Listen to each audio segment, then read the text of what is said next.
Badger, why?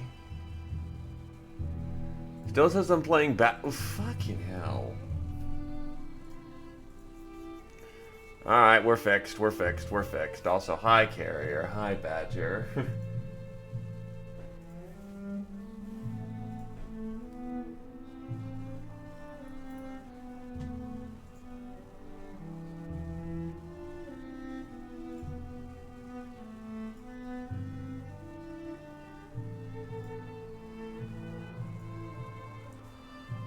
I just flitted it. Carrier actually caught on.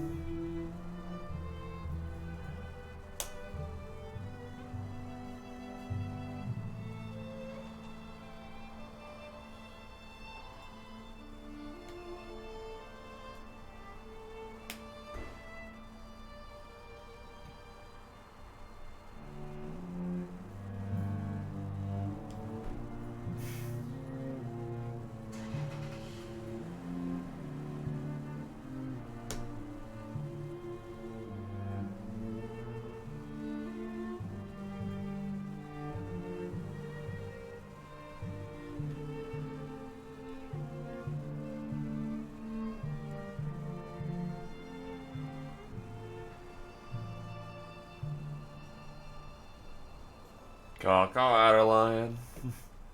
Do forgive me if I sound a bit tired today. For some reason, I'm just feeling fatigued as hell.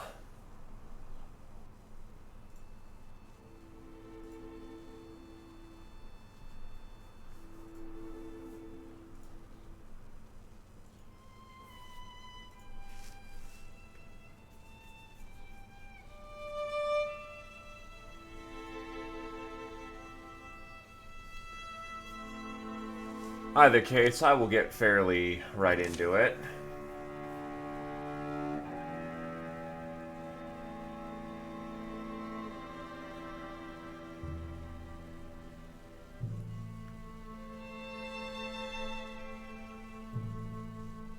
Paladins of the Rabbit, that's actually nice. I also remember Order Repentia Valiant.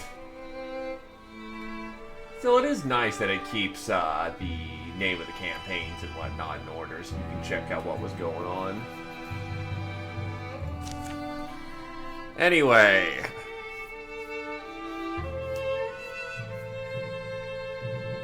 Shall we get to work?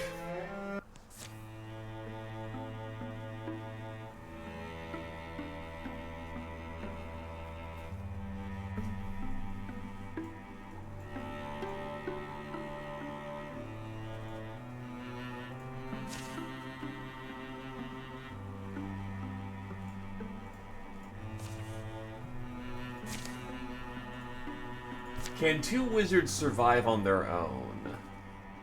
Debatably.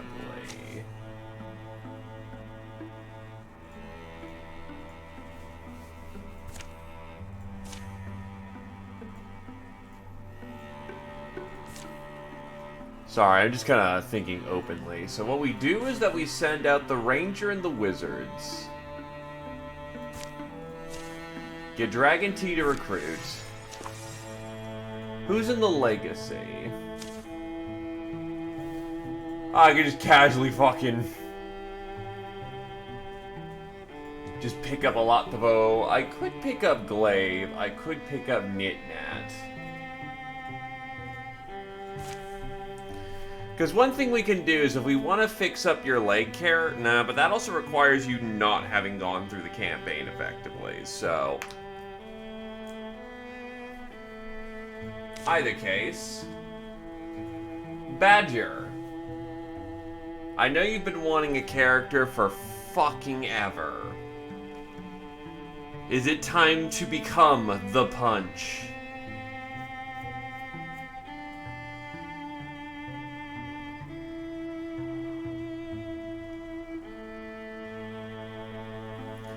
We can punch, but it is very ineffective, so to speak.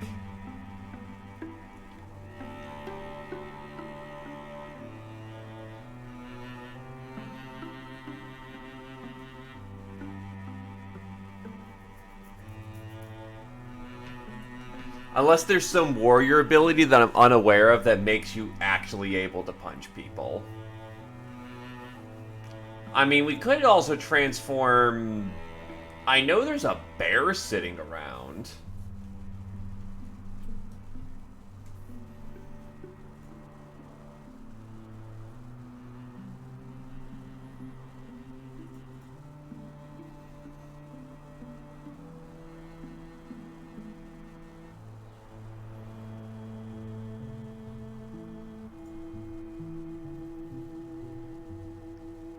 Well, in either case...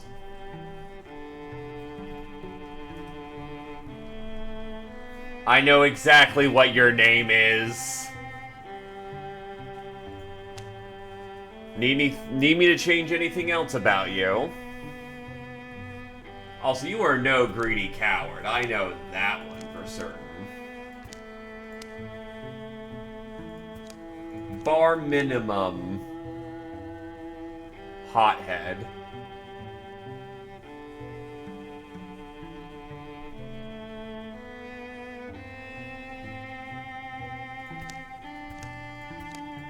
There we go. I know who you are. Destiny, proud, and loyal. Those are decent hooks. And the hair colors are... yes.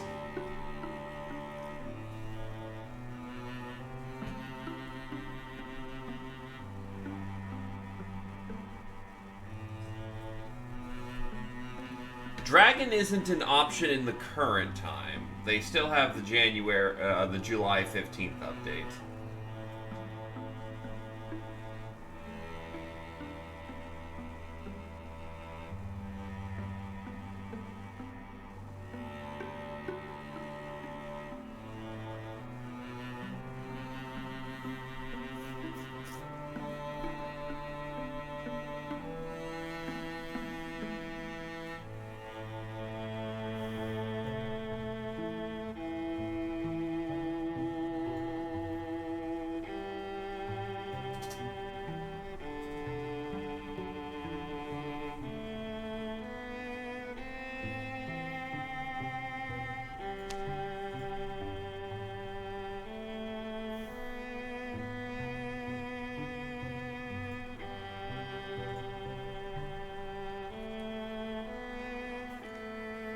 We also don't have a Draven campaign, though.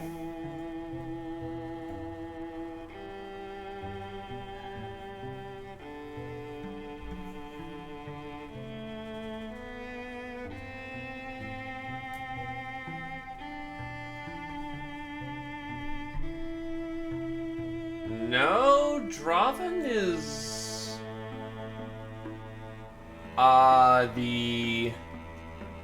I forget their name off the top of my head, but it's... oh, this one?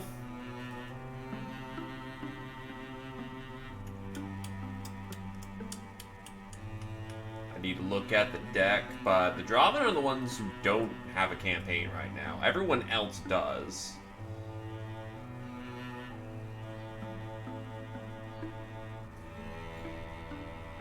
Ah, yes, clearly full beard. Full beard. No. God, no.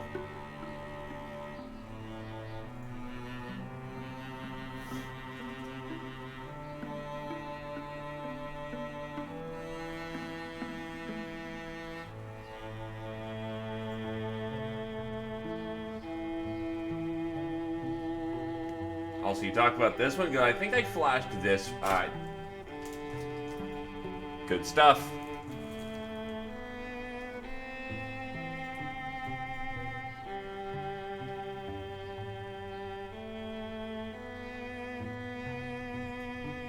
What the why the fuck?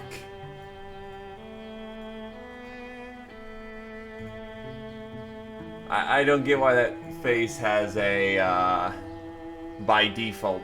Why? What the fuck? Okay.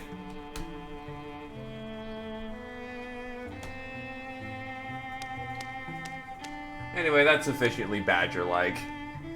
Punch, punch, punch. You're the man now, dog. We have to keep an eye on Snowy Dame. Little village minding its own business in the middle of a forest. Pleasant folk. It's practically an ambush magnet. Excuse me now.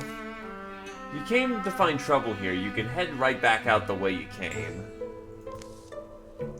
Easy, we're third company, the opposite of trouble.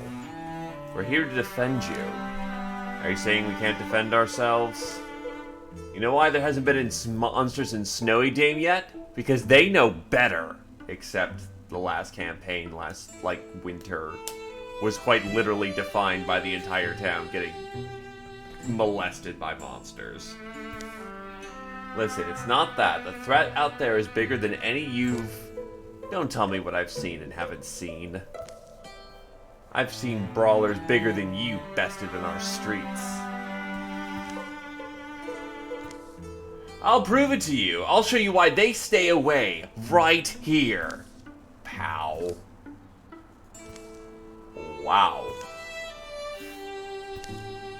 Alright then, big talker, let's go.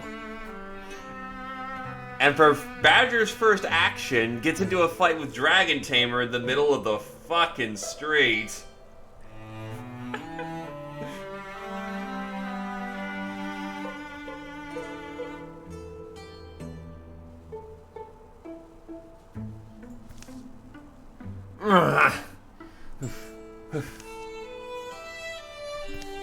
Alright, listen.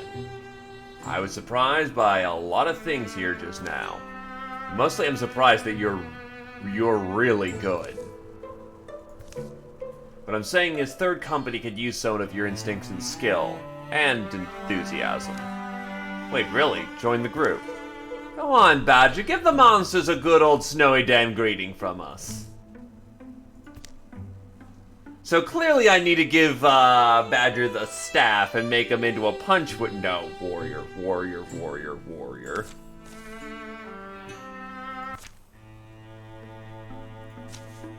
God, 70 days to get her ready and in action.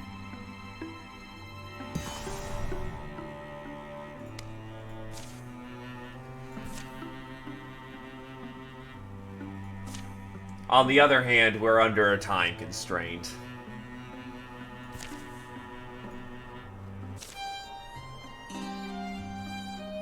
It would be faster, but the problem is that the time that it would take to get that done quickly, then move out, I would lose... Well, the first one is 15 days. Once I take out an outpost, that'll be 30 days, so... Trying to do the best I can here. Okay, I've got one. Favorite fruit. I once had something called a Parmesan. The flavor was subtle, wrapped itself around your tongue. Still think about it. I remember that now. Okay, my turn. Favorite thing to fight. That's like asking my favorite rash. Least favorite, then. Might have to be Thrixel. Is that because they're over the next hill? It's like the air changes when you get close. You can taste your own breath. You can feel your own breath may betray you.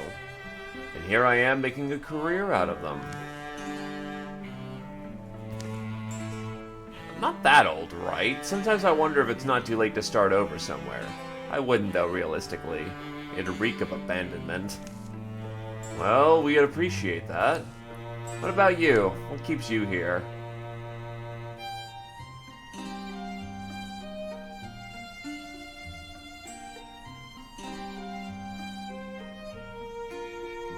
This guy's always been a little bit more noble bright, upholding what's best in the world.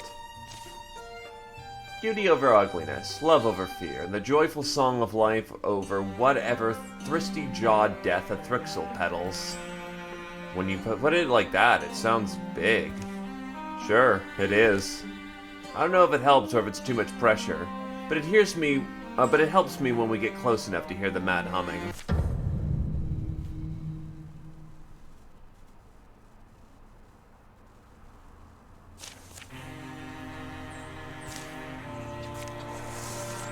Hi, Fire Spirit.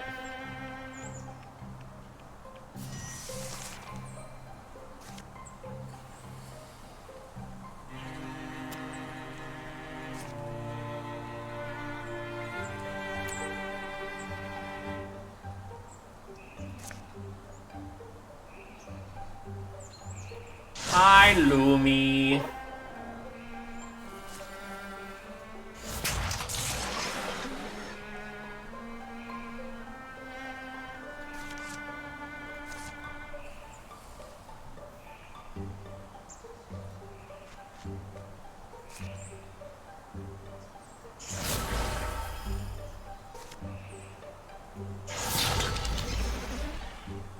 Well, I know which one's gotta die first.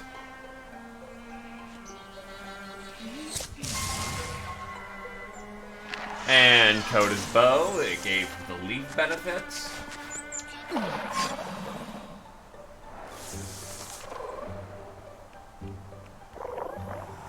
Needless to say, I'm gonna let that spirit go at this point. I'm going light on personnel anyway, so...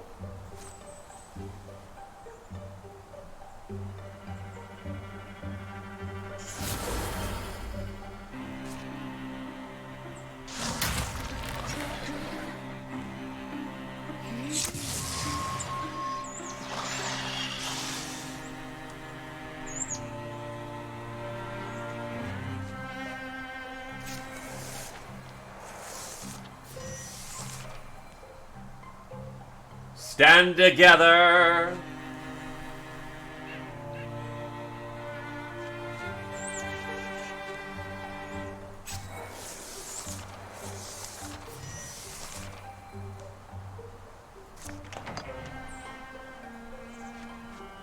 Oh, there's nothing in here. Okay.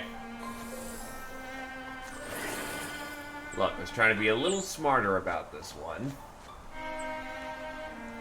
That means they're, like, the last 3 of them are in that room up ahead, and that's pretty ass.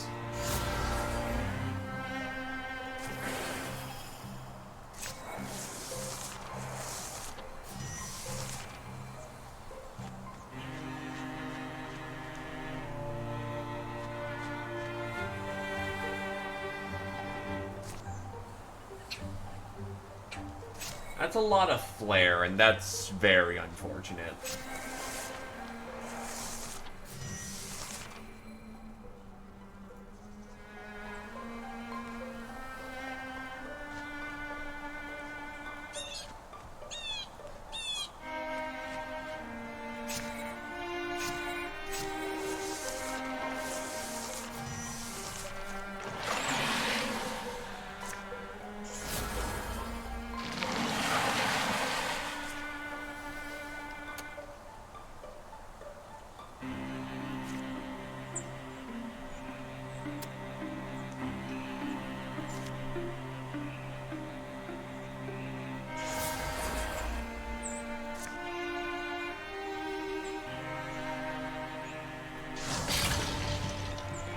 Bone wall.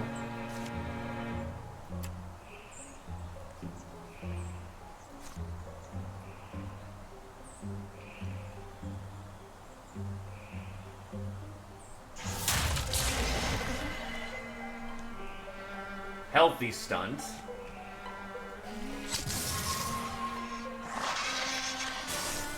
Now, unfortunate as it is, I didn't use the Splinter Blast where I wanted to.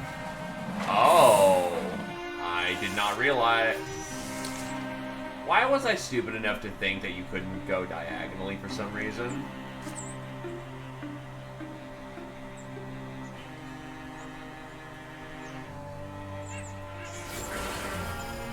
Anyway, time to strangle the life out of this guy.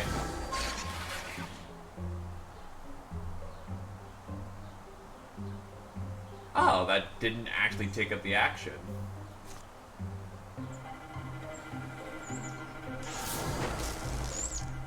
Oof. Barely a fail.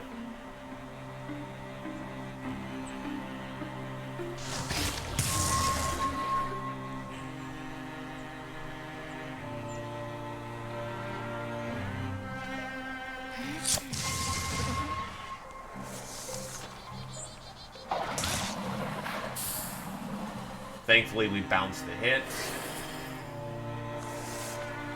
That is not so fun.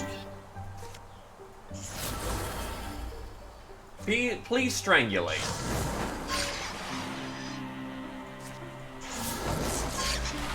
I will kill you with the fabrics.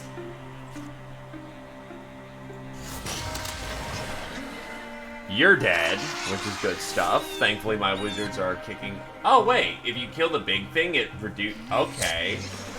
So it's an augmentation, not a transformation.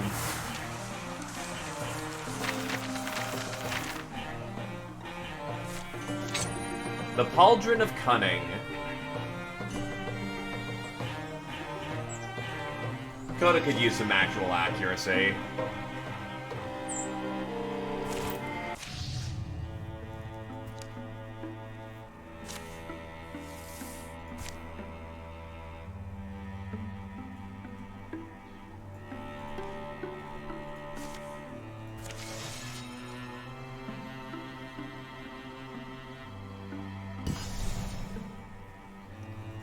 That's a Draven encounter.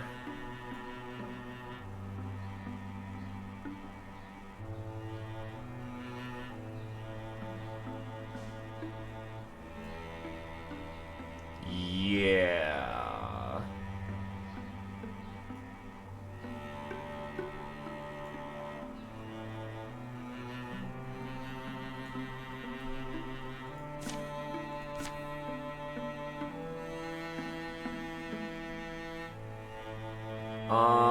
Trying to think. Would be nice to get the forge. If I get heavily wounded, that could be a problem.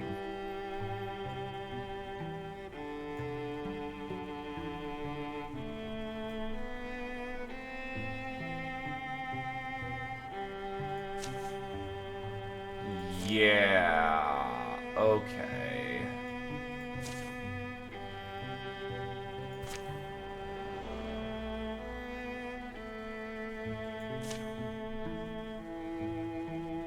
Go on the assault, try to not get maimed. They hike the tree-covered hill above Angenshire Forge, making their final approach. Was this woodland always here in the middle of the plains? Oddly isolated. Why do I not remember yesterday? I'm going dull out here, I swear. I feel like I need this battle. A great heat, a grind to sharpen me. Should I say something? Hermire's leading the way, and it's he who spots the warm glow ahead. Did it flicker to life just now, or maybe it only been hidden behind the trunks? Nothing exceptional was ever recorded about this place. Draven must have a reason for gathering here. Well, it's a tough question, kid. Anyway, we'll get our chance to find out. See a fire up ahead. Campfire, maybe. Could be a wild and dark-eyed traveler, a woodsman, maybe injured? Time for weapons? Or not. This isn't a... A gout of flame swirls amid these saber rocks, silent, bright, and smokeless. It's not a place to hang your kettle. It's beautiful. I wonder why it's not... hot. Not hot, it's blistering. I feel it. Hermere, you okay? Do you hear stories? Or is it just that my mind... Or is it just my mind that hears them? Hermere moves nearer to the spiraling inferno, apparently unscorched. Hermere! I'm alright, I'm remembering now. I remember one tall story. It's brief, it's for children. In early days, the skies back were not so stiff. She bent and saw a handsome gray squirrel who climbed to the top of a redwood. Hermere, you're getting really close. This squirrel, he chatted to her blitherly, how he relished her stars in the autumn wind, took comfort when she cast her cloudy hair. He thanked her for letting the sun thread through it. Youthful and uncautious, and unused to such adoring words, she became drunk on them. So when she watched him plant his forest and watched the trees grow tall where he placed them, the sky thought to impress him by planting her own. But a lightning arm she gently lowered, and a great tree of scarlet was born. But it was a greedy tree. It grew and grew, and grew so large it consumed the forest the squirrel had planted. And without time for a word, words took much longer to say. In those days, it swallowed the squirrel's body too. Seeing this, the sky grieved, and grew in wisdom. Upon the wildfire she poured celestial waters, the first rain, and ever after, when she lowers her lightning, even in wrath, she bolsters the earth in rain, lest her anger run beyond its intended course. That's the story I remember, and this place remembers. It's a piece here. Something left behind. What's that mean? Stories of fire. You don't hear them? They leap and lick at my imagination. At this altar once, people would gather and tell them. But they're dead now. Those people are dead. The flame somehow endures. Hamere, come away. You should be burning. How are you not? Listen, I'm going to let it touch me.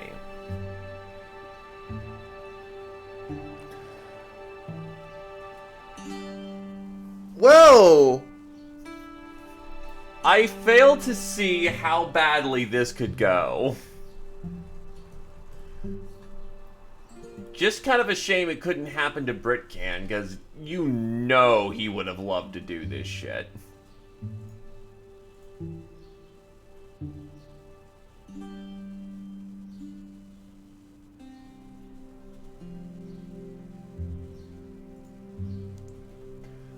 I'm made to carry this fire, its heat and memories in myself. Wait, no, just... Hamere, no! He leans close and lets the fire climb his wrist. It's alright, I'll be... alright. He stands unharmed as flames file up his arm, orderly as ants. But then... Ah! Hamere! A sudden mass of fire wreaths Hamere's body. Just as it seems the whirling flames will devour him, whoosh! They retreat into their coals. Hamere stumbles back a few steps. Ugh. What in... Hamere, here, my canteen's still full. Let me... No, keep your water. It's not painful. It just kind of tingles. But oddly enough, I feel better than before. I feel ready for whatever's next. Hawk calls are answered by shrill keening among the trees, not far off. And they're first. Talking and fixing it has to wait. Legacy point.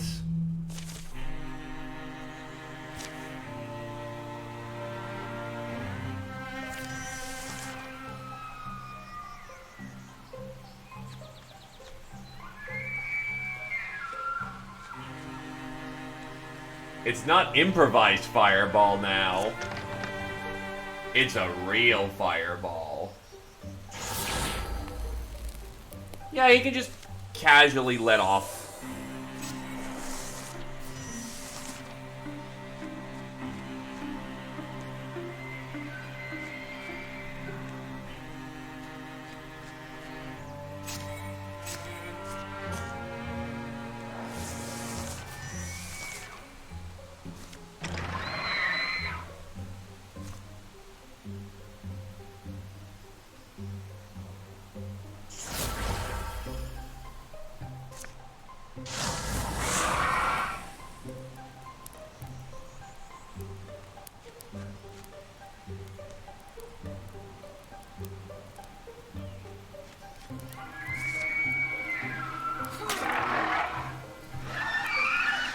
Shank.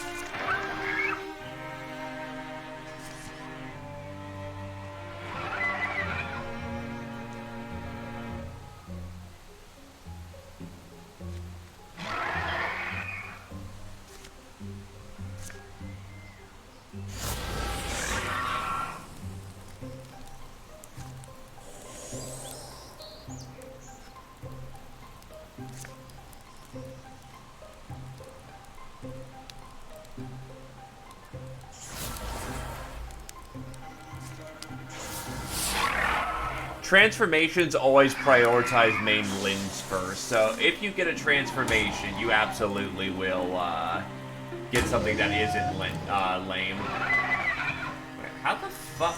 Okay, that's...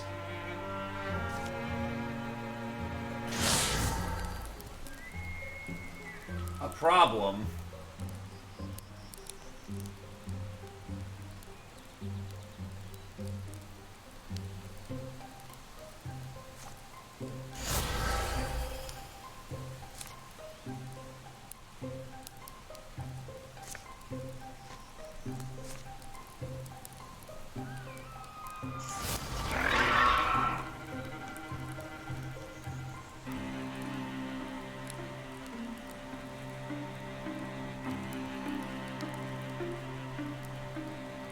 The clockwork limbs are actually a transformation in their own right. Jesus, that's very not good.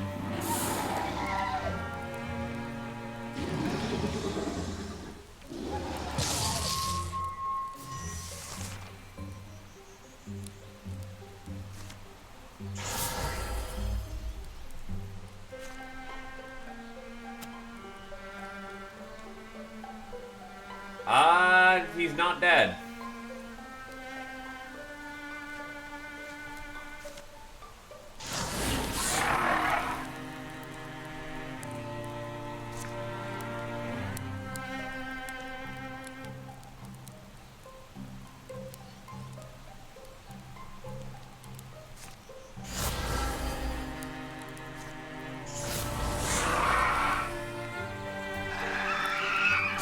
In fact, he's had a pretty safe job recruiting more members to our Brotherhood.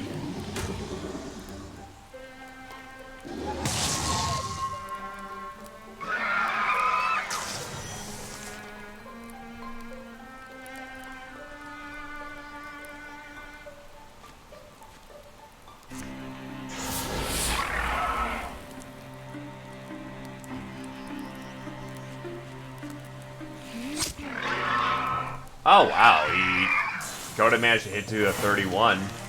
Nice, nice.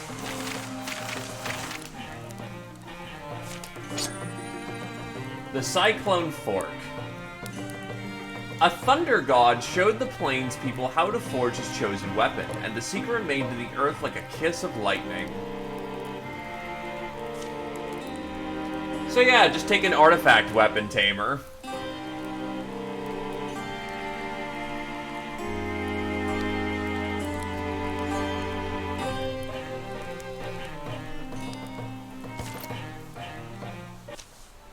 The dust settles. The air smelt acrid and burnt.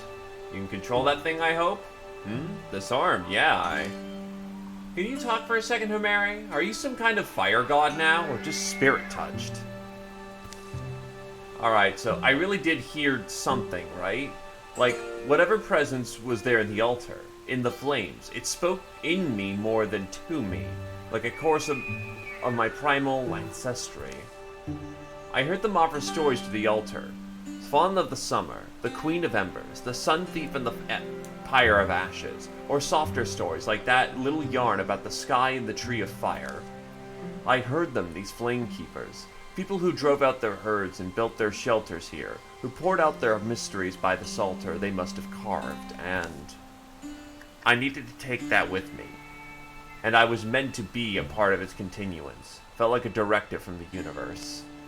Well, who am I to tell you otherwise? Would be the point also. I mean, look, if I didn't know who you were before, this would be more surprising, but here we are. You're worried for me, aren't you, Arian? I'll be okay. I'll be better. This is who I was meant to be. You're not gonna tell me off, are you? Where would we be if none of us took risks?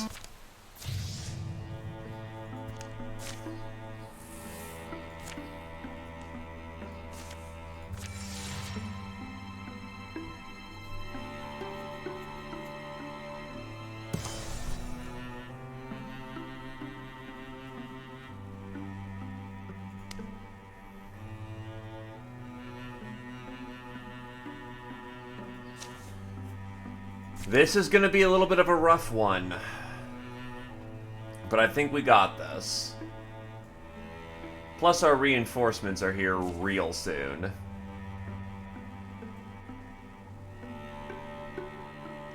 So let's get her done.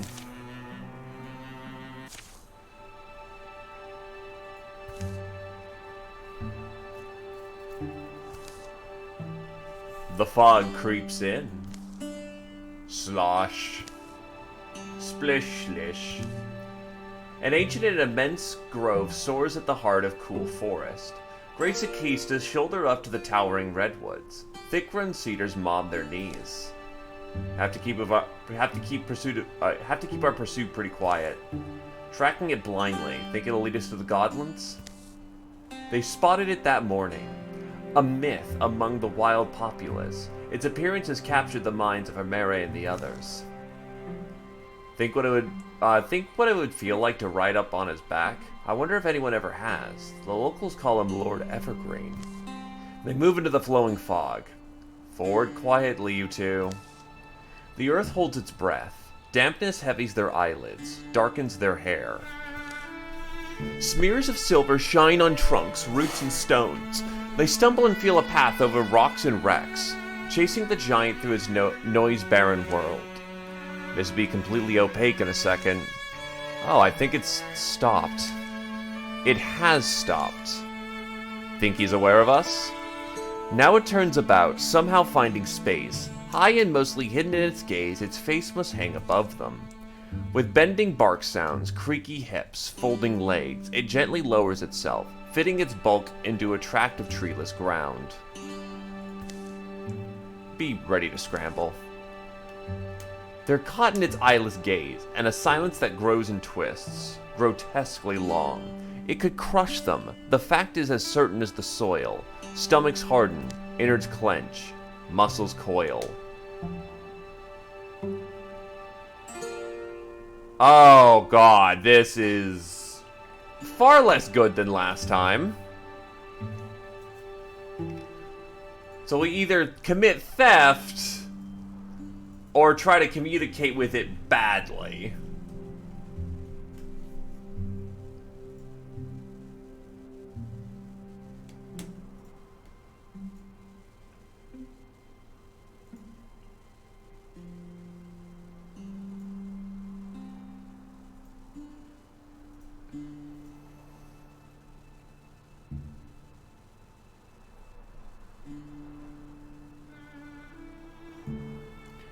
Well, no one has a deep connection with the wood this time around. So...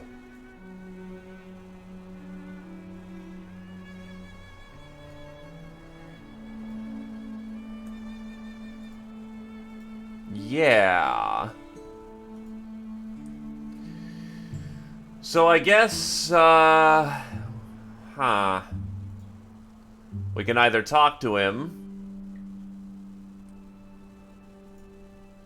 or steal from... You know what? No, this guy's a bro. Even if it's got the lower chance of success, let's just try and talk to him. Like, why would you steal from God? Why would you steal from Tree God? Hello, Z Opposer. How's it going? Arian feels the danger and hopes to talk them past it. My breath is short in this fog suddenly. Well, listen. Great Warden of the Wild, you honor us with your notice. We were pulled by the desire to find you, to know your face. I'll remember this all my life, but we'll go now. We'll defend this place and hold it sacred.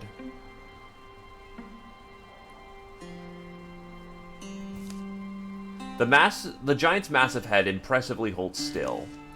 Then it creaks limbs, lofted up once more into the sky. It sets out again on its interminable, invisible track. Now we're stuck leaving, aren't we? I don't know. All we got was a long mute stare. Anyway, we're bound to Arian's word. Let's go.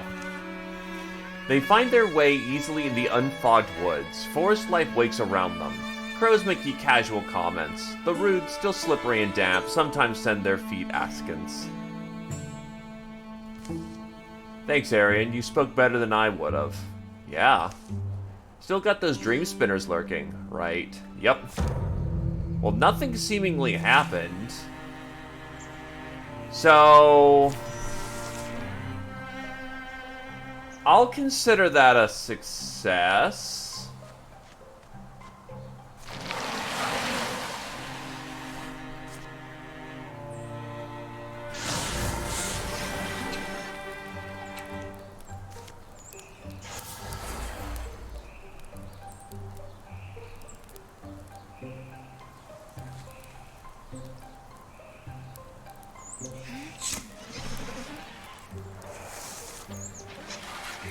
Well, if the failure state is nothing bad happened, I think that's a good enough answer.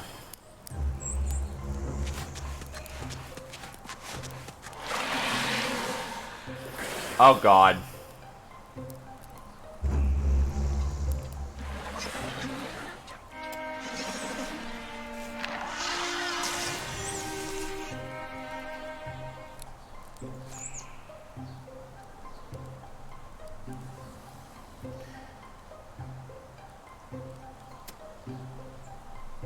Well, that fire died out, thankfully.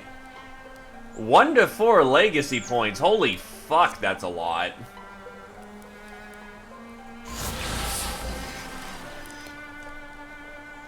Also, this is a storybook-driven game, Lumi.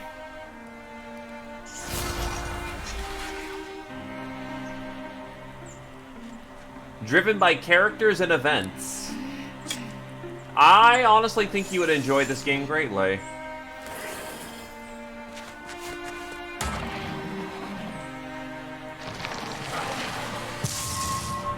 Look, Shaggy's getting his ass whooped because he can't access even 1% of his power, okay?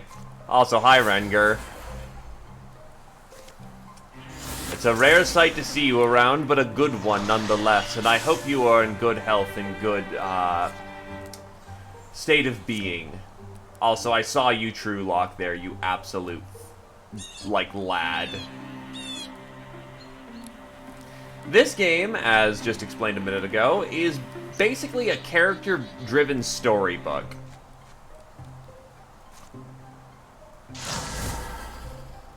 Things happen to characters. Oh god, yeah, no, I'm gonna need something heavier. Like, just a moment, not terribly long ago, Hermere actually was reached into a cauldron of fire that spoke to him of stories. And reaching in, he was spirit touched and now has a firearm that can throw out flames. Coda lost a leg because a particularly bad defense left us in a pretty nasty situation.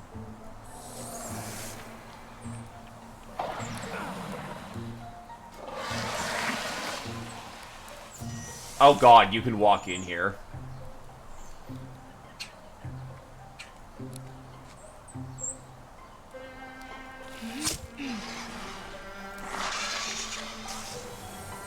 The less mentally deranged, but still quite mamey. We're talking like, I would equate it to about RimWorld's level of maiming going on.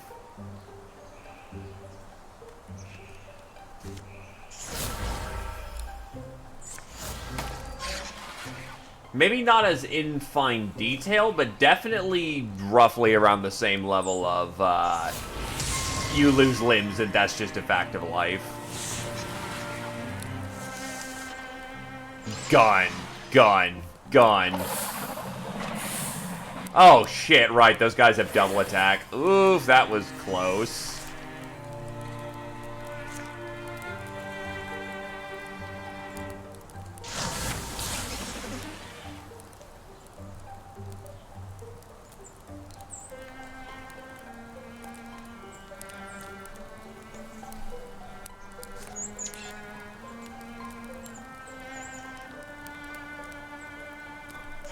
Please pin. Oh, thank fuck.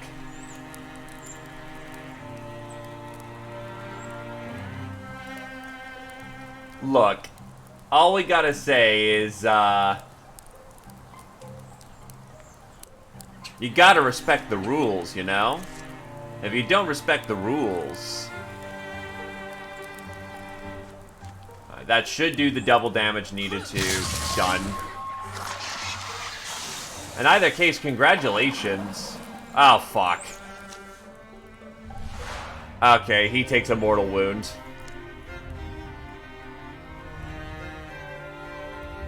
Permanent 2 HP loss.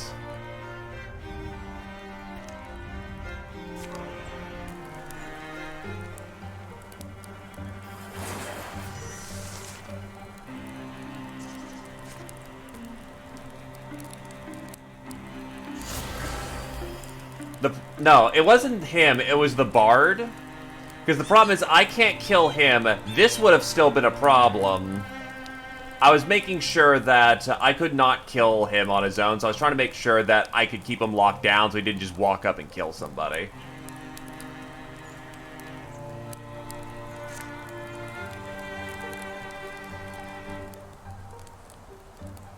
I was doing the best I could for some crisis management.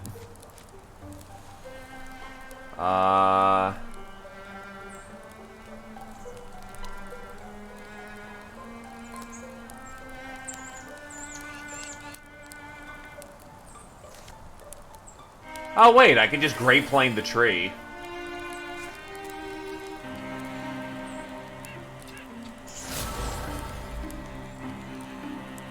Nope, it fucking did the goddamn fire for some reason when I wanted to get the fucking tree.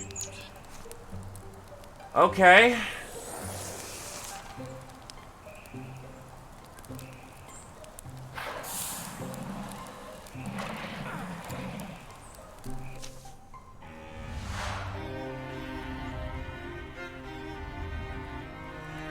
Ah, wait, it still counts as having wood thing? I thought I got that in the previous. Alright, whatever. Arian always wished to die like a hero. In this moment, he realizes that's a useless wish. There's love to be shared, song and laughter to join, if only he had more time. The killing blow comes, but it doesn't fully connect. Something seems to have saved him. It's funny how things go. That walk in the woods, an accident, a random decision, would be the sliver of which I'd survive. That splinter of elmwood that he hung about his belt and largely forgotten about had burst from its pouch, rapidly growing into a shield, girding him and deflecting the blow. Guess I'm still wanted. Any gods that listen, bless the elms of the world.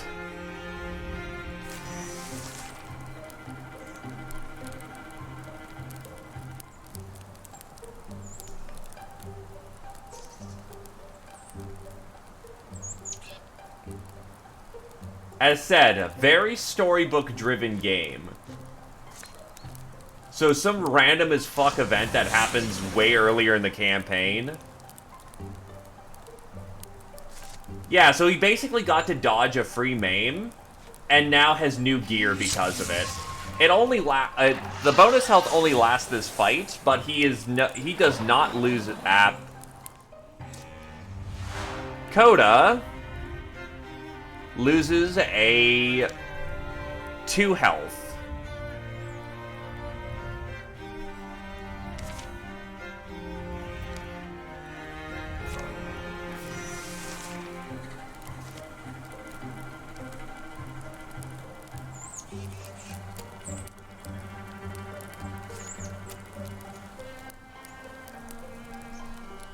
Why can't I leash right there?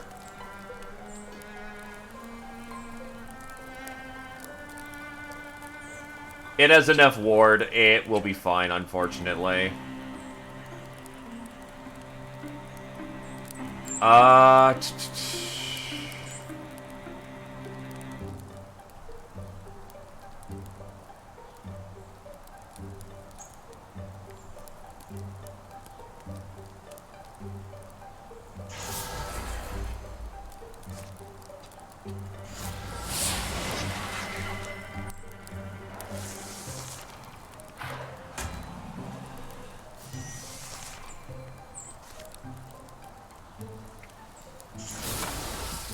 Fuck.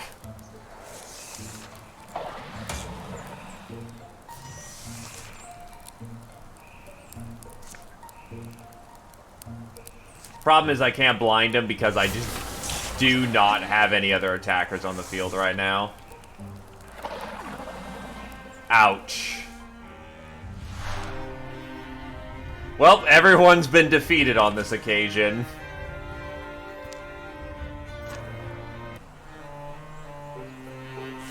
That was unfortunate.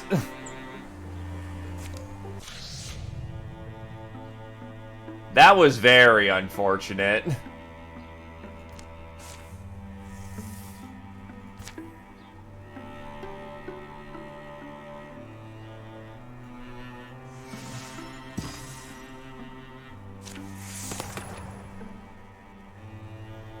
Has a spear. Engage is basically a lockdown.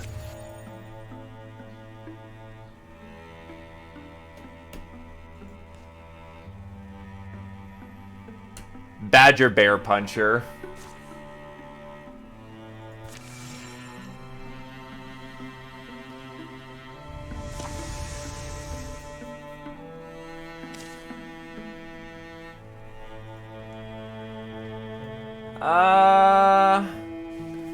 Anyone else want in?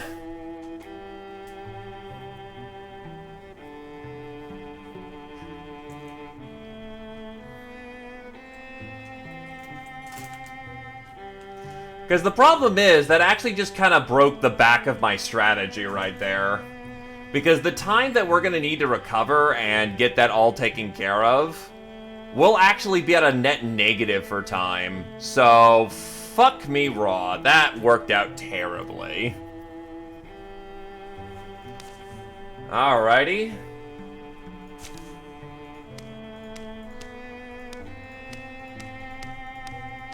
Let's see. That works. Give me a name, Lumi.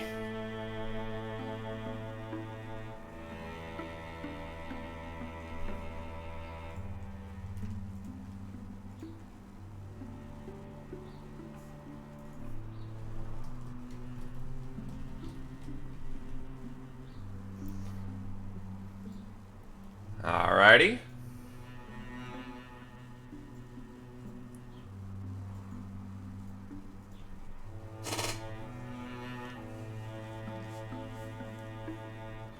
Is being a snarky coward good for you?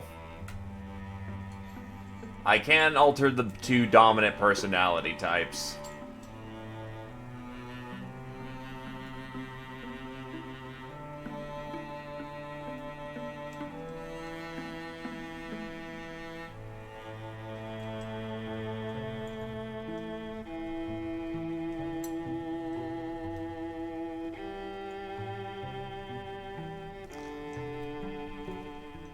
It just means they make statements that they make checks they can't cash.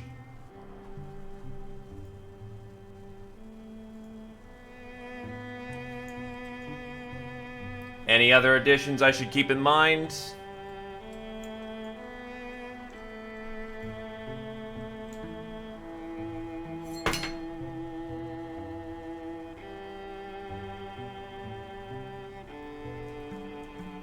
Alrighty.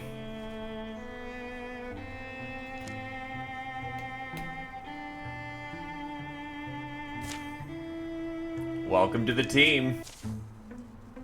Woody Hermit, huh? Home of hope, strength, and the famous sausage stacker.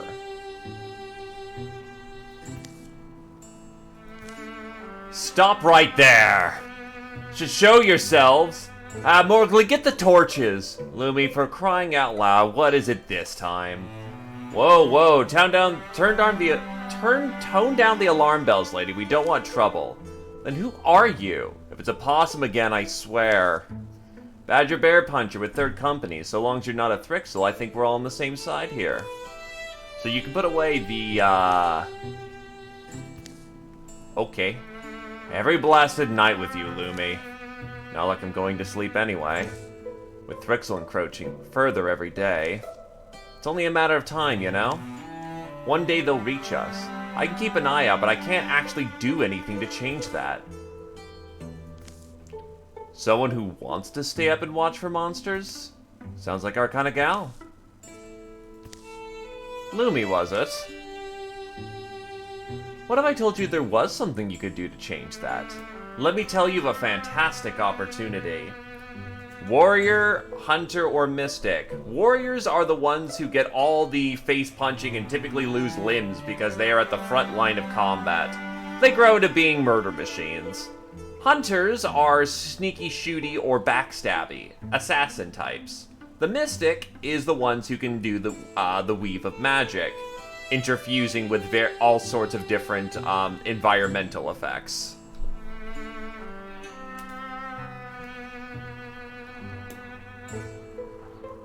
So you too wish to pick up the way of the blade.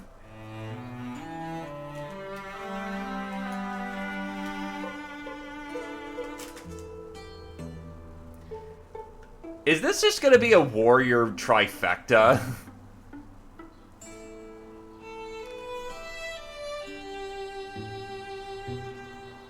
It sounds like it's a warrior trifecta.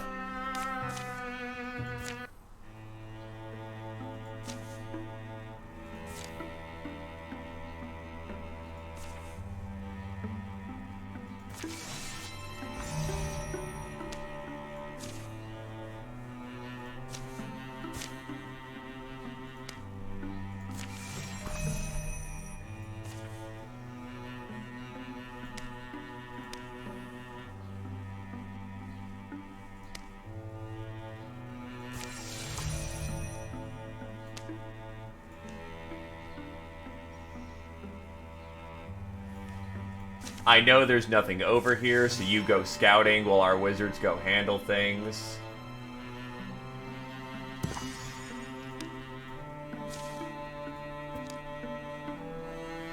Give us some hides, because we're gonna need it. Lumi.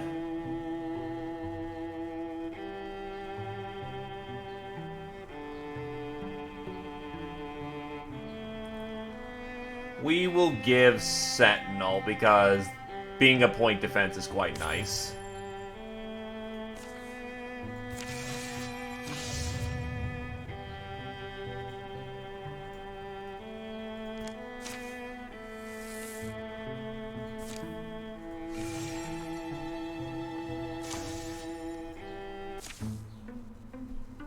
It was a quiet hunt that morning. Too quiet. Oh, we're gonna fight some Thrix all out in the woods today. Sure, let's go for a chance of failure. We'll beat them up, we'll beat them down, and then they'll run away. Our children will sing drinking songs about our bravery. They'll dedicate a town to us, so just you wait and see.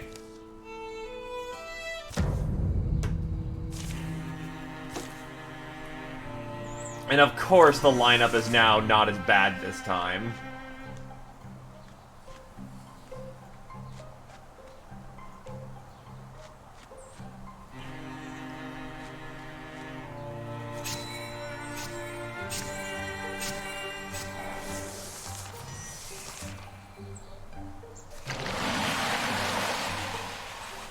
Certainly fucking front-loaded, though.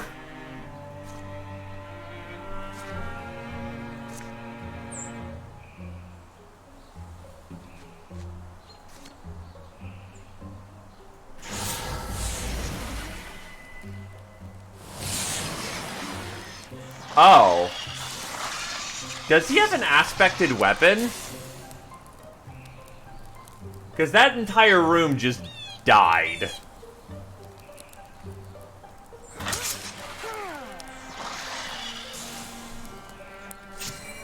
I'm willing to hold it for a minute.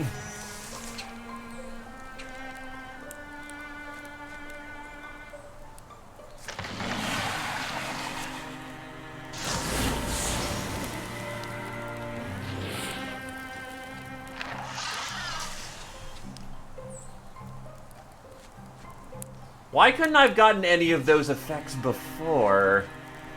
10 townsfolk died for no good reason.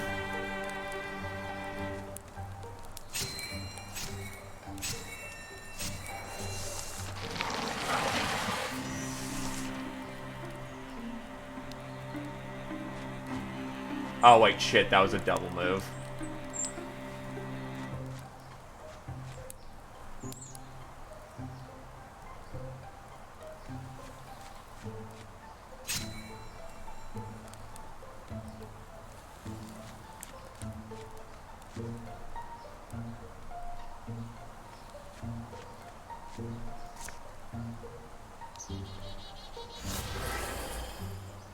Constriction.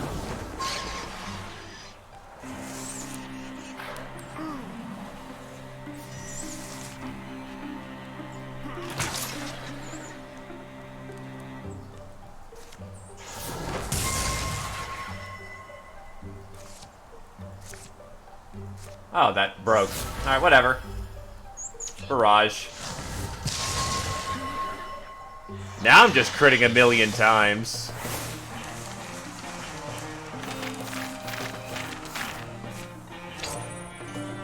Star Slate Talisman. Oh god, Badger has no ward save whatsoever. Given Coda's got no HP, I'll get them the ward save. The Thrixl are slain. Battles led them down a boulderous roam where the gray grass matches the cloud's color. No, but even Lumi has a thing of ward save. Fucking Badger has legit a 0. Someone doing dragon pictures. Hey, Lumi. Hey, old Lumi, the fire we deserve. You badly hurt? Hmm? So what's your favorite monster? Ah, probably something small and funny like a Cyclops. Gotta be a classic like a unicorn with a beautiful dark-haired woman on its back. Eyes mystical and deep. She sings in a forest tongue.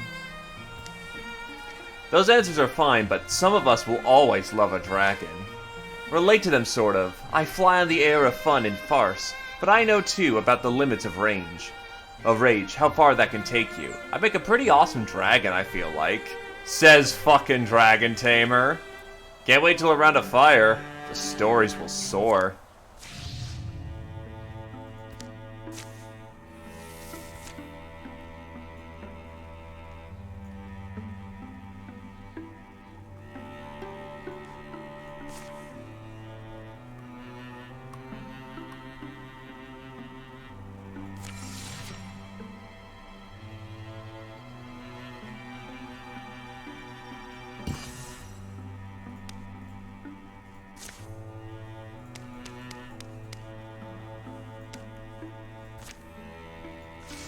Oh, fuck. That was a mistake.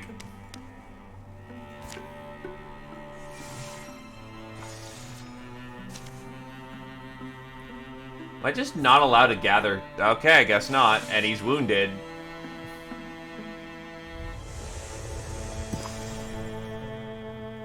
So needless to say, we came out net neutral for this.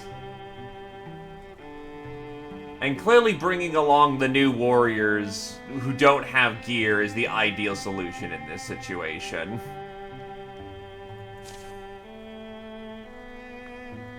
Not ideal, but we're gonna have to swing it. Actually, he's only 5 days away.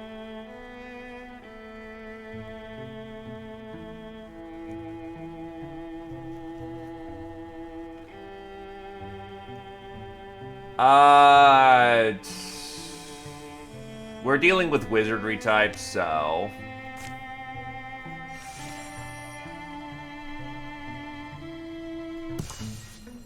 Very near Woody Call Fuse is a thing the Mothman calls Glimmersheen. Here's another mark. The Glimmersheen is a physical place where this world remains stitched to the other. It can be used for crossing over. We're aiming for some real marsh woods now. Even experienced trackers get lost there. Fogs win and jangle their voices, safe among the reeds. Otherwise, the air is creeping quiet. But Glimmersheen is quite fragile. Extreme care will be required to fit whole humans through. So therein lies your hope. Whatever the Thrixler are doing with your people, shepherding them all to Terrafact. I can only guess, but it is likely slow work. The trees pack wetly in. The stink of putrefied plant matter furls thick in the trees, summoning snot. Puddles of mucus-like muck among the roots boog and quiver. Wouldn't mistake that for a fox's den. A rotted hole at the base of a tree twists into fetid darkness. Mothman said there was a couple ways down. Right. Well, Dragon T and I will locate another entrance then. If we're more spread out, we'll have a greater opportunity to contain the situation. If you can keep him from doing something mindless. If you three manage better, I'll throw you a feast. Anyway, that gives the prisoners a better chance. Hermire and Dragon T pick a squelchy path, trying to keep their steps on spongy old wood and trusty as stones. Yeah, I split up the last time too, and it's a rough affair, but we have more people, so I don't mind doing it as much. They soon discover a slick stairwell and an overground foundation with some forgotten structure. Hearing Hermire's signal, both parties begin their descent. Feeling along close, gunky walls, ducking through wet curtains of lacy mold to whatever's waiting below. We would have saved more, but again, it was just incredibly unfortunate that I couldn't split up forces, so it had to be a strict path. And trying to get, you know, as many people as I could for this operation, just that one bard got fucking lucky and ruined us. So that's 10 survivors just down right there.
Now, what I will admit I find unfortunate in the moment is the fact that the majority of the enemy force seems to be on the other side of the map.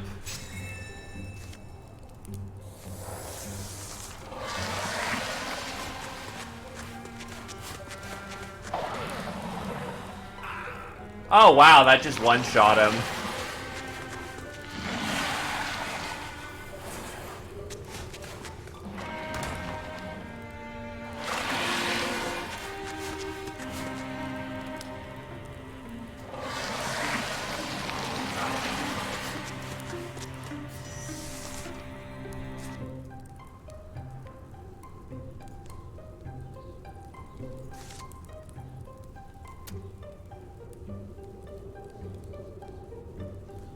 You only can get maimed once a chapter, and he did just get maimed not terribly long ago, so,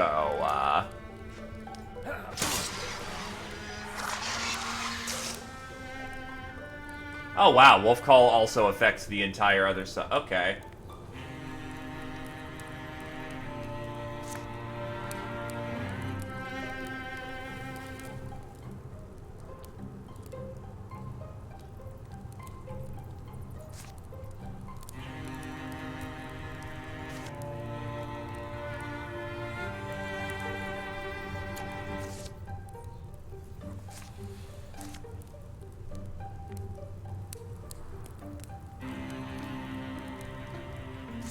And they are just well positioned enough that the Bone Lance can't actually do any good work.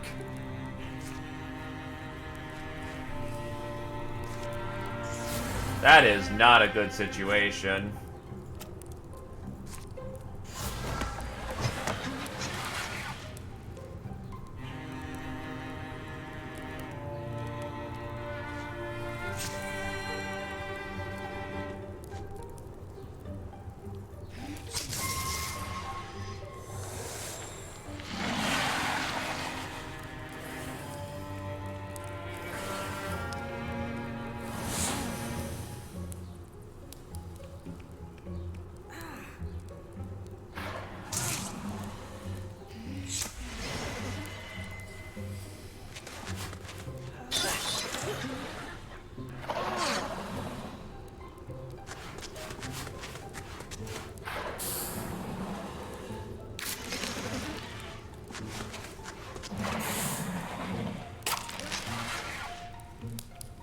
The Twees are mad!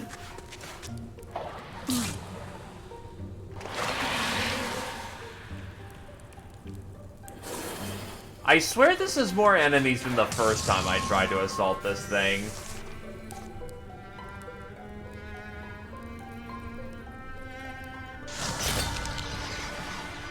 We're probably looking at a party wipe here, honestly.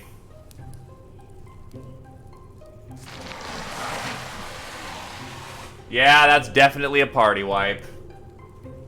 Just the amount of front-ended shit compared to last time.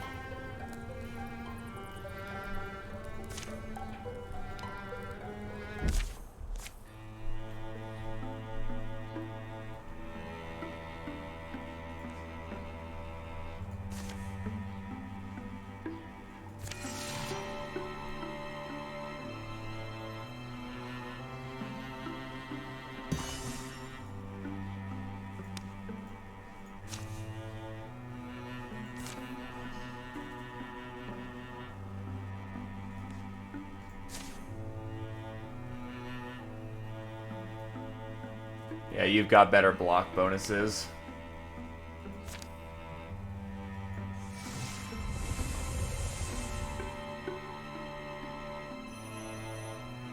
Much better.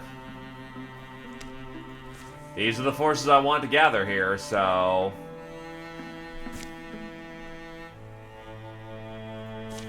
do it! You want to get cornered and eaten or something? Come this way. They set on speed and surety of numbers. They duck underground head by head.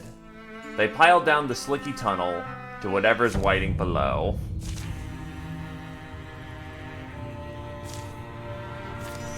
To be fair, yeah, let's just go fast on this one. So, okay, so instead of splitting up, which this party is not capable of...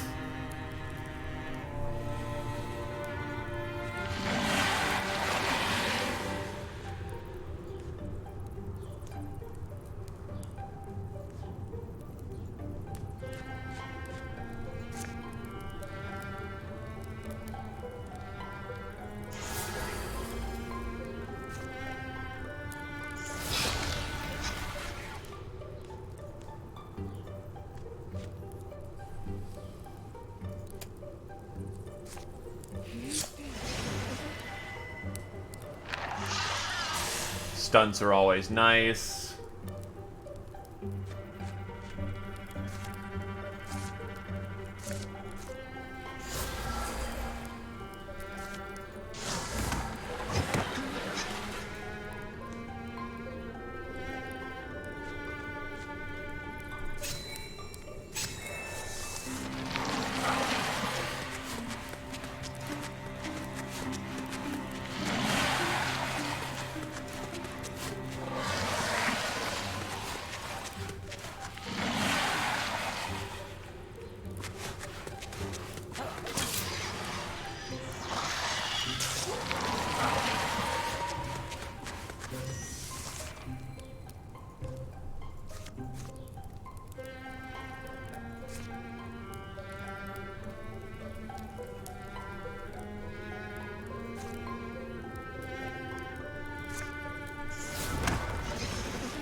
Yikes.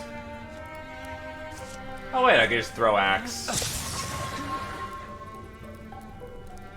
Switch.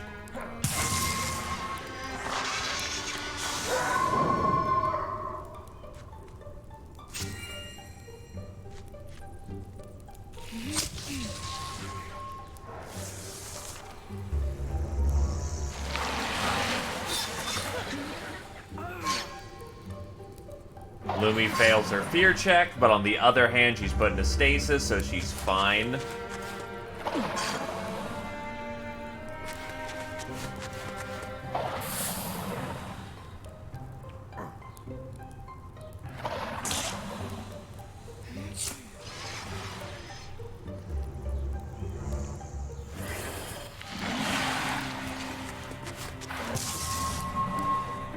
And T's almost dead already.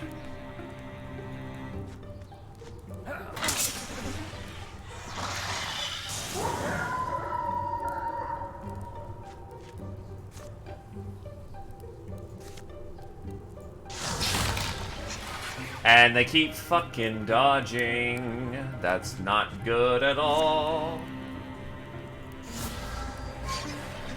Fuck.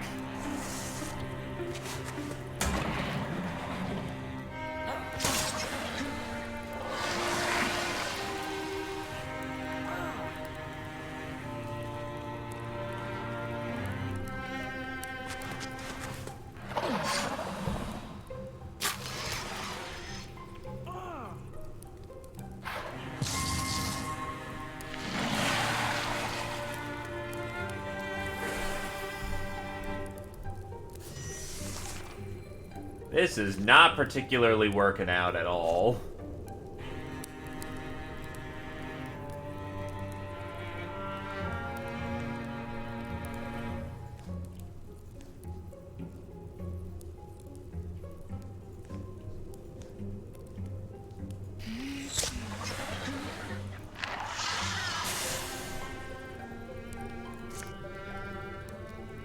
Okay, so it is locked to him right now. Blast here. Throw an axe. Fail. Shoot.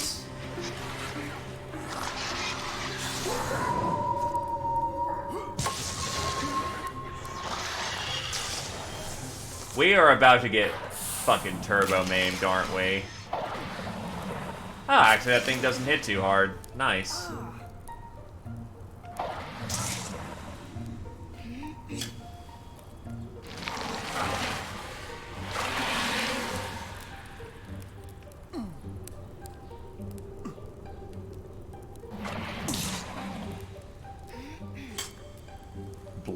fucked.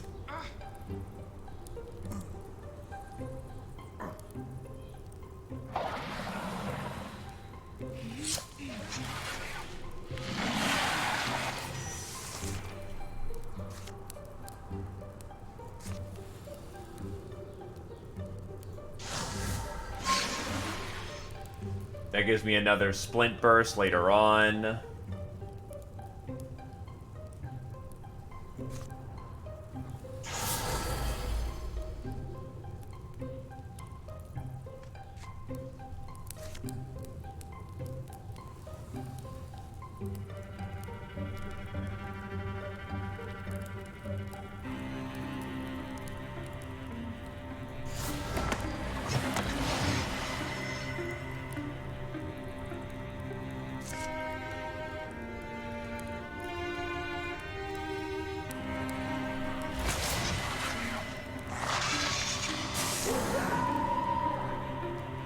Right, you do have weapon dance.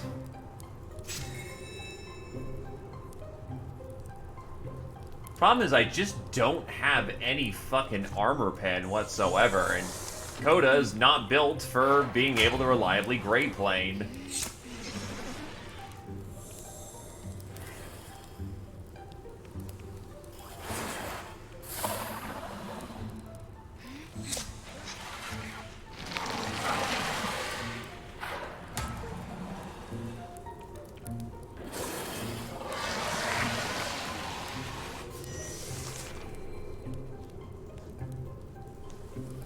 Well, Lumi's back in action, right at the fucking front line.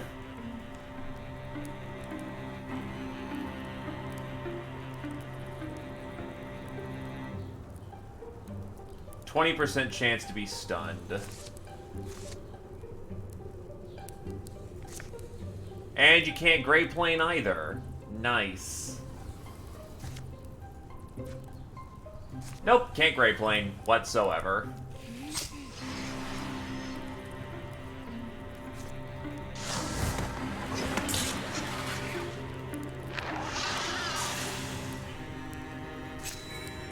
Ouch.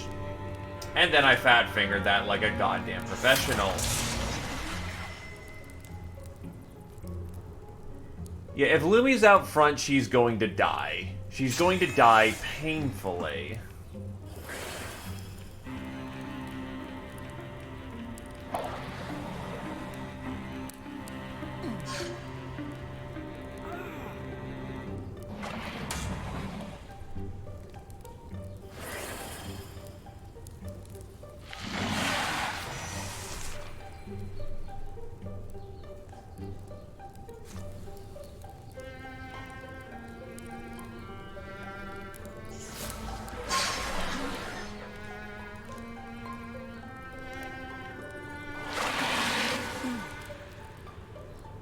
Give her one of these stunning devices.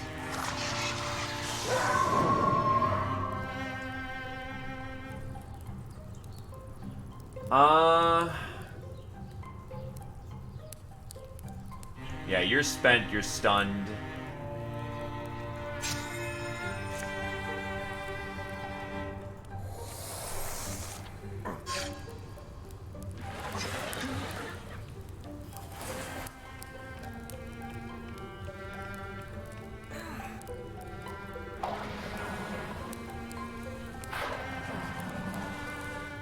And T is down for the count. He walks off with an HP wound.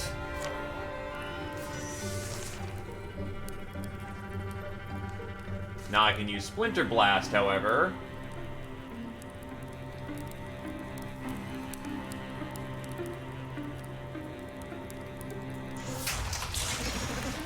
Fuck.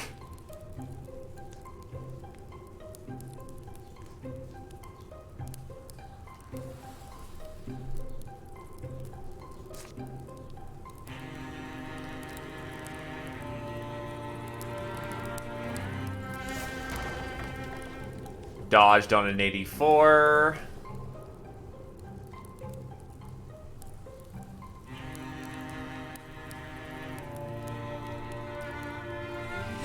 Honestly, kind of a waste of the armor ignore, but I just need something dead.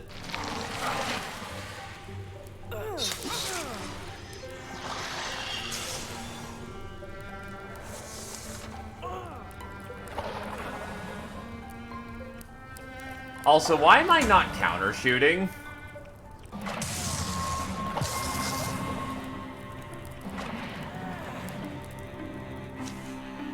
Lumi loses her left arm.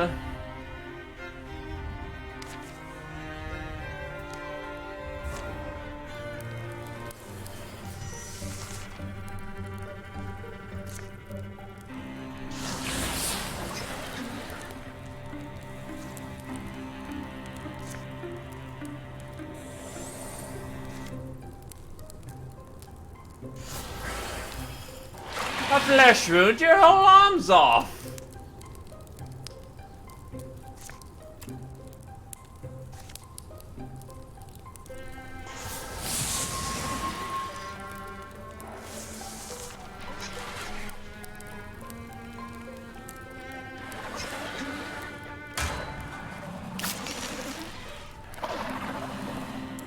Wizard dead.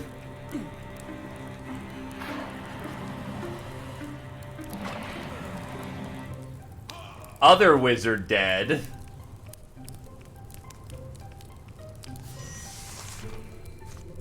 I just do not have enough punch to get through the targets. Bards in particular are fucking annoying because they are super healthy and super durable. It doesn't help this campaign throwing everything in the kitchen sink at me.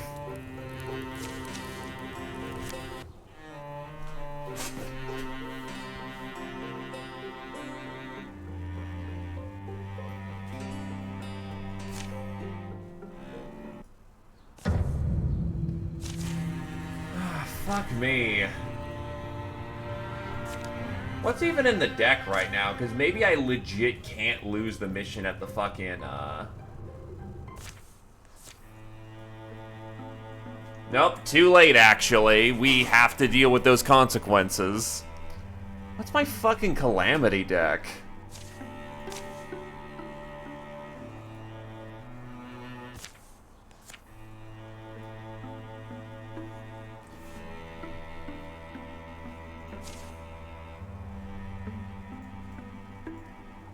They aren't even all that buffed. I'm just doing fucking garbage.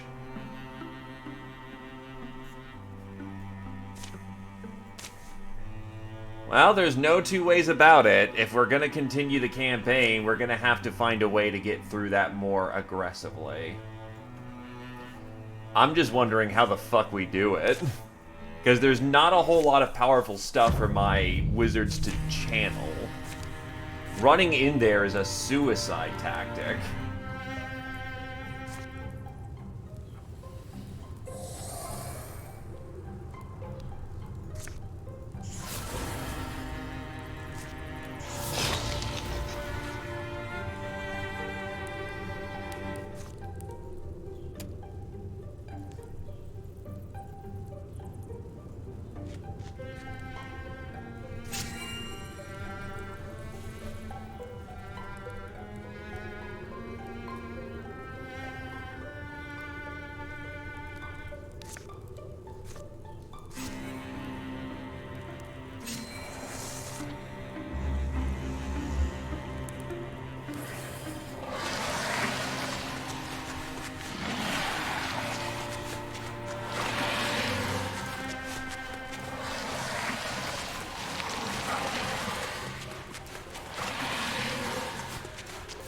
That at least gives me a nice clear line to hit them with the Bone Lance with.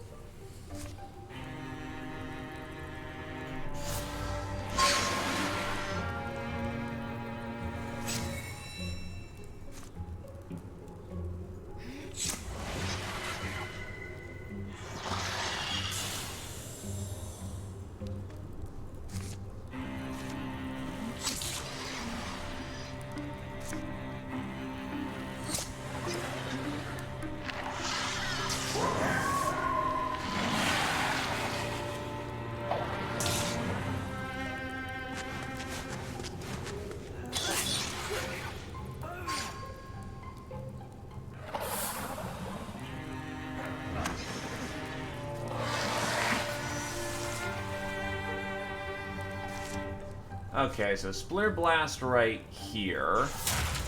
Breaks a whole fuck ton of armor. Slag you. Axe here.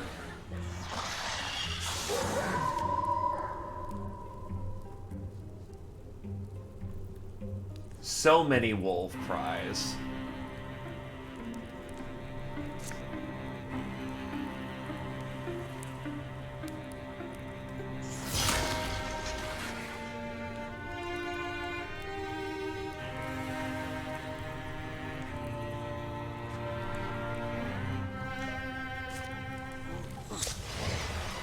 I'll take the stuns.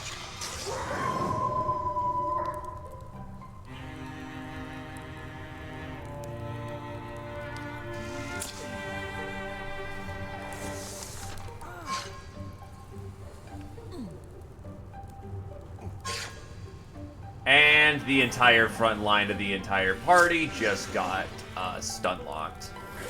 And what's annoying is that you're doing just enough damage, Carrier, that I can just effectively ignore you then. Okay, so what can I actually interfuse with that helps?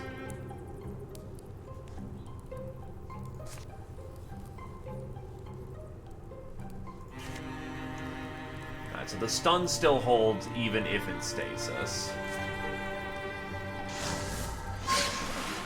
More arches so I can summon more things to be able to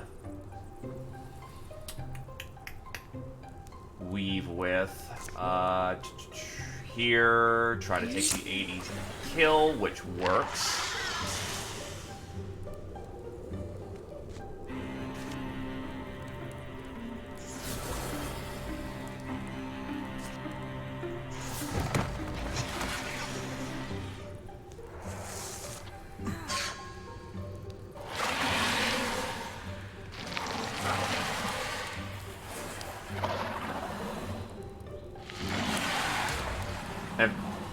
Let's see. You don't have an actual weapon out, unfortunately, so...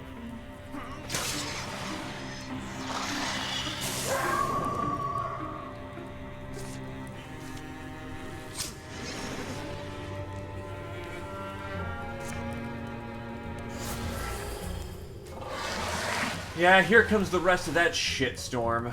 Fuck. I really need to just get some of these stuns off the field so I actually have full control of my characters again.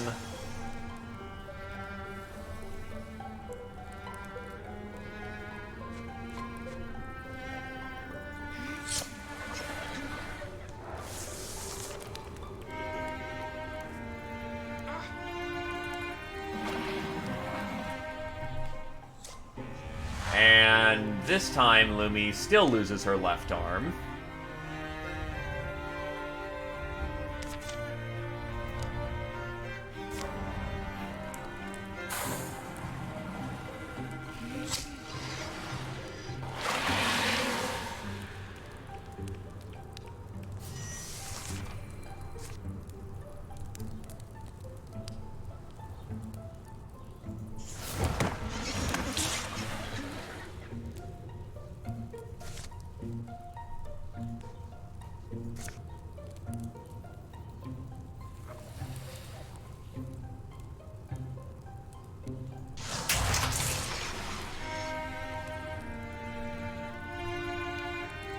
I might just have to, honestly.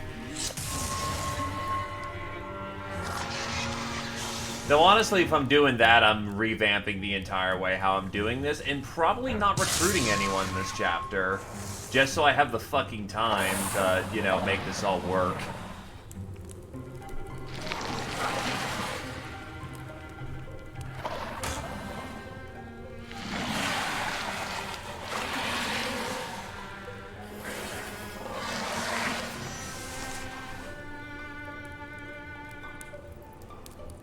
Problem is, it takes way too fucking long, and you still need 3 to a group, so...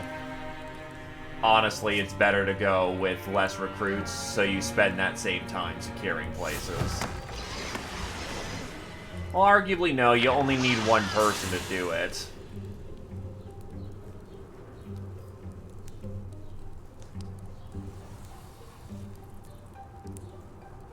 Yeah, that, as said, actually, like, rethinking what I'm saying, actually, that was wrong. You only need one to secure, but it also takes, like, half a year to do so. Which effectively means the same problem, taking for fucking ever to do something.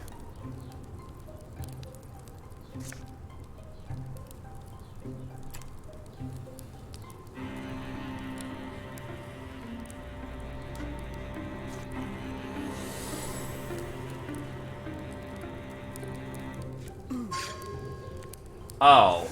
Shit.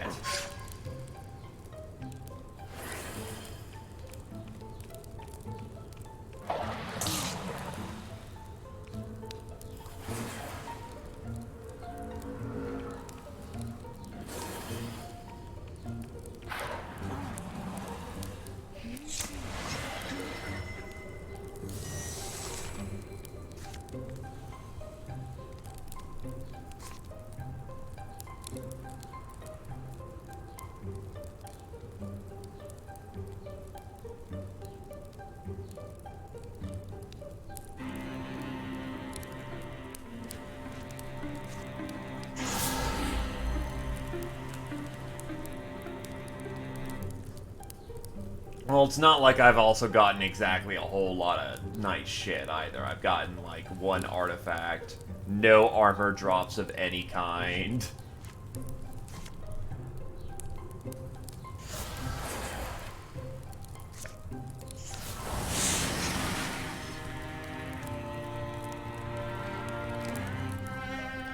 Can't Gray Plane, so that's effectively a useless turn for Coda.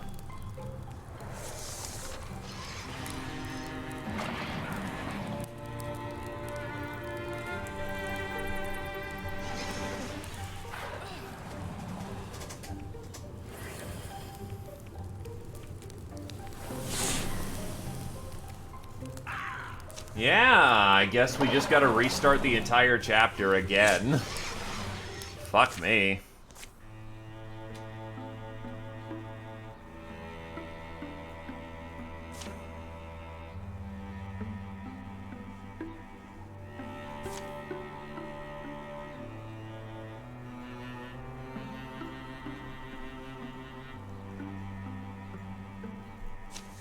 How long would it take to, in theory, get this up and running?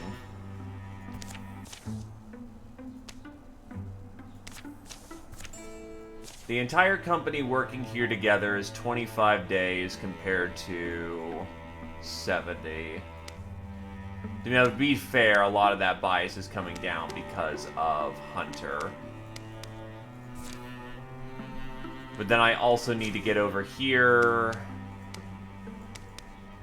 And that's roughly about 40 days in itself.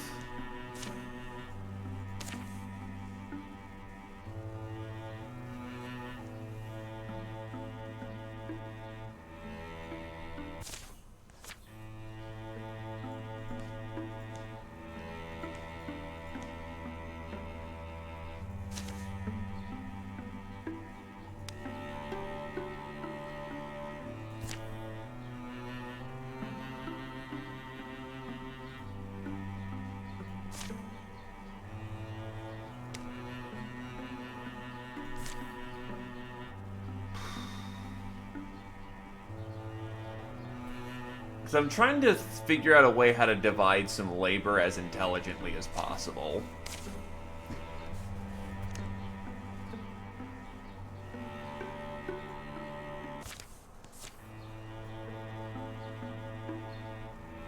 Hit me.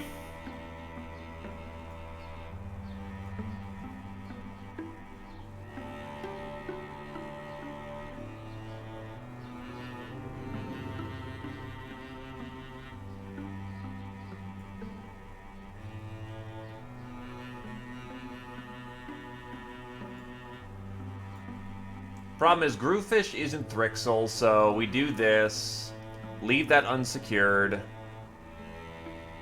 go here. That's going to be at least a good 10 civilians dead. Up here, that might do something decent. That's not Thrixel, because I know where they are at this point. We're basically applying scum knowledge here.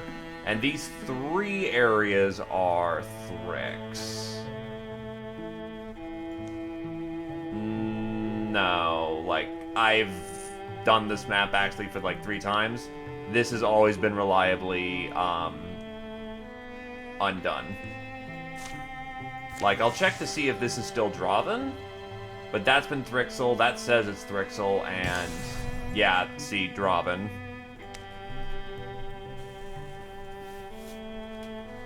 There are 3 Thrixel sites that we are aware of, and we're going to lose about 10-15 people. Well, we're not even skirting around, because we can go 1, 2, 3 Hermit down here.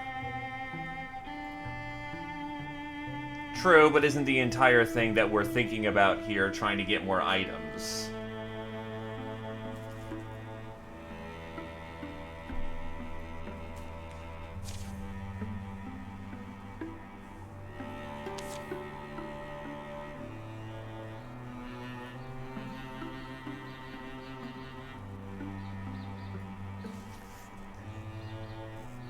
Well, I mean, we either go north, Cool Stand, Cool Forest, Bright Pine.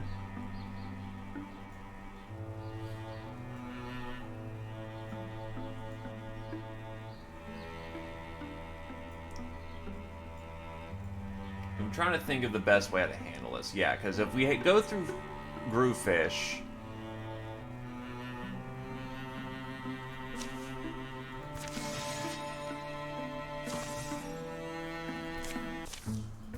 and go for Warrior. That's 25 days.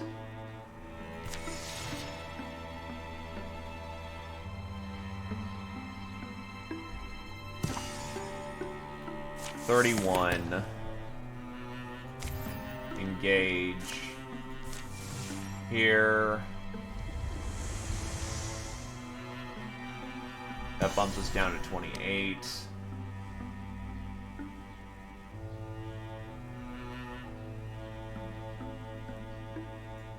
So then we need to hit that. That gets us about 33. Leave a recruit to secure the place. Go here. Smash this. Leave a person here. Go here. Smash this. Get over to Snowy Dame. They should be able to sweep up from behind. And we should be good to go on that account. Probably going to need to leave the Mystics behind, because those are the guys who recruit the fastest.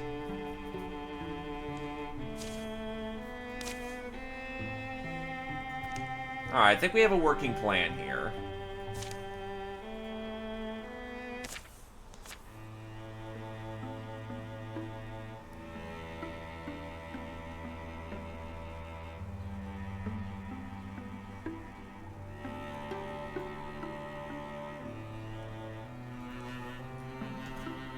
Alright, let's give this a shot. Alternatively, I can always just bite the bullet and get a legacy, but that's also kind of cheating.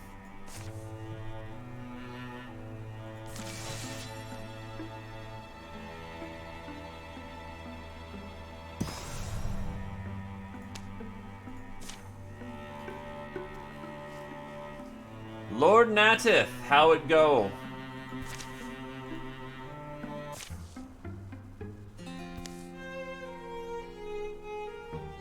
Daydreaming again, Arian. Yeah, you know, this would be the place to bring a woman, don't you think, if you wanted her to fall in love with you? Oh, what? Yeah, but listen, the battle's about to break out. I'm supposed to get you. It's who I am between battles that allows me to succeed within them. Note who wrote that? From his book called The Warriors of Peace. Knight poet named Pemsey Ponderpiper. Tall and handsome he is said to be, and a very good knight, and a poet as well. Remember you going on about him before, which explains why you avoided reading it. Anyway, let's rejoin the others. I just feel like something about this hollow is hidden. I'm not done seeing it. Could just come back once the fighting's over. Yeah, but it'll be night. The world will be changed, blued and dark and different. You're unrealistic. Colding minutes pass in quiet. You know, the seasonal birds, I admire their unity, their motion. They go in flocks and find all they need wherever they fold their wings. An example to strive for on these long journeys of ours. Look at that stump. Look at what? It looks like an old, it's lightning split. Puts me in mind of another line by Pensy Ponderpiper. Wisdom flowers in the furrow of a wound. Hey, you're near the brush, be careful. Look, I can't tell, but there's something in the tree. Wait, really? Yeah, I somehow knew. That's why I tell you to trust my intuitions. See what you found before you get too insufferable. Just gotta reach past the... Ow! At that moment, something strikes Aaron hard. He falls away holding a blanketed bundle that had been stashed away in the tree's carcass. Arian! I'm finding it there. Am I out, Arian? T, out here, it's starting! As the twilight deepens, armed figures seem to form from the very bracket. I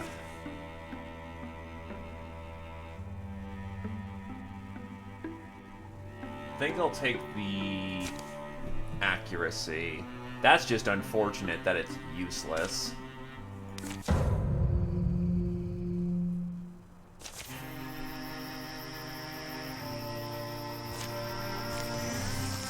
Oh, by the way, we lose the firearm in all this, too.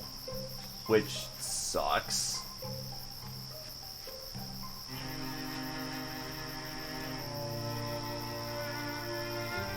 Hello there, Lotzavo. How's it going? Well, Lotzavio. Never say the name right. Not bad.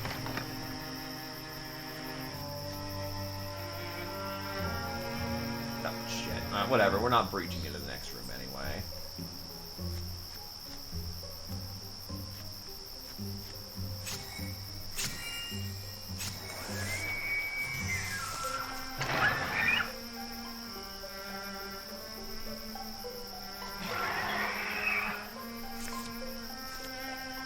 Well, can't do much, so yeet. Or a dodge on a 91. Nice.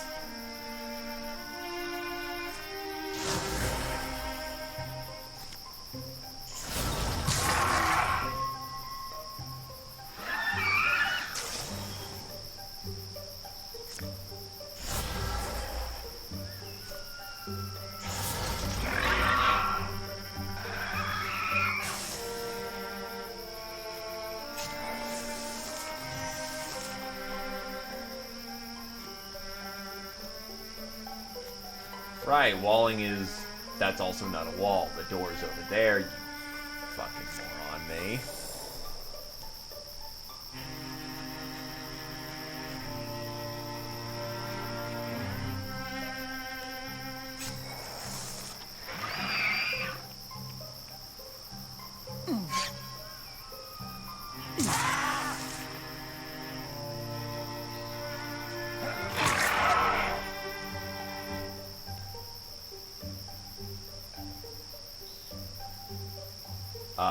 Game?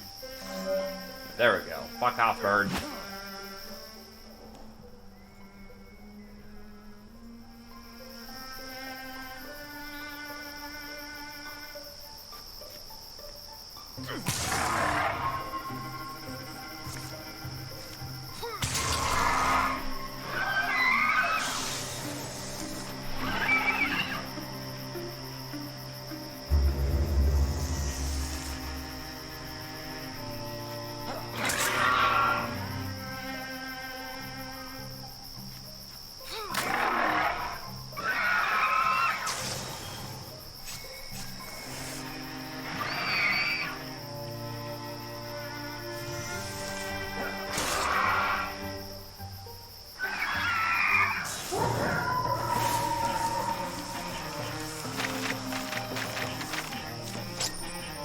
Decorated Ember Gown. Well, there's some actual armor.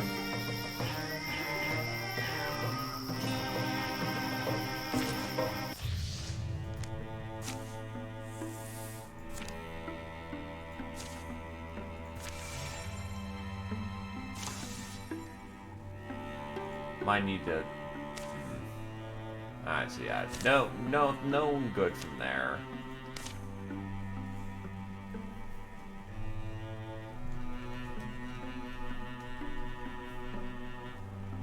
Yeah, that's the idea what I'm gonna do with the recruits.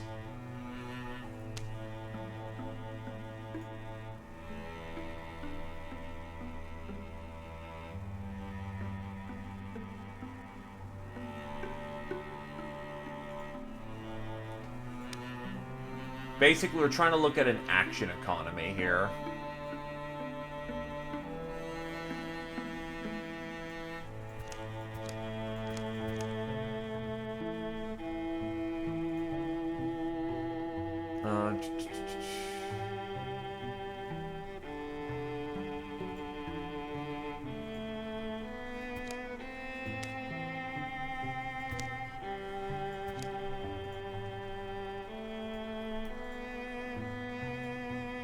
There we go.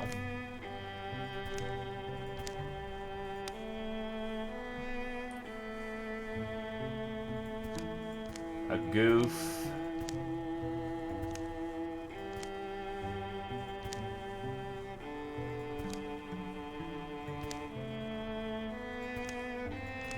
Unfortunately, no straw hat for either of anyone.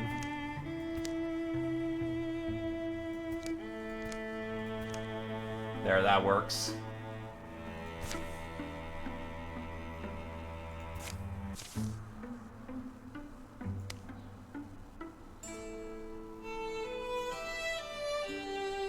This was actually meant for be combat formation Badger, but we are still taking new folks, so that's the idea about all this.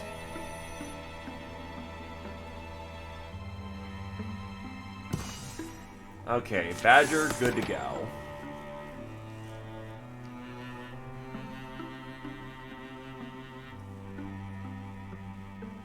Currently, the order is, Badger was first, then it was Lumi, and they both had characters, but due to unfortunate circumstances at the end of the chapter, I had to reset, so I'm getting them in order. Honestly, no, that's once per combat. Honestly, with the campaign as it is, we might just need broad swipes.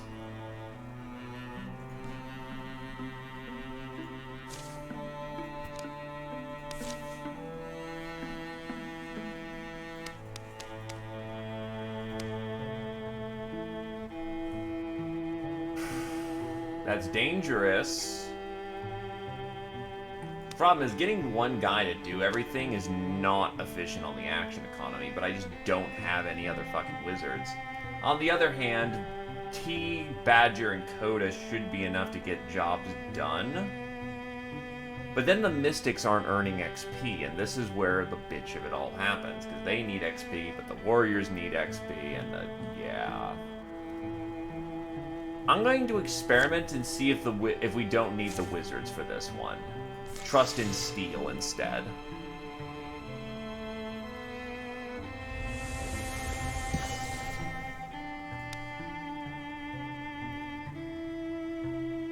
Actually, that was a terrible split. What the fuck was I thinking?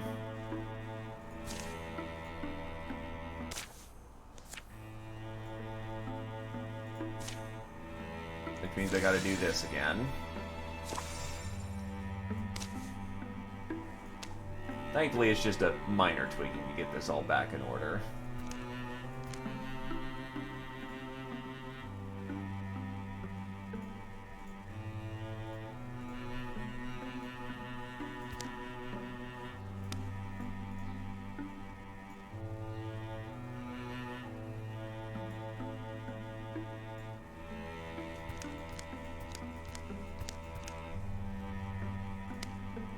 Anyway, how's it going with you, Z Opposer? I'm sorry, I did not welcome you in properly.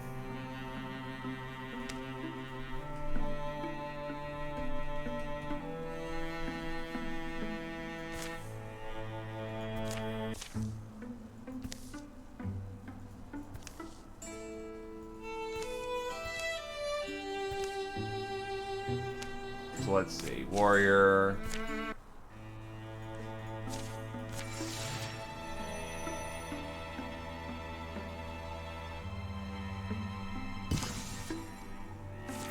Badger's good to go.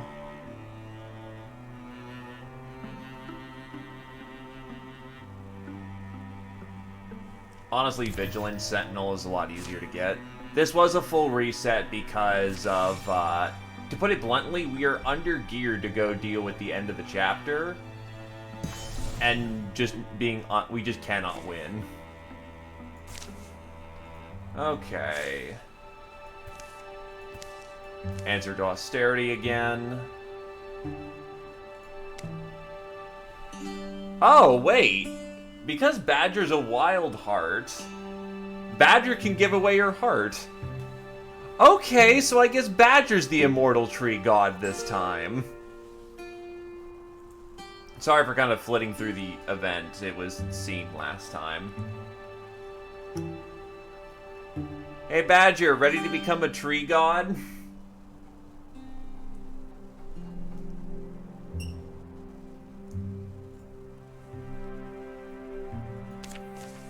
It comes to her in a rush of knowing, the way a long-faded memory sometimes surges into focus. Standing within the Forest Lord's foggy silence, Badger knows. Quick, but with the weight of a thing considered all her life, the resolve sets in her. Her whispered words barely move the mist, forcelessly yielded. I'm a helper, you know, a tender. I've always tended human hearts, but they're not like my own. Or like yours. I choose to serve you if I could. Badger, you alright? You're getting pretty close to it. It's okay. The mist thickens around the mall, spirals tight as white, spooling yarn.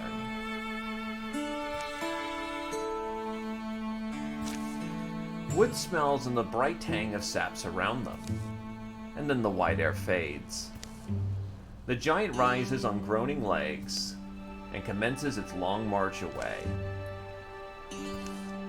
Badger, he wrapped you in something. My voice. Badger's voice resounds, newly rich, a swirl of meticulous wind to wrap lonesome furs. I found a calling, that's all. I'm still me, and I'm still looking out for you, among all else. Let's go. We have work, and we have joy. It's all ahead of us. Calm quiet accompanies them worldward. For some reason, Badger seems fine. Better than fine. Years won't touch her. Battle awaits.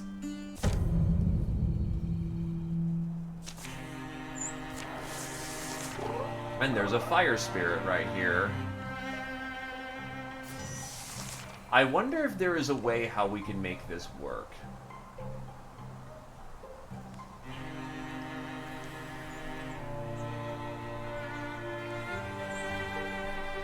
Because this is the best chance I'm going to get. But on the other hand, the opening lineup sucks balls. Bone Lance, Splinter Blast. Splinter Blast won't reach. Fuck me.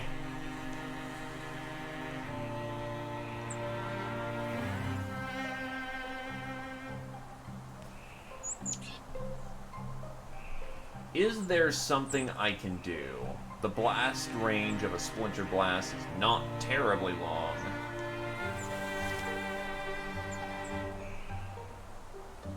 Oh wait, that's right, you're a Earth Scribe, so you actually have really good punch. Actually, there is something I can do.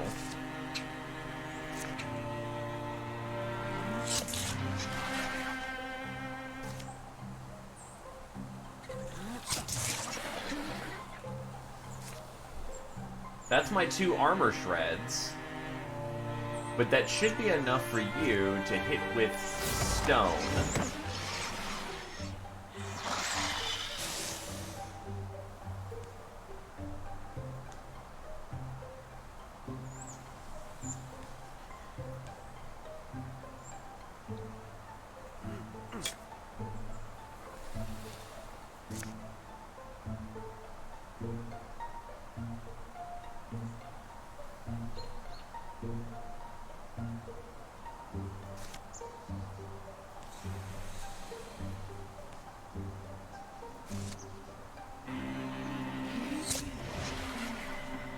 Gonna have to risk it for the biscuit, but this is the best chance I'm gonna get, so...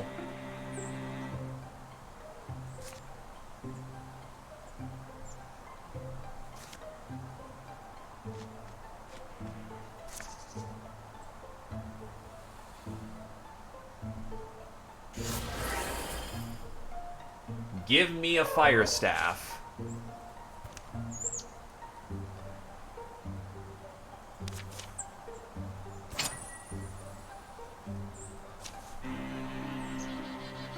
That's better.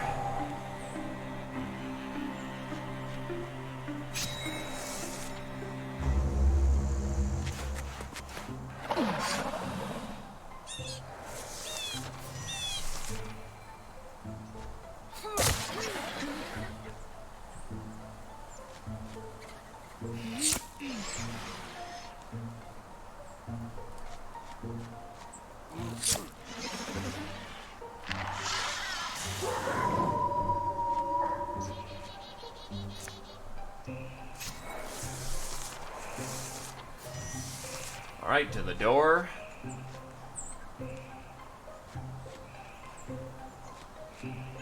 Warriors stand firm together.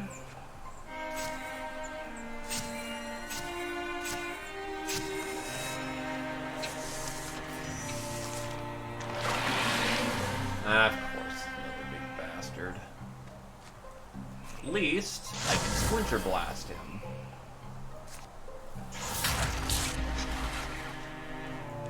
That leaves him so horribly vulnerable.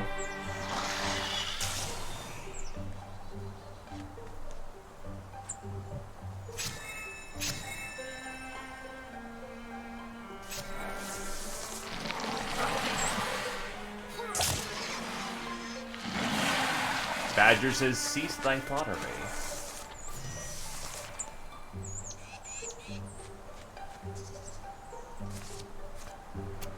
Nope. Fuck.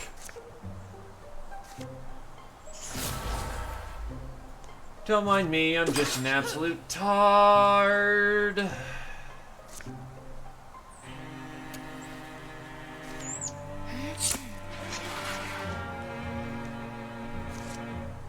At least we got a sword. Or an axe.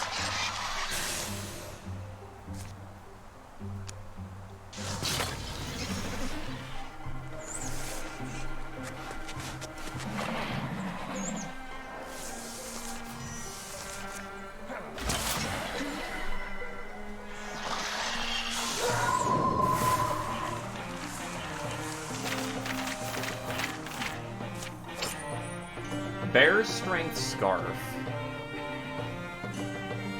I mean, it says Bear Strength. Who do you think we're gonna give it to?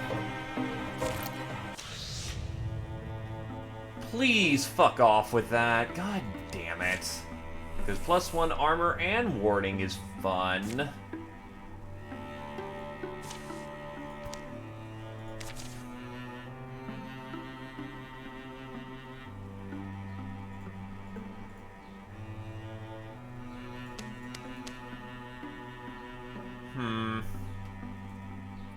It's actually only 20 days with everyone present.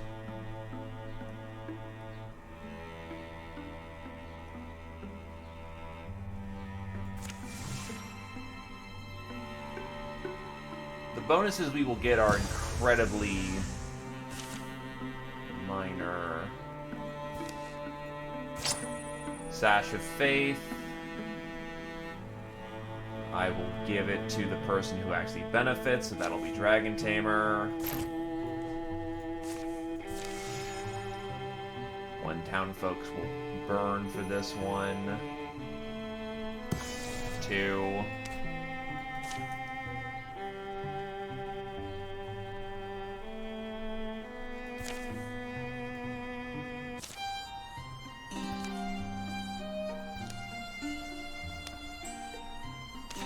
Flipping through this event again so that I can just get us going, because that one was actually the exact same event from before.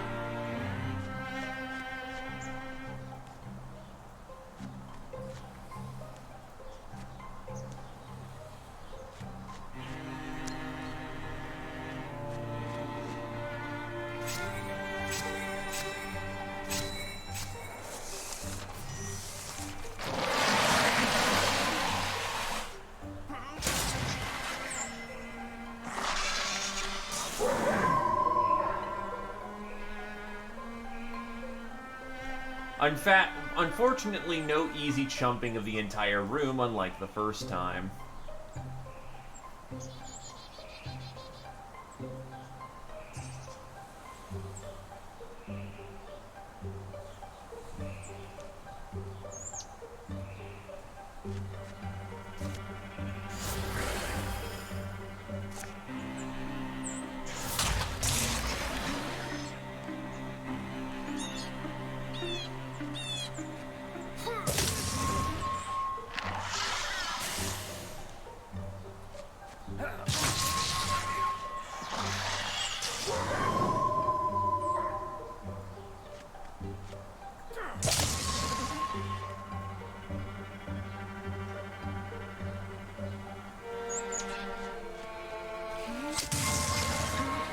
Damn, I was hoping for just the one and done.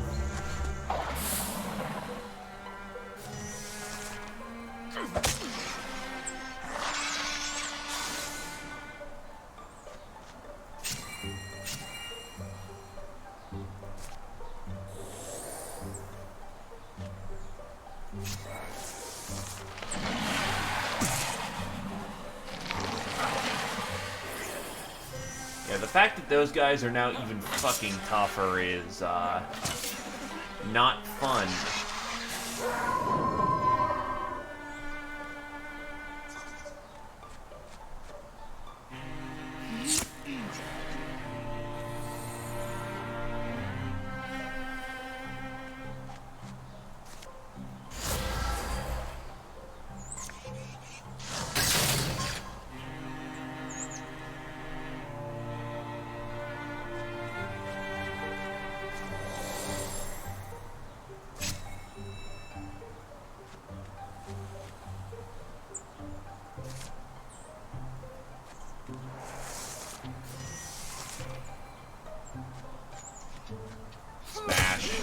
Still, having a Mistfall will be very useful later on, because just having a warrior who can absolutely dump some damage is beautiful.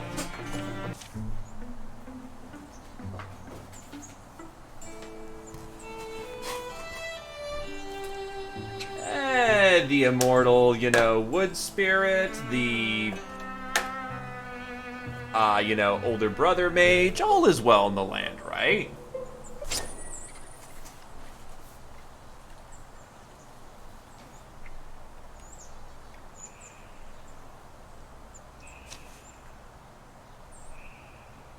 Redagon's Thrust. I mean, it's better than a pickaxe.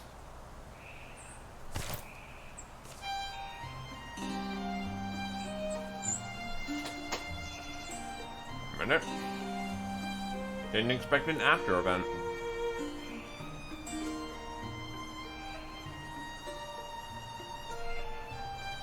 We've been very fortunate today. No battle ever promises you that.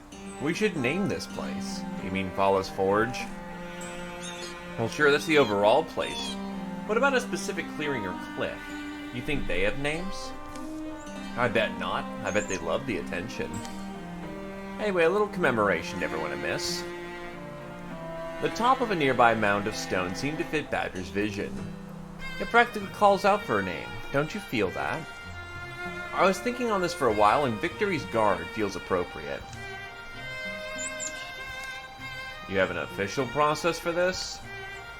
One makes one's own. The place will know. Badger lit a tiny fire on the crag as the sun stretched out, building small piles and saying a few words. Arian wondered if she was talking a little too animatedly at the rock. But when she came back down, something did feel different. The company took a moment to take in Victory's Guard on their way out, and continued on, hiding small smiles from Badger.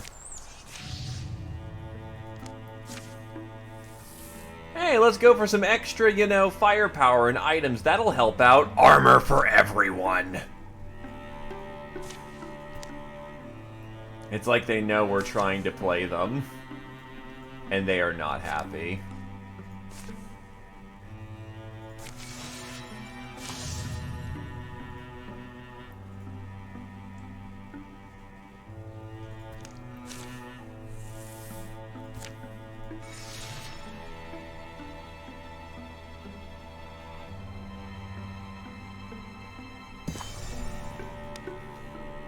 Alright, we're right where we need to be.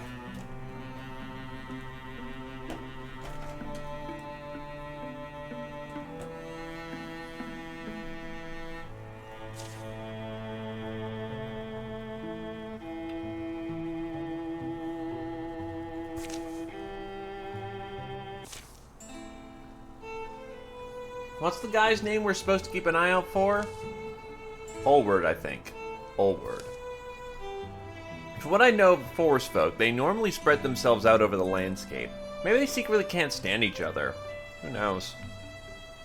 These aren't exactly normal times, though. And his wife seemed concerned anyway. Of course she is. Little Olward seems distracted. Start spending more time out in the ruins, watching the goats or so, he says. I'd be concerned too. Is that the story? Sometimes he wouldn't even come home at night. The lady seems at a loss. Seems like they needed better communication, I said. How do you get people to tell you these things? A trustworthy face and sensible outfit. What else? Clouds grow like lichen over the sky. They pick their way through the building bones until a shout rings out from close by. Come on! Come on! Up at the hill, a man stands up against a monument. His gaze darts the sky. Come on! And shadows of appearing Thrixel.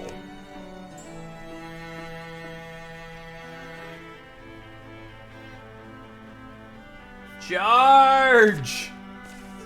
The third company rushes towards the monument.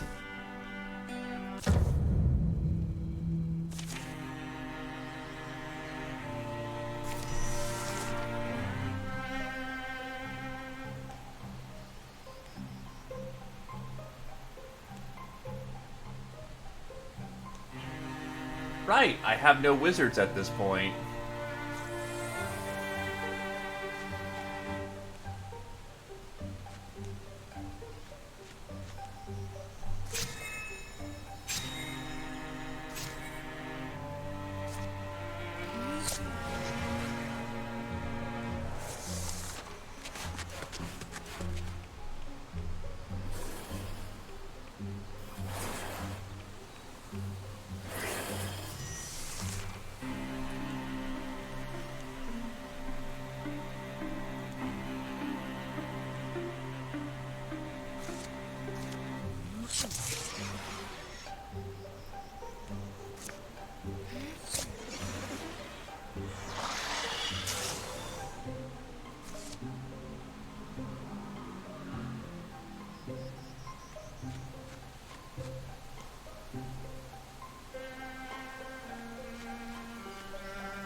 Thank God for stunt, which allows me to actually kill this target. Yeah, the fact they have 4 fucking armor, Jesus.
Actually, that's a bad idea.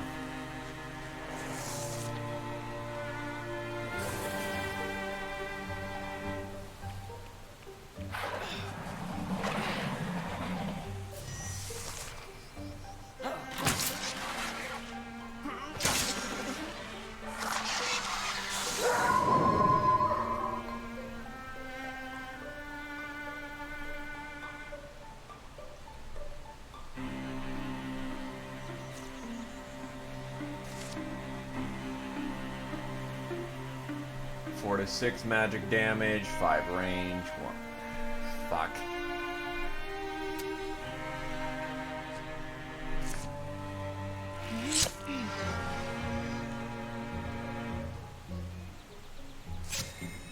I need to charge with my warrior. Oh, thank God, Badger did not just get maimed there. Well, I didn't mean to do that, but that also works.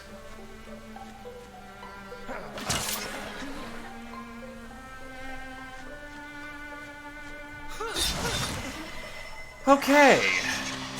Barely squeezed through that one.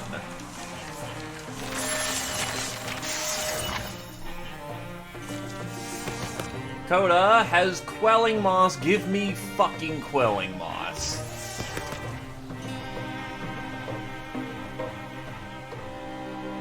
I will give Badger Endurance simply because having that armor save is going to help a lot right now.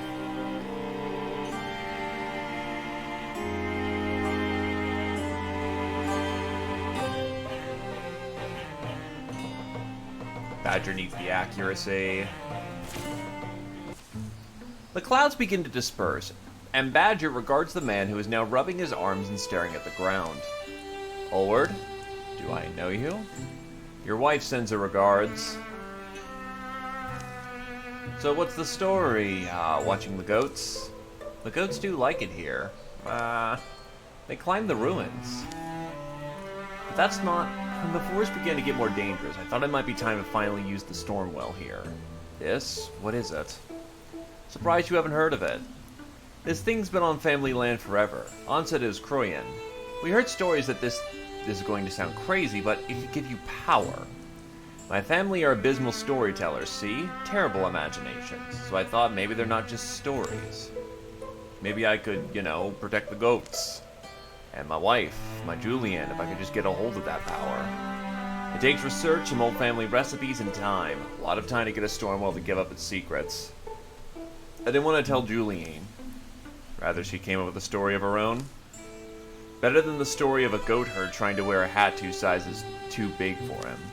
It's a shame, though. I needed maybe one more good storm. The clouds look promising today, and I thought that I could finish the process before the monsters got here. No such luck. It was silly now that I've seen what fighting really is. I'm not cut out for it. Glad I never told Julianne. So now you're going to count my goats and go home? Yeah. Unless one of you wants it. It's possible. Make the beast pay good next time. The sky's clearing now, but if you want to take me up on it, come back sometime. Ask for Olward. Julianne too. We'll feed you, put you up, give you otherworldly powers. Forest folk hospitality, you know?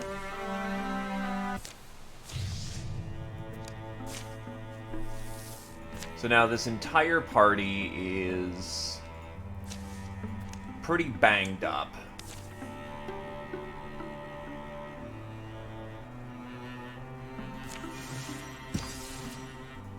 They just flat up need the time to heal. The Strap of Divinity.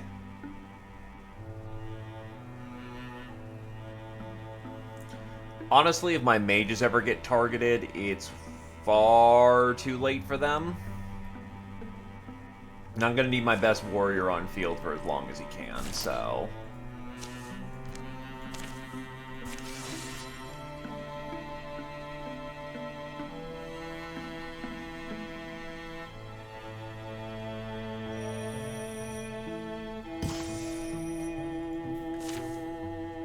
Please, let's not fight whoever gets the over who gets the item.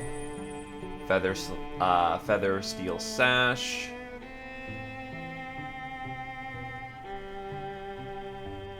Honestly, my wizards are pretty key, so getting him into action is important. Then we're gonna send these boys to get over there.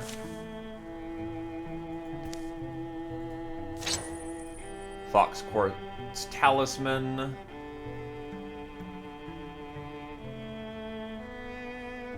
Who benefits the most from getting the armor up? Looks like it's T. I will be down 1 recruit. And again, we're still gonna be barely any high for... No, because if I split the party at this point, we'll be fucked.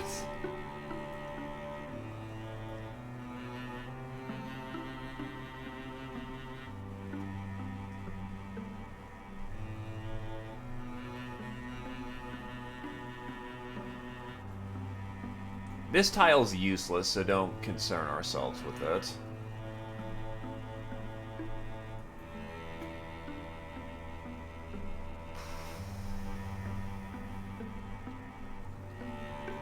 Grabbing all the items, I didn't get any more weapons. I just got stat ups, and honestly, the Calamity deck got way fucking worse this time. Because the Bard and the Dreaver both got armor ups. So one of the most dangerous enemies on the board got tougher. Lost the Fire Hand, though it wasn't doing me much good. Got Quelling Moss, which debatably will be more useful, because it actually has range.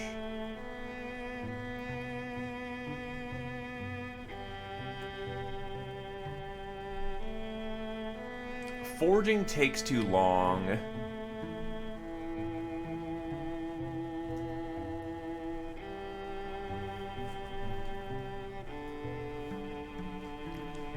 I'll make a save right here to see if we can't handle it, but I'm not seeing how our odds got any better, honestly.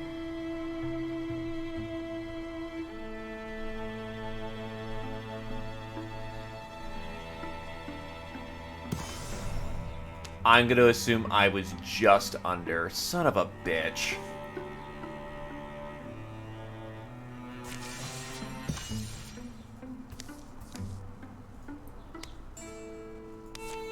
Let's hope that 39 gets us the next tier.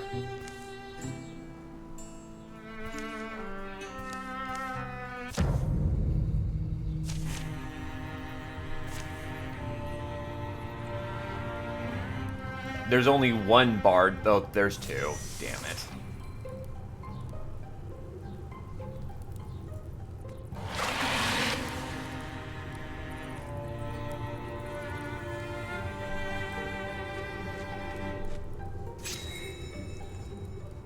I do, however, have a heavier staff this time, though.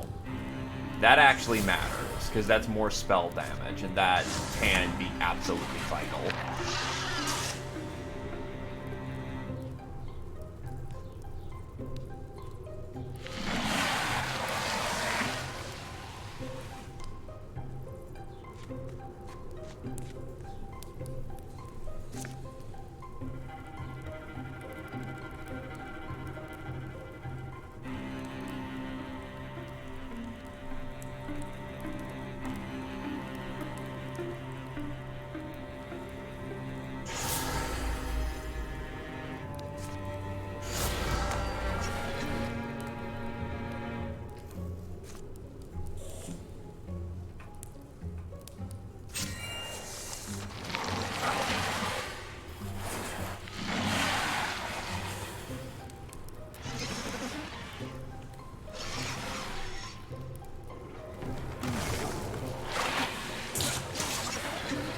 Oh, he can break my cover. Oh, that's ass.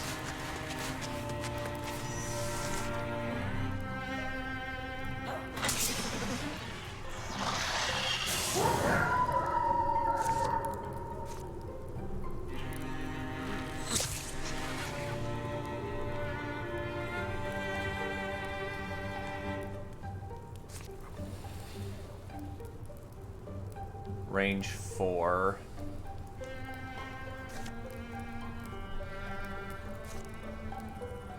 The axe has what it takes to actually get the kill.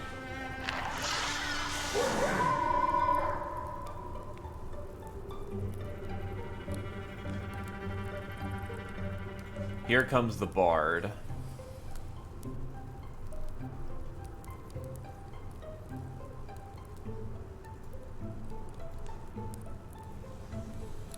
I think a lot of what I did during the first time as well is I accidentally stumbled upon having reflects which that one currently has, and that's not good.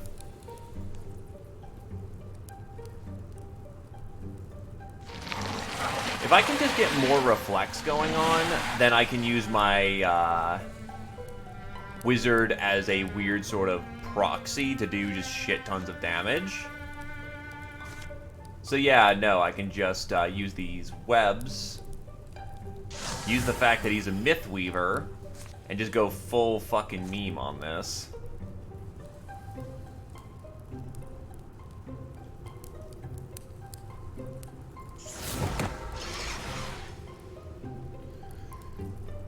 Okay, next thing I need to do is I need to figure out where the hell I can go to be safe. Is this cover?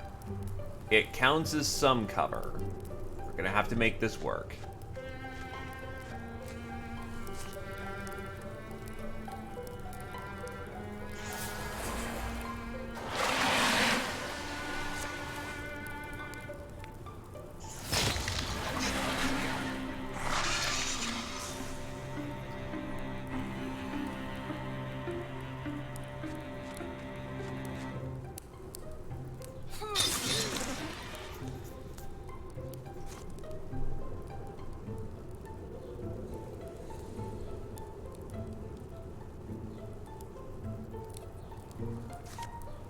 Honestly, it's not good to split damage, but you're the only one who can reliably punch through bard armor.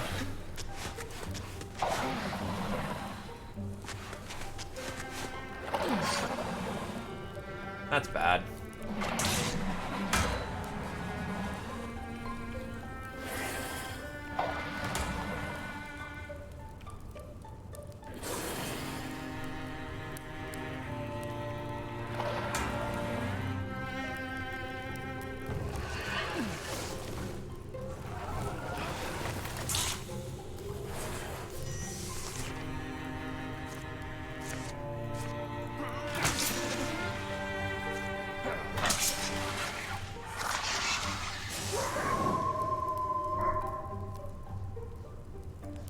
Okay, how the fuck do I unscrew this situation?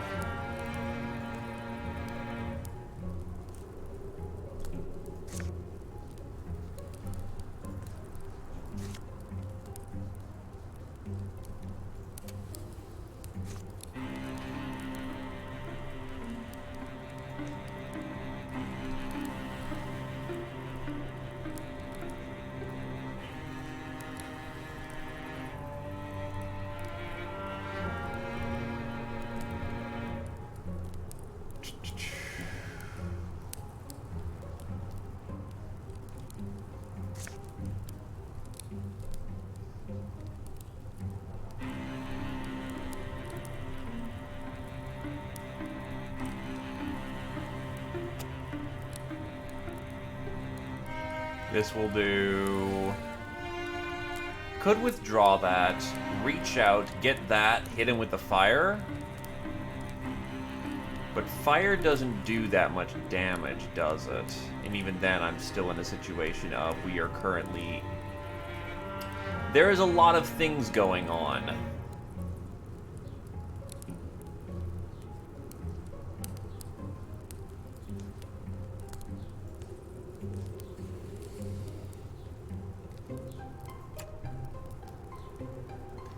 Burrow, and then it has Toxic Spike. Oh, God. Okay.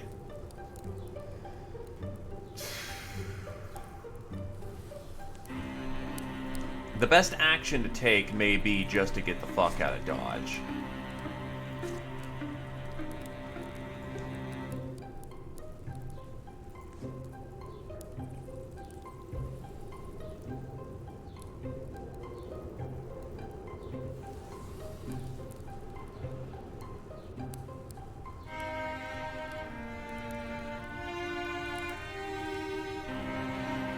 Yeah, so here's what we're gonna do. Fall back. Discus. And fail.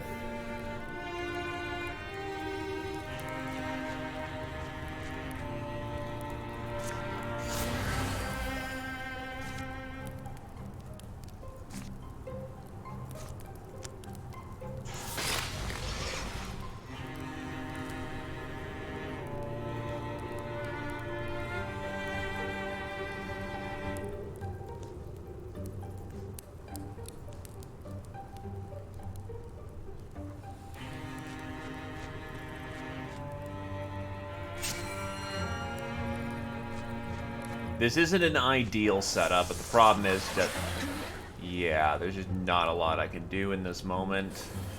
That's not what I wanted you to infuse with.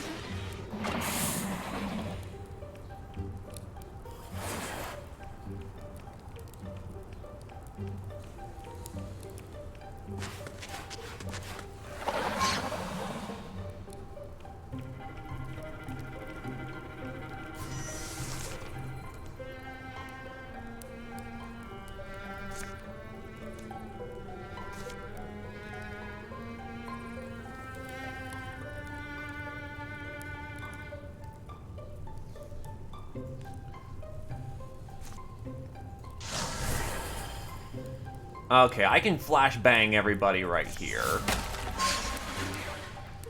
That gives me a little bit of breathing room. Not the most, but it's at least better than nothing.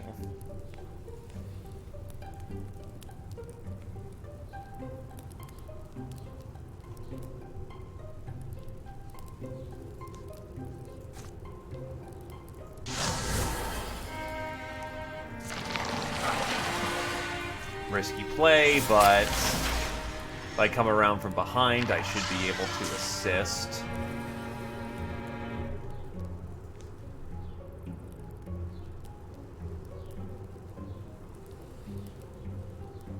Oh, he has a counter. Fuck.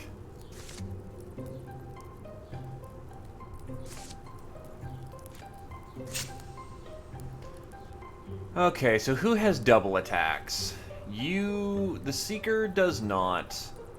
The Thrusk does.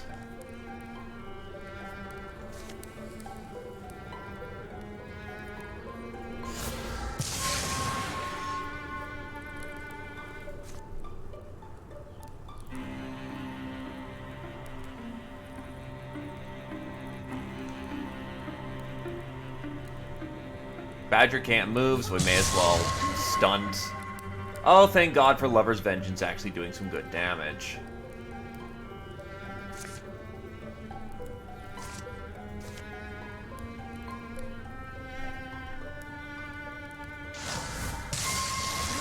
You will drink deep of poison and die.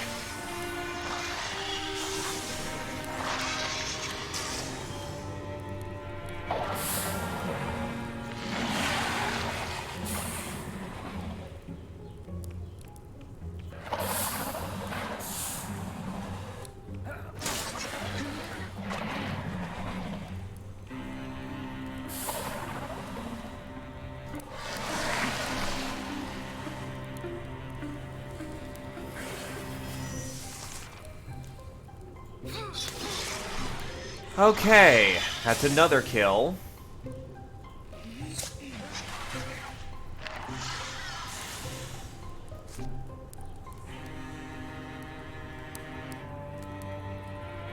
One, two, three,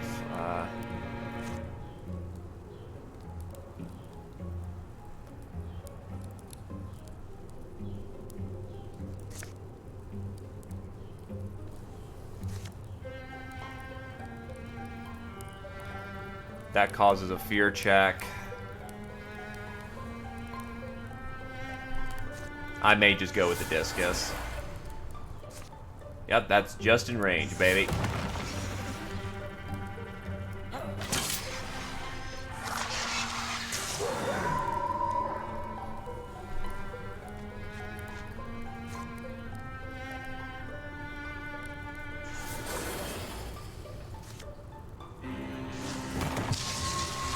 No stunt.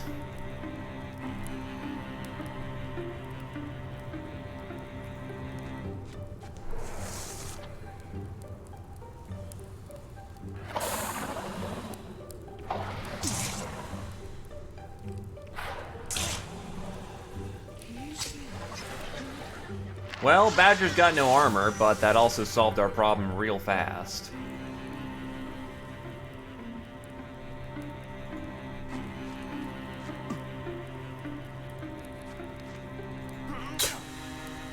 That's bad. Give him a rock shield. So that gives him some soak.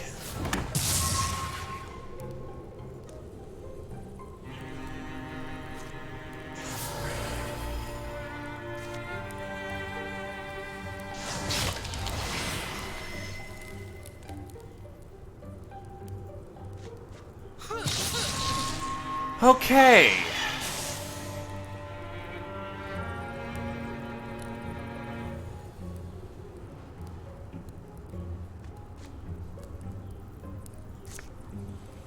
We're getting somewhere.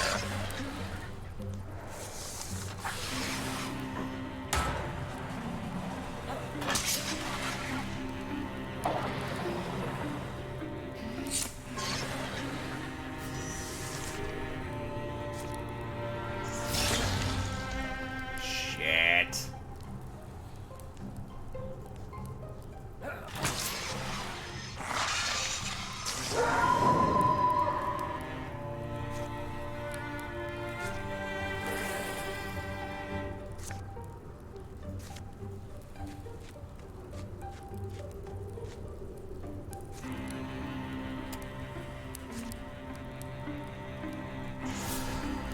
Tried to pin him with success.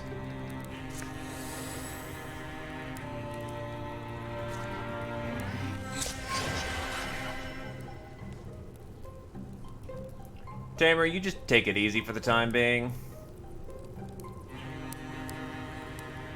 I know you're pinned, so you can't reveal my ass. So Badger can just go for a assassin-y strike when ready.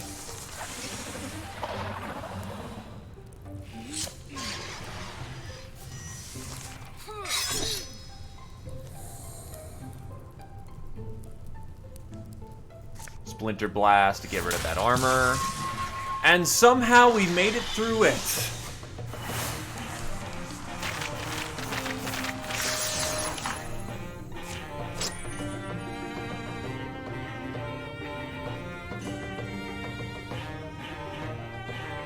Give Badger the armor because that actually gives them, you know, actual armor score. Broad swipes, I guess, because might as well take advantage of it due to the massive amount of fucking enemies and the spear that he has.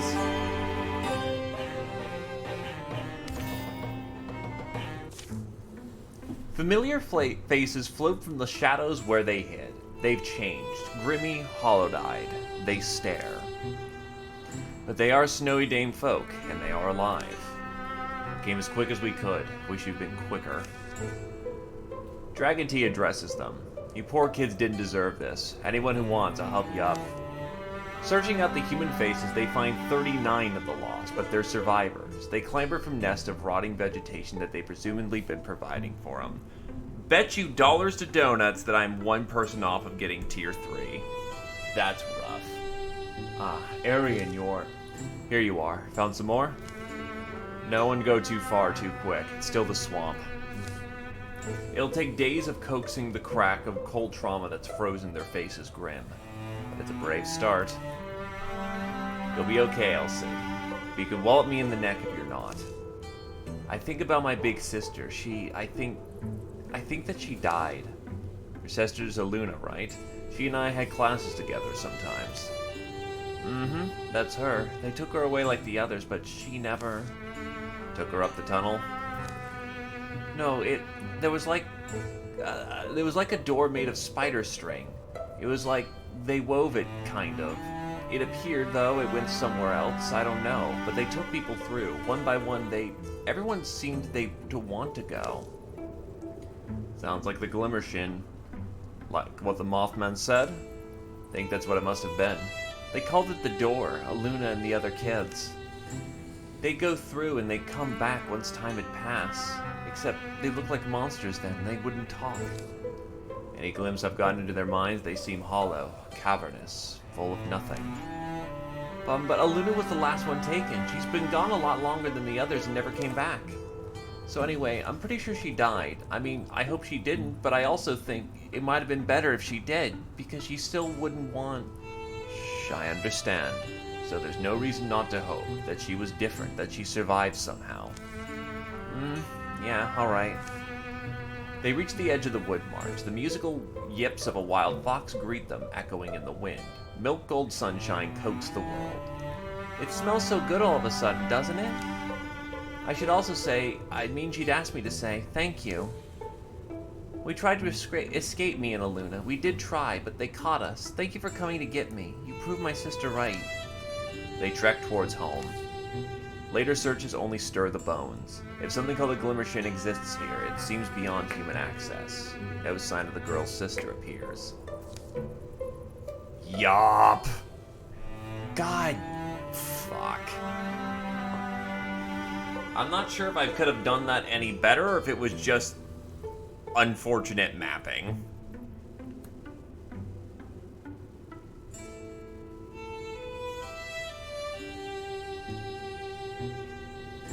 I'm assuming with 51 you saw the other rewards too, Glaive.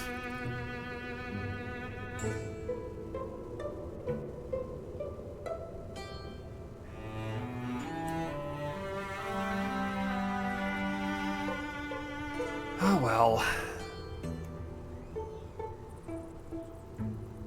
So I'm assuming every 10 up is how you get the other rewards. What are the other two? Just curious.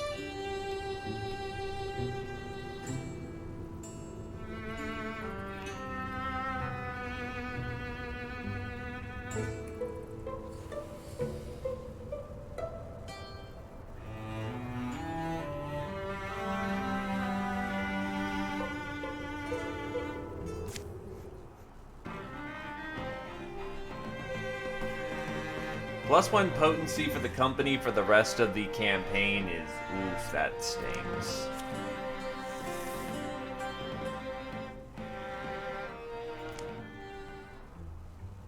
Seasons pass slow for the town of Snowy Dame. Hurtful reminders were everywhere. Empty homes, graves for missing bodies, classrooms full of ghosts. But human resilience is remarkable, our great gift for smiling at the simple heat of sunlight. Will bless whatever's left to count.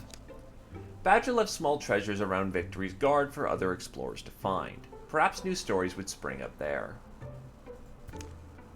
Hermire was acquired by a family of cats for a few seasons.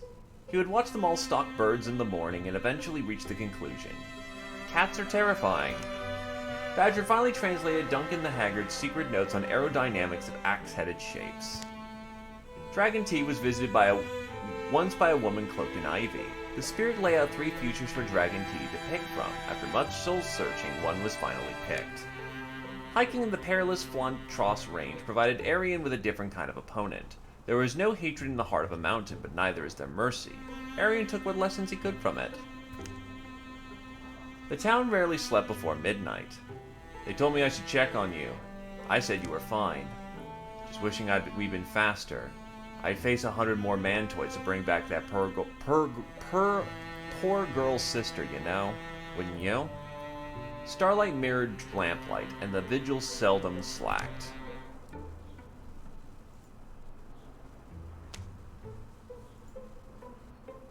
So the question is, do I want to be tougher, or do I want to be killier?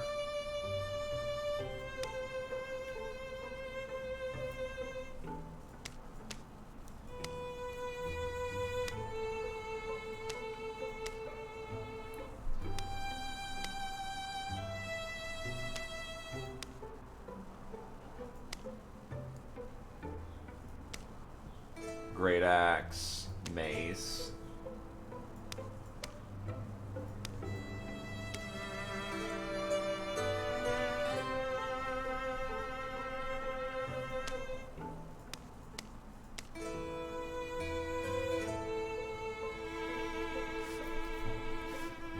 I definitely need more damage, though, in all regards. I think I'll give Badger a Great Axe, just for that shredding.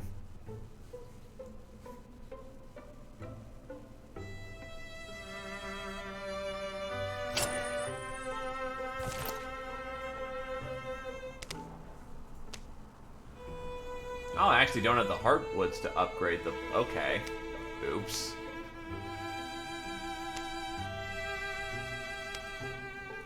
Wow, I actually didn't realize how expensive the Heartwoods were. That's, oof. Not good.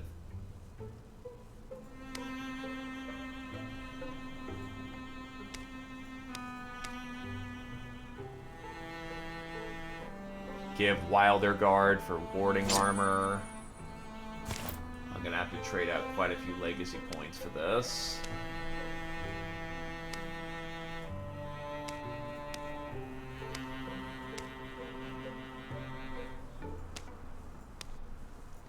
But I should still be able to round 1 recruit.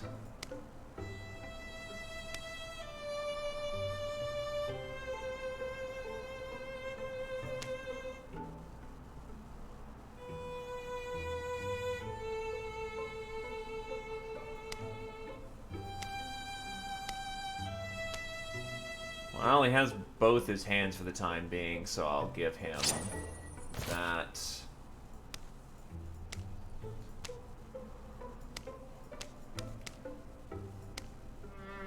Alright, so we have some access to tier 2 weaponry, so that should help out with survival.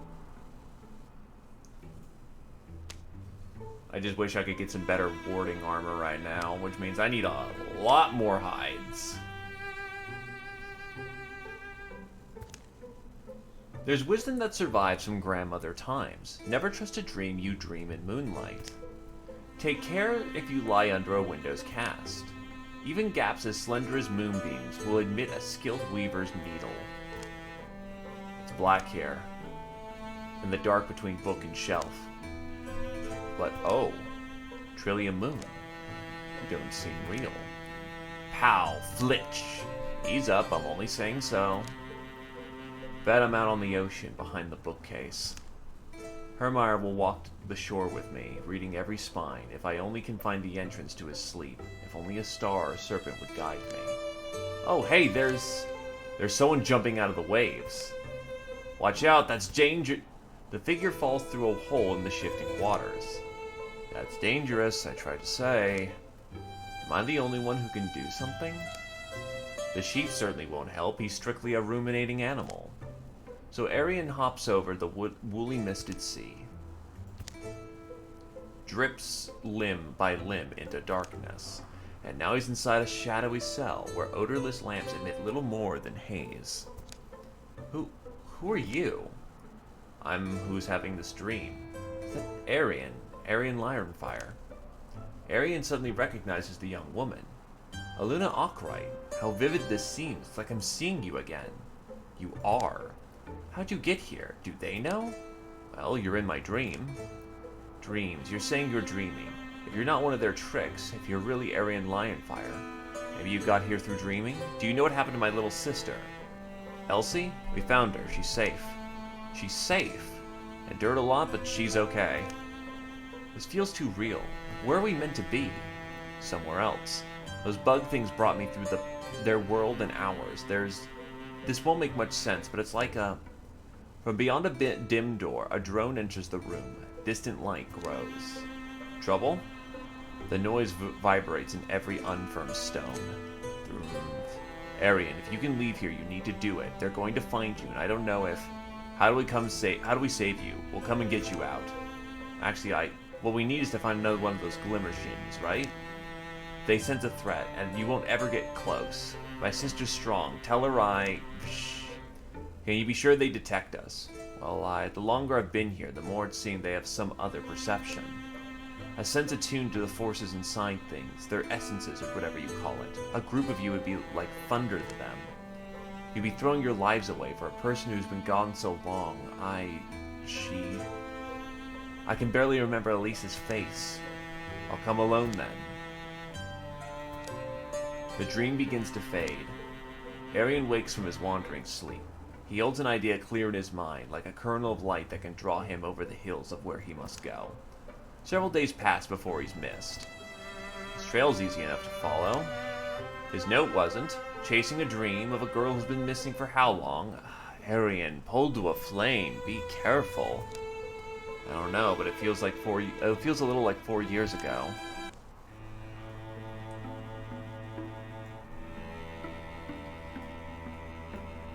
Okay, now that I actually have the time to sit down and, get recruiting.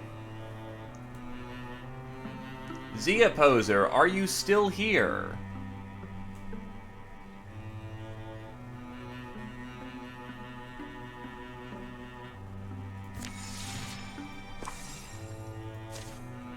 nowhere. I will have Dragon Tamer handle the recruitment at Snowy Dame.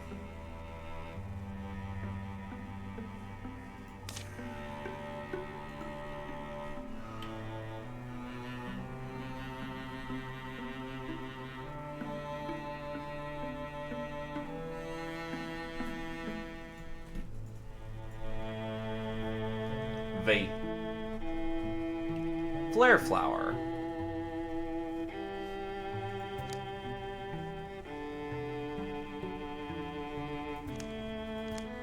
Alright, this works.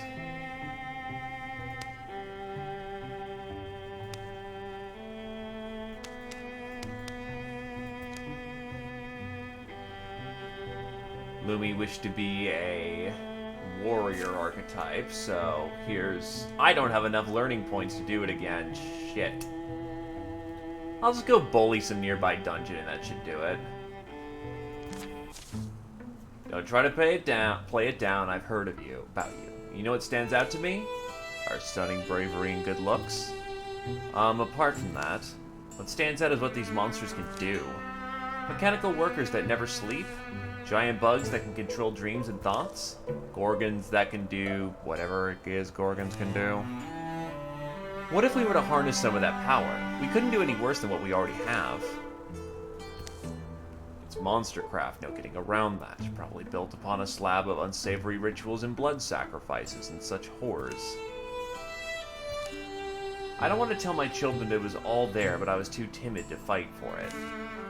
Whatever your motive, you can shoot them, you can loot them, we'll train you up.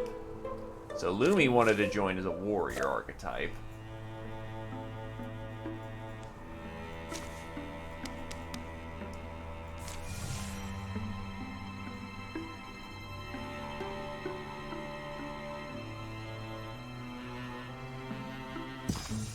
We've been walking for hours. The light has faded to dusk. I think we're going around in circles. I swear I've seen that tree before. I'm not sure I like this. Did you hear that? That was just you stepping on a twig. I guess that's what it was. Come on, let's go this way. Try to watch your steps, twig stomper. Suddenly the path widened, spilling out to a large clearing bathed in starlight. Oh, just the local, thing of the wood. This music, it calls to me. We should join them. Join them? That seems like a profoundly bad idea. They have no faces.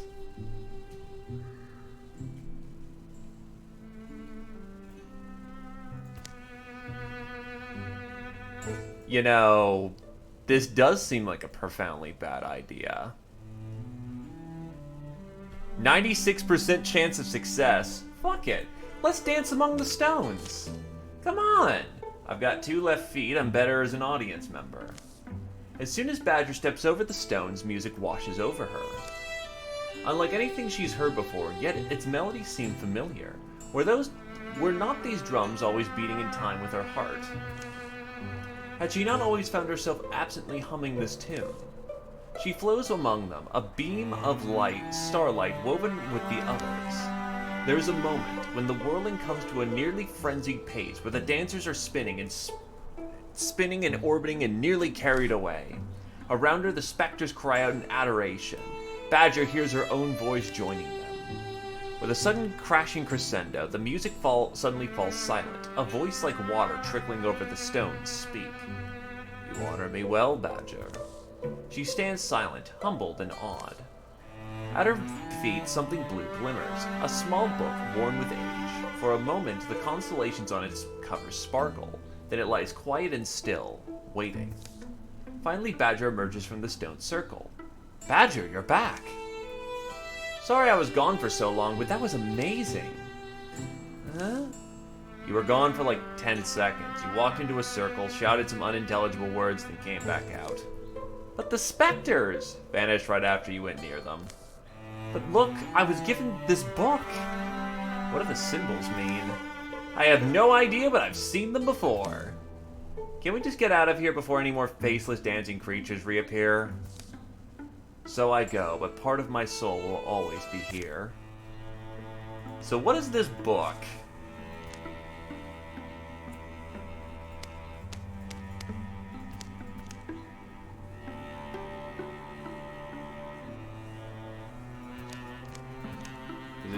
Not a gear?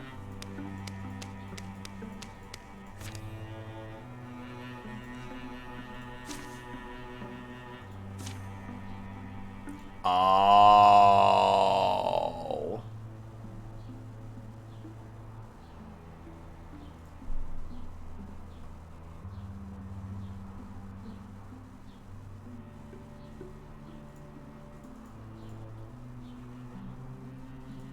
That is specifically for the...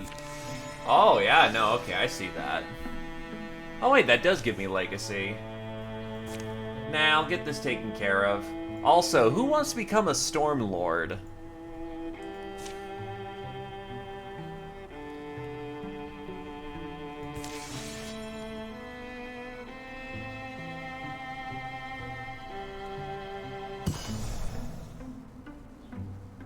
What's there? Got a cold campfire, built but it never burned. No. Oh yeah, so, 3rd chapter, remember the wizard fucks off for a bit to go do his thing? Got a gold campfire, built but it never burned. Looks like Arian's work, but my eyes might just be longing for him at this point. Any insight? If it's his, we at least know he's alive. He should have scattered it, even if he had to leave suddenly. If he built it at all, I don't know. Something's not right. Something hasn't been right. I guess we'll hope to find him soon. I really don't see it, and they'll never be able to. Come on, Arian, this place is dangerous for us both.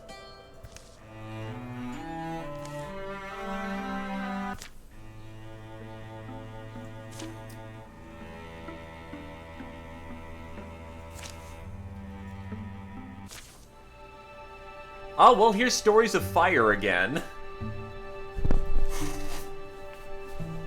They hiked the tree-covered hill above Howler Forge, making their final approach. Was this woodland here always in the middle of the plains? Oddly isolated.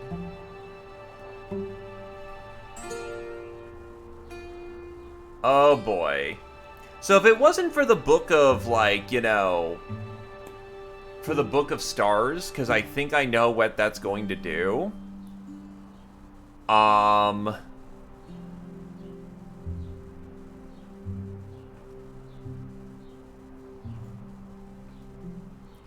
Because this would turn... Because if you get... I know this is a transformation. Assuming that the Book of Stars eventually leads to its own transformation.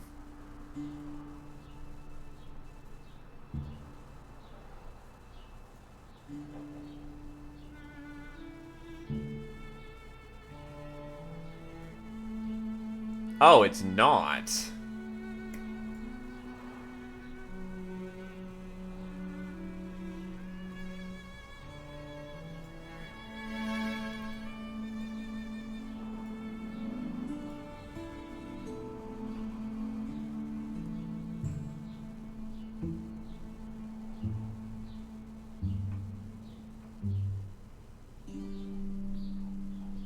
Trying to think.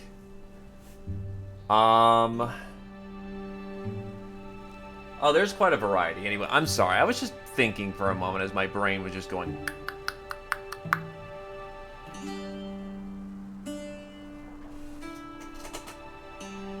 Hey, Badger, you around? It's happening, isn't it? I've got a feeling like I'm shooting a candle from the wind and wishing only to go inside, to sleep in my bed. Should I say something? Badger's leading the way, and she spots the warm glow ahead. Did it flicker to light just now, or maybe it'd been hidden behind trunks? Yeah, this place is pretty removed. Robin must have a reason for gathering here. We have a question for you. Well, let's channel that curiosity into action. Anyway, we'll get our chance to find out. Everyone ready? Seems like a campfire up ahead. Campfire? Could be a Wandom traveler. May not be hostile, but I'll stay ready. Or no, this isn't. A gout of flame swirls amid these saber rocks, silent, bright, and smokeless. It's not a place to hang your kettle. It's beautiful. I wonder why it's not hot. Not hot, it's blistering. I feel it. Badger, you okay? So basically, long story short, do you want to become an avatar of fire? Or we have a potential for later on to, potentially making you into a star person. So do you want to be a spirit of fire, a spirit of the stars, or just stay human?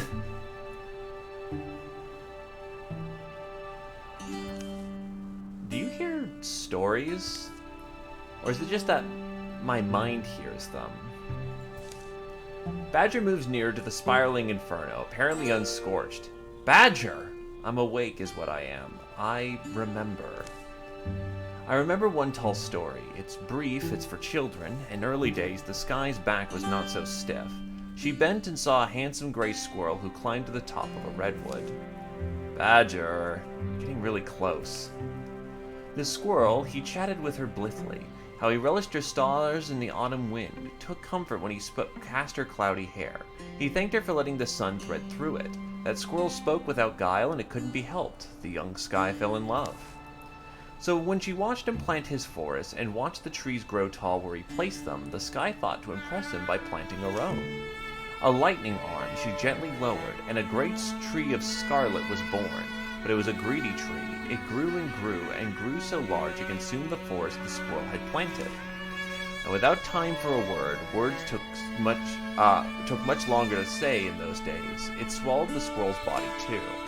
Seeing the world suffer, she summoned from the cosmic ice a healing rain. It was the first rain, and afterward she would often soak the world in it, for fear it all might burn up just like that poor intrepid squirrel. That's the story I remember, and this place remembers. It's a piece here, something left behind. What's that mean? Stories of fire.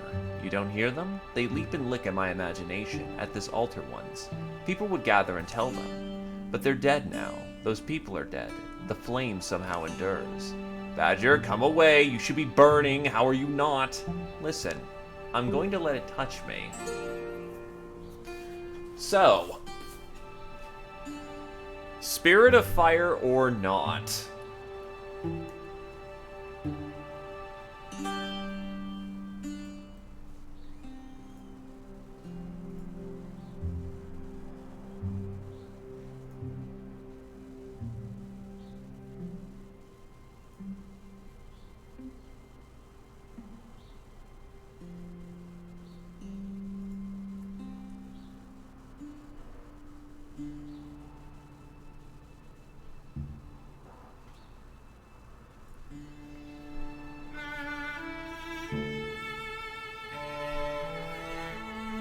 And meanwhile, I'm gonna see if I can't flag down Z Opposer while,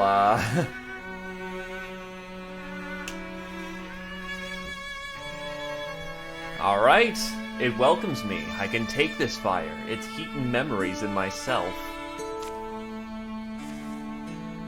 She leans in close and lets the fire climb her wrist. It's alright. I'll be alright.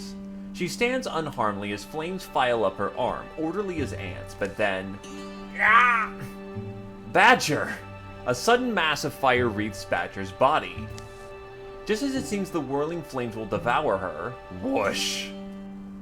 They retreat back into their coals. Badger stumbles back a few steps. Ugh. What in... Badger, here, my canteen's still full. Let me... No, keep your water. It's not painful, it just kind of tingles.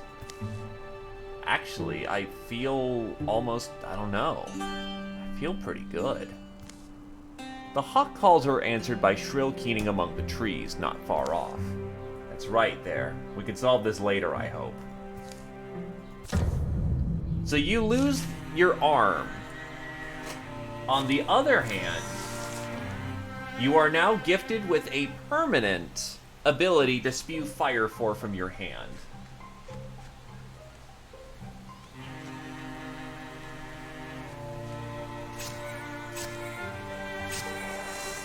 Also, your hair is now discolored as the spirit of fire now lives on through you.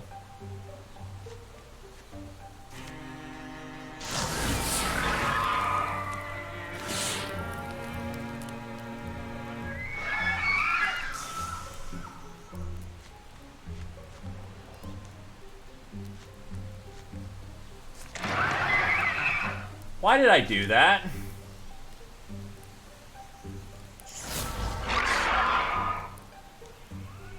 For some reason, my brain just went... Yes, this sounds like an idea. Let's do this.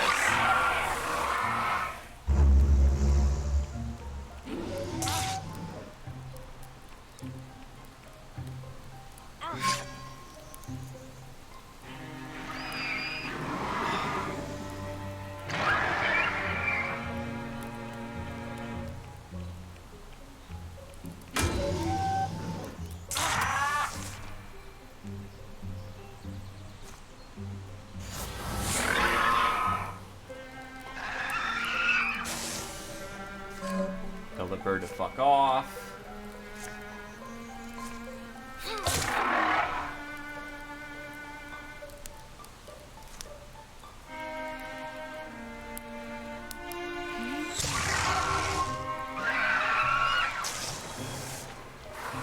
More than just a fireball, you're basically fire punching people because it's a cone of fire.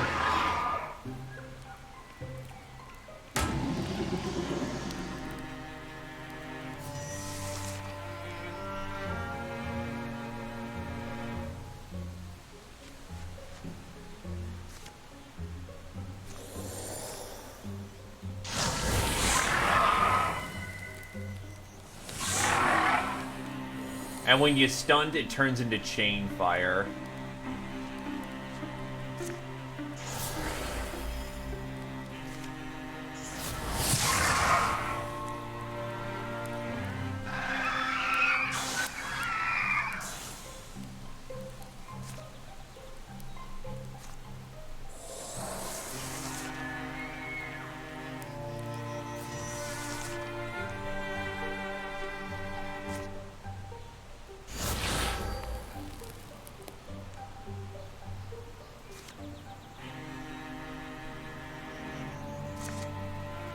Unfortunately, too close range.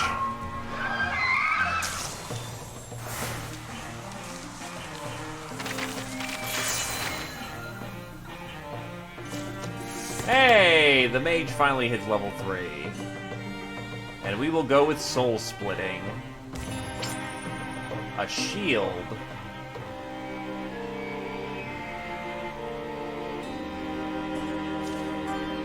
I mean, give it to Coda, I guess?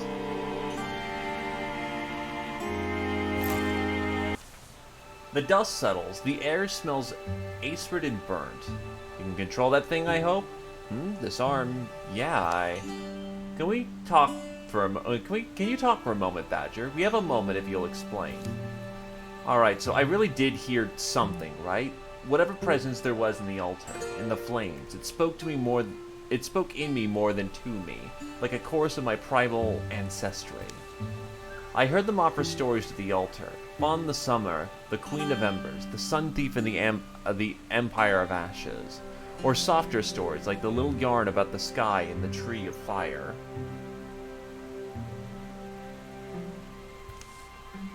I heard them, these flame-keepers, who drove out their herds and built their shelters here, who poured out their mysteries by this altar they must have carved, and... to become the keeper of that flame, it's something I can tend and nurture that'll also make me strong, and I can help me to protect the people that matter. Well, who am I to tell you otherwise? Would be the point also. I mean, look, if I didn't know who you were before, this would be more surprising, but here we are. You're worried for me, aren't you, Coda? It'll be fine. You'll get used to it. You're not gonna tell me off, are you? Where would we be if none of us took risks?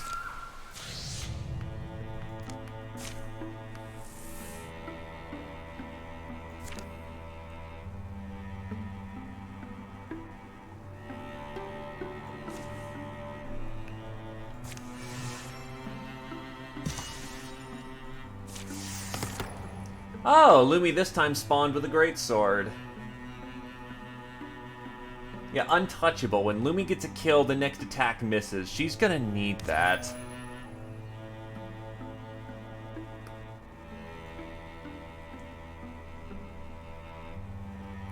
I'm gonna have to eat the next giant stack of Calamity cards, but...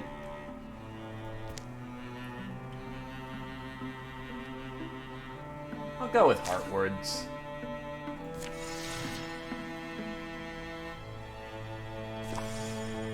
Okay. Does anyone want in at this time?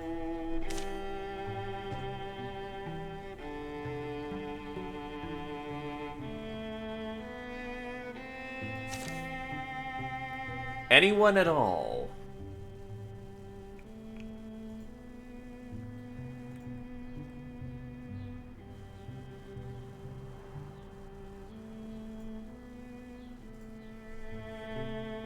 Well, the problem is that, Alatavo, you are not currently available in town right now. Not only that, we wouldn't have the points to get you in the first place. The event that makes you immortal is you basically talk to Tree God. I think it's like something in the mist.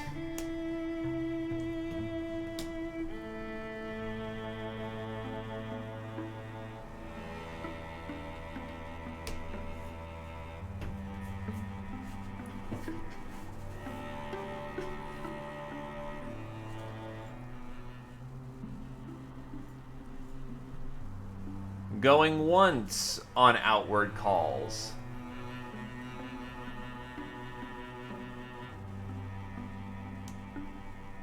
Going twice on outward calls.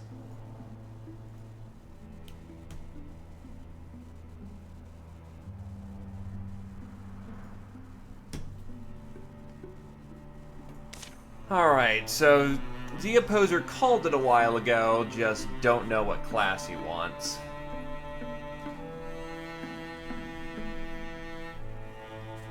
Or any sort of traits that he wants. So I'll make him an archer since we don't have any other archers at the current time. So, Z opposer to join the team.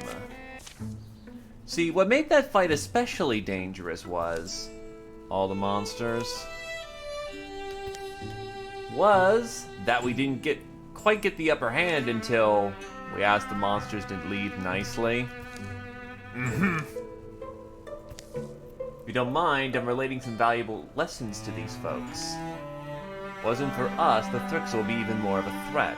Well, let's organize the parade then, no time to waste. Listen, do you think you could hack it out there? You wouldn't think you would freeze up or run off? Nod. I'm going to finish my story. Let me know if you want to talk later. Hey, Hero Lady. Badger? Sure. Listen, we didn't get off on a good note back there. Namely, the note where I look like a huge weenie. I want a chance to prove that I can hack it out there. Can't have my good name and Flaxentoss sullied after all. Good name? That's rich. Come on, we'll have to show you a thing or two. Hunter man, it's a hunter man.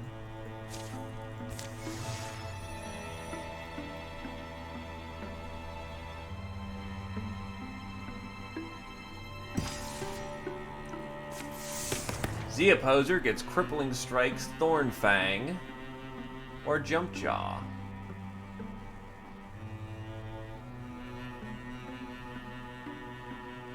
Jump Jaw, honestly. Thorn Fang, I haven't really seen the hunter build into too nicely yet, so. Meanwhile, being able to lay down traps is nice. We found this book full of constellations and strange writing. Someone needs to dedicate some time to focus on translating the Book of Stars.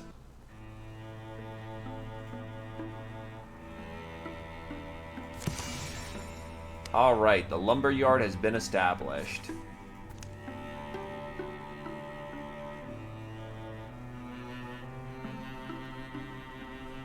Hides and spell threads, gonna need it. And here comes the calamity spam. Long days and nights pass as Z opposer combs over through the library. He pores over ancient tomes, their pages crumbling with age and ink faded with time. Unfurls scrolls that crackle and spit, no matter how carefully they're unrolled. At long last, the code is unraveled, the cryptic lines are revealed. This is it! Aha, I found it! Finally, I thought I'd be looking forever! At the next desk over, Hermare shakes himself awake and lifts his head. Did you say something? I found it. I was just about to give up, too. It's obviously in Astera's Esoteric Arcana, Volume 23A. Obviously. So you know what it means now? Not at all, but I'm close. Now here comes the fun part, translating it line by line and cross-referencing it with these other books. We have very different ideas of fun. I'm going to see what the others are up to. Good luck with your star stuff and scribbles. Yeah, this might take a while. Today, glimmering pond, no glimmering pool, into the glimmering pool. That's it. It's done, and it seems to be a map to a place called the Glimmering Pool.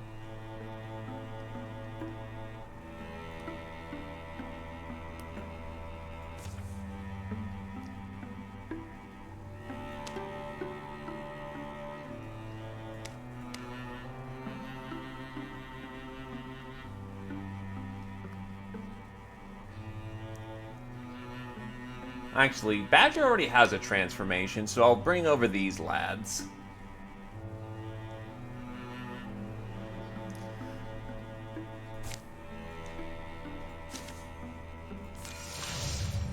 I can't stop any of it, which is unfortunate because they just dumped the deck with a whole crap ton more.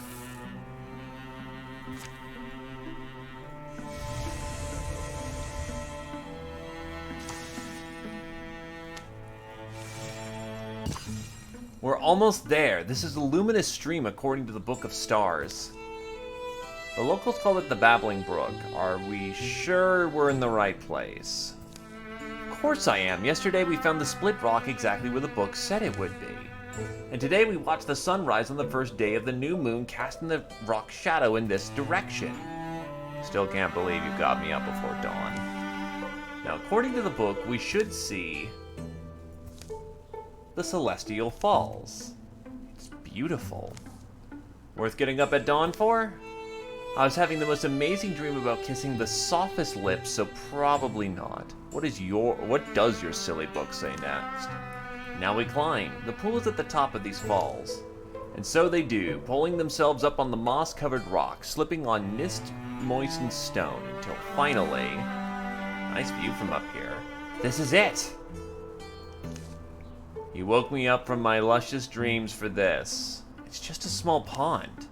The book says, when stars above are mirrored in the pool, then you shall drink of her glory. And that means we wait for nightfall, for the hour of her domain. The setting sun slips behind the mountains and night blankets the countryside in deep purples and blues. The stars begin to come out. Tiny silver pinpoints the darkening sky. Slowly, the pool begins to glow. Alright, I must admit, that's pretty spectacular. Now what? Now one of us goes in. There's enough power to grant one of us something special.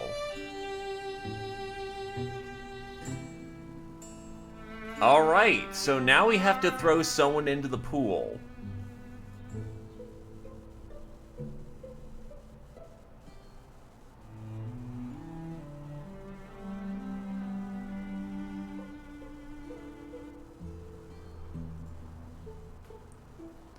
That's mostly a choice between Zia Poser or Coda.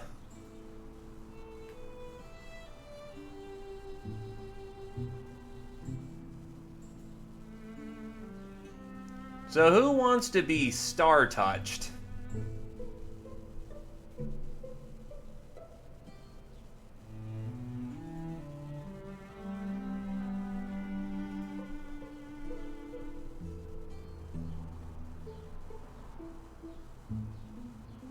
Alright.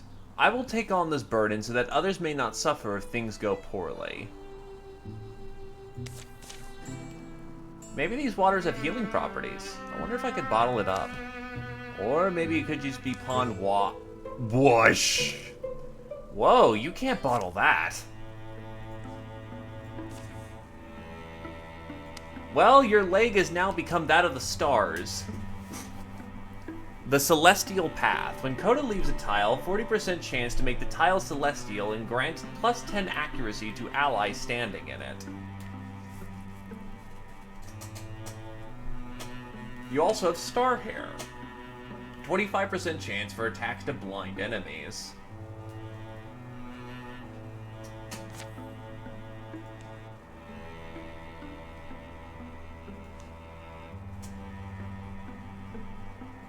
Alright, let's go get some legacy points.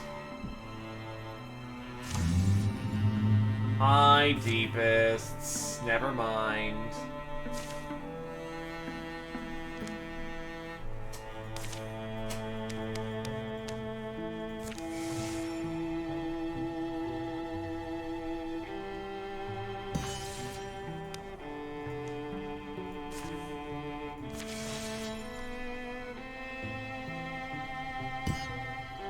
Also, we can get someone to,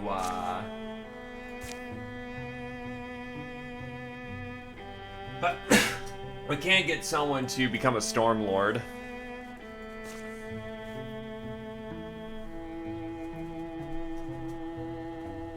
Looks like this is who's here, so assemble the Elector Counts. The deepest have come, their horn shapes mass through the fog, numerous, shadowy, and tall. How should the defenders respond? Use our knowledge of the land, harry their approach. The enemy ranks absorb countered by fire, filling between fir trees and finding thorns flying to meet them. It's an audacious day, all begin to feel part of the story that grows under them.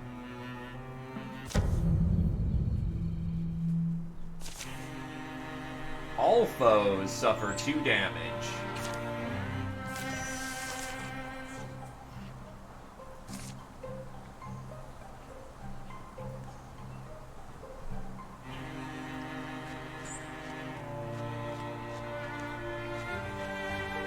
Whoops. Well, she's super dead.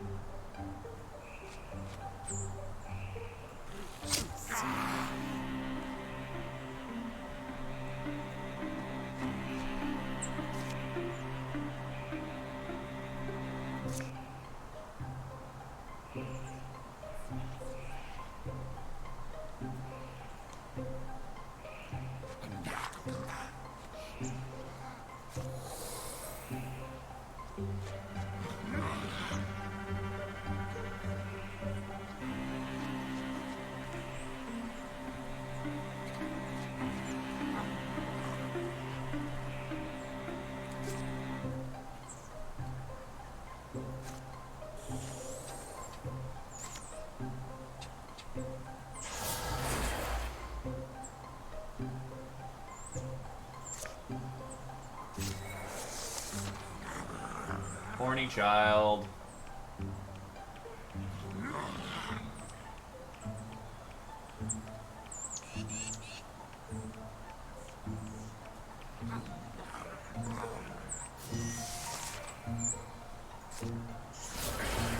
I see a tree. I see dead horn children.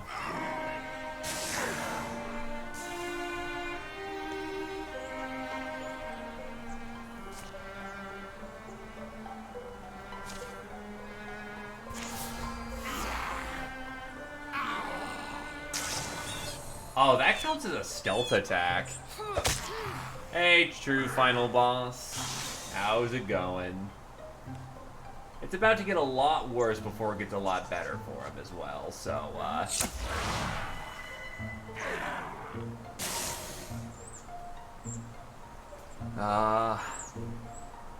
friend, I know it looks pretty bad, but, it's gonna get a whole lot worse. And roughly same here. Had a rough start to this campaign chapter, because unfortunately, they do not give you the most amount of breathing room if you want some good stuff. Ended up failing anyway due to a combination of some bad maneuvering and just some pretty awkward map generation. But we did what we could, and that's what counts.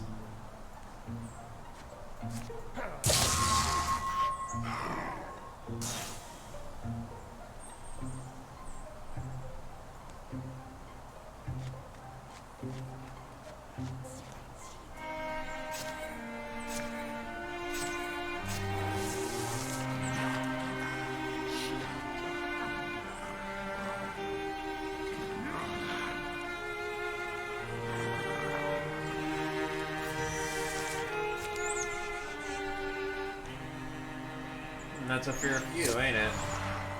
That's a kill.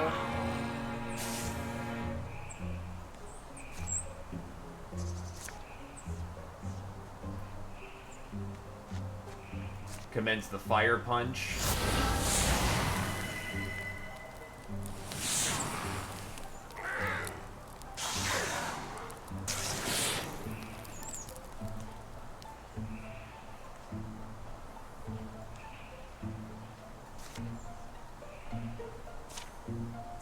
Loose arrows. And we just kind of wait.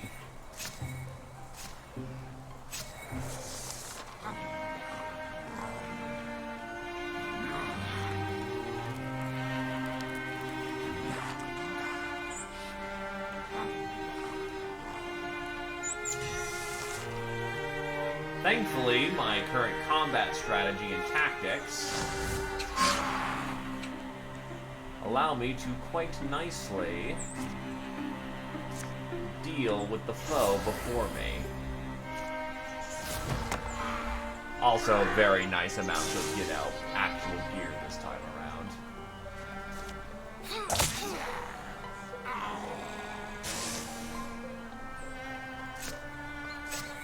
Omoi wo shinderu.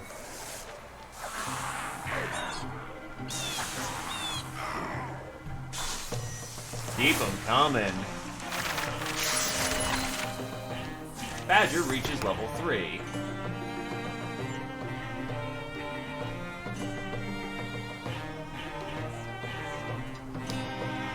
Honestly, a good question. Leap might be funny. Hardiness would make Badger ridiculously tough. You know what? I'm gonna go with Hardiness just to make Badger an absolute fucking berserker. Well, not berserker, but just absolute walking meat puppet. Yeah, 13 health.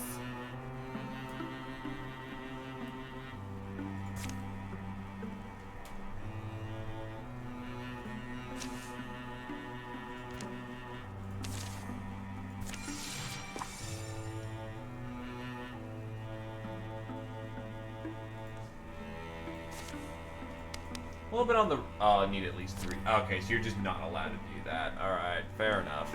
And actually... start splitting into kill teams of 3 then.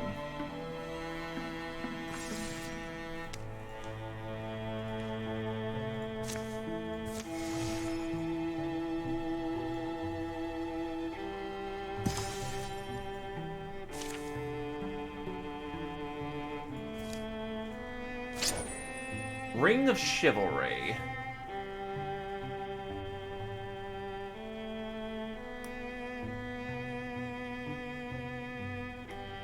No one really benefits from it too much, so I'll give it to Lumi so that she can actually start getting some armor score.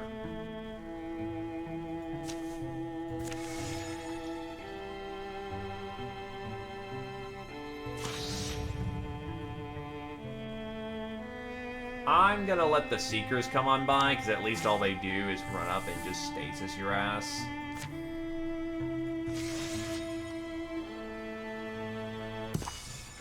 One evening on the long road through burning mud foothills. Dum-de-dum. Hermire! Hermire! Hermire, there you are. Come with me quickly. What's wrong, Coda? Did you find something scouting? There's no time. Come quick. Hurry! Dump. Slow down, Coda. Wait for... Surprise!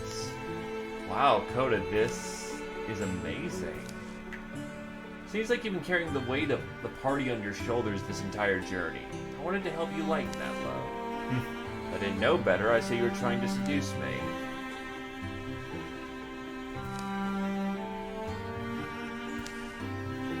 Is this a date?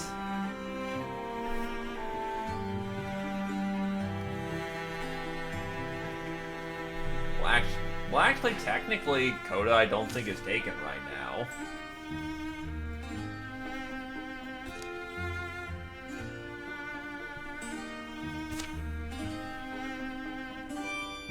Wanna hook up with the younger brother carrier?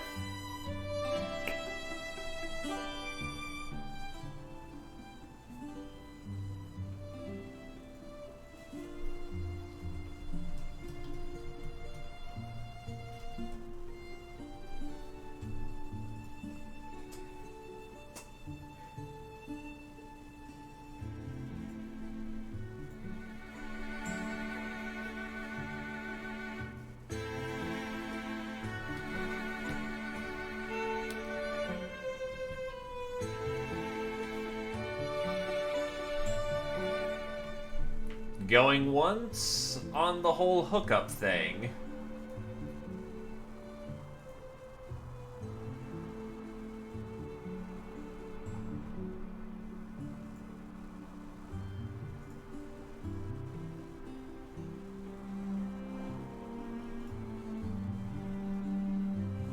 Going twice.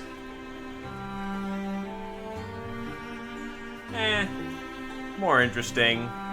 Coda did a nice thing. Why not? Go ahead and hook up with the younger brother. I mean, if you want it to be, sonny. I do want it to be.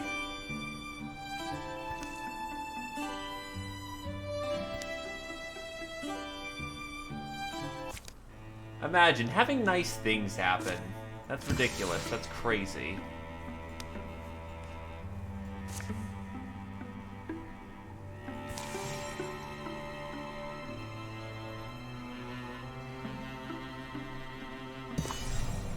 Okay, the fox still fell stone. 2 warriors and an archer. This won't go wrong. Hey, did anyone else notice that it's not daytime anymore? How is this possible? We just ate and the sun was directly overhead in the clearing we were in. Suddenly, the bush next to Lumi erupts in a flurry of ebon feathers. They burst out of the treetops, a spiral of onyx, their raucous caws startling the other birds around them. Just as suddenly, they spiral back down, forming a tight ball of whirling black, almost like smoke. Until... Who is she? She seems so familiar. Yes, Lumi, familiar indeed. You can read my mind? How? The separation between us is an incidental thing. Still, it troubles me. And I wish to be whole. I know of her from my dreams, of flight and... What do you say, Lumi? Are you ready to embrace me once again? Hey, Lumi! Mysterious Crow Lady's coming to say hi. Do you accept Crow God into your heart?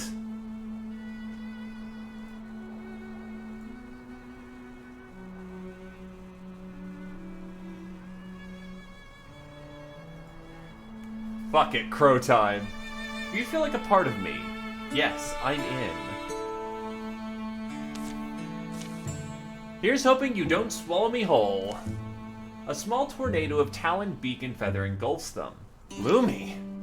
When the dark cloud clears, she has bitchin' wings.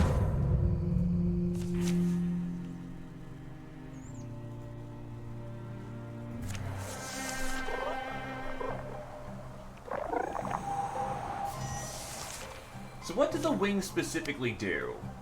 +1 speed, +10 dodge.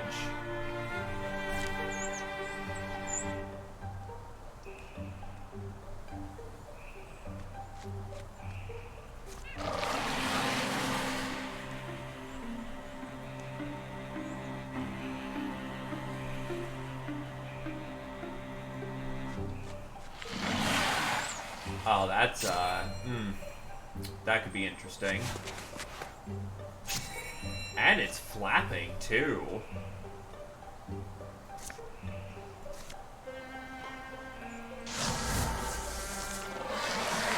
Ah, fuck, hard.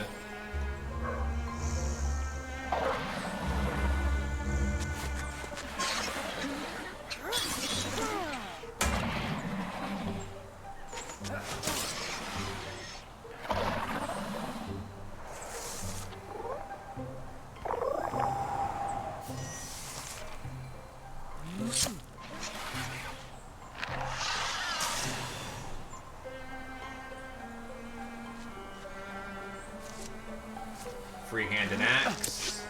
Miss.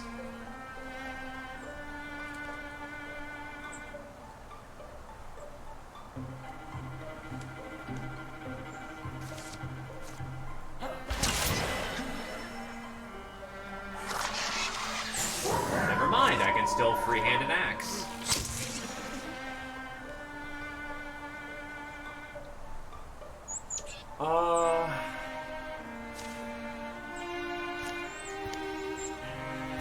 Trying to think if it would be safe to...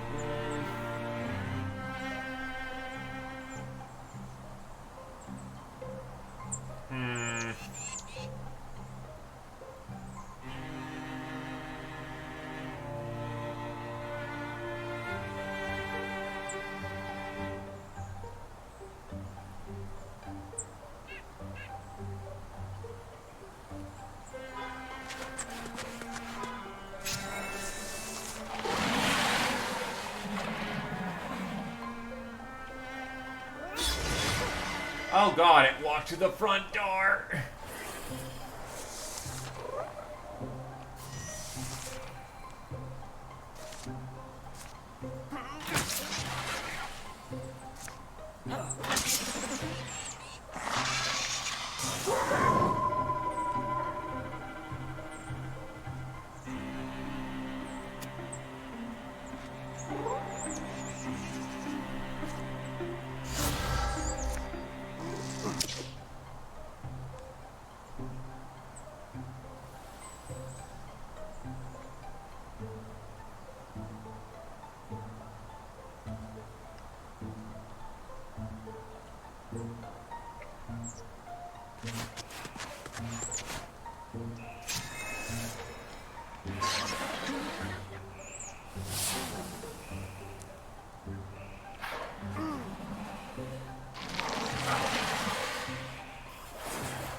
Unfortunately, no armor for me today. Or rather, no green grass sword.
Dragon Tamer's running the gambit for fucking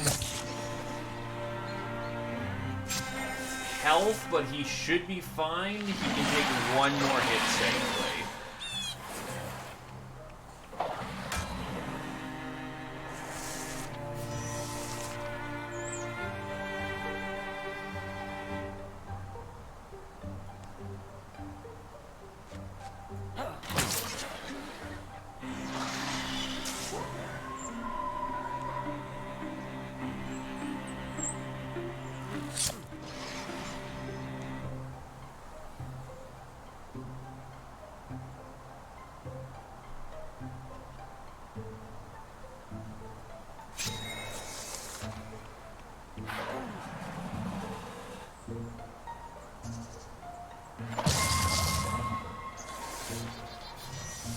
The opposer just dodged death by barely.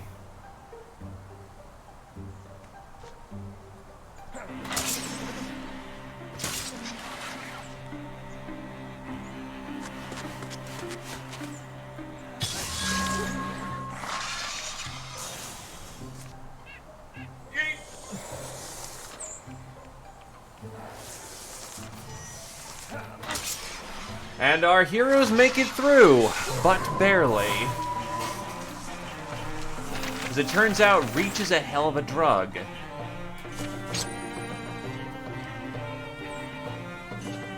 Armor warding. He already has that. I am willing to remove the range accuracy bonus for the warding, honestly. Given the amount of magical shit we deal with on day to day.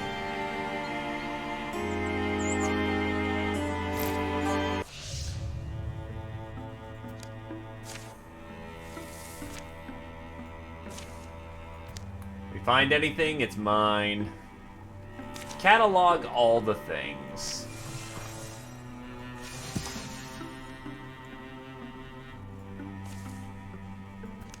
The forestry can provide us heartwoods and spell threads, which we need.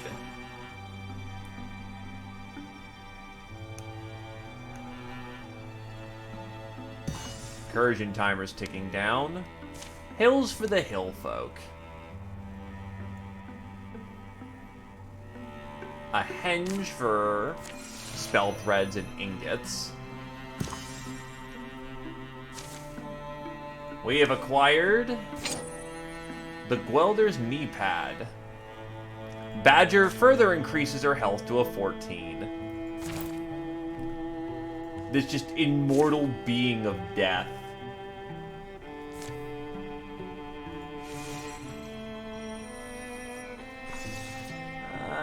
Tamer's got enough health for the time being. As long as a man is careful.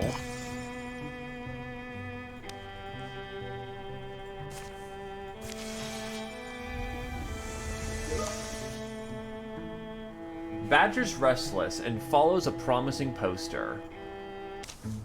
Distant clouds of dust or rain drift in the late sky. Wind drags on Badger's clothes and the windmill roars. This is going to be pretty rough on Coda, huh? Maybe I should send her home.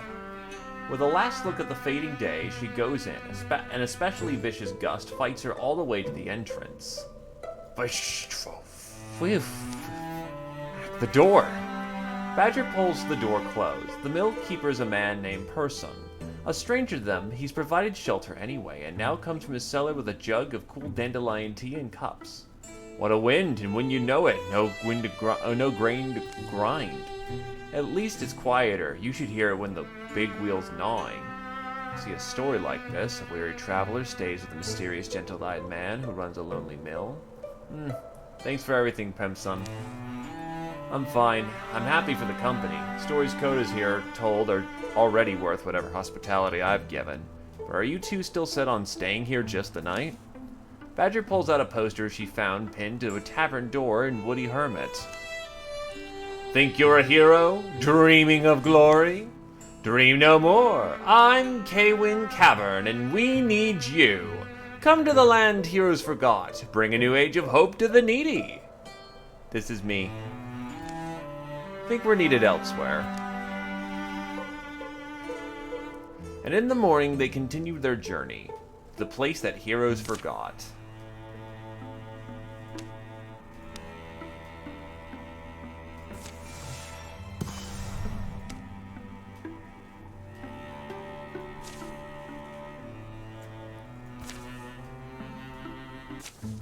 I bet this was beautiful once. I wonder what destroyed it. Looks like it happened a long time ago. Maybe... Hey, what's that smell? Wasn't me. Haha, no, it's more like someone's baking bread? It's something better than just your regular old rye. That's spiced pear bread like my granny used to make. It's like you never left me, Granny. Who would be cooking bread out here? Hurry up, I think it's over here. Dragon Tea, slow down, will you? We don't know. It's nearby. The scent is stronger over there. Oh. It seems strongest here, but it seems to be coming through this portal. This is a supremely bad idea. Who knows what's on the other side? Hey, Dragon Tamer. You know what we gotta do, don't we? You know what we gotta do.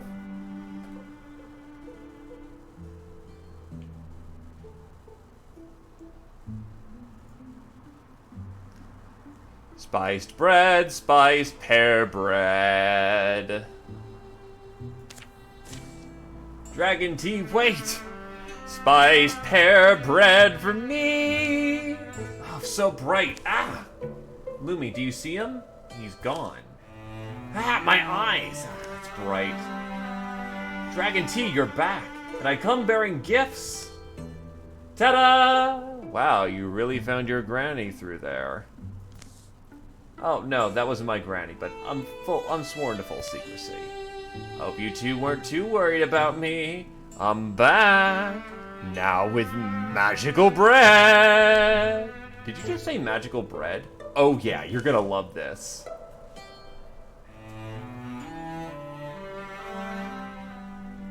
So it's just magical bread.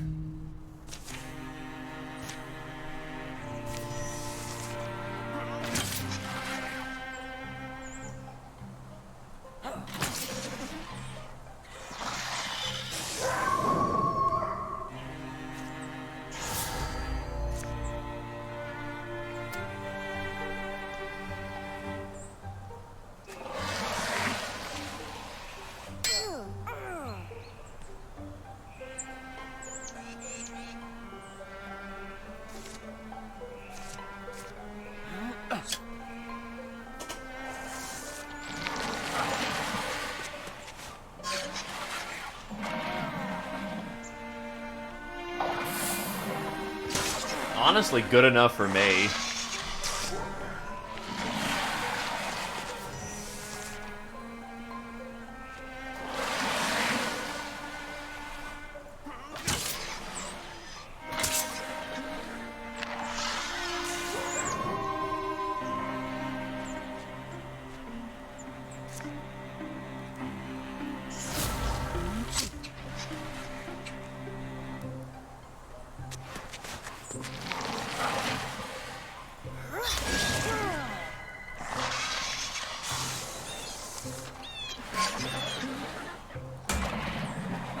That's my untouchable already, unfortunately.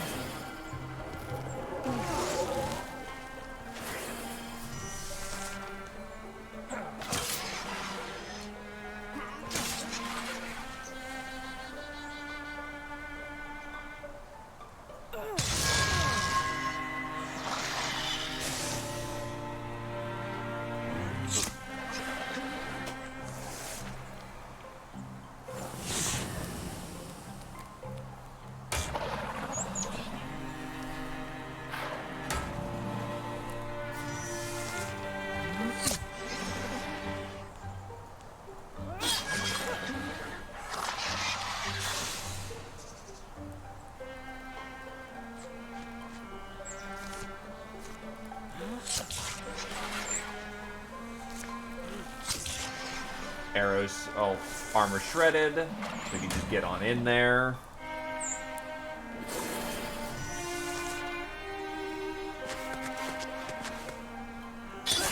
So yeah, with the combination of the wings and the two-handed sword, Lumi is just this goddamn assault trooper. Gets in hard. Gets him fast. Descending on wings of fury.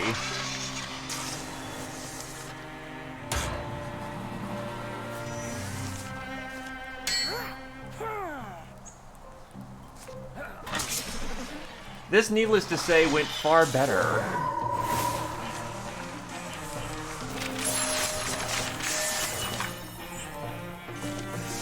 Zia Poser. Flash Cone, because that's just really good.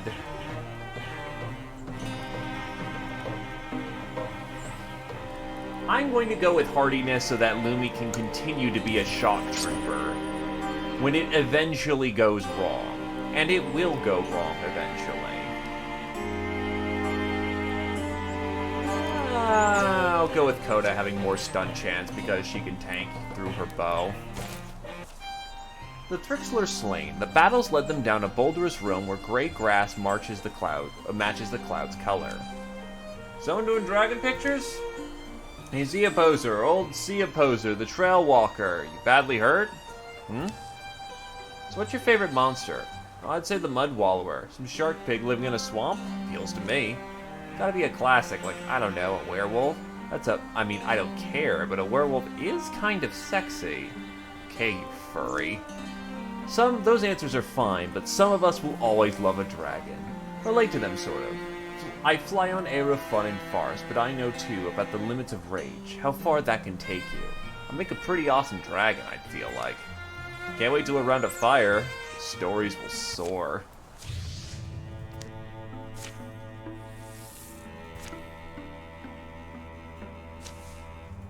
Search bodies, scrape gummy crannies, squat and sort garbage. Harrowing sure is glamorous. I do not want... Actually, I'm gonna go with variety of enemies, because that may actually be not so bad. More enemies means more chance of enemies that don't have cards on them. And plus, that graphics looks legitimately beautiful, kind of like a weird Mitsune.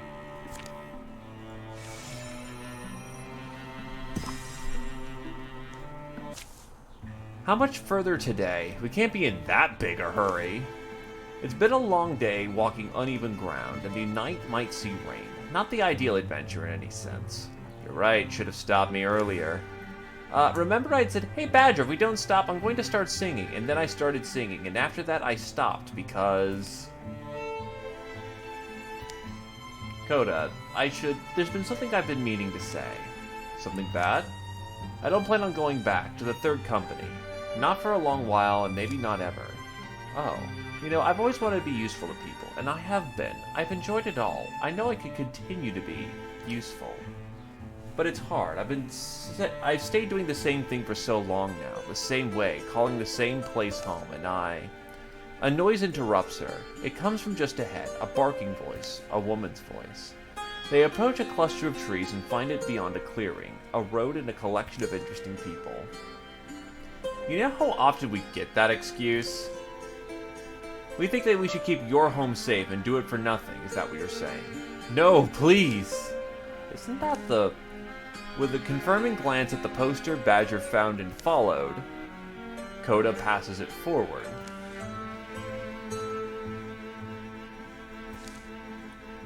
Let me be clear. If you don't have the money, that's fine. It is? Sure, we're heroes after all. Just fair warning to you. We can't be everywhere at once. Heard there's goblins prowl these hills. And they've been awfully burny lately, haven't they been, Cadwin? Right you are, Lady Kelwin. Burny goblins. Alright, here, this is all I've got. My kids are gone. The old man offers the sack he's been carrying. What's that, a bag? Bag of rice. Yeesh.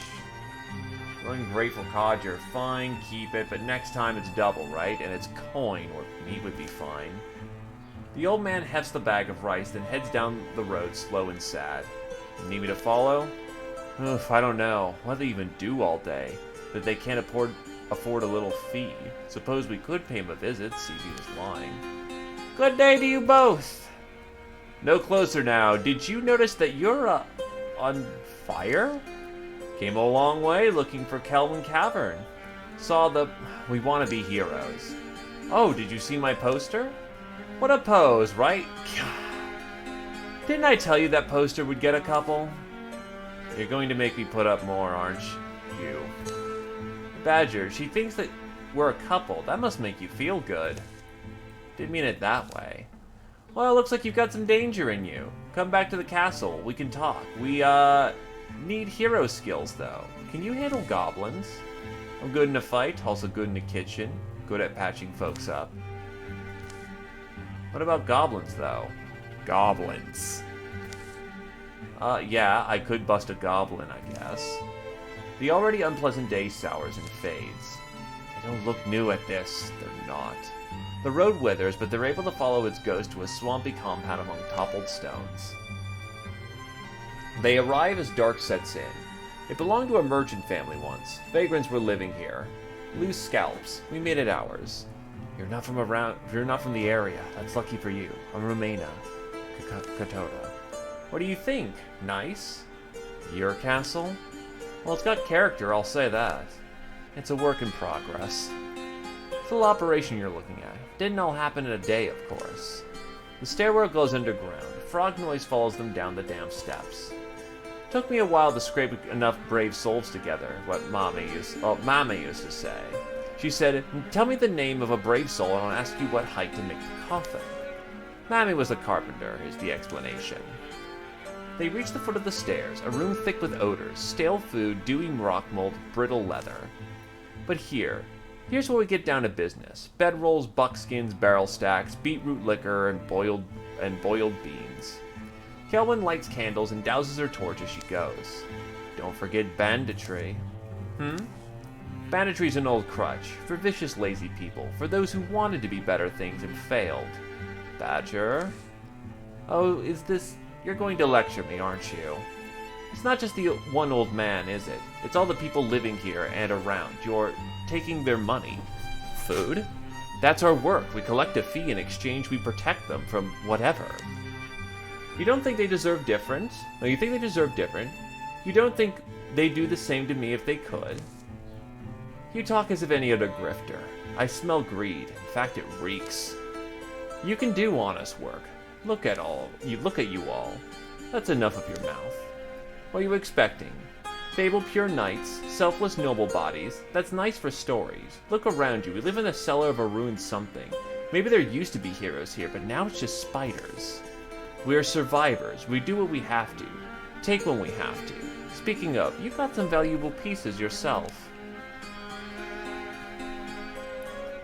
Badger, your call on this one.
That is indeed a 1 in 4 chance of failure.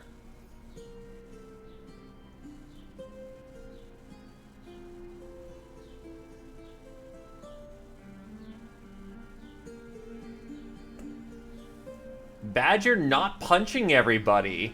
That's a rare sight, people. Convince them to stop. You're a reasonable woman. Let things continue like this and it won't end well. You're the one looking for a way out, not me. Tell me truly, are you all prepared to die for the coins you scrape from starving homes? The scrapes you steal from shaking hands? To fight us in this moment and to die? Because you won't win.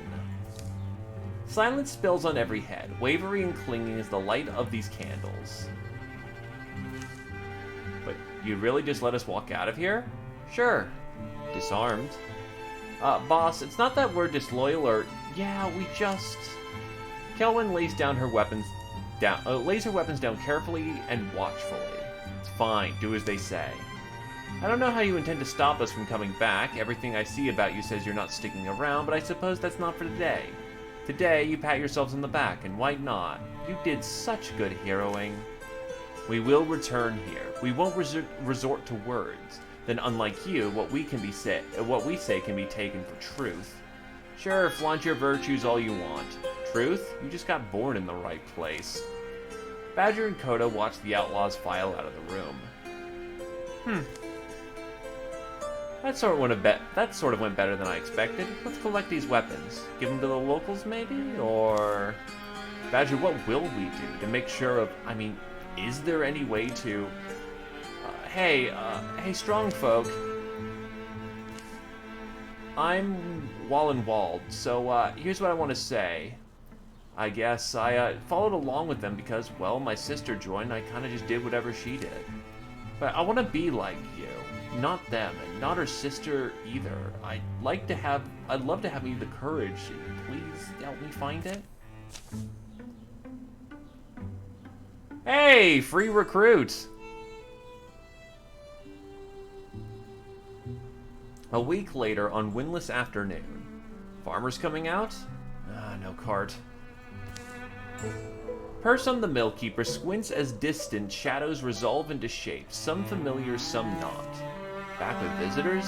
They'd love if I broke out the beer, I expect. And why wouldn't I?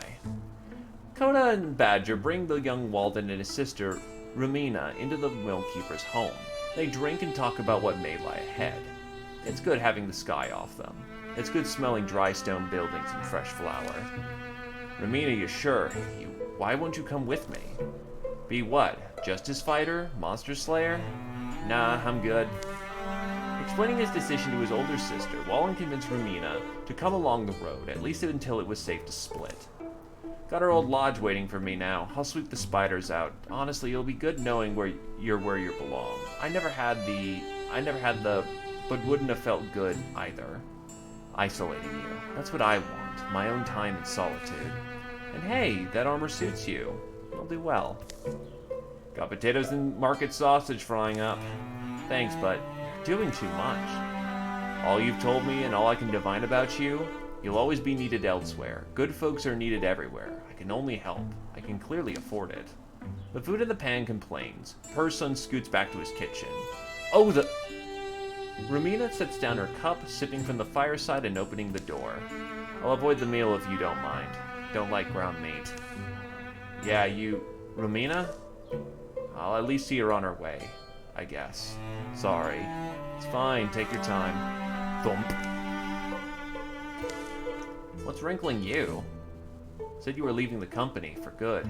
Guess that still got me thinking. I was talking about starting fresh, wasn't I? Some other place? Decided against it, though? I was going somewhere, I thought, but really, I just wanted to go anywhere. Anywhere new. It's your old thing, I know. They call it roaming want, travel longing, or also... Any of you like pepper? Oh, oops, did they leave? Stepped outside. Seems like one plate less, though. You know, I grew up in a hard place. People that steal whatever they thought they could. Why do you think I ended up out here? There's those sorts all over. Don't take it for granted. Having a place to come home to, having a community you've got faith in. That's what those people are missing. Sorry, Oh yeah, sorry. Rumina says thanks for everything. She thinks she felt guilty, like she didn't deserve to stay. Bump. Well, she probably knows better than we do. If it's true, I'll go finish up. Be another while to get things crispy. They stand around in thoughtful quiet. The sounds and smells of the Millkeeper's cooking are impossible to ignore. Stomachs roar. Katoda pops a new log on the fire. Badger unrolls the poster that pulled her across the world. Though creased and stained, old ink gleams in the firelight. If we're lucky, none of us will ever see Colwyn Cavern again, or her lackey. But if we do, she wads the paper into a ball and flicks it into the flames, using her hand that's on fire. Because that makes sense. Anyway, you're going to be alright, Wallen. I see it in your face. You stretch forward, you seek better things, but you have to hold on to what matters in your heart. Yeah, you'll need to be brave, but you'll be alright. 2 legacy points. Badger gets a free level.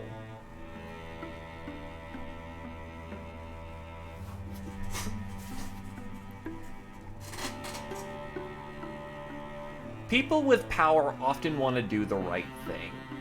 The circumstances of which one finds themselves in may dictate them to grow comfortable with doing bad things. But at the end of the day, most people do want to see people happy. Because even the most bitter, nihilistic asshole at the end of the day is...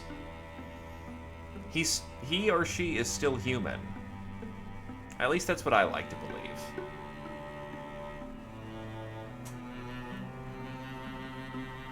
I'm going to go with riposte because backslam, you're already fairly slow, so you're not going to make much use of that. But being in the middle of a combat in my opinion, is going to be more important, especially if I can get something like if I can get Paladin, because you can just run right on in, be in the middle of a fighting zone, rip and tear for everyone that misses you. Backslam. Oh, Backslam's also a swift action, so it's also decent, but I'm thinking Riposte will just be better for what you're doing right now.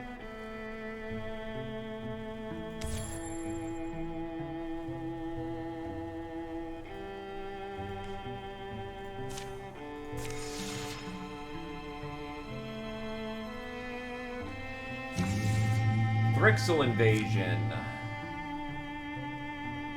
Oh, there's 2 invasions going on.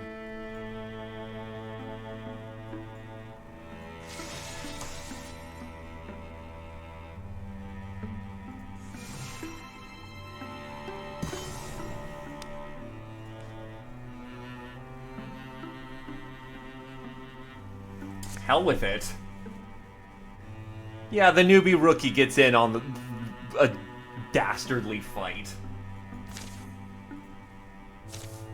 They don't seem to know we're here. Let's make a plan. I blow this horn, we charge. Third company! Charge! +1 bonus damage, +1 potency. Yeah, I'll take a shield shear, thank you.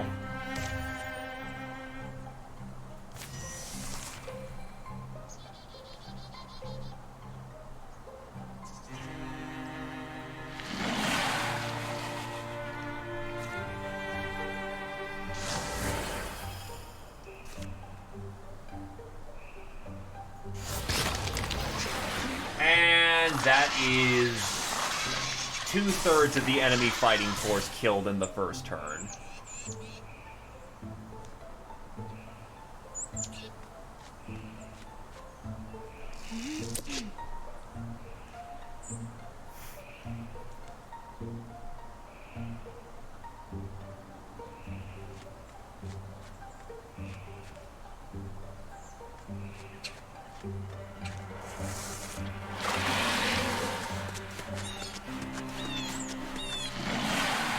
Oh, that's a big boy.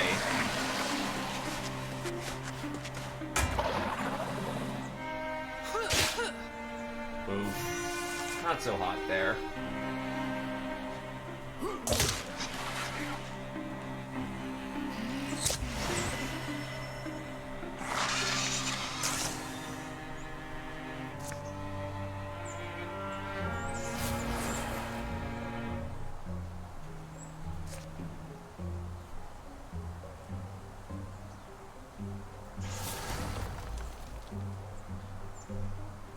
Oh, shit. Alright.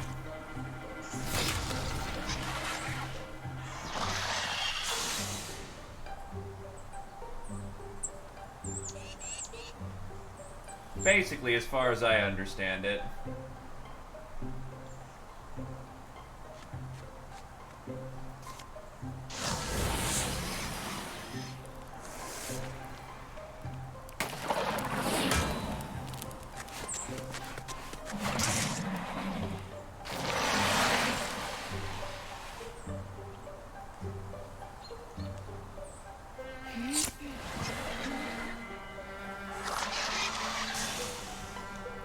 Activate Mistfall for the round.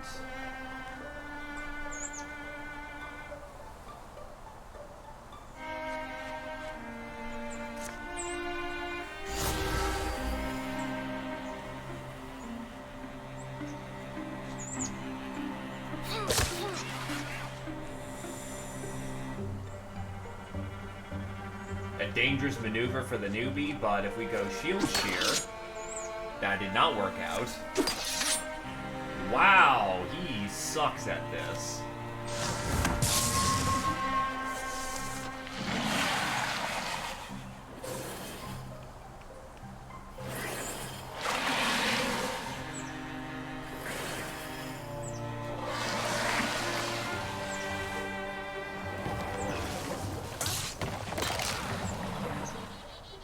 Ow.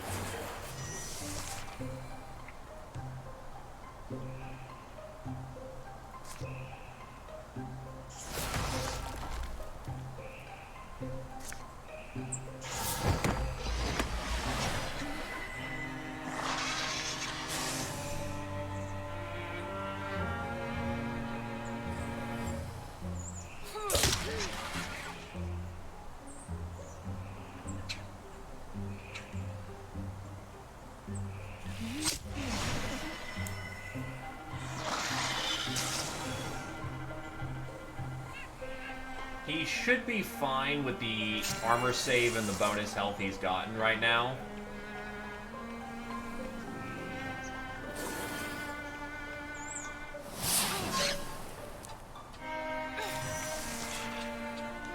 What's a mind worm do? Take every damage until you remove the mind worm. Oh, that's mean. Alright.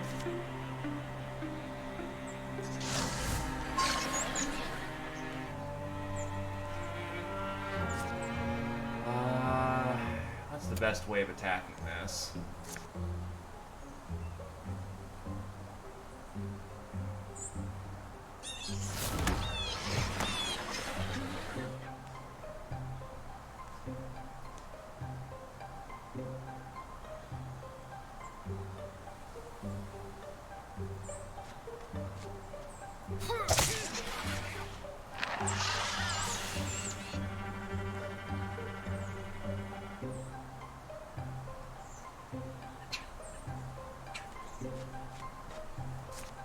Shield Shear, and that should kill this thing.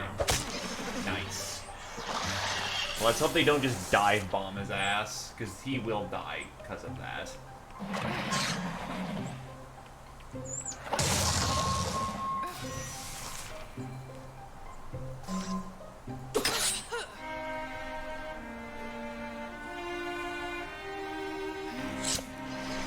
Boink.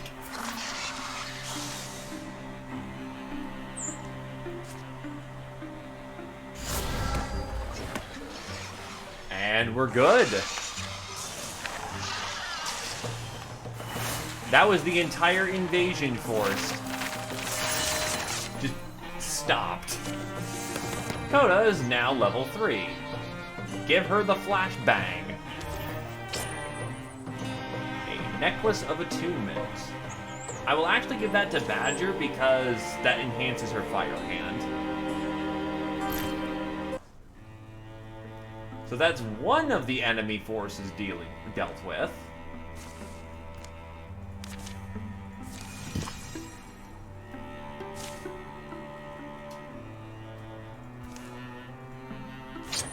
The Scarf of Elimination? That's a name. I will give it to Coda for even better crit chance.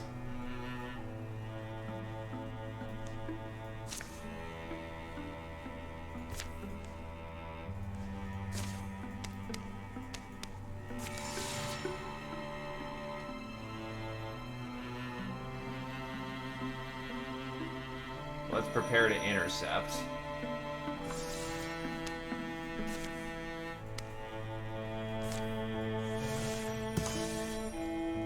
The question is, the defenses will hold.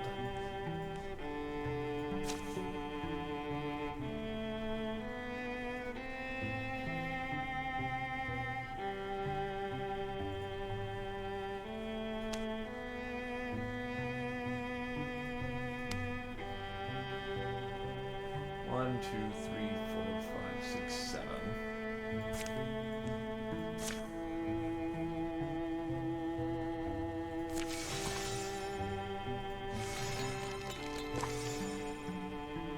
Hermeyer wishes for a family home. Dragon T just got back. Saw that. So, Badger, have you ever thought about starting a family? Family? Sometimes. I think about it, having kids. I love to teach them all I know, and they teach me too. I mean, learning always goes both ways. Still the virtues in them that they'll need. Then, it's such a dangerous world, isn't it? It sounds like the start of a quest. You've got a good questing ear.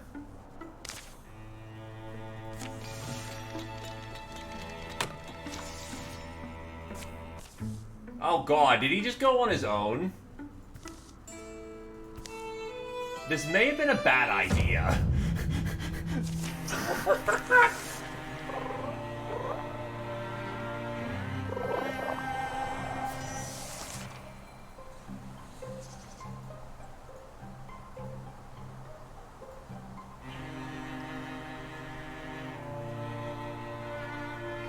How do I run away?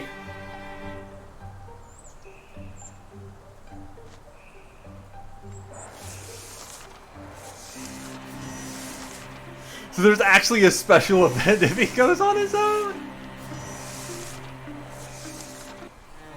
No, the hook just happened, but they had... Are they gone? I think they're gone. So that's a free Frixel. I didn't realize that he was still on attack. I thought that, hook just happened while they were in transit. But, I was stupid and didn't think that he stopped, moving. So he just ran right on in, and there's a unique event if you attack alone. And he's like, oh, this was a bad idea. Oh, this was a bad idea.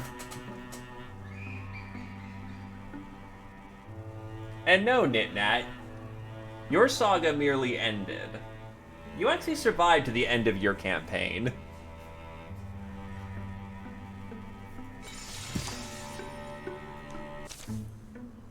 How are you going to prepare against every bad thing that might happen? It's a false prospect. The more danger in the effort. It's not about that. Call it due diligence. When I see something to be done, I have to do it. And heaven beams. Where did you hear of that? What is that? It's a boring story, kind of. I was visiting someone living out of Blood Run. An old acquaintance. Thunderstorm starts up. We're listening to these bolts fall, and I'm lip-biting. It's a high house, but she says, don't worry. Points to the rafters. Heaven's beam, she calls the wood. It wards her house. Coincidence or not, her house has stood there untouched through fire, hail, wind, and other things. A little woodland spirit decides to make itself known. The spirit stands up motionless for a moment. I see it. Shh, hold up. Then scampers gone along corridors of roots, shadow, and trunk. It's leading the way. They rush after it, leaping rocks and snags and craggy tree feet, deeper into the forest, to arrive at an evergreen grove all combed through the mist. The spirit darts and dances among the skirts of these luminous, perfect trees. Those are them, heaven beams. Will you have to cut one down?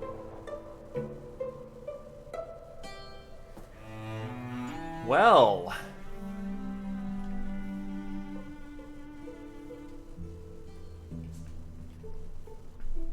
do we cut down some trees?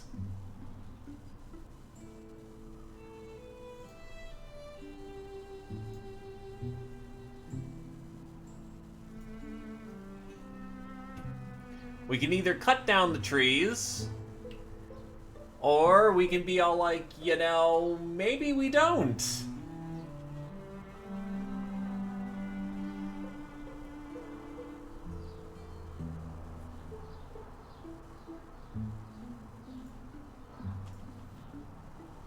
Well, Badger, you are the one who's here. So... okay. I don't know. Easy enough to see we're someplace sacred. Alright, so then tell us then. Why'd you lead us here? Her Mary's confusion won't last long. Just two of them.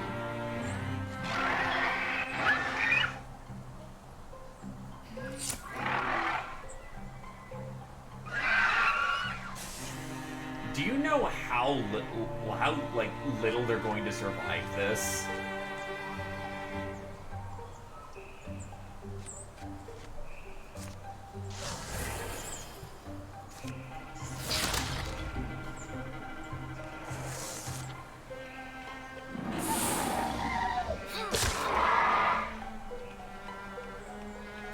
Nearly had a round one kill.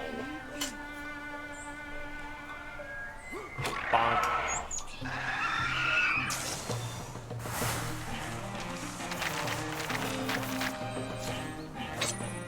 Stormflint bracelet.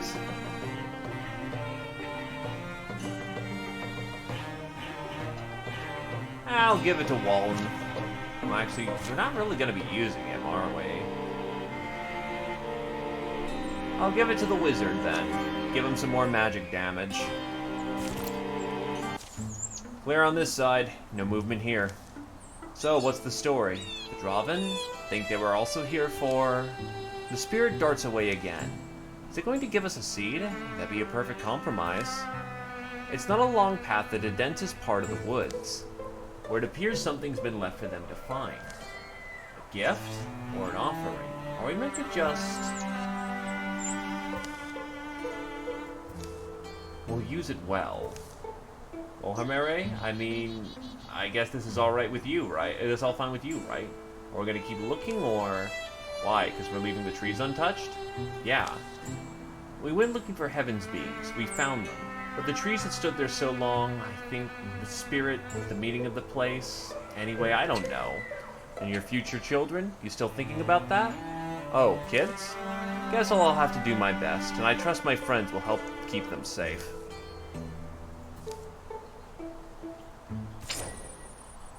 Will of the Forest, Great Spear, Artifact Leaf. This natural form spear is tipped with a diamond-hard tip of greenstone and scents the hands of its wielder with a wonderful woody perfume. It plants saplings in the bodies of those it kills. Jesus Christ. Well, the only one who uses great spears in this party is Dragon Tamer. So, hey, Dragon Tamer. The Will of the Forest. Artifact Leaf Spear.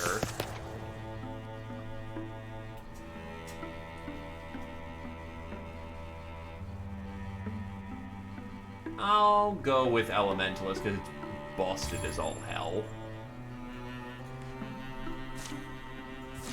Now we fight this area. Yeah, given that we got a fucking artifact enchanted spear, that's not a common duo that you can get.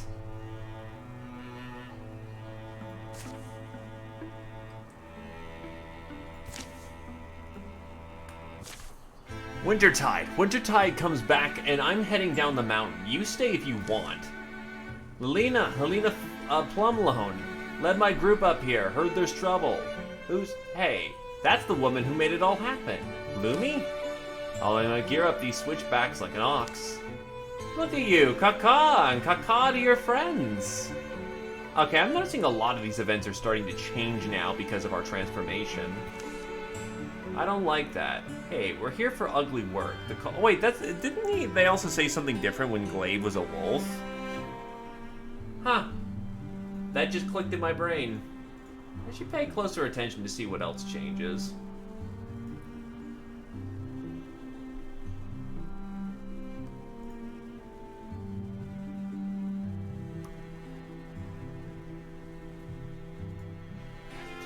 Either case, I don't like that. Hey, we're here for ugly work. The cultists heard they were in the Waterfold Library in the valley. We heard the same things. People in the lowlands getting driven out. Yeah, well, Lumi, you remember my husband. Husband now, is it? The home smells like 6 kinds of sage. Lilina asked for my hand, if you believe that. Why wouldn't she believe it? Well, spiced up the place a bit since you were last this way. Aiden Dam's good at sprucing and sawing and building and all. You're the apothecary Lumi talks about? Runs my family, you could say. Medicine for illnesses, treatments for pain, churning unctions and oils for other needs and usage. Plus, you know, general stuff, herbs and herbal things. She has healing skill, not just mixtures. You'll boast about it, see? And all I'm saying, it's not just wolves out there. Well, you seem like you've got a lot of things, you've got things to discuss. We'll go. No, it's Adam Diem's a little nervous since he's found a shepherd and a flock. All savage together, a little away from us. Maybe he was very indecisive, needed a bite of each. Stuff like that's been happening, and the low villages need healing hands, supplies, but cultists control the slopes now. It's getting worse, and we're not able to fight them. So I'm saying, if they can, folks will climb up to see us. We need to be stocked and ready. Right, that's good sense, but I guess Lilina wants to dare the danger. Dare whatever, I'm saying, what good healer asked the wounded to drag their gnawed-on bodies to our door? I've got to go down there and help them. Lumi, I'm seeing a couple ways we could go. I'm gonna go do a little extra recon, I guess. D, you know these people too? I'll be a little bit. I'm not sure what magical power you think you wield that will keep you safe.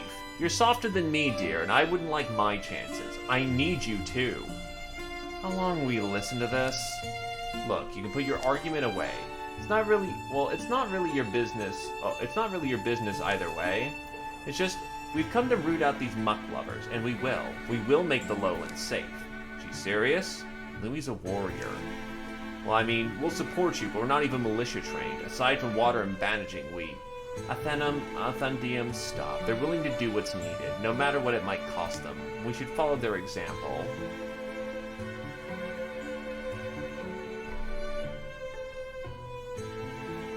No, you shouldn't. We're here to do the job we're good at, just like you are, right?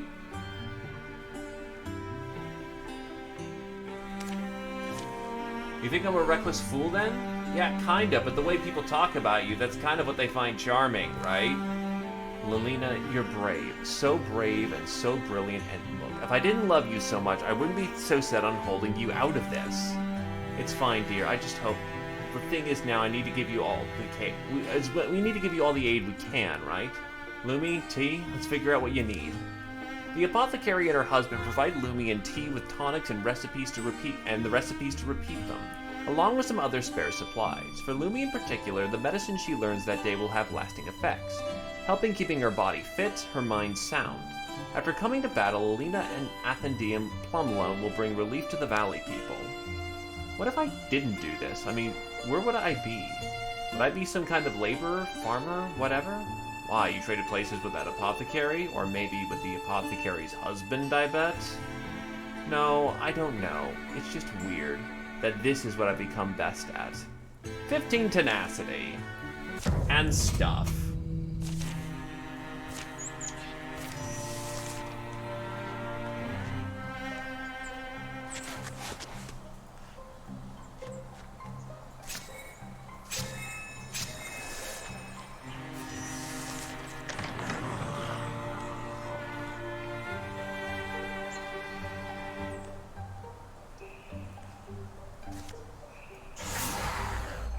No damage yet. That sucks, but whatever.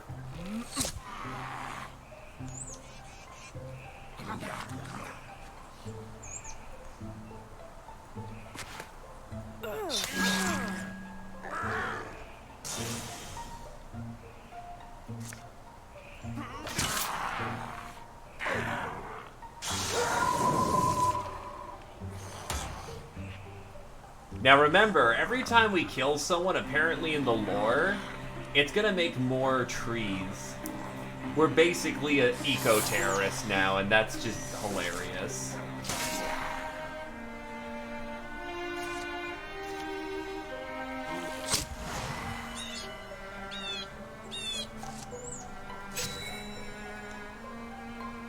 We're going to cause a pandemic of trees.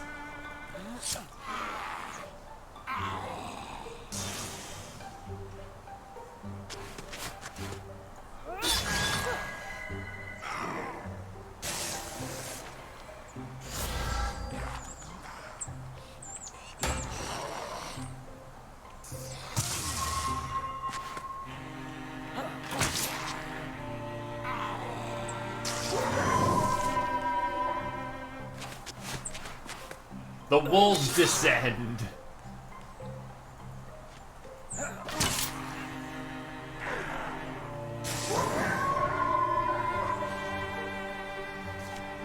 Traps.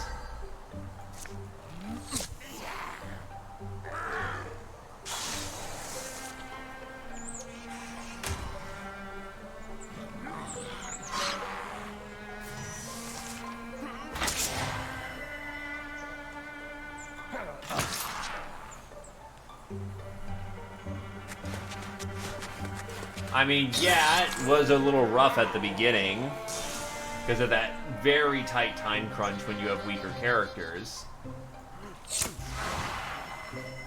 But we're getting some pretty badass dudes.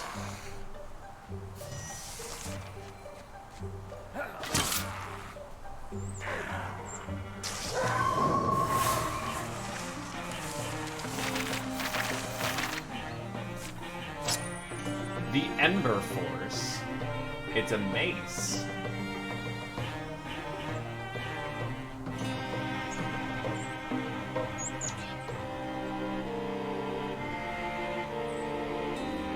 By the power of trees, you now just plain fucking die.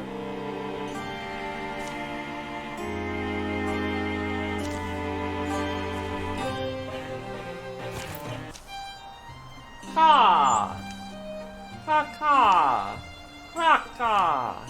Enjoy yourselves, sisters. The buffet's back that way. You'll be doing the yondering lands a favor. Mind you don't pick up any diseases. Nature can't all be emeralds and sunsets, I guess. Just, hello, crow friends! Go eat all the dead bodies over there!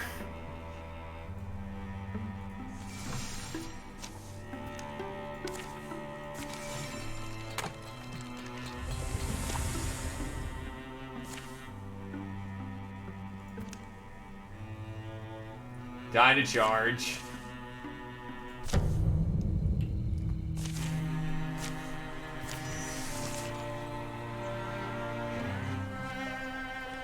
Yeah, now that we actually have the full assault force ready to go.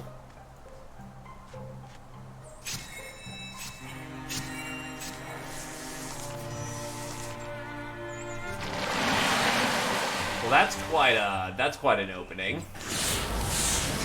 And so is this. And that is why we gave Badger all those infusions.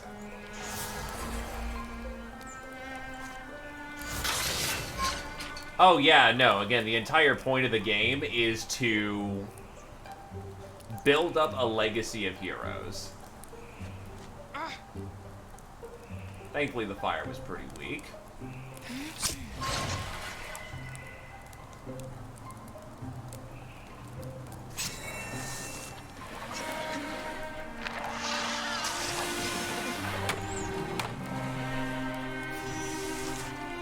When all is said and done, you're gonna have a bunch of characters who are pretty messed up in terms of aesthetic, but look pretty dope and can just murder all the things.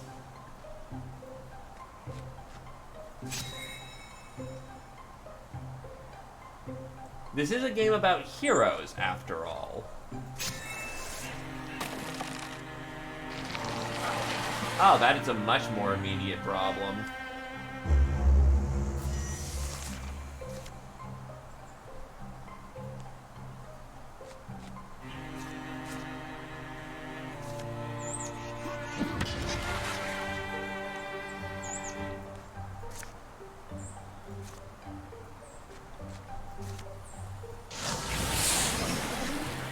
Oof, that's not a kill. Kind of hoping that would be a kill, but whatever. I'll just Splinter Blast right here. Da-da-da-da-da-da, yeet.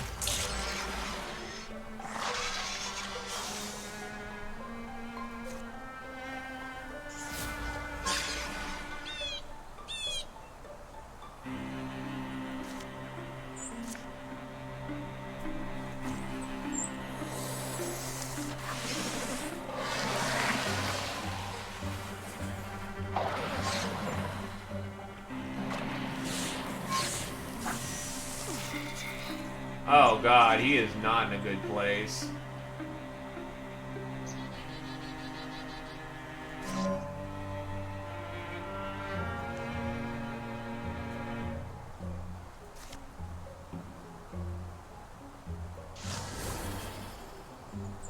Commence the rain.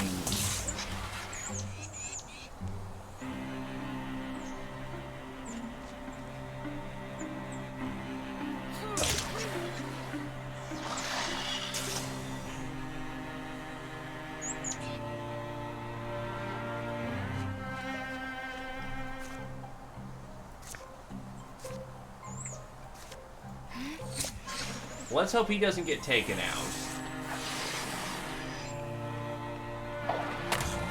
Thank God for cover.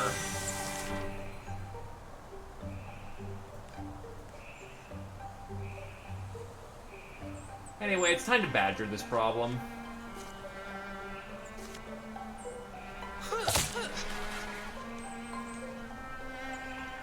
Yeah, his best shot is just roll on up and just bonk.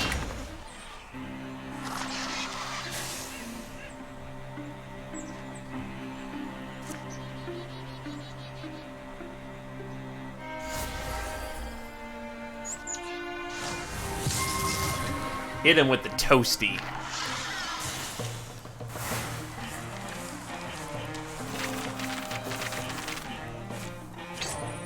The Pauldron of Power. Who can take that bonus damage? I'll be a little greedy and give it to Tamer because he's about to go over the threshold. Armor. Give it to Lumi because that will give her 2 points of armor. That deck's getting pretty fucking big. I'm going to scrub blood away and scavenge for loot. Just let's make sure Hermere doesn't see. I need him to see me as a hero.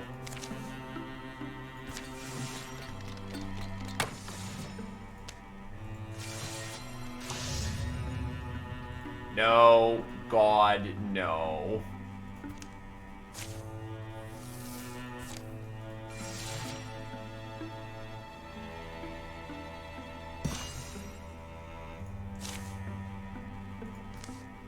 Okay, so we got the Feather Steel Cloak.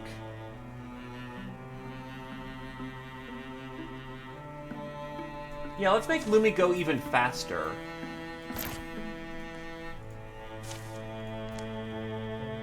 I suppose it's necessary. Shame there's not more productive people in Flaxen Toss, though.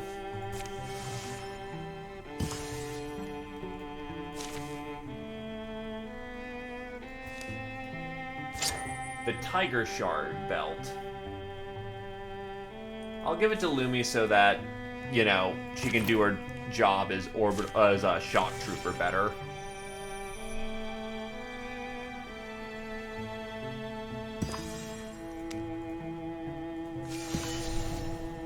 Okay, final battle for the chapter.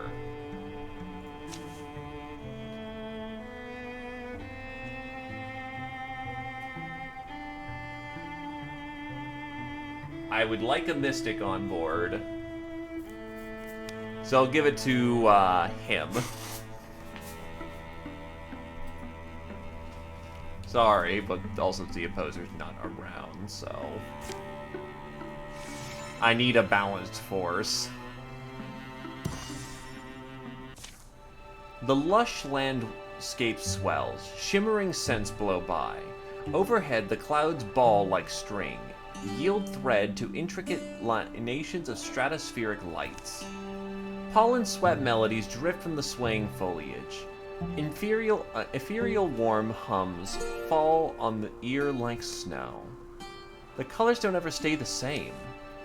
But where are we? All doors go somewhere.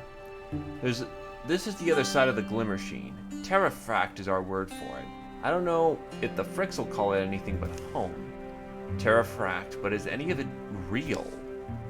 Oh, it's all real. Palpable, flavorful. See, naked of its shell, reality's this soft, pliable thing. Here, there's very few hard laws to contain it. Folks say you always had a magnificent way with words. I'm sorry, it's hypnotic.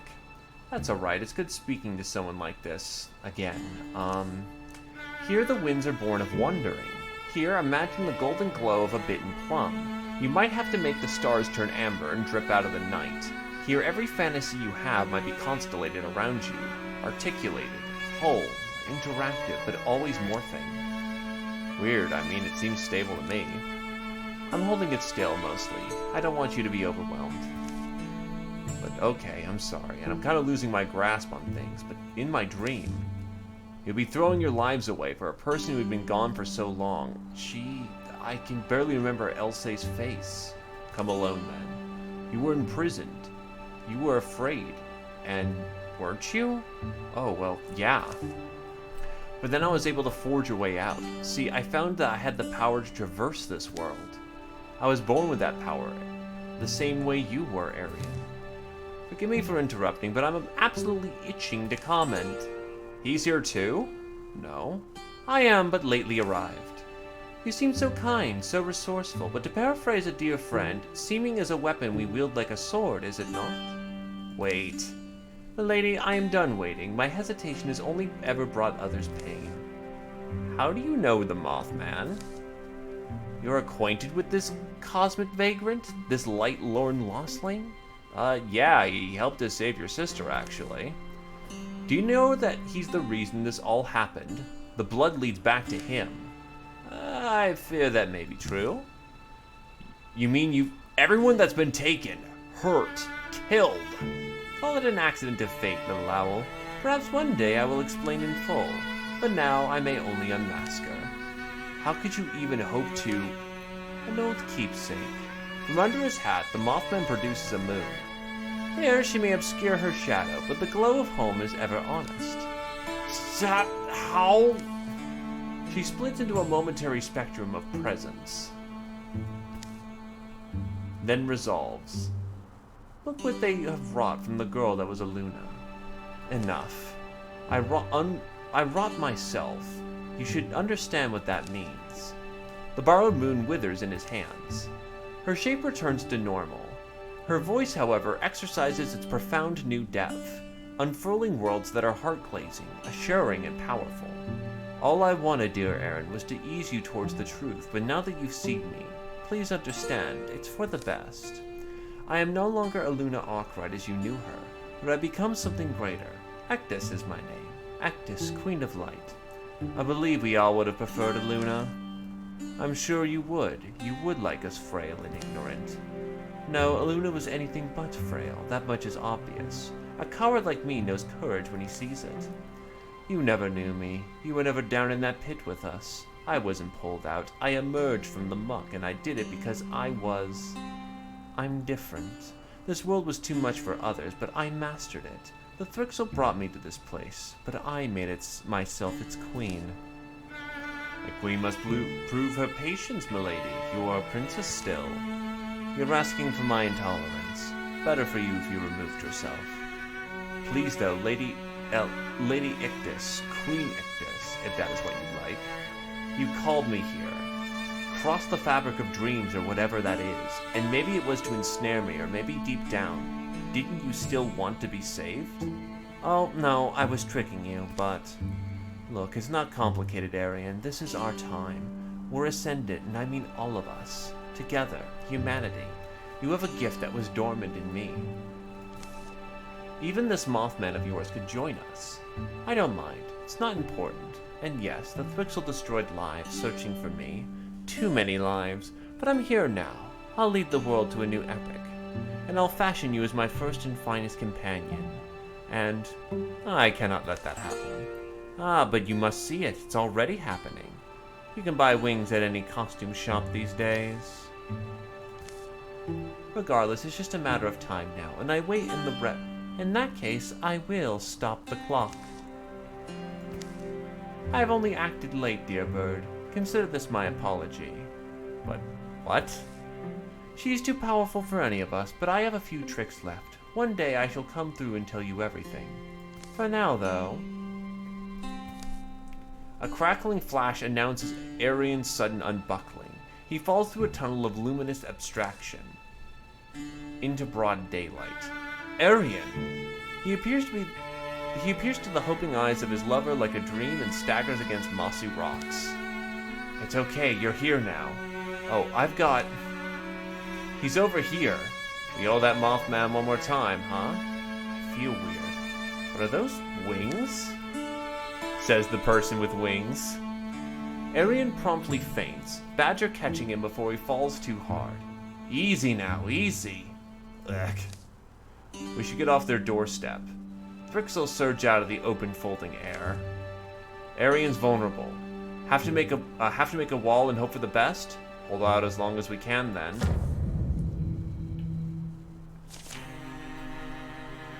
Also, the enemies are now so upgraded they all have Mindworm. Also, I am the Mothman. My moth. I am Mothly. Once per combat, Arian and all adjacent allies enter Grey Plane. Jesus Christ!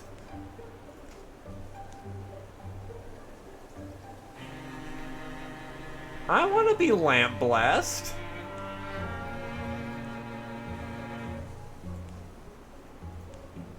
Seems like it's restricted to wizards then, because...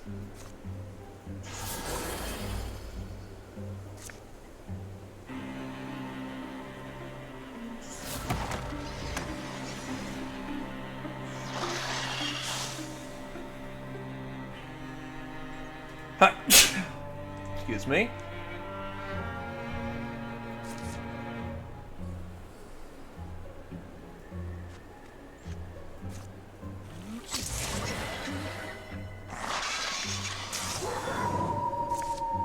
But yeah, if it specifically targets the starting characters of the campaign, they're both preordained to be mages, so there's no,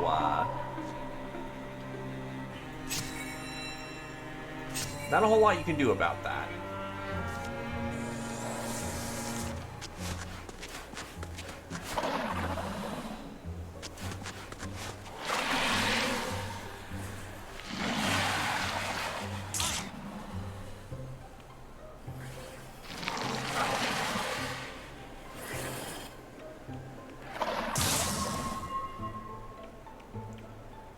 I do not appreciate all that armor strip.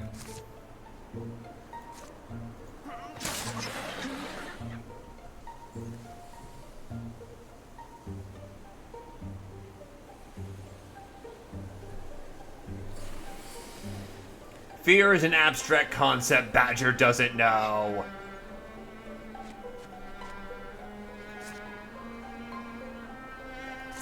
Mistfall into smack.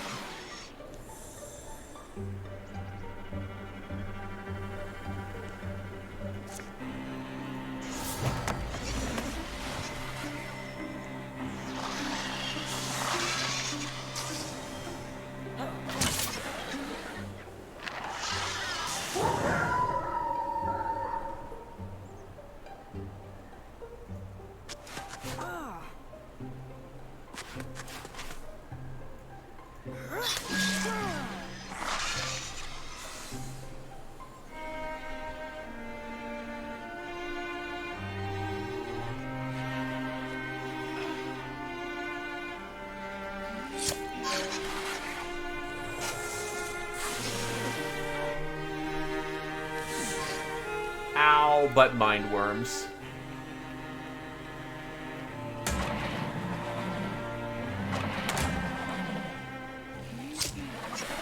Thankfully, it's dead.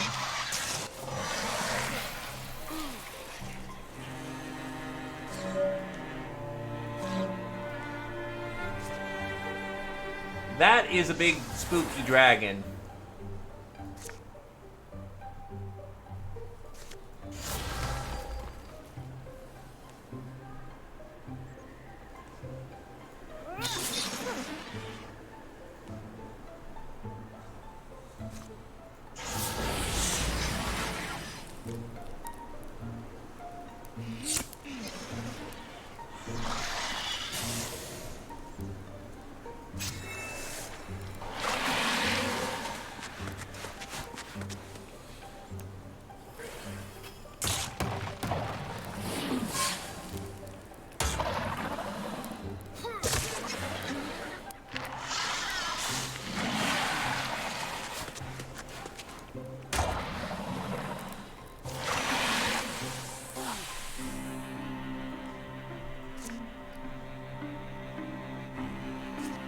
I need to calcify, so...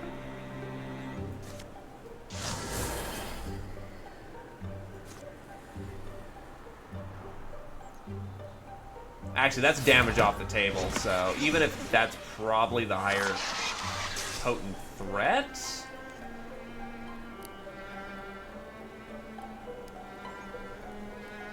Alright, 7 damage.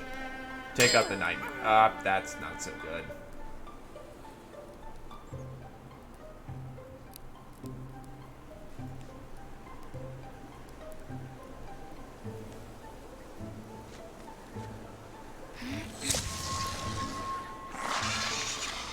That should let Badger get through, except you can go diagonal, so you were never blocked, and you were never going to make it anyway. However, I can shoot some fire over here.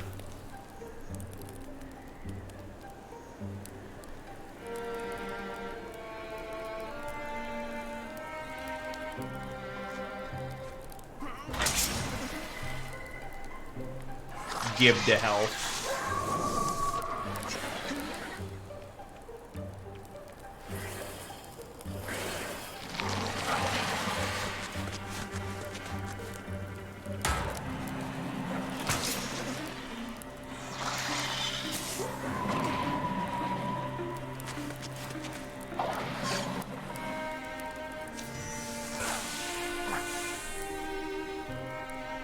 Himera is not going to survive.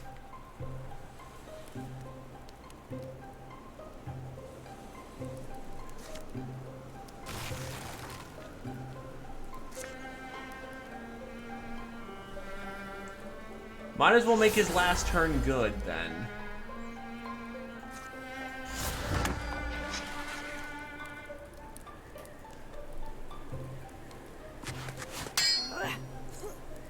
%93 block.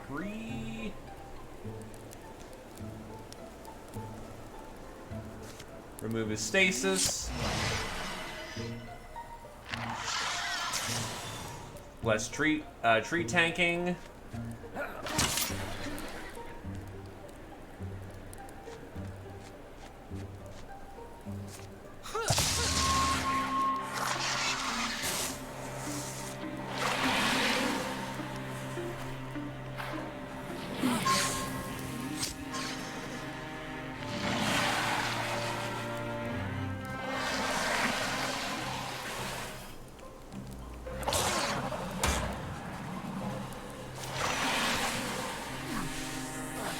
Oh, Calcified save his life for the moment. But he's still not doing hot.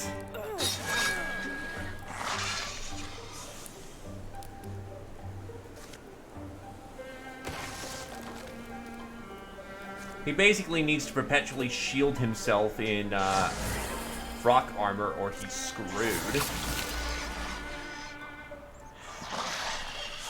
Oh, thank God for Lover's Vengeance. And I have to kip up for 7 turns. Oh, that's, huh. Okay.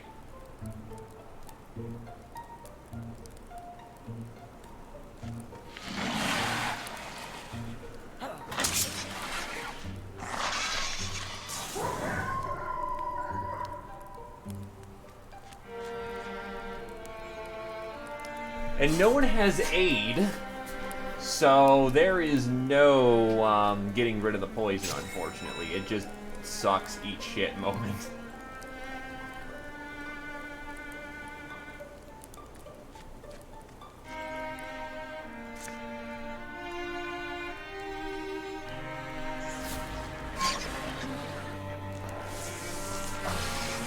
It then gets a taste of its own medicine.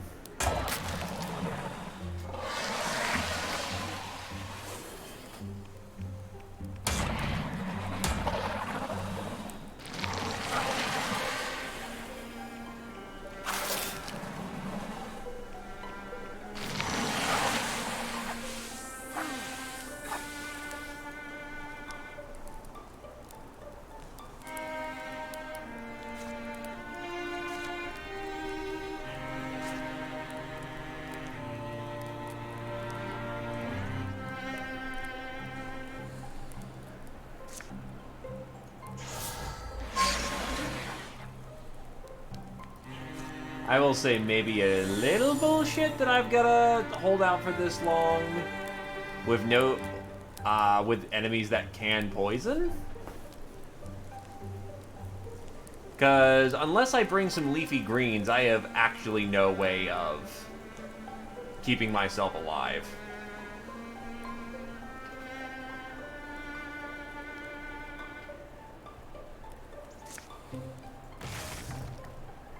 Literally, the only reason why he's alive is calcified.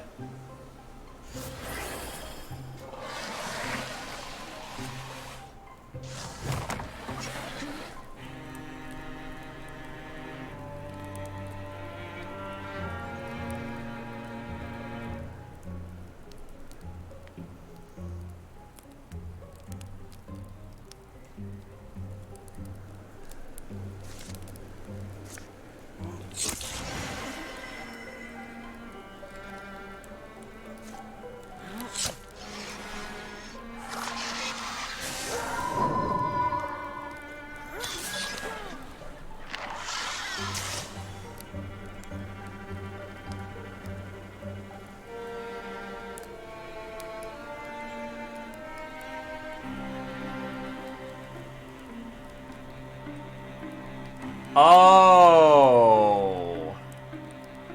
Well, that makes my odds of survival much better.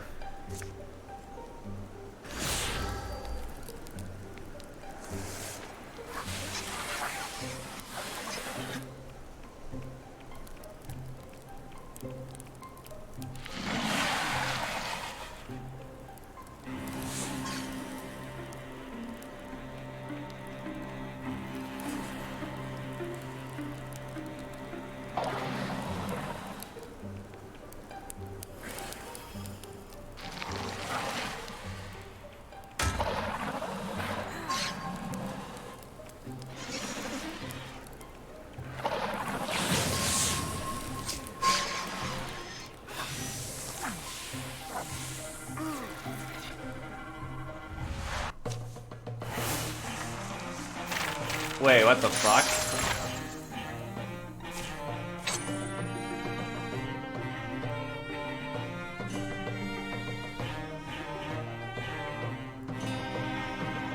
Okay. Anyway, the Dusk Striker. A mythical crossbow. Still has his hands, and he didn't have to make the mortal choice, so I'll take the glitch, sure.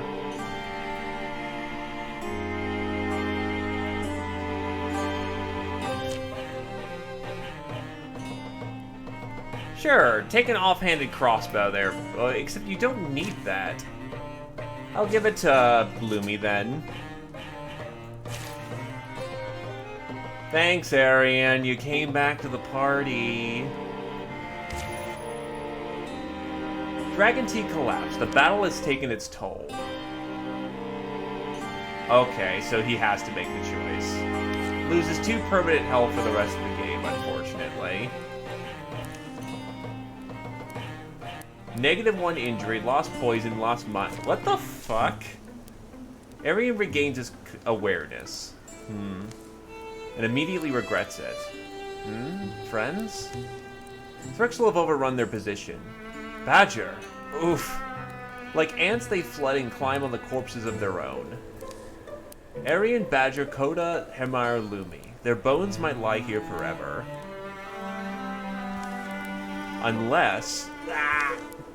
Everyone, gather close. No, like literally, the last turn, the only thing that got him was dots. Because the poison rolled extremely high and mind-wormed. Arian, if you can't fight love, we'll be finished soon. But Arian's face goes clear and calm. The wings on his back flutter, and then fly open. When the gray light dissipates, all are swathed in a private twilight. The Thrixel murmur uncertainly, unable to perceive them. Like mer. Under the cloak of Arian's new magic, they vanish. Pursuing Thrixel fan out to find them, but the company dodges detection among the trunks in the evening fog. They get little sleep day and night. Coming home to Sunny Dome, safe and exhausted. How odd. Why did I stand next to you? You know your wings shined in the fire. Yeah, did they call you to me? Wanted to make sure you didn't go back to that bed where she... I don't know, but you just stay here tonight. Yeah, say, I could use some company. What's... Oh. I just think it's oddly inconsistent behavior for him. He never stepped in so directly before. He appeared that morning, told us where to wait. We were close, but we would have been out of reach. Planted some kind of beacon to guide us, then said he was off to make sure you wouldn't be late. Wished I'd done more. Don't let it hang over you. A lot of living for us still. Yeah. What if Aluna or this Ectus is some kind of queen of Thrixel now? Are we in more trouble or less? Does she want us dead? What does she want? Walk outside with me. My mom used to warn me that the most dangerous people I'd meet would be the ones with nothing to lose. Aluna and Mothman, they're beings of a similar order now. Closer to each other, I think, than we are either of them. But they're different in this respect. He's afraid. And she's not? She's... I don't think she's got any reason to fear. Aluna, Ectus. She's unattached in a way, maybe unfinished. And I think she sees all of us that way. I just wish I'd been able to listen a little longer. Her voice is... Hey, Arian, we can't figure it all out here in the field. Night only ever carved the darkness deeper, so they say. Right, there's always tomorrow, huh? Yeah. Yeah, but if this Ectus is Thrixel now, for good and all, there's only one way we've seen it end, right? The peace that comes will be a balm to many. 6 more years they can shovel onto the bones of bad memories and good friends. But some are unable to forget. Their blood, their bodies will remind them. To them, the dragging seasons will peel up scabs, and they continue to listen for rumor of a Luna or the Moth.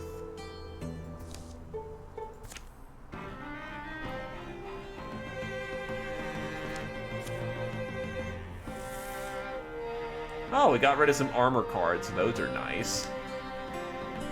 Lumi was sometimes seen in the company of a black-feathered creature. They would disappear for hours or days, and Lumi would always return with a haunted look in her eyes. Arian carried one large bedroll upon its back, Badger a jug of wine on hers, and they snuck off to the hills for some time to enjoy the views and each other's company.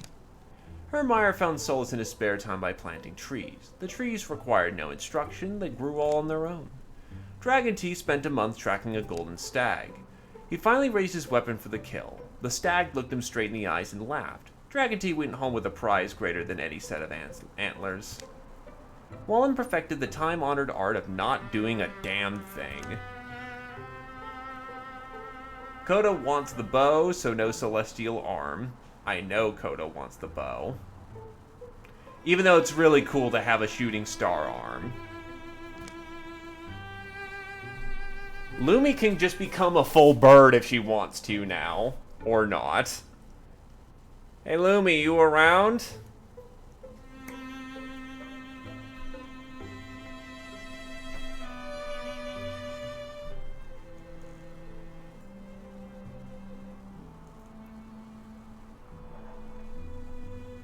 Do you wish to become full bird, or do you like your head?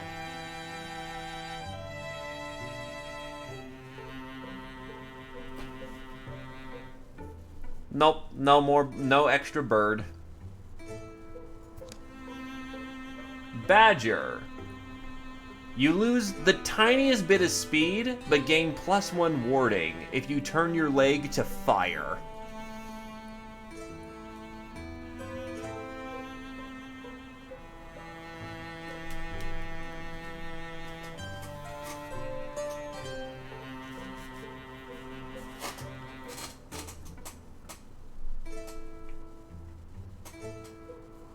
Hello there, Roller Mage.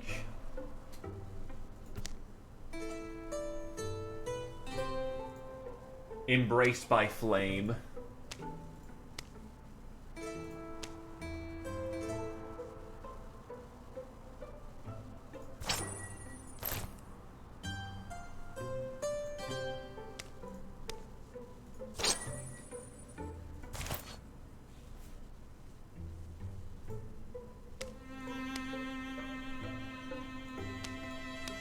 Oh, this is warding armor.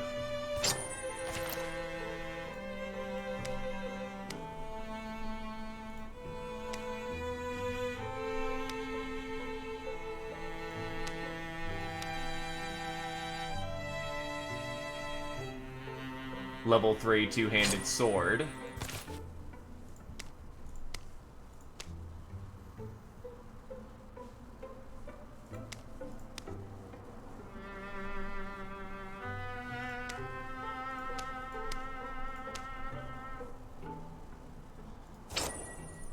Mythic bow. Still isn't upgrading his staff. I just realized that Dragon Tea has both of the legendary weapon. Has both legendary weapons at this point.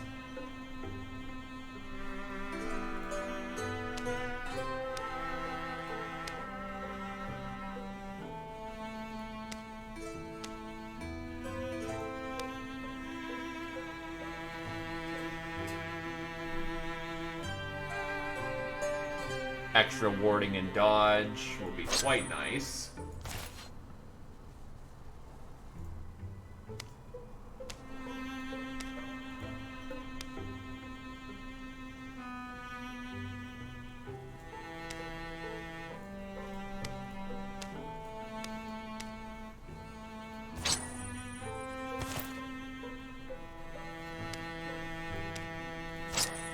Dagger.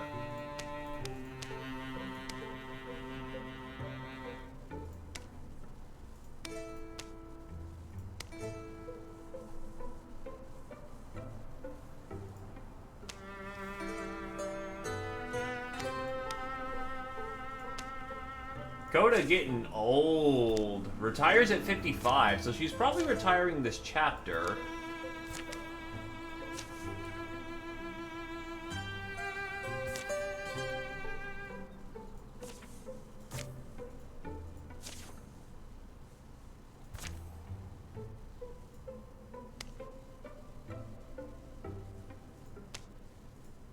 I think that's the best we can do for gear right now. Which, not bad at all. I will say, goddamn Badger, you look fucking epic.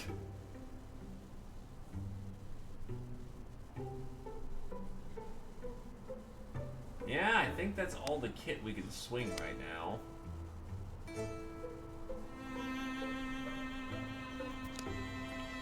The shadows deepen. Can't you just explain? I came to get you for a reason, you know. Is the big old hero really whining about a hill?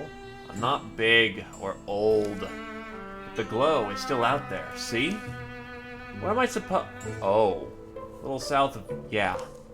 A green-gray smudge disturbs the distance.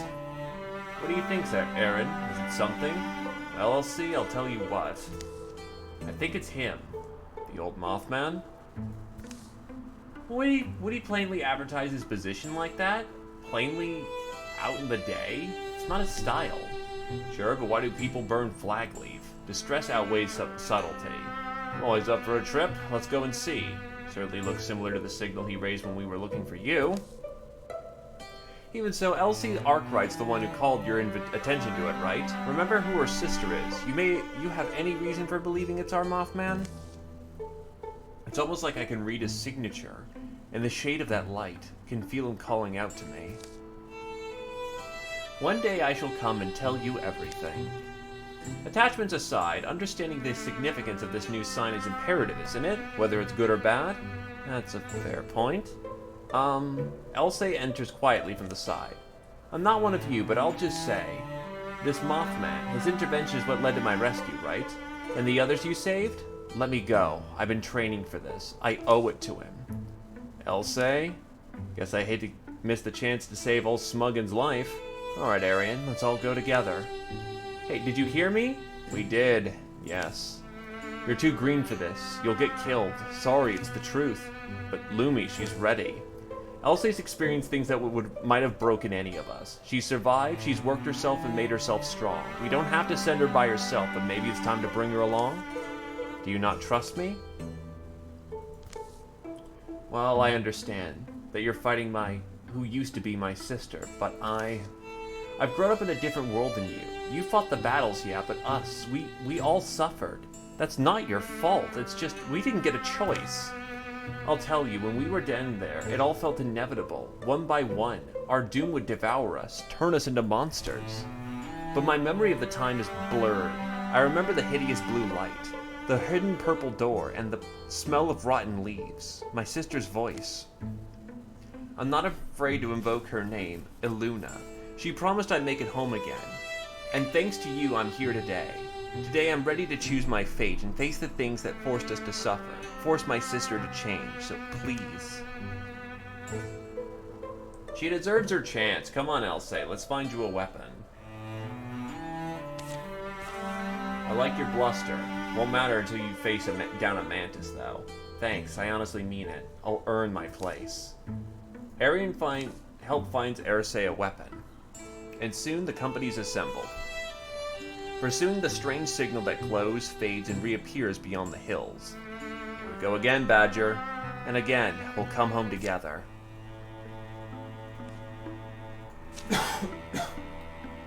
She is also a warrior, but her gear at least is not hot dog shit.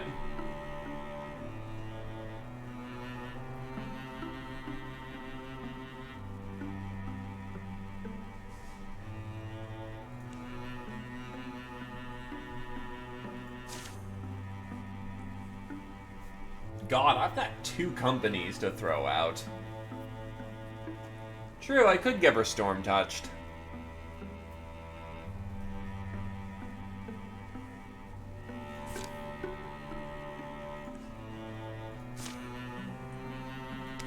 Hey, you know your sister and all that? Yeah, you know what? Yeah, you're gonna go get yourself some magical weird juju, and hopefully that doesn't fuck you up too bad.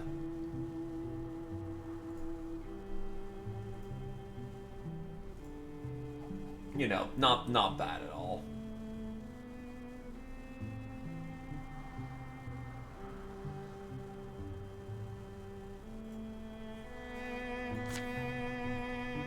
Alright, Company 1.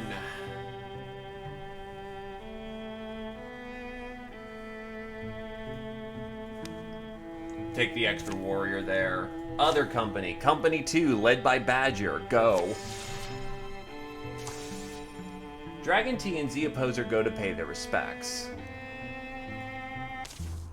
Dragon Tea and Z Opposer are called to a hill village where an acquaintance of theirs has lost his wife. It's a hard thing, death. You forget how quickly things can turn. The funerary rites are brief. The crowd that's gathered is impressive for such a small town. As mourners disperse, Dragon Tea and Z Opposers spot Ravicon standing by a flower-strung cart bearing a leaf-shrouded body. Ravicon, we're sorry to hear about Rolus. A lot of folks came. Ah, friends, how many years has it been?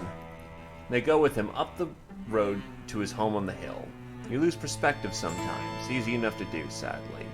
You think you'll have your years together, decades, but for your first cake to your middle years, old age, then... but... The two help Rabcon transfer the shrouded body to a small prepared clay room besides the house. They settle inside and he tells them of his plan and the provincial custom he's observing. Green veiling, it's called, a woven shroud of dawnsward. Dawnsward grows thick around here in the little woodlands, you'll see. It's a strong aroma. Body stays fresh, sometimes as long as 4 years or 5. We hope we'll generally build a clay home for the departed on the hill's shady side. A wadshen is an old word for it. It means memory house. And she'd normally lie there for her term. When the shroud of the downsward turns black, she'd be buried. Sounds like the ideal neighbor. But I don't plan on waiting. You don't plan to wait? So you plan to bury her soon? Tonight even? No, my wife Rolus and I will be going on the journey, and I hoped you'd come along. Crack. Oh! A hard rain falls, chittering and droning like a swarm. Yes, I hope you come. Be our escort. It's a dangerous world and you're both strong. Stronger than I even remembered. Well, we're here now. I'll come along with you if you need protection.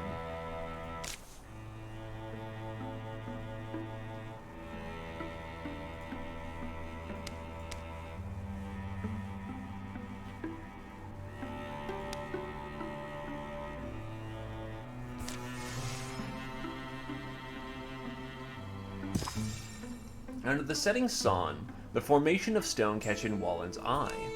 You think something's up there? Shouldn't we check? Upon the hill's summit, nothing's waiting for them. Well, there's a big rock and a couple of wind-worsted old pines. Then it begins, a thrumming. It grows louder and louder until the stone underfoot clatters and shakes. It grows louder, scrowl. Growl, until its mighty growl, clamorous, thundering, and then it resolves. A voice, I am the one. The voice of a carnivore, cunning and crooning, warning them to run, promising to give chase. The one you have hunted for so long, through tares and coins. You have hunted for so long for me, and for a brotherhood that should be yours. Do you know my name? A name? It was the gift I gave your ancestors. They walked my myth over green field and fallow to the curves and corners of being they walked.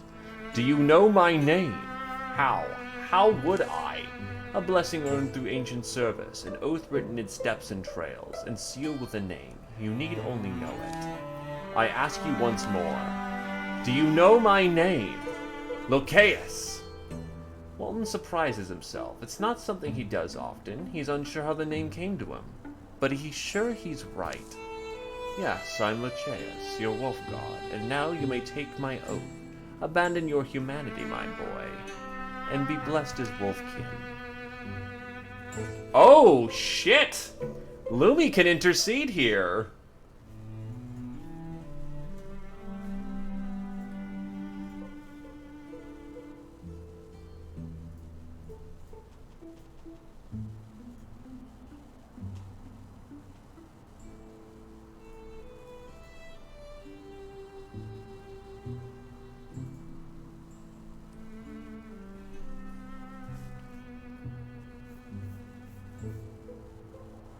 Oh, you know what? Fuck it. I want to see what happens here. It's been a while, wolf god. When you strike a deal with old Luceus, you must remember a wolf doesn't bargain fair. You know that I once haggled with Luceus. You don't, but I really did.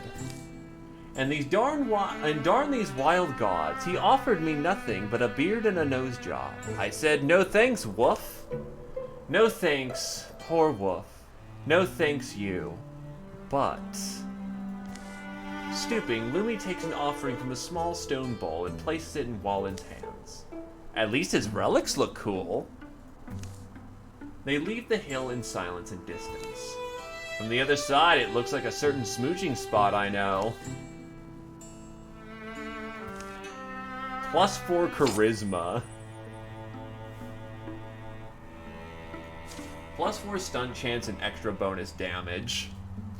So basically, I guess if you have another animal aspected hero, you can get an amulet which won't keep throughout another campaign, so you can dodge the transformation, but the animal hero can mock the wolf god.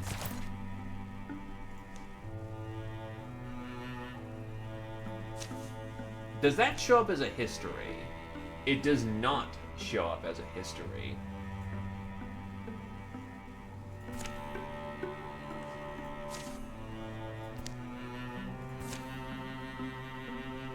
Again, it's probably another animal hero.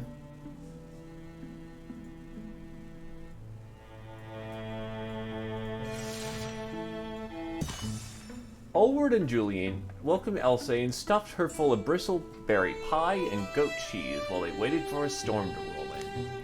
Right, this is more like it. Julian, get your boots. You stay. Rumble. Olward tinkered with the top of the storm well. Careful. Maybe it's a certain aspect? Rumble. Wonderful, good sign, almost there. You can call us when you're ready. Brrm. So, what'd you give up? 4? The whole heroing.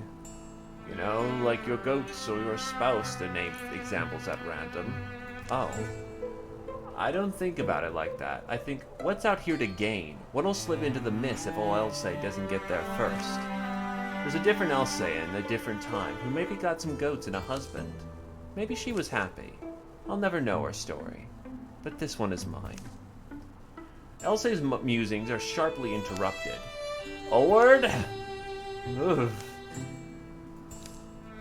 It's been a long flower to bloom, but it's quite pretty now, isn't it? The storm well fills with light or water or both. It swirls and spills over the sides. I should have asked this before, but I'm gonna have to fight or something? Probably not. What happens now then? Well, that wasn't in the stories. The ancient voices of the Tempest aren't telling you? Take a drink. Elsa draws her face closer to the water. Tiny flashes within it hold her gaze. Suddenly it's obvious what she's supposed to do. Gulp. Whoosh. How'd it taste? A little metallic. Not great, honestly. You both okay?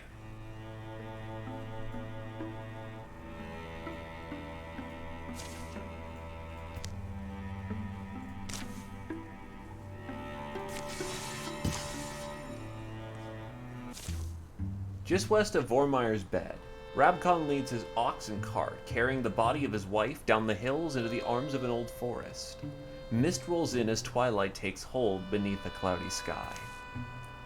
I'd have sworn we'd have a clear night. Hard to predict, it's hill country, wild skies. Yup, well she doesn't have the blasting arms yet, but she'll get there. Place I'm looking for shouldn't be far. Can I ask about Rolas? Don't think either of us have met her. I remember you talking about her. I'm sorry, she never came with me to Woody Hermit. Always wanted her to, but she never was quite well enough, and she insisted on staying home to tend to the farm. We met in spring. I remember clearly. My grandma had just passed. There's nothing more precious than a woman who can make you laugh, even while you're hurting. We built the farm there, on the rocky hill. She liked the farm, Rolas. She was a bright and imaginative woman. Shy, though. She was born with an illness that never fully left. Our good times were great, but our bad times, when she couldn't rise from bed, those made my heart splinter, and one day it shattered. There's one thing I know, is that I don't want to live in that empty house without her. The forest had been dead quiet. When they entered, as they'd gone deeper, noises have filtered into hearing. Drips, scrapes, low trills. The smells have turned richer, of damp earth, spicy bark, quilted Moses? Quilted I want to say it's molasses, that's Moses, in purple, green, and beige. Soon an ox halts. They come into a clearing where a goddess lives. Oh, Rabcon? What is this? Yes, I intended to find her. The reason I brought Rolas here. The reason I'm here and you're here. Orway. She's a goddess of borders and in-between. This realm of hers welcomes both dead and living. So I'm here to join her. Rolas and I can be together still. Rabcon, I understand you're in pain and you want to make the pain stop, but this? Look, it's this forest. I've read about it. The goddess, Orway, rules it, like a region between our world and the place for the departed. I suppose it exists for us, for those like us. A place Rolas can be without pain, and I can be with Rolas. That's not right, is it? You're talking about dying. I won't be able to leave this place, but why would I wish to? I'll still live. She will too. We'll just live here. You have to understand, this is what I want. All I need is for you to help me complete the ceremony and take the poor ox back with you. Try to imagine if you had someone that meant everything to you. Your whole world. Well, shit. T, you here?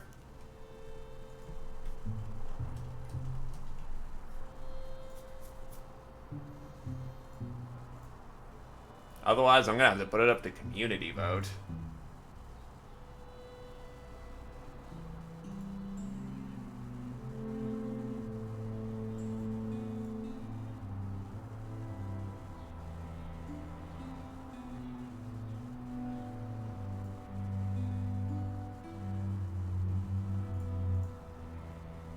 Yes, it did.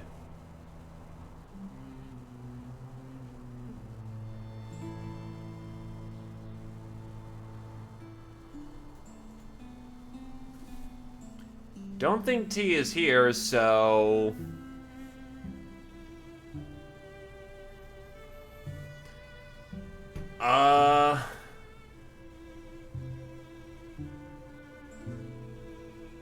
One for it being his choice.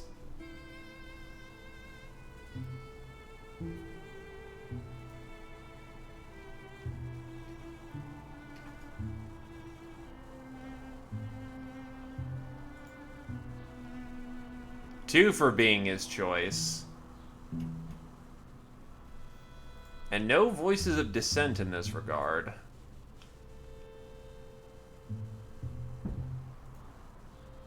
Alright.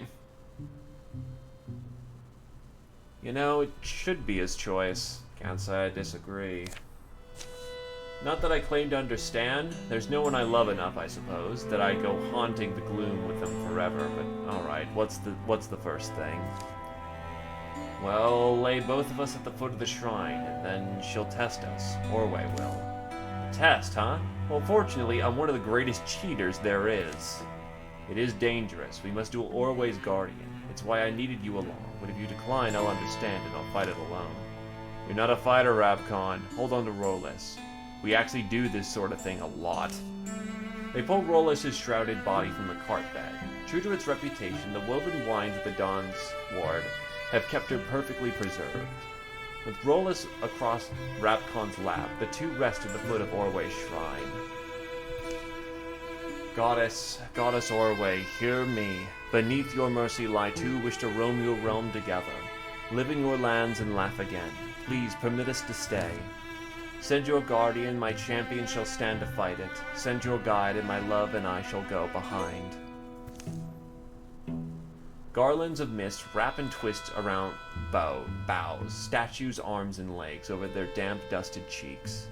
Their quiet air clumps in their throats. But then, the voice of Orway is a groan, far away and felt more than heard. It is in the stones and roots, and rises from somewhere deep down. Truth is tested. A noise nears them, crashing through the trees. The retainer of the old god. Its inscrutable stony head turns to follow each sound, each movement. Its body crunches and crackles, leaping violently forward.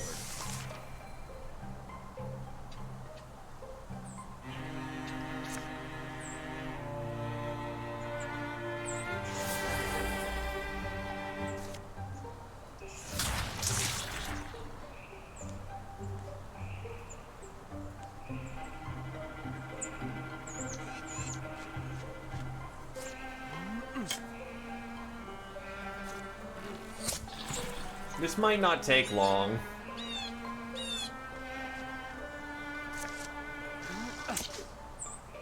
Well, lucky ducky.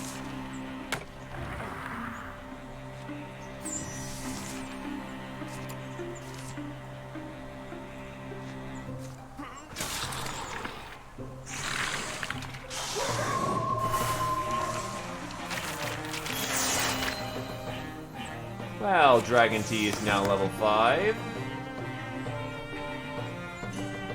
Sure, just 6 reaction strikes. That's nice. Or 5... Nah, armor is not as useful for Tamer, so yeah, just Vigilance. The Memorial Cauldron. Stone-carved cauldrons in the image of the Twilight God, Orway.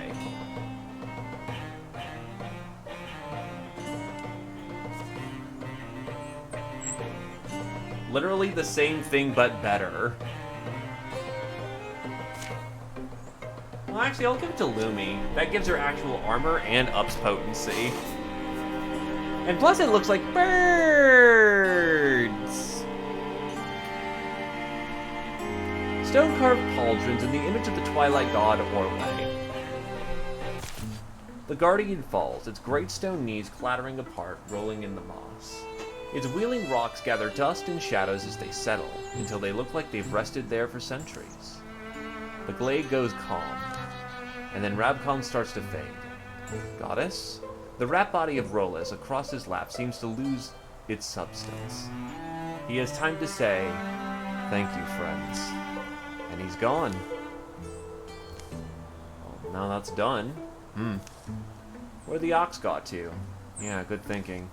They find it not far off, lowering pleasantly and munching clover. Nice, the world's still here. For us it is, the world and all we know. Sniff, sniff. Zia Poser, still awake? I picked these up around the stones, where Rabcom disappeared. Didn't even think about it. I'm making notes.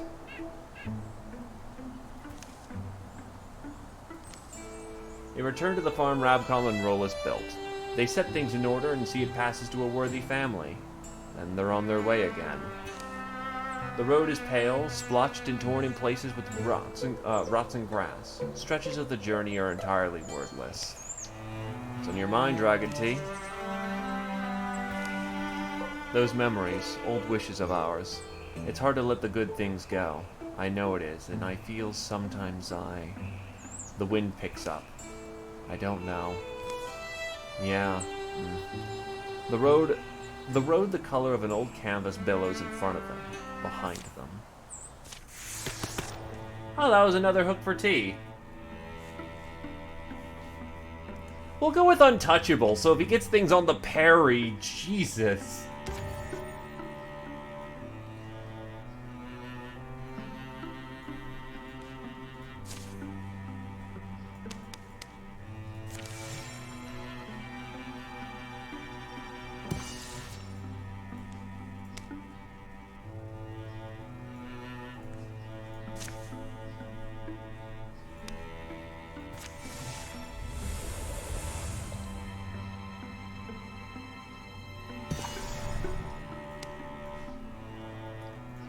Yeah, I don't think we're going to be able to save Coda from retirement at this point, but, we can try for the others. Also, all the elite companies here. Oof. So I noticed Badger's been gone a while. Any clues why? We might have overshot some, or she did. Should we backtrack a bit? This peddler may know. Oh, peddler man. Who? Excuse us, peddler man. We're wondering if you've seen a lady pass this way, armored and strong-elbowed. Firstly, I'm not selling anything. Could have been any time in the past couple of days. Where are you coming from? Small village near we used to call Moonswell Dam. It's not. Moonswell's Dam's where she was headed, giving it a look, but you never saw her? Sorry, no, but listen. Folks have been disappearing back there. I don't know what's gotten into them. But it's not safe. I've packed my things and I'm heading out. Your friend? Well, I hope you find her. The old man and his cart roll along. Ominous man. Imagine packing your life up like that. In any case, I guess we've better go pick up the pace. Later. Anything. No, you? No, it's a little village. I doubt they all packed up and left.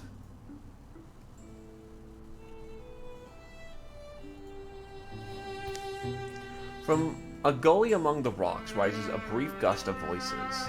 Hear that? Come, Great One! Come, Great One! Great One, come! Great One, come! Come, Great One! Shouldn't you ask it a little bit more nicely? Hush up, you! Yeah, hush! Come, Great One, we've brought you your gift! Spare us! Badger? The urgent cries in amber torchlight are easy to follow in an otherwise still night. Badger's cage is makeshift but sturdy. This is a sacrifice, isn't it? Shh, no, stop it. Well, the last time we came in kicking down the door.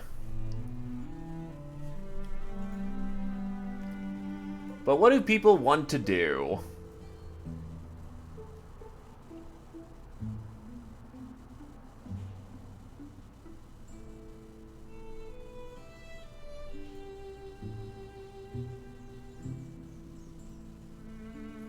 That's one for reason.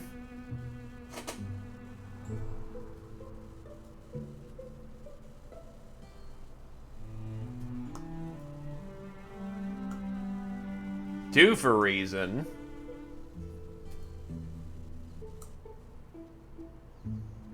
Alright, let's spice it up then. Good neighbors, landfolk, listen, there's no need for blood. Trying to get us all killed, stranger, or just yourself?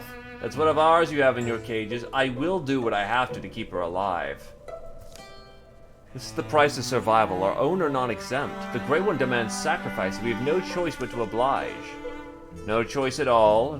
What are you saying? And what's this Great One? You haven't seen it. The Great One. It comes with a host of shadow-spitting horrors, monsters. It burns, it eats, or else it rages and kills across the countryside. So, we'll kill it. Huh? We'll kill it. Won't we? Guess so. You really mean that? You'll stand in its way? Do battle with a deadly monster? Why? For the sake of the innocent, someone has to. If we fail, then it gets to eat us anyway, doesn't it? Either way, you're safe. I see no harm in letting you try. Don't expect us to throw our lives in with yours. The village folk shuffle past, up to their homes. Hermire, Zeroposer, and Arian break Badger out of her prison. Not for their sake, but for the sake of anyone else they might try this too. But within the cave, a blue glow grows, and a hungry growl. Oh, yeah, this is... okay.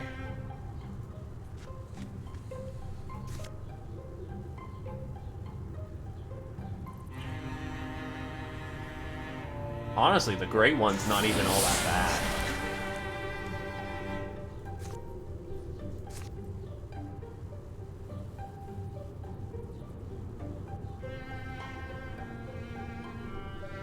Good feels? I didn't sign up for good feels.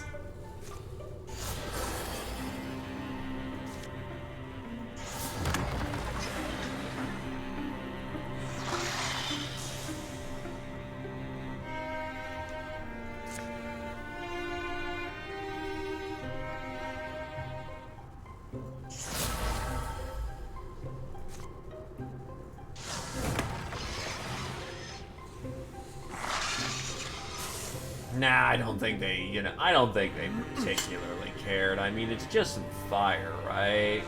Not that bad. That should be a decent show.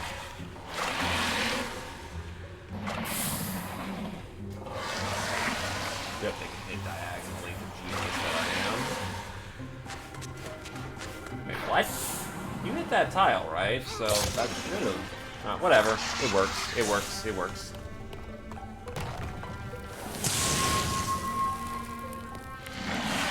Oh, the burning.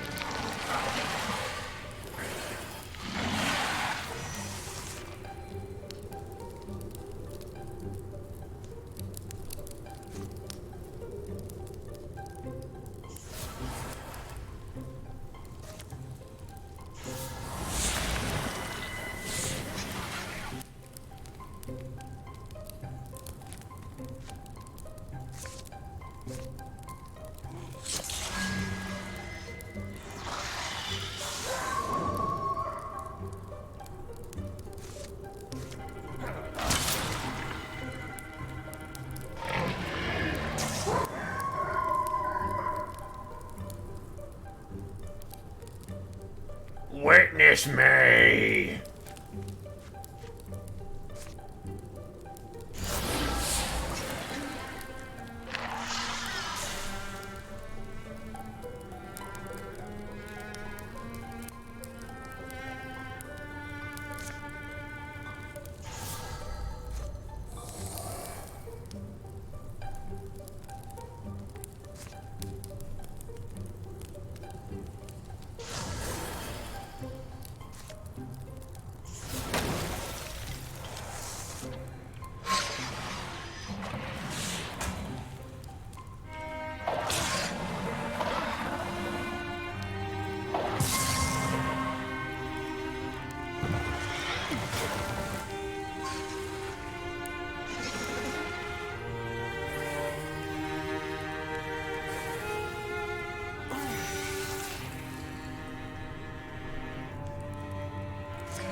Look, people are into asphyxiation, right?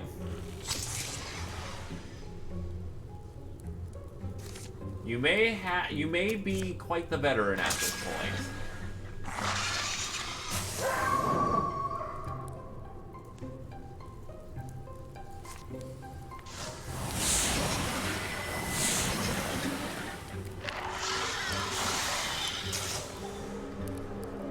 The burning means it's working.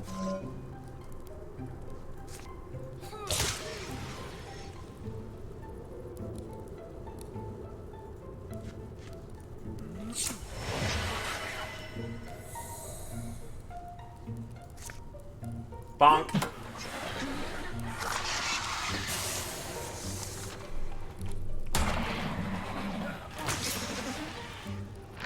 More trees.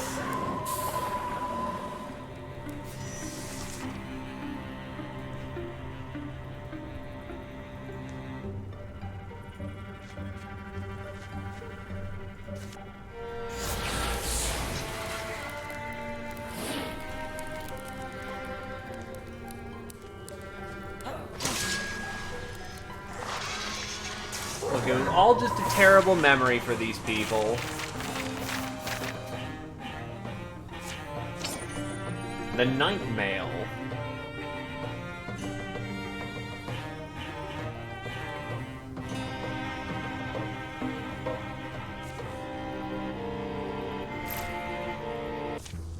The Great One is extinguished, reduced to ash. Its minions are dead or scattered.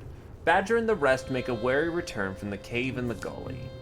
You're a true friend, Himere. I want you to know I'm grateful. Stay together, we can move mountains. I believe that. Mountains, huh? Dawn climbs to the distant hills as the young town of old village spokeswoman sheepishly approaches, trailing a young man with fiery eyes. First, let me thank you, strangers. My name's Glenn Narshin, and my parents were among the first sacrificed that thing by this woman and her posse. We all wound up under her thumb. In any case, you've broken their power and we've wrested our homes back. You and yours will be welcome here for the rest of numbered days, and in our humble village your name shall never fade. As the morning stretches, Badger and the others head out, refusing an offer to stay in favor of getting on the road. The people here will be strong, believing in the courage of the Third Company. The lair of the Great One will be overgrown with flowers, a memorial to innocents who died there. The story will ring through generations. 3 legacy points, hell yeah.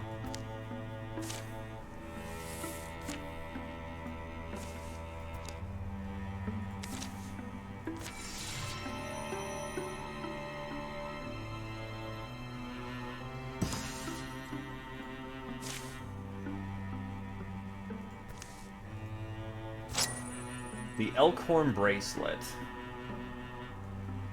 I'll give it some extra accuracy to Coda at this point. Oh wait, no, wait, that's right, you were about to retire. Whatever. A little bonus never hurt.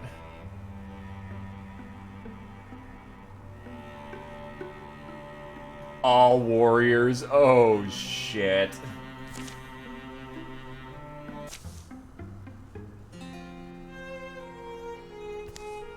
When the moon's gone, all the stars seem happier.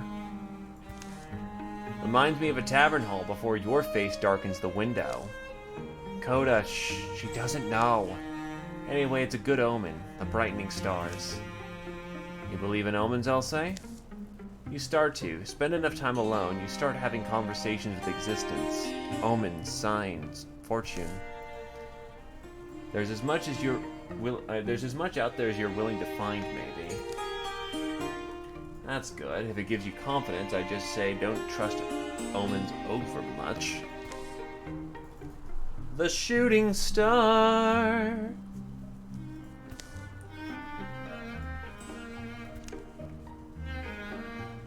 Oh god, these chances are bad. Lumi's got the best shot of something.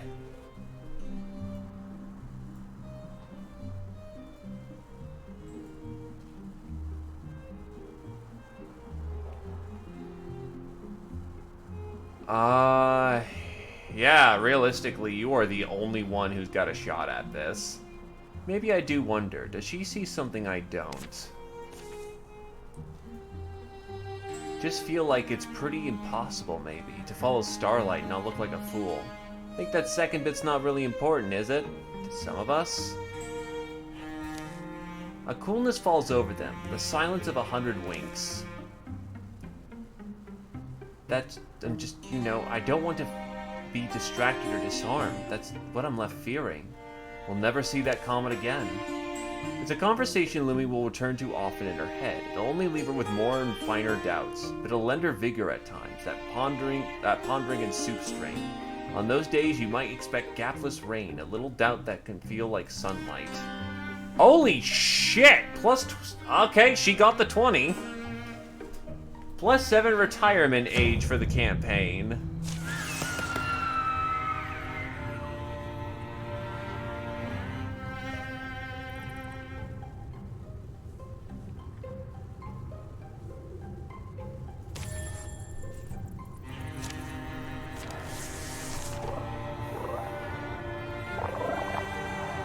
And it's Draven too, so actually this is not terribly difficult.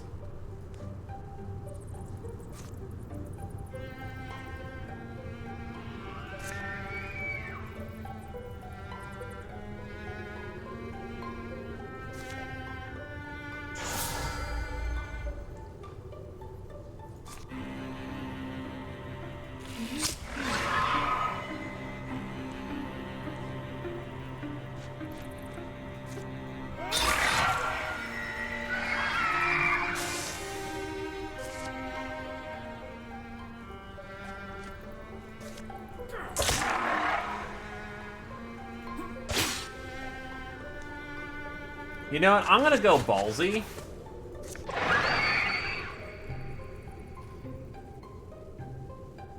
Fuck it, Lumi, go get a great. I have a green sword. Yeah, but he has shield shear. So what I did was I took this off to get a one hit. It's a low tier axe. It wasn't going to do it. I was trying to go for the one hit kill there.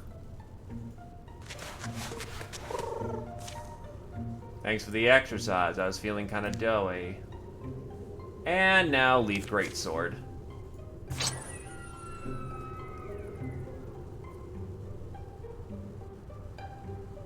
Less stunt damage, but comes with healing. And it looks cool.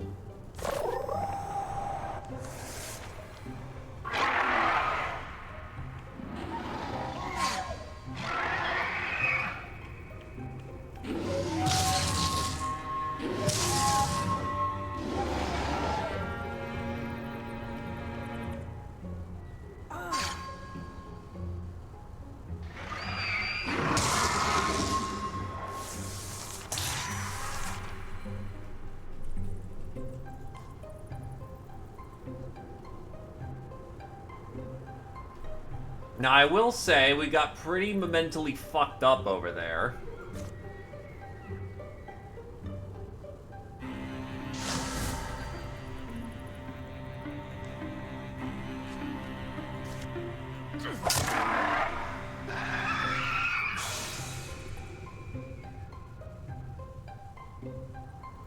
So what we are going to do is try to get the fuck out of here. I will have to take bird damage again. What I can do is fortify here, especially with the fact that she's also got 4 armor. Get in position. Unfortunately, the enemies are going to have a chance to do some nasty shit.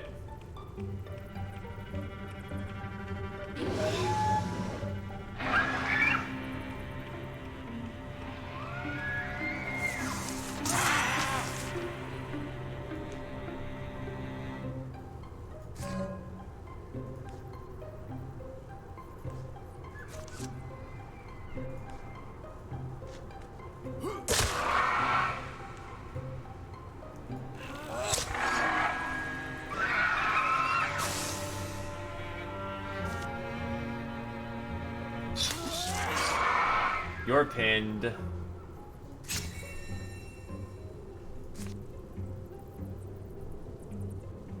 Throwing a poison gas grenade.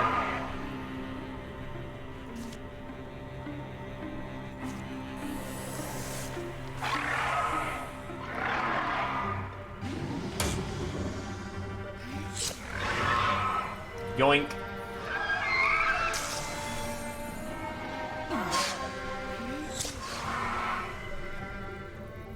I have an archer right there.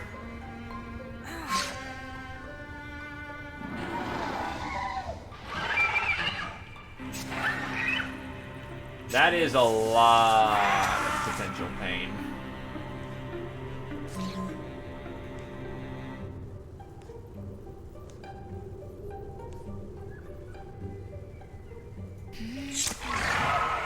That stunt.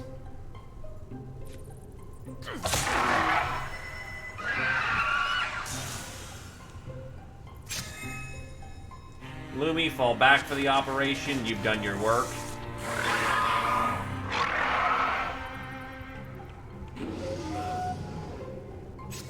I mean, I had nothing better else to do.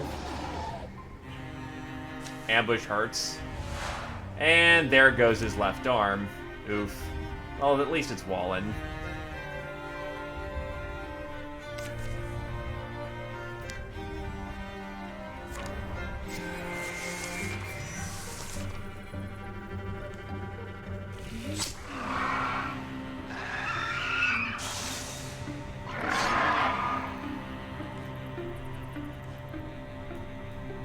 But yeah, there's ambush tiles ahead. He had nothing better to do, so why the hell not? Kind of situation.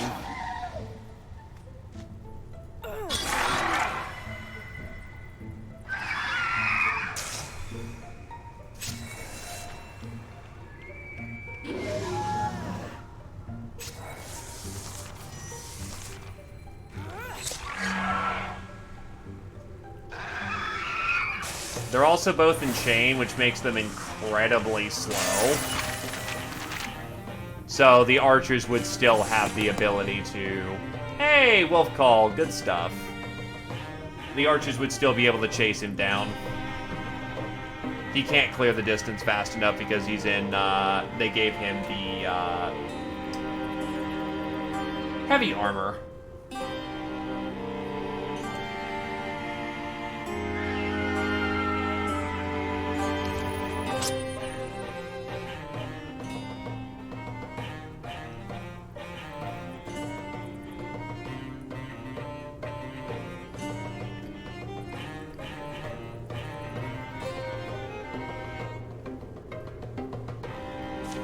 Look on the bright side, buddy. You have a crossbow now.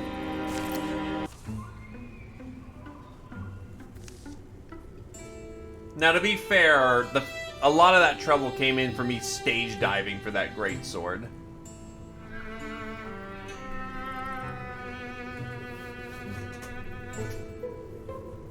But on the other hand, shiny greatsword. I'm sorry. I'm sorry I didn't do more. And sometimes things go sideways. But if I had been a real hero, they might not have. Not like that. I'm sorry, Just stop apologizing. Stop. If anything was your fault, someone would tell you. If anything was actually your fault, somebody would tell... Somebody that would tell you. Trust me.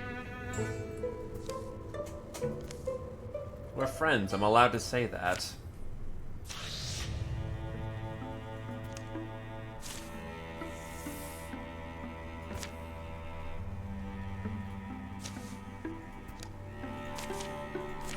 Lock the place down.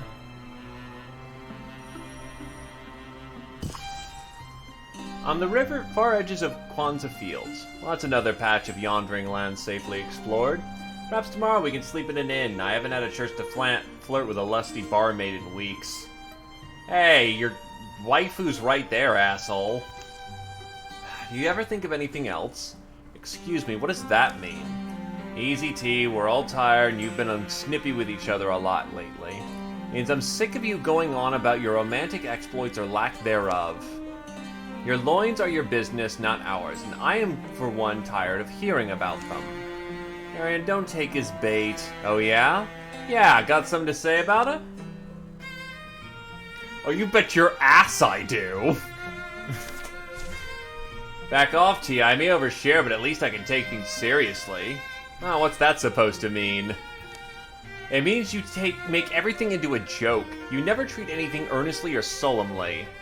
At least I have some sense of propriety. Screw this, I'm hitting the sack. Great, swell, nicely done. I'm sure that will ease the tension between you two.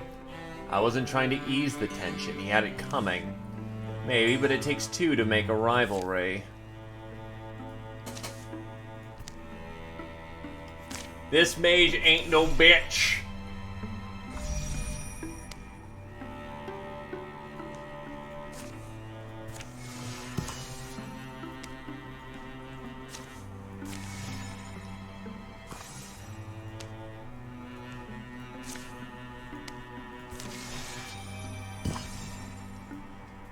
Alright, stuff.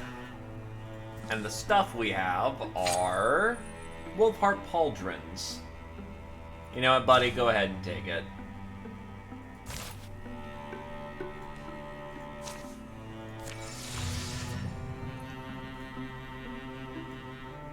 Yeah, I've got legacy points. I'm drowning in them.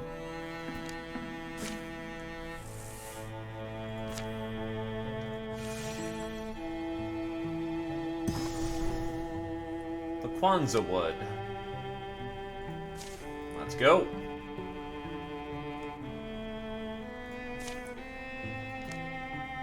He's at 57 because he just did a hook.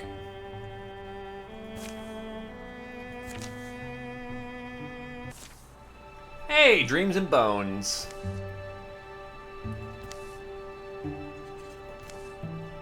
Tea? A walk, maybe. Can't explain why the wind's purple.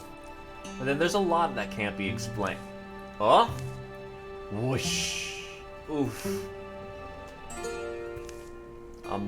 Hello. I'm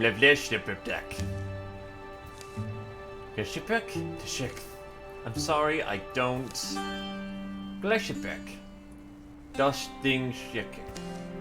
Two cold memories floated in the badger's head, fashioned of bones and long hidden. But as the figure began to fade, so did the memories. If Badger concentrated, she could hold on to one. The spear or the bow?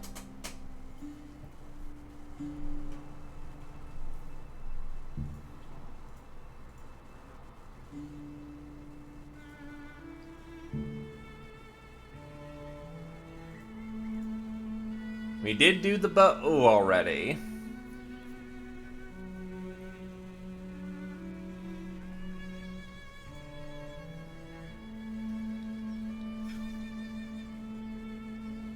Then hell with it, I guess we'll do the spear.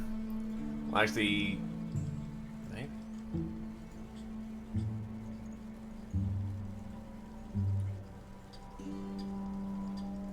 I mean... no, I guess?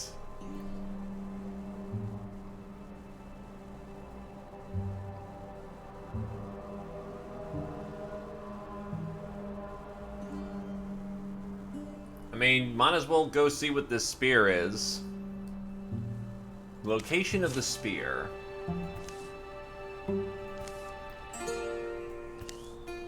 I have to check. If I took the trouble to get into someone's dream to tell them where a spear was, I'd at least want them to check. The bow is mine! The memory seemed to take root as she walked, and by the time she reached the hollow tree, she was barely surprised to pull out an old short spear. Badger? Badger! There you are, I thought you'd been nabbed. I found something. That's certainly something. And I think someone wanted us to have it. Honestly, I'd probably give it away too.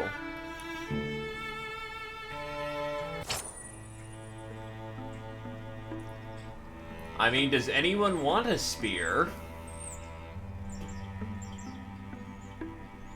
A short spear fashioned of bone that has an unpleasant aura. Tamer, you already have basically one of the best spears in the fucking game, as it turns out. Yeah, the Will of the Forest is fucking ridiculous.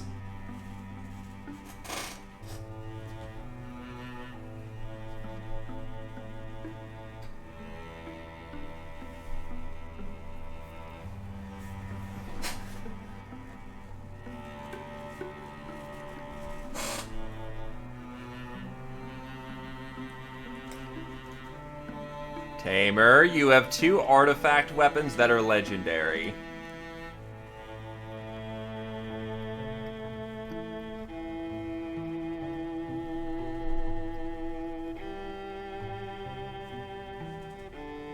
Not a terrible idea, honestly.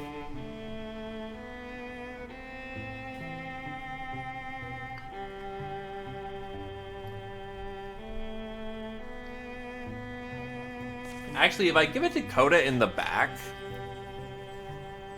she's using a really bad knife, so...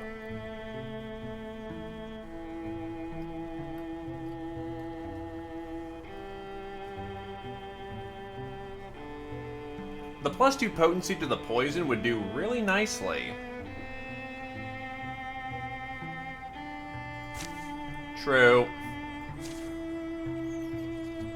Yeah, you know what? Why not? Yeah, it's a one-handed spear.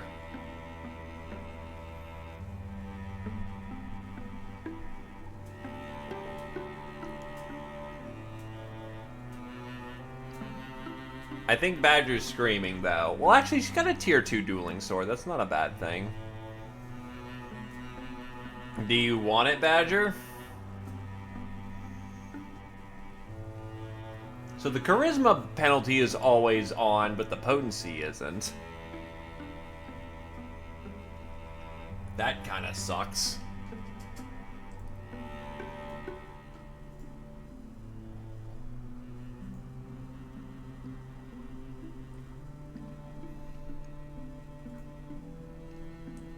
It would.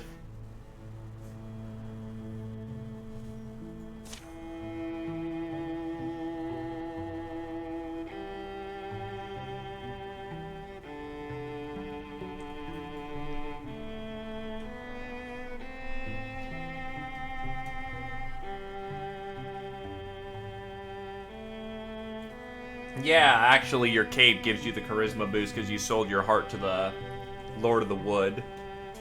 So I guess, hey, Badger claims it. Just casually as a bear's tooth.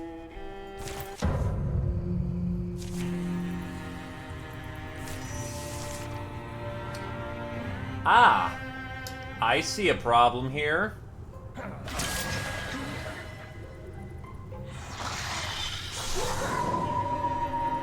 No, that was Lumi who got the +7 retirement age.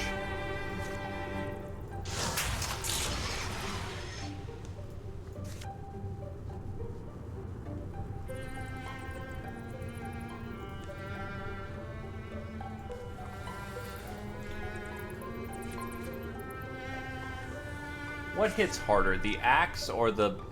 both are fine, so you know what?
I am fire. Burn those who dare care for me.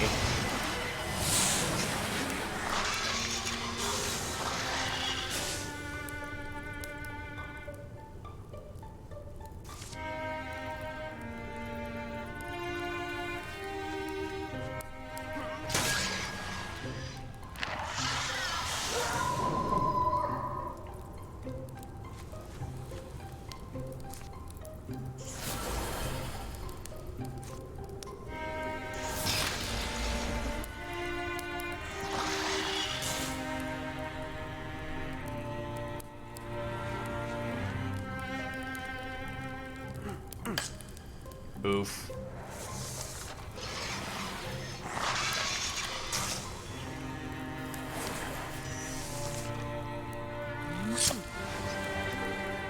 That should split them.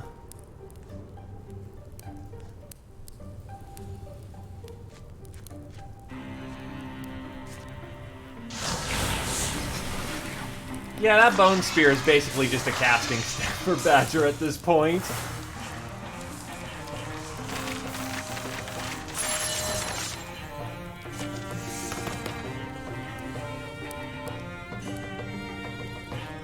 Untouchable. When Badger gets a kill, the next attack just misses.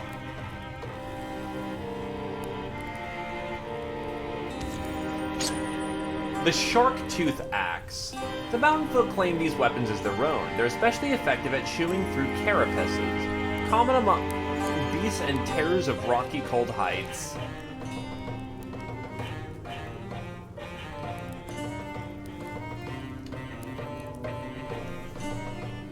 Dude, fuck it. Give it to the warrior. +2 shred, but -1 compared to a normal great axe. Damn, 4 shred a hit. That's Jesus. And it gets better too.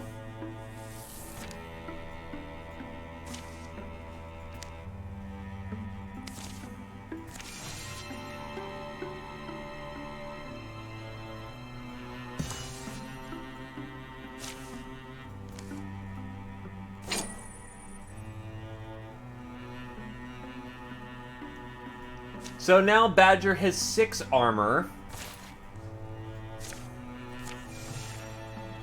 Has anyone ever heard of an unstoppable fucking battering ram? Just casually 6 armor soak?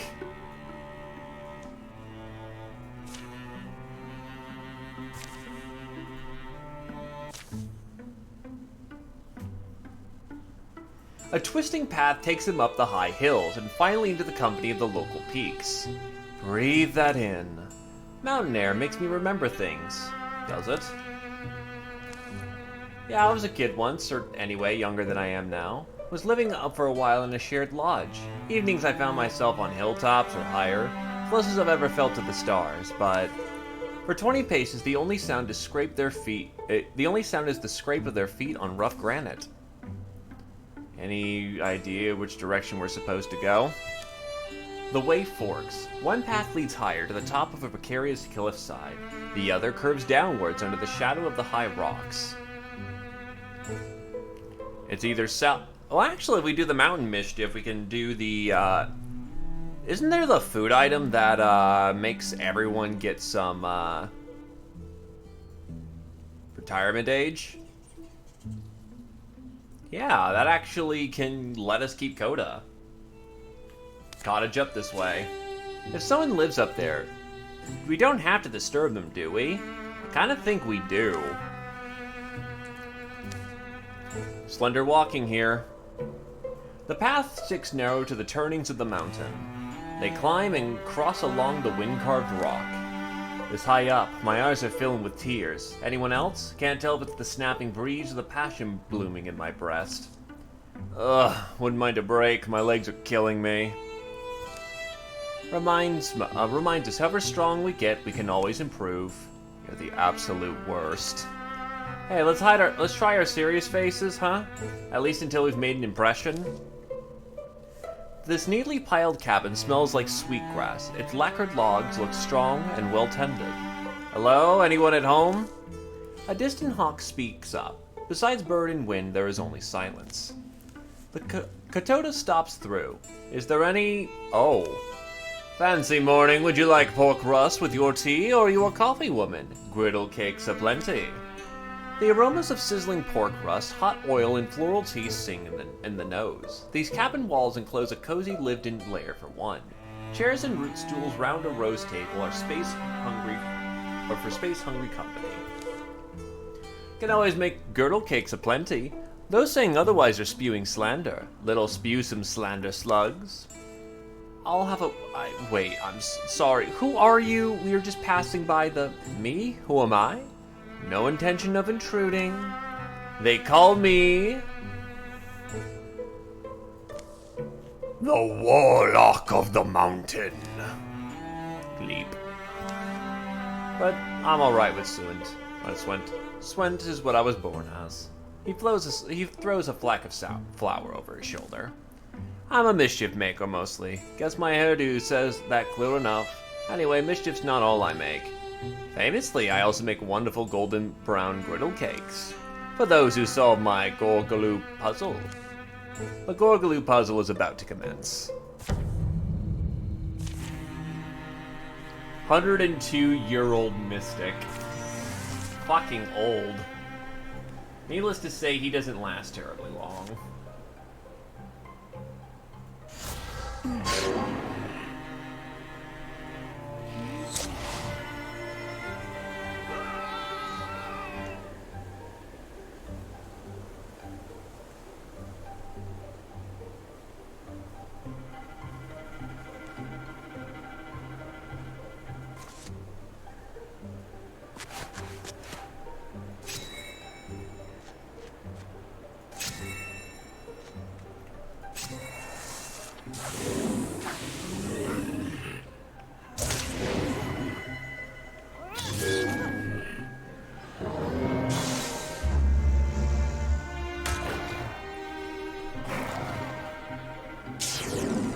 Come at me, bear!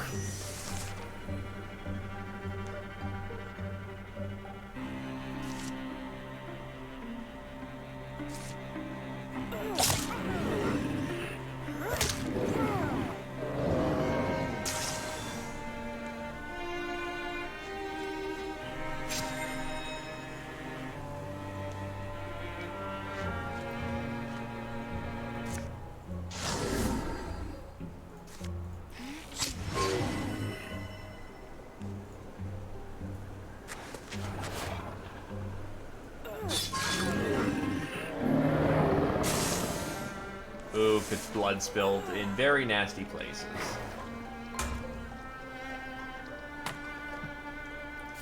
It's trying to break the door. Emphasis on the trying.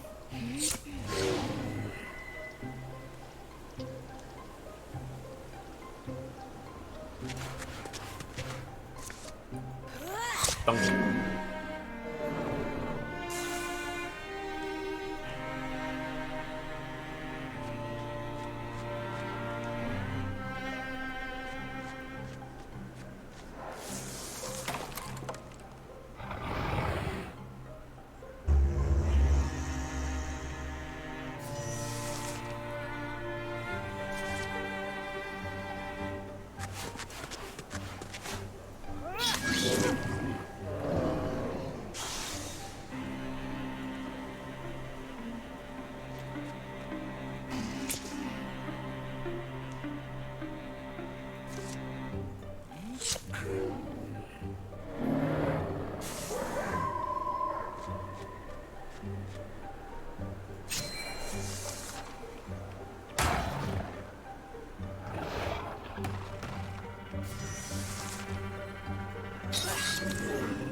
Needless to say, this is not going well for the critters.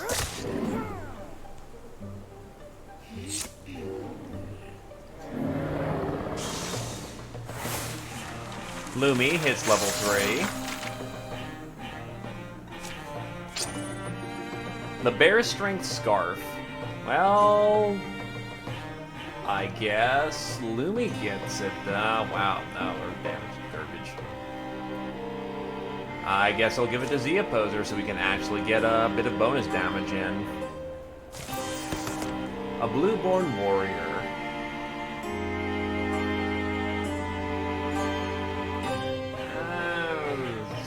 You don't have Paladin. Viciousness may be more immediately useful.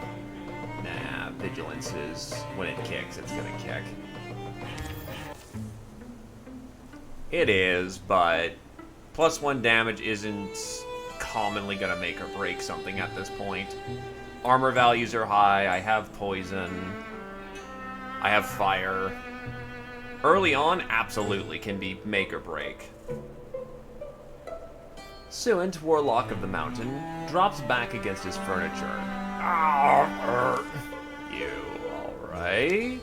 But he pops back up. Oh, sorry, yeah, I wanted to give you a bit of the elongated victory thing. You got all the Gorgaloos. Unscathed for the most part, though, are you? That feels anticlimactic. In stories, Warlock Trials grant some kind of reward. What do we even accomplish? Why, you've earned a sample of one of my mountain recipes, of course. How hungry are you? Choose carefully, for my waywardness and my gross, olive-hearted way, I've designed that each delicious delectogram deliver a different delight. There is my griddle cakes that'll fill you with lasting warmth.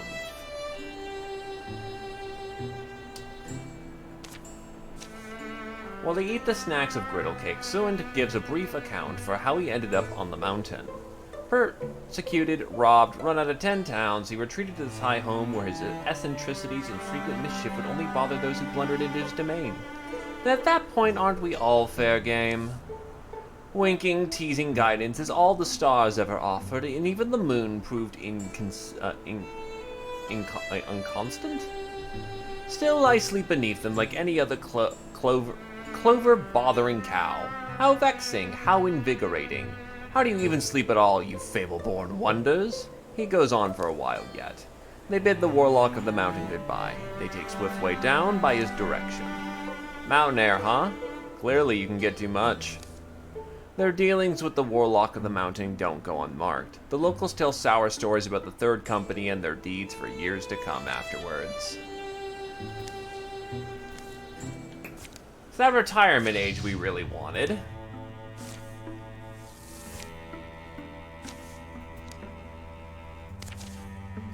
So now that Coda will actually be around for Endgame. Oh, yes it did. Somewhere deep in the swamps of Suyano's Moor. Grrr. Anyone else hear that? Hear what? I don't know. It was some kind of... There it is again. Probably just some animal. Sounds hurt. Maybe we should look for it.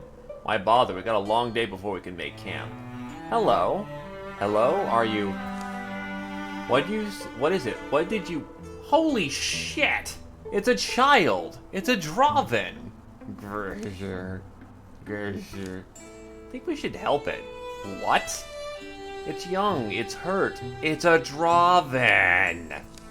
It won't survive the night. Good, it's a monster. Letting it die would make us the monsters. It's not a threat to anyone right now. It's scared and in need. We should help it. I want to help it. Well,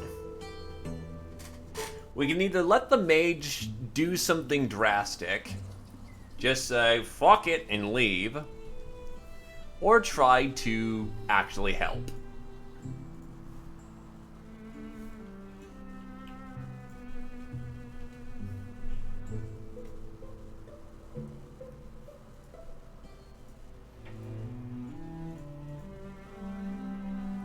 Well, that's one for patching the kid up.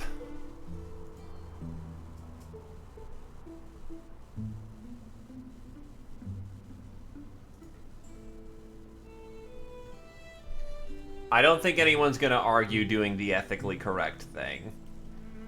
Fine, we'll camp here and help it. If we're going to help it, I'll need a fire. Arian, can you give me some water and bandages?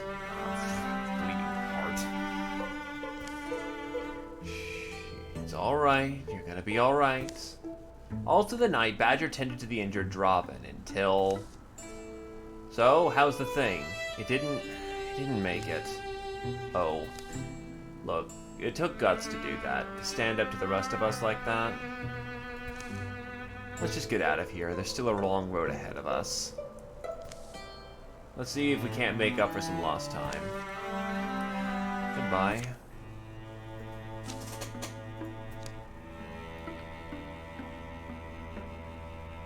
A dream loom? That actually sounds kind of cool.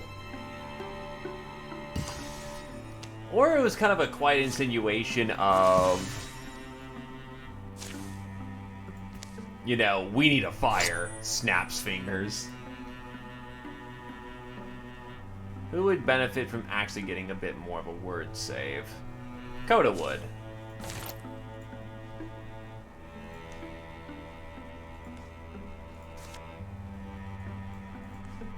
Let's go. Or what the hell? Travel. Oh, gotta go to a save tile. At least it died warm and comfortable. The flickering signal had shown overhead just a few days prior. Then it disappeared. Looks like seizure land to me.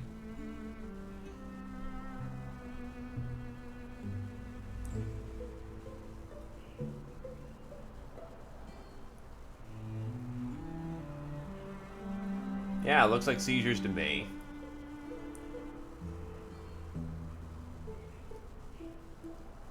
So I ain't getting any drops. Sure, ping's, I will admit, my ping's a little flickery in the moment, but nothing like... If we're dropping frames, we're dropping like 10. So... yeah. I mean, I'll wait for a second. Just let people stabilize.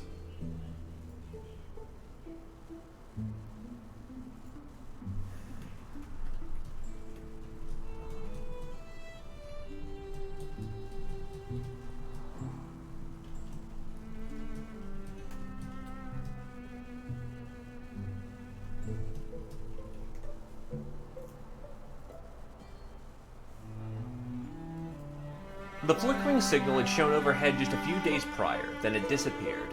I think we're up close to where it was. That's the cliff like an upturned boot we're seeing, right up there. Here's something that might interest you. I'm good for something, see? The Mothman's mark flashes a soft silver in the canyon light. He was here, and he either moved on or something came and took him. Just then, another distant signal rises. What game are we playing? The journey begins anew.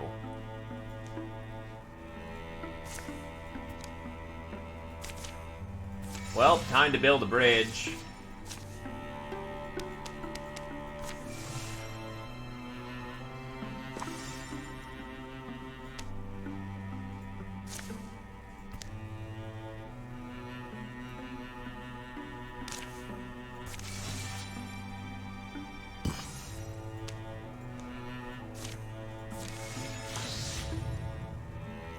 Thank you kindly. Hope you enjoyed your stay, and it was good to see you again, my friend. Have you a very, very good night.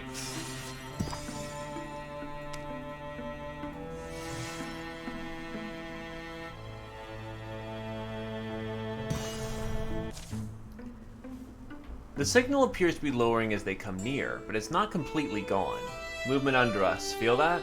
Is it worth saying? Wait, Aaron, the ground. It feels like it's full of bees, right? Just a little further.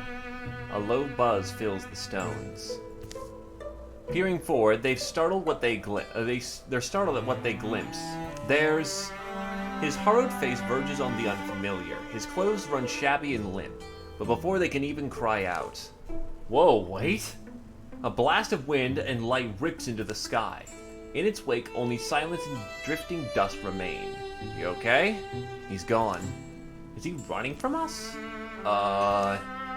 Or from that?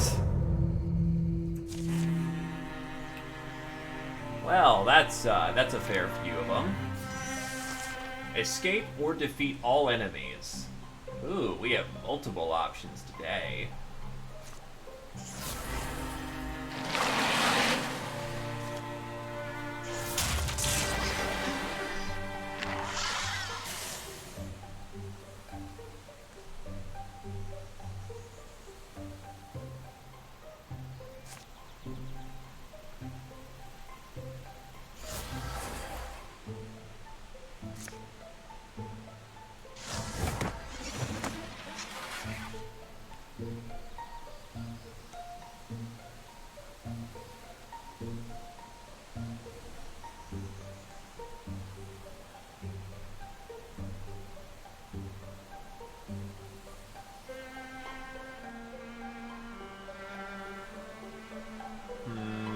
Damage off the board, or hold on.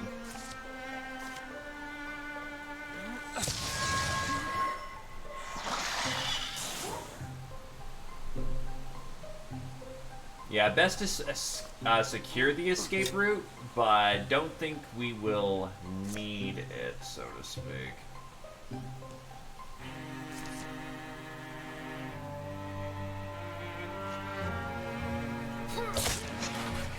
Especially if we can get some of the nastier things out of the way. Jump jaw there.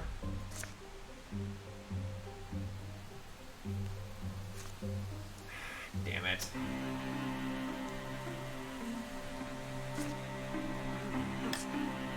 Oh, that's not good. Alright. I'll take the stun.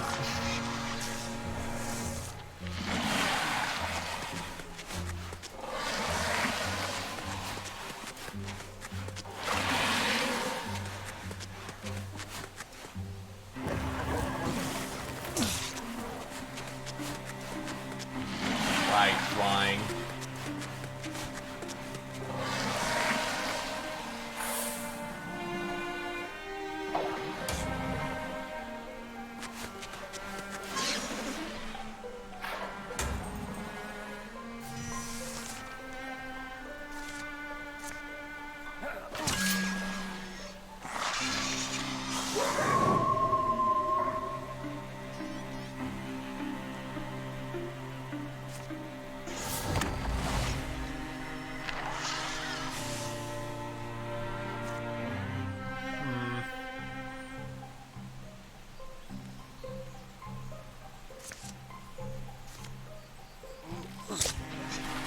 Bit of a gamble there, but now our backside is secure.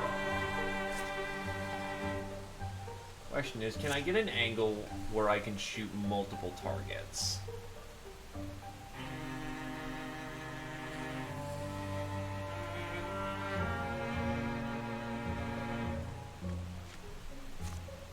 Yes.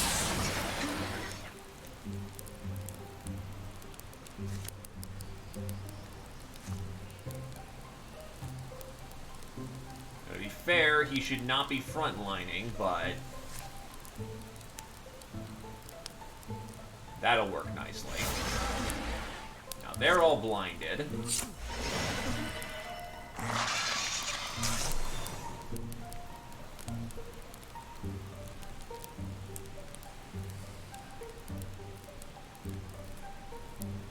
That is an idea, actually. It is time to moth. It's also a good time to get ready with the discs, or rather the revelries. Now to be fair, that's very unfortunate that he has to eat every attack, but they don't exactly know where the rest of us are. We can come out of cloak hitting hard.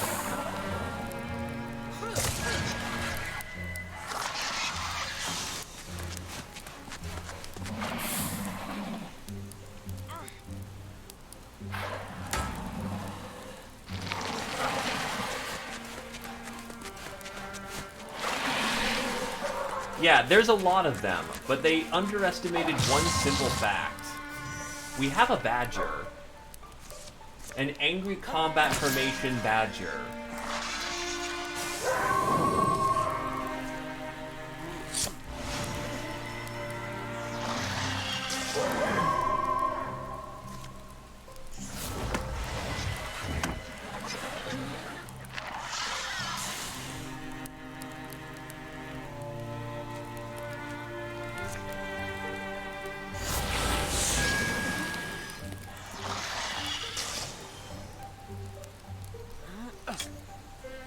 Oh, that's incredibly unfortunate. Alright, whatevs.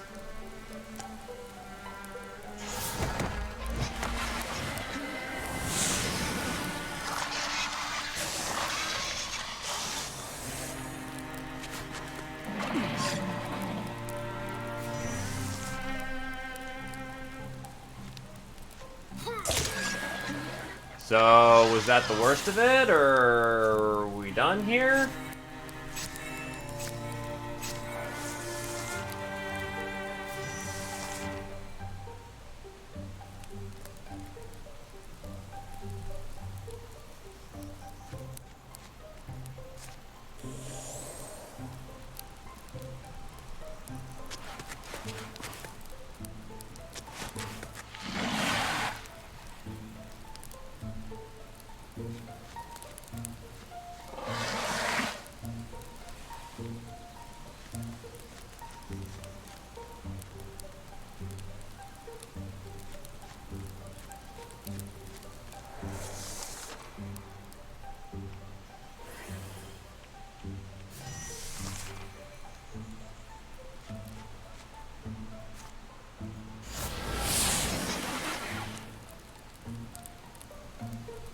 The worst part is I can hear the mad giggling of Badger running forward, throwing up her hand like a flamethrower and just saying, oh, that actually will be a problem.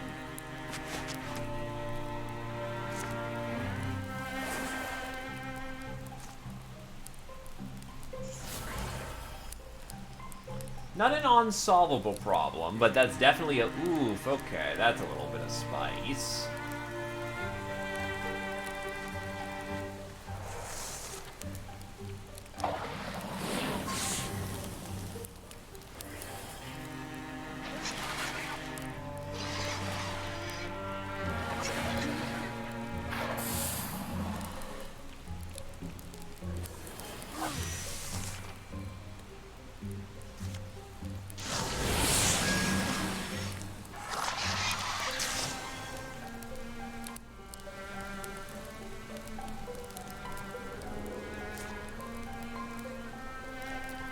So let's see, Splinter Blast here.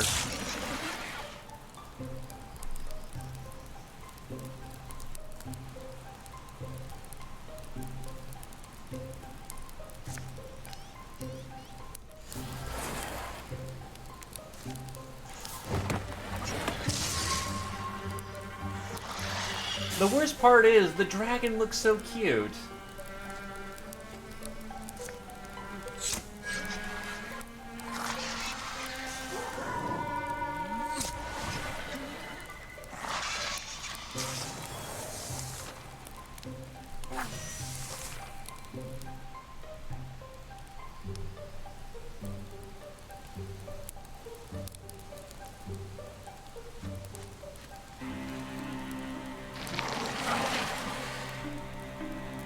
just the one left.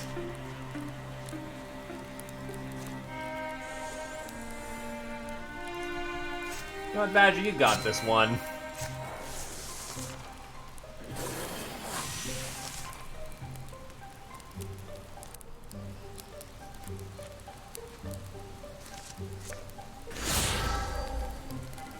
Or maybe you don't. Oof, that was not so hot for you.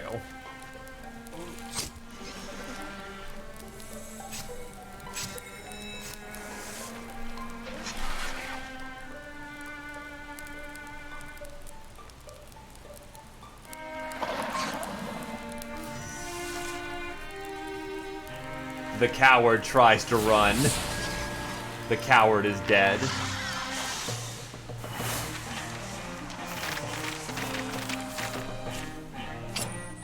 The wolf heart cloak.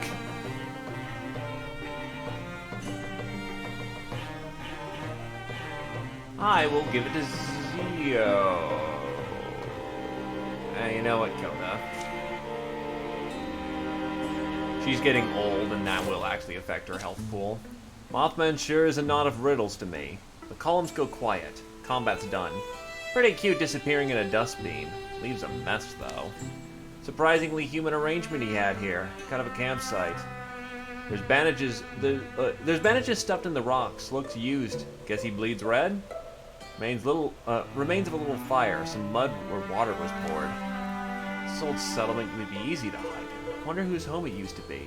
Hiding's hard when you're just posting a giant beacon over your head. Just my opinion. Surviving fireplace. Actually, here's his sigil. The mark looks weathered, as if it was etched into the stonework long ago. However, the pit of the fireplace has been dug up recently, filled again with haste. Pass me that shovel. Left something for us? And a moment's digging surfaces a small box from the shallow hole of which it was pressed. It opens at a touch, and inside, it's a map. Must have realized he couldn't keep drawing all that attention. Let's hope he made it to where he meant to go.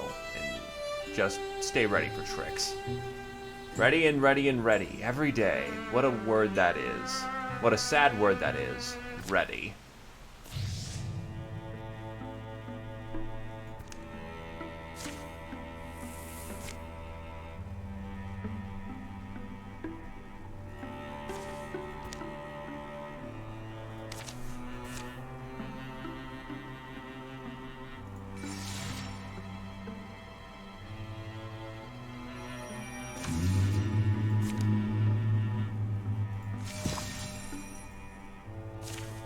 Okay. The Wolf Heart Scarf. I will give it to Lumi for 12 points of health.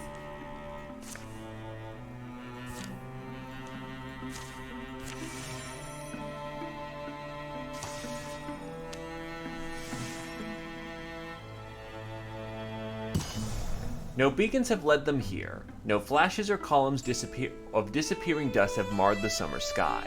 But great green fog wreathes a nameless castle. A growing host of Thrixel haunts its stones. If we needed any confirmation in our navigation skills... Yeah, looks like thought the discretion of using the map would buy us all time, but looks like they found him anyway. What kind of sense do they even possess, that they could track him down like this? You know who'd have that answer? The Mothman. Well, I'm noticing they're not entering the structure, which makes me think he's holding them off. He's kept them at arm's length for a while now. I think his time's running short. Okay, so let's get the veteran. Let's get some veteran combat in here. Badger, T, Coda, Lumi. I think it's Arian who has a relationship with Badger. Yup. He also has the moffiness, so, you know, blessed by Moth. Witness Moth.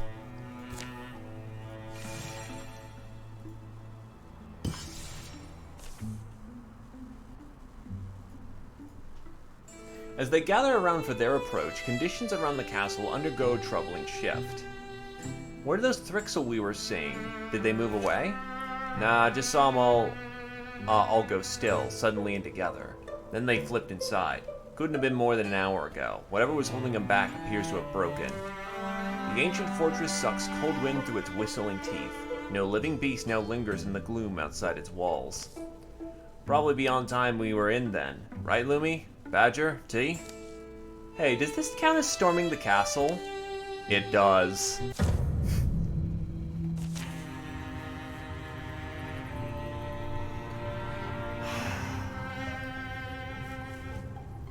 That is a fuck ton of enemies. We gotta kill every last one of them.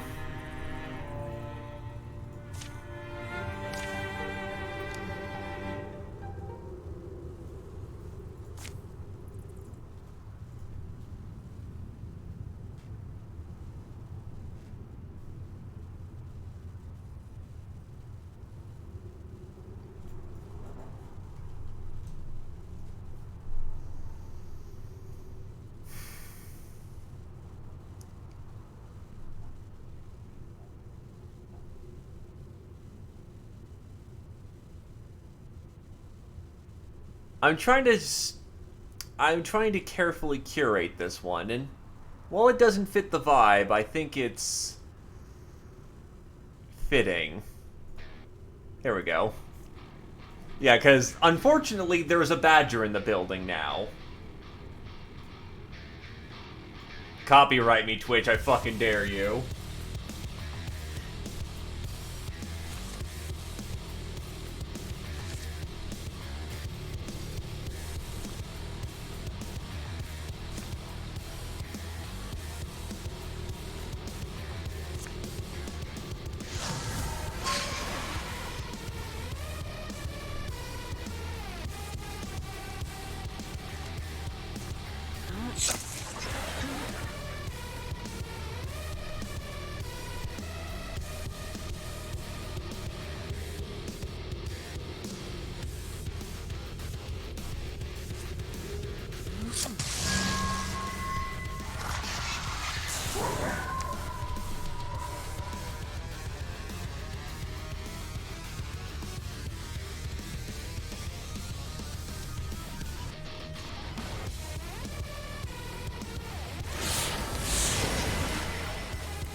Hit him with a lore dump. According to all known laws of aviation, the bee cannot fly. So fuck off.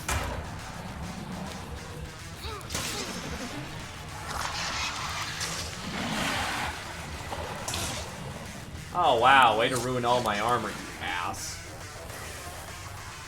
Good, that just gives you a chance.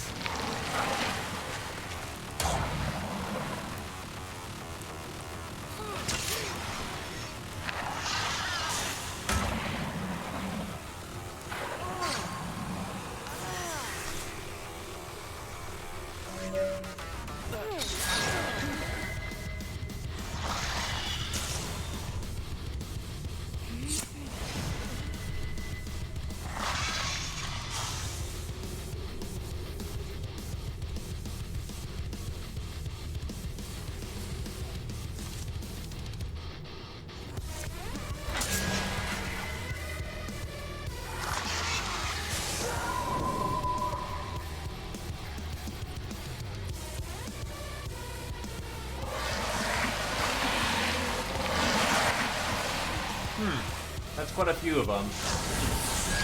Let's go with the triple kill.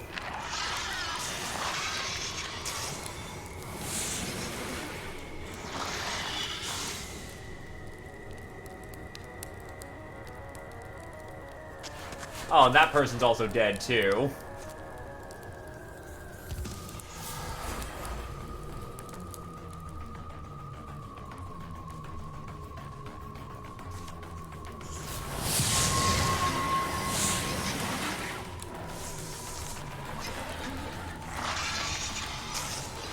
poison dragon is actually a legit threat, though, unfortunately.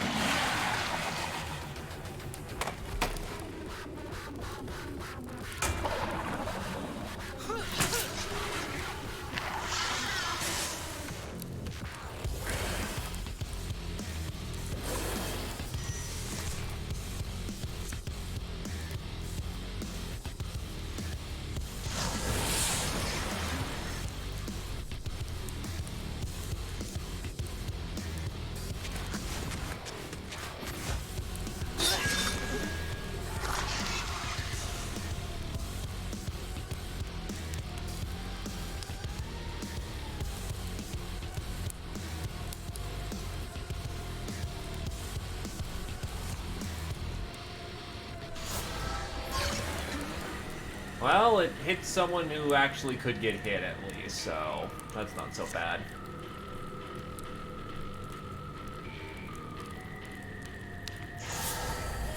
And now let's choke the fuck out of this dragon.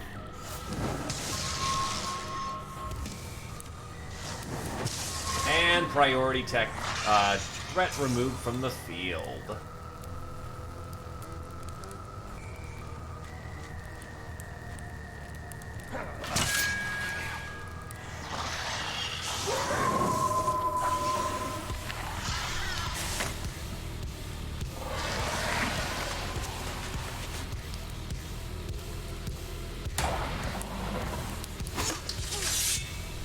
Oh wow, it actually managed to make a cover save. Nice.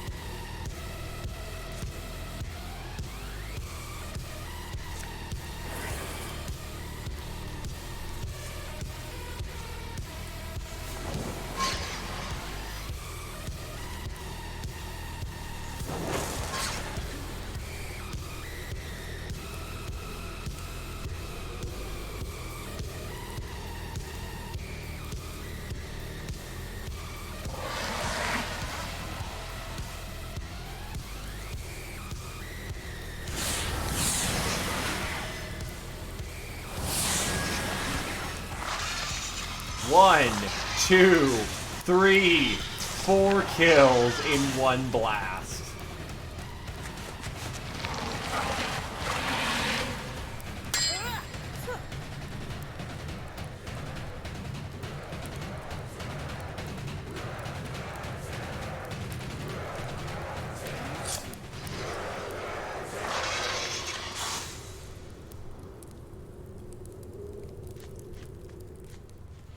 Okay, so Doom meme aside.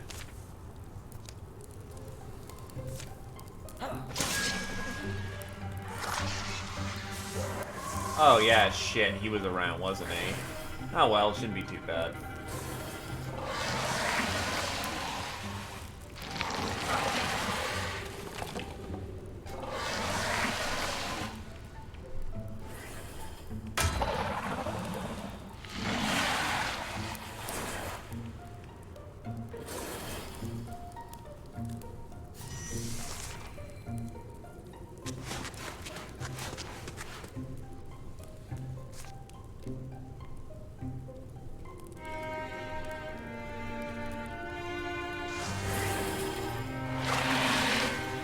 Oh, another big dragon. That's not so hot.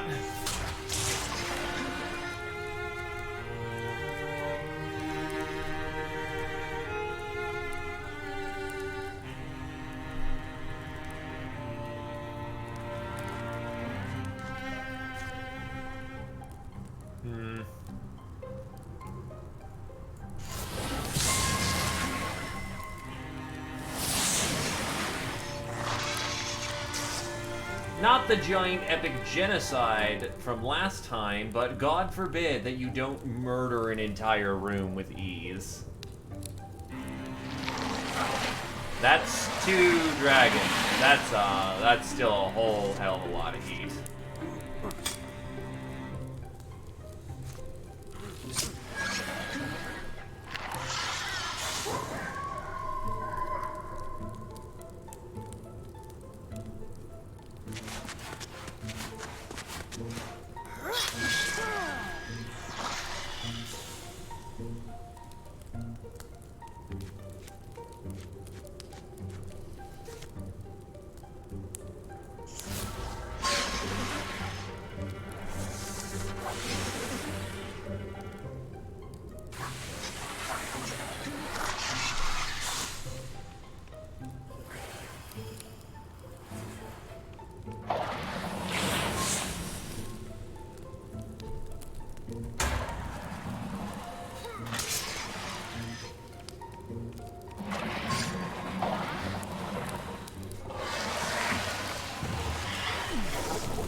remove the mind worm, switch out the weapon. Can't attack on the diagonals.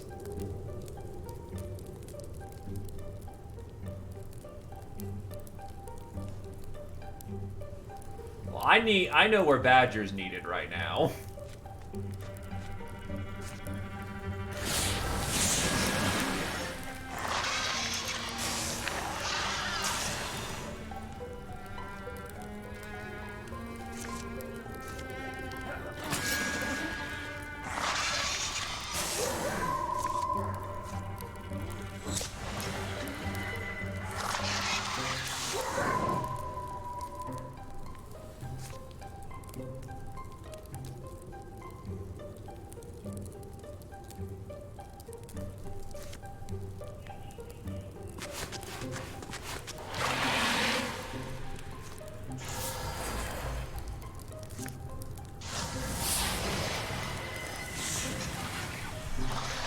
Thank God for stunt guarantees, practically. Running in there is a very good way of getting a lot of people killed. Not without a better plan of some kind.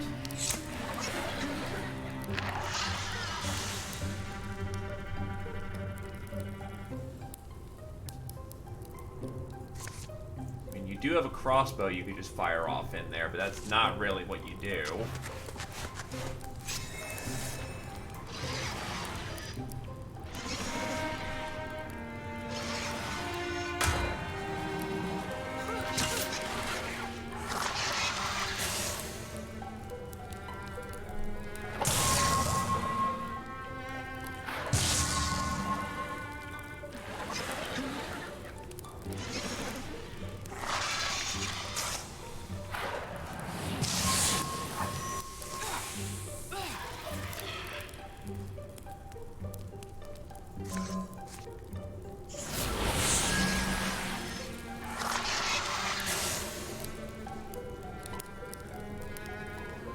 Well, time for problems to be solved in the traditional method around here.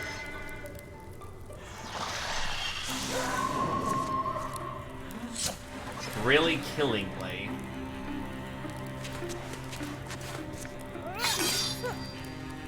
That's actually not good.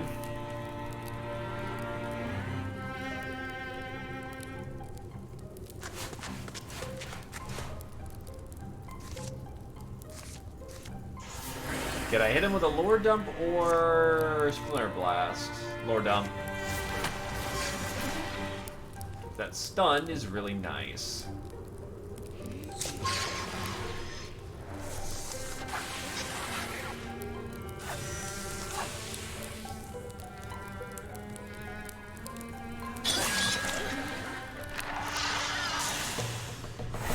So that was a whole lot of dead buggies. Hell yeah. +1 potency to somebody. Honestly, I'll salvage it for the spell thread. I don't really need it at this point.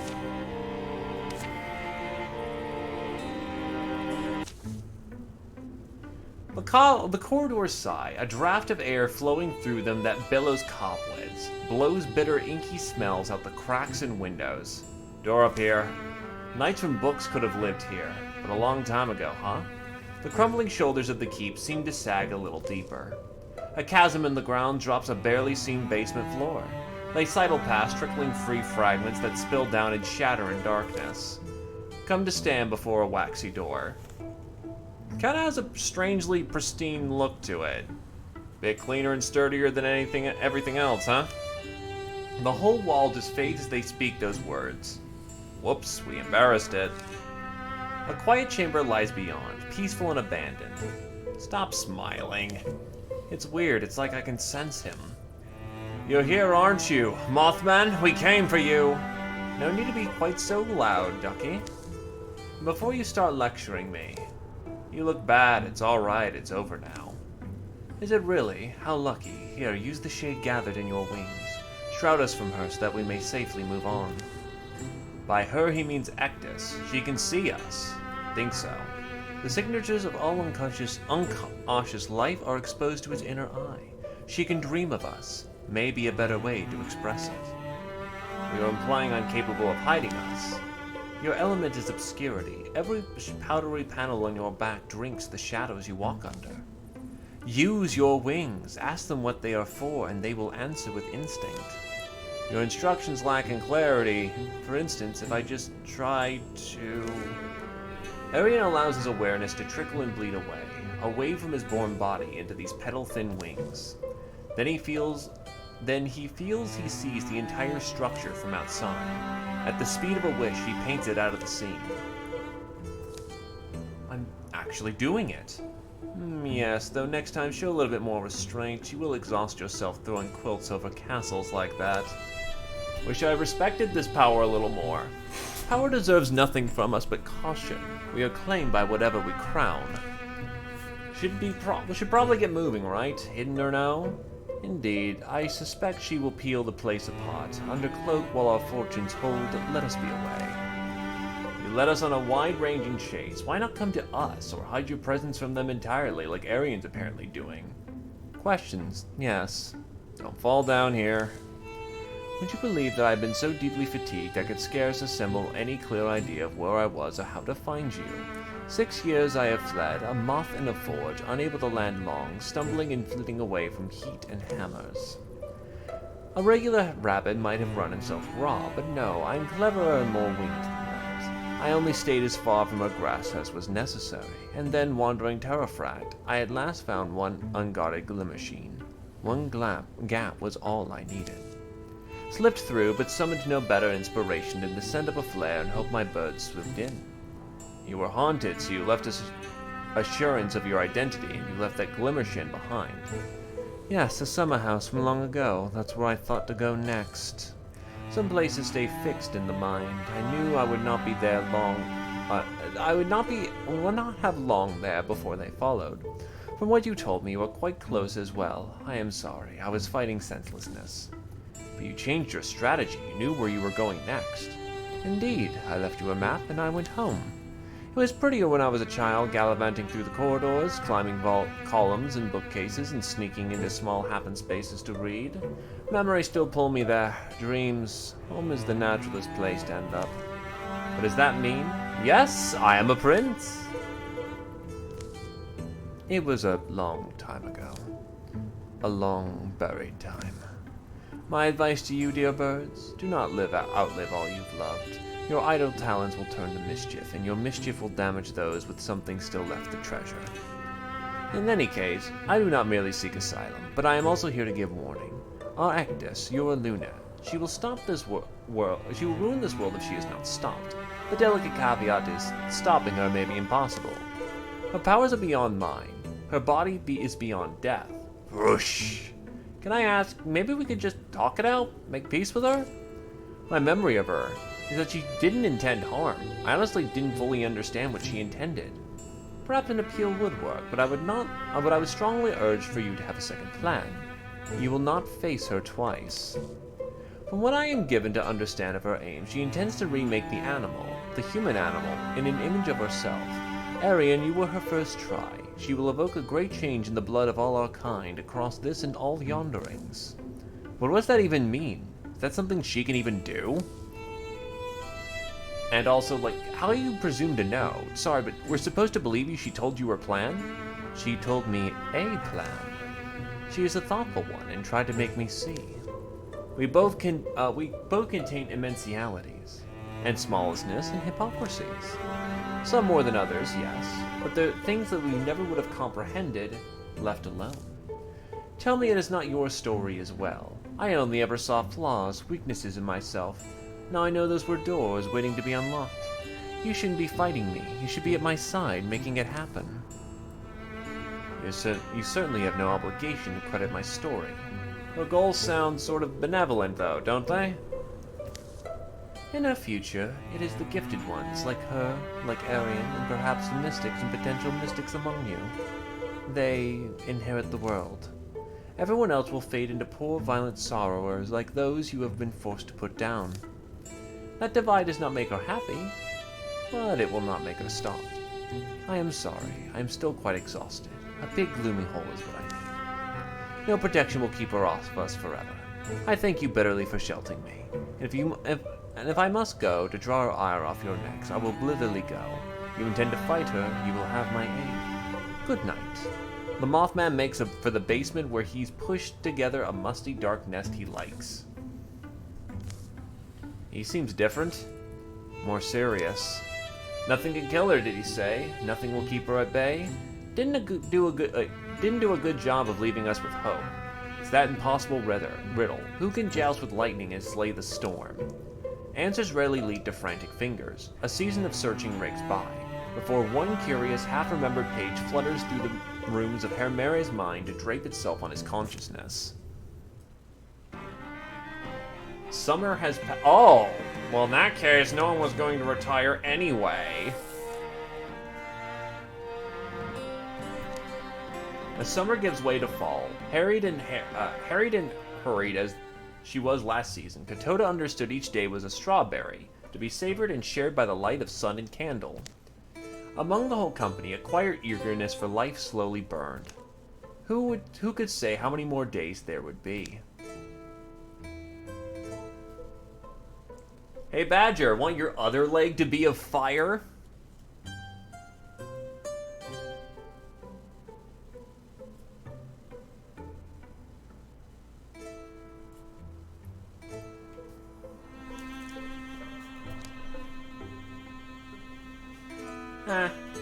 Why not?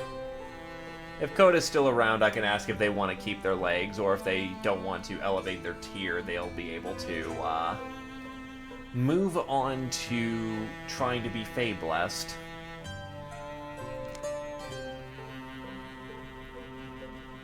Nah, don't lose the arm just yet. You still have a fully functional arm.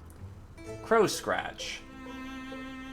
Nah, Lumi's using a great sword as well.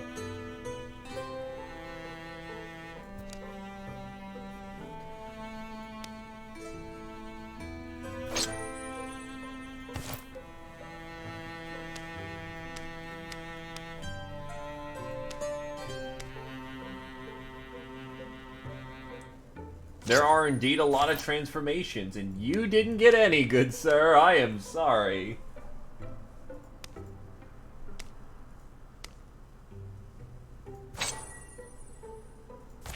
It's a very good stabbing problem, I will say.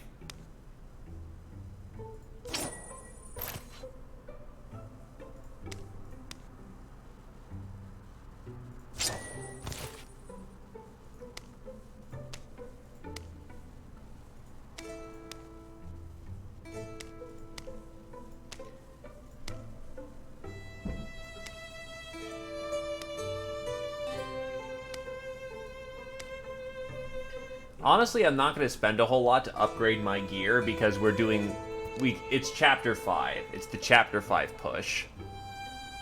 Winds make a puppet show of the woods and the wheatgrass.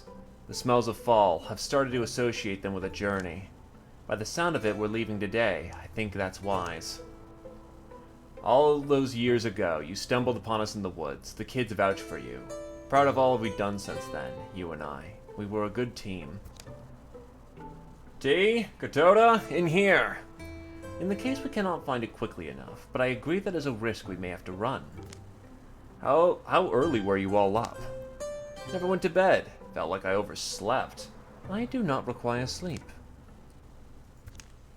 Well, anyway, we took the wood pack and picked up some kindling. Sounded like you had travel plans. Yeah, I think we're heading out. You remember this book, T? The Croyan one.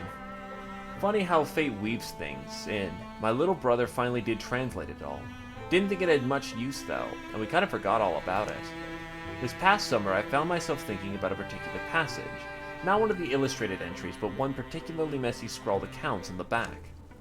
Here, you read it. Start where my thumb was. The binding words were wrung from our throats, our lungs were leached of air. But then... Wyldermyth, it's pronounced. Croydon's name. Person's name. A wizard's name, you mean. When Asmode, wow. They just said it and I messed up. As Damas shook me, and my fearing eyelids lifted, she was smiling, and the thing was done. blasted into that founding stone, the runic script of our entwined souls, smoky words that would elude even my most dream-fluent and wishing-wise, and any who did not share my blood or my wife's, so the seal was made sure. Thereafter the tower we did raise, our tower of locks. From within no being could go without, and from without no being within, save when, by our will, the door were unbarred. Dragon Tea lets the old Croyan books softly close. Alright, so they made a tower they could hide in. What do you all want? What do you all want? We do something similar? I think Amara and them are thinking we could find the place and trap Estes inside, or is that wrong? My knowledge of old Chlor's decent, and the Mothman too. He says it's possible. Accepted history has it that the ancient Croyans engaged in a centuries-long struggle with Thrixel. Most theorize that it's what ended Croyan civilization. We learned such things growing up, though Thrixel was only a monster from the rhymes. But wait, really? That's our plan? Lock her up in a fancy magical prison? Being honest, it's a long, almost target-blind shot, but time ebbs, and I doubt we can protect our presence if we stay here. The problem is we don't even know where it is, or if it works, or how to open it, or how to coax her inside, or if it even exists in the first place. What I do know is that we stand no chance of winning a direct duel. I also know that my Croyan records are lauded for their accuracy, and when this story struck my ear, I could not help feeling it had a ring of truth, and the familiarity of a well-trod tale forgotten. I believe it is out there, this Tower of Locks, and my beliefs are as good as your certainties, little birds. It's quite a claim. I am quite a Mothman. Throbble, kafunk. A bulging gulls tries to bust the window. Alright, let's be on the road then. Almost luck, maybe, that we haven't had long to get used to our beds. They depart before noon, seeking rumor and riddles key, traveling always with protective shrouds cast round, but any night's winds feel like it might rip away their fortunes.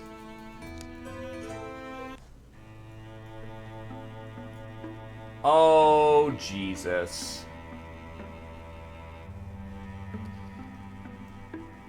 Okay, so we actually have to go find the fucking thing. It's not just a...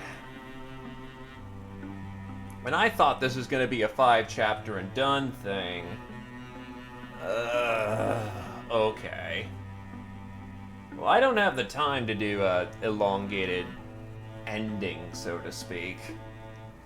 Now the entire map's lit up. Let me guess, I have to get through all of these to get the one tile that isn't exposed.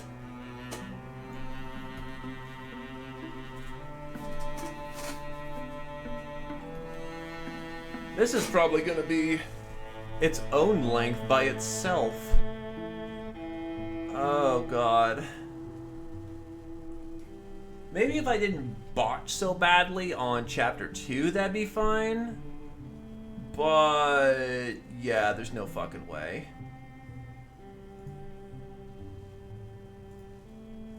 Oh, all I just need to do is find the tower?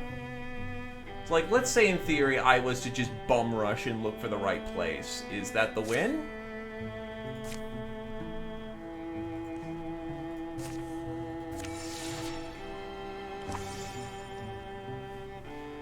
Lumi raises Dragon Tea for a mysterious journey.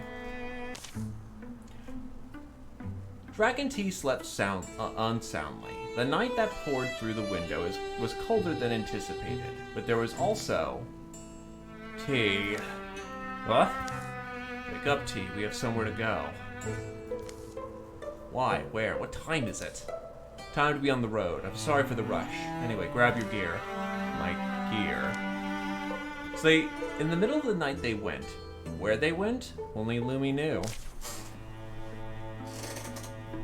Okay, sure. We'll get the wizard on this.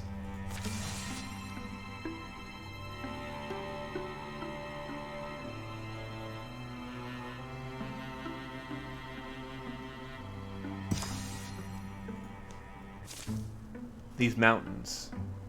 The journey ends there. Those mountains. The journey ends there, I suppose. It's been a long trek. The campfires have mostly been quiet.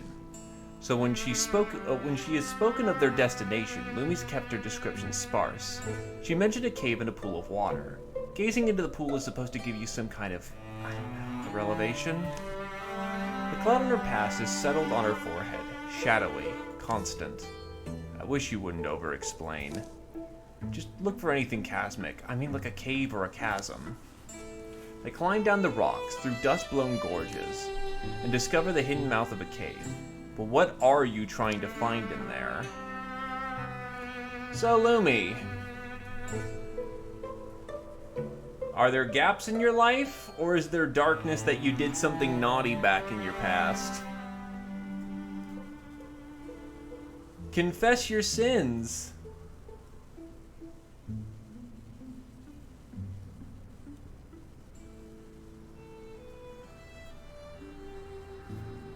Or Lumi is maybe not here.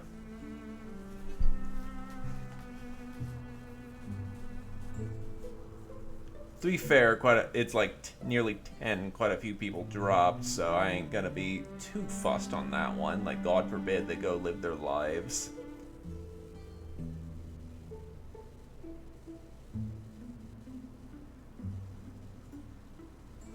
But let's try the other option. Darkness covers some of my memories, this feeling that I did something bad long ago. That's a lot to say. I know. Sorry. They come upon a pool, not far inside, but there's someone standing before it. Old woman? What are you doing here? Lumi, it's been so long. You've all grown. Why are you talking like we've met each other? I mean, have we? Sweet girl, I owe you my freedom. I'm sad that you don't remember. I didn't look the way I do now. Lumi? Oh. Like a surge of water up from broken earth, the memory wells within her. It's a home she could never recall. 2 people. Parents? They were so beautiful. Happy then. The smell of bright new dew on fresh thatch. Taste of hot mustard and sour pickles. Checking tide pools for bounty. Roasting the catch. Could these memories really be mine? A child finds a tree in the woods, carved writing on it that the girl can't read, and an axe left buried in the bark. The axe handle's too big to grip in one hand. She uses 2. As the blade jiggles loose, black smoke seeps from the wounded trunk. Took it out of the tree. I took the axe out, and then you killed them, and I just watched. You freed me, Lumi. My gratitude is deep. So I beckoned you here, and I'll fulfill my debt. Here we are at the Pool of Reckoning, with the powerful claim to claim their stories as their own. The corpse we cast together into the water that will seal our bond. We'll be the masters of all we see. Dragon? Lumi? Let's do what we do, old friend. Let's whoop this dung licker.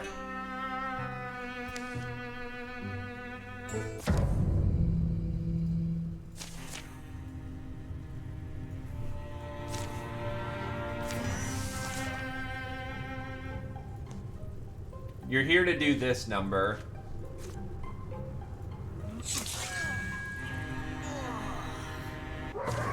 Fight's over.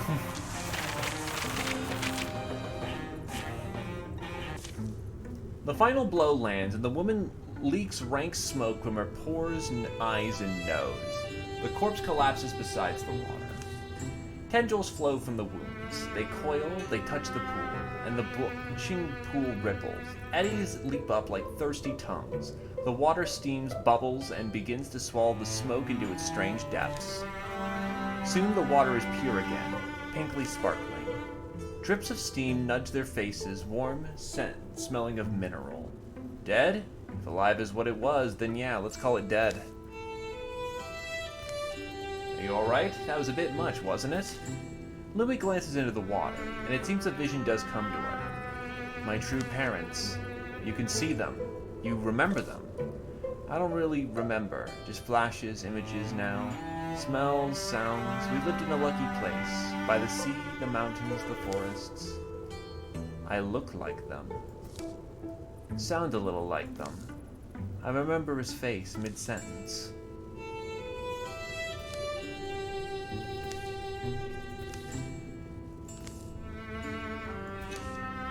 Lumi, so we're clear, that thing we fought, it was something from before? Trapped inside a tree, I suppose. I didn't mean to set it free. I believe it was a lostling, breathing, roiling, from a storybook only. It ended my parents' lives. And mine too, forced me to start anew. Shedding the memories, the guilt. It's dead now, we finish it. Hey, don't feel responsible, you were just a kid. They make their way from the canyon, to the mountains, to the hills and woods, and finally, home again. Dragon tea. Sleep well. Oh, plus 10 retirement age. On top of a hook for plus 10 retirement age. And I'll give Lumi Bard because holy shit, that ability lineup sucked.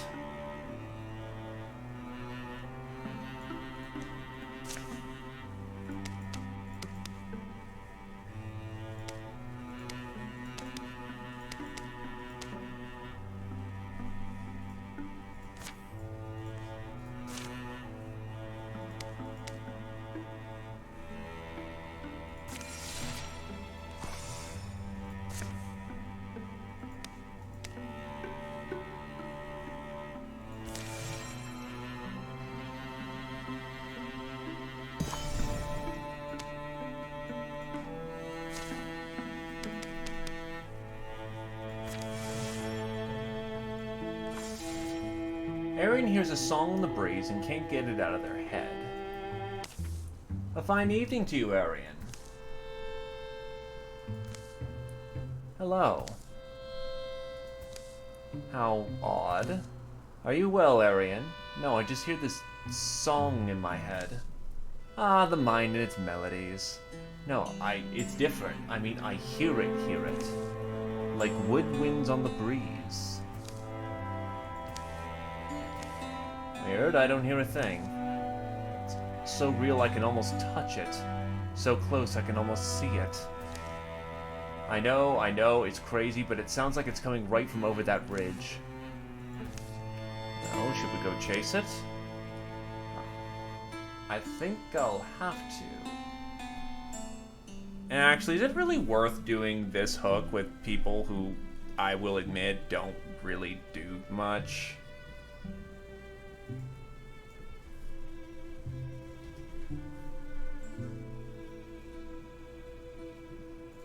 Might as well get the hook.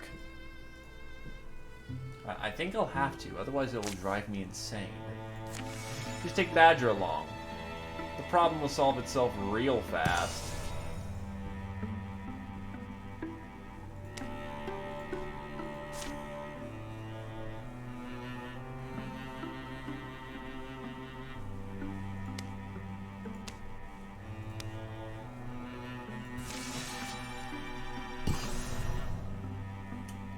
Ah.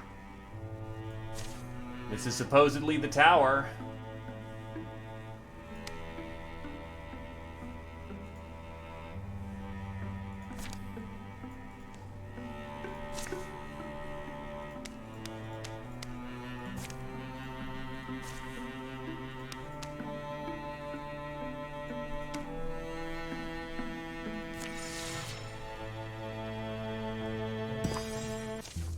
Grip Field, huh? Yes, why, have you been here before? No, but Grip Field is where my mentor vanished. Thalia, you've spoken of her before, but you never mentioned she vanished. Yeah, I don't like thinking of it. The relationship meant a lot to me, and the end wasn't... I wish it hadn't ended the way it did. I could listen if you wanted me to. Thola was an herbalist. She headed the Grip Field because of rumors had come our way of a terrible illness that had taken hold there. The Blue Fever people were calling it. Organism? Yes, though we didn't know that back then. We had no idea what it was back then. But that's Thalia for you. Healers and herbalists were needed, so off she went. I should have gone too, of course, but that would have left no herbalist in our village. We argued about it, if you want to know the truth. I figured we'd patch things up when she came back, and then she didn't. Oh, Wallen. Gorgons? No, actually, she was found out in the wilderness. She'd been attacked and particularly eaten by a bear. I wish I didn't know that part. And I wish I hadn't let her go alone, but there's nothing that I can do about that now. High time we set up camp, don't you think? Later. The low clouds are like a sweltering blanket on a summer night. Walden doesn't know what woke him, but anxiety hums in his bones. He can't possibly lie still. He has to walk. The plain opens up before him, but the oppressive clouds do not break. Some unseen need urges him forward. He was dreaming of Thalia. No surprise after telling Zeoposer that story. And it seems that the most natural thing in the world to crest the hill and see her standing there. I could have sworn I must be still. No, Wallen, you're not dreaming. You're awake. You're real. How did you fake your own? Why would you? I am Thalia. And we are more than what Thalia was. Thalia was eaten by a bear. We are the bear.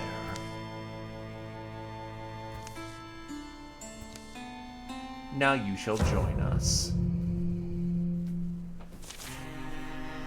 Its limbs shimmers as it moves, hair like night clouds with the moon inside them.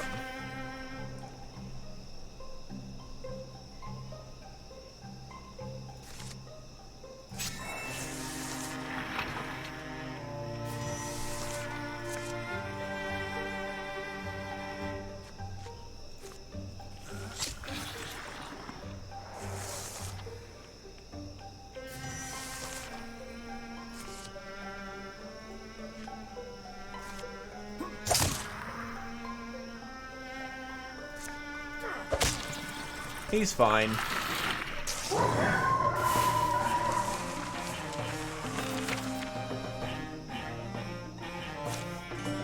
The bear has been bared.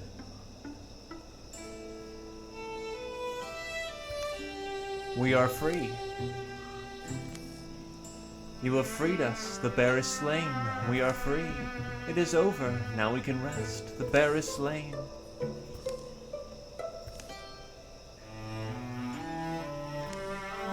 Deny wolf. Become like bear. Wallen? Thank you. It's really you this time, isn't it? For one last moment. Goodbye, Thalia. Goodbye. So, what does bear power give him? +1 health, and then a 6/8 shred. Take a swipe at up to 2 adjacent targets. Witness bear.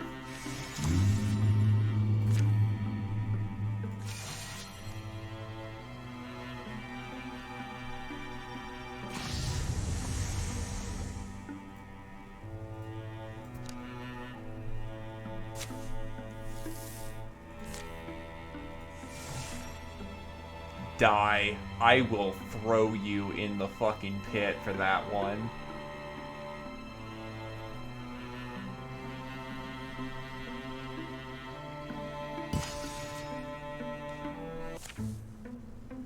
But it wasn't right over that ridge. Are we nearly there? I'm certain we're close. Or the next one. I can only imagine what hearing a song so vividly must be like. Can you make out the lyrics?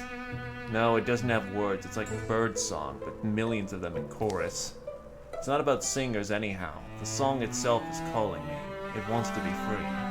Truly words for a ballad, but what does that mean? I'll let you know when I find out. Or the next one, but Arian could always hear it like it's getting louder. Times like this made me wish I had parchment to jot down some of my thoughts and... Hello? Hello? Sweeter. Closer. Until they finally arrived at Jonah's Weaver Works. The melody is coming up from ahead. Within that way altar. This is it! This is... It wasn't what Aaron had been expecting. Simple cairn, lit by a few smoldering tapers, and atop it, a bowl of bones? Avian bones, vibrating with contained musical energies. Arian, is this the singer you seek? This isn't quite what I was expecting. I do suppose I'll need to be certain to look, need a closer look to be certain. I think I'll have to climb it. Careful on yonder stones, Arian. Arian climbed carefully, the song reverberating through their bones. It rose in volume and intensity, building to a crescendo. A life that falls, a final wheeze, like wood winds calling on the breeze. A life cut short, and so it goes. The sky cares not, it blows and blows. Oh my. Arian, are you alright? I was granted a vision. I think the song is somehow bound to these bones. I think it called me to set it free. This altar was intended to give thanks to the boons of the wind and sky, but they inadvertently bound a fragment of it here, straining to free itself, to move once more. The wind cannot be kept in a box.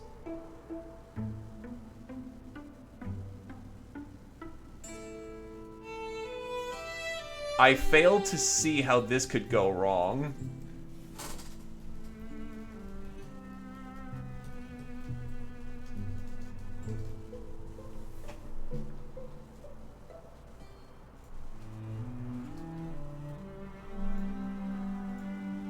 Well, it's the most interesting option. So Arian adds their voice to the song.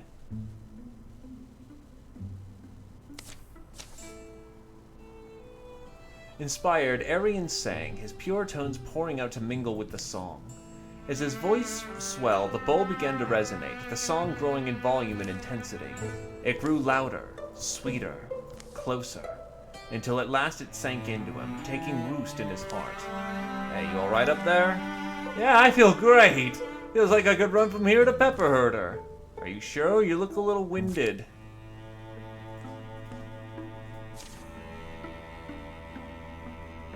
Woodwind. Arian's frame is light, almost hollow, but each breath pours forth from him like a song. He is now Green Moth.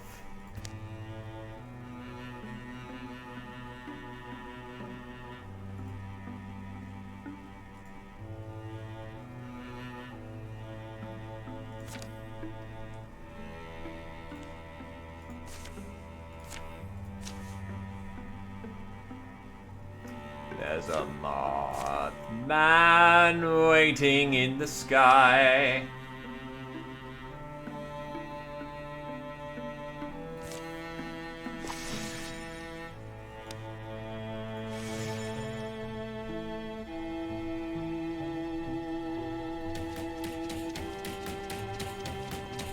Yeah, they're screwed, and I know they're screwed, but we're going for the win right now, so...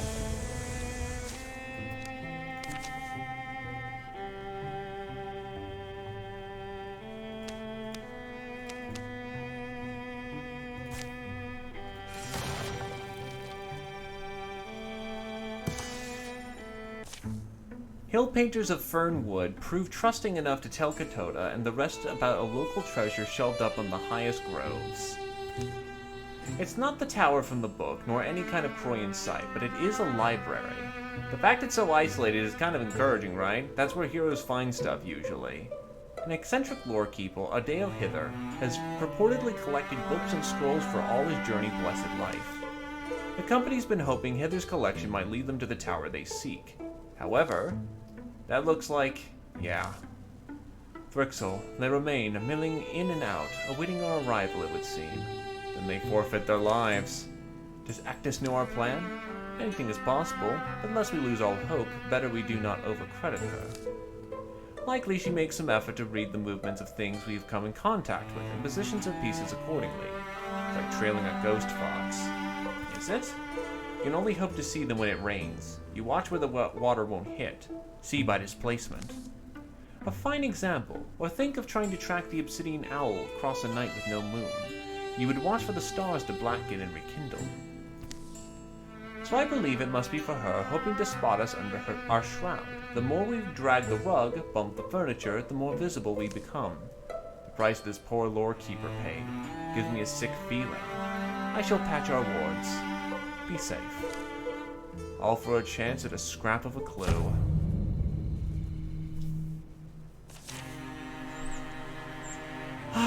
The body count is still pretty fucking high.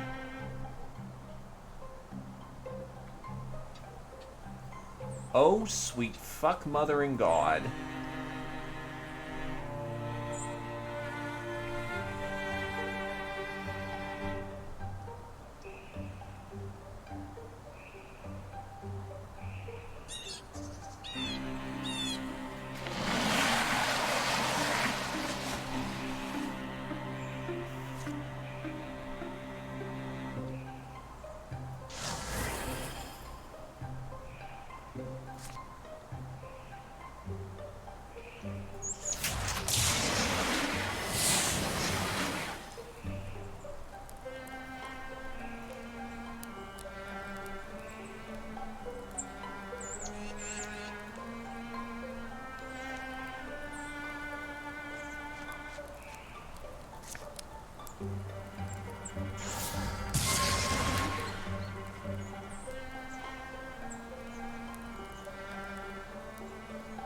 because everyone's getting old.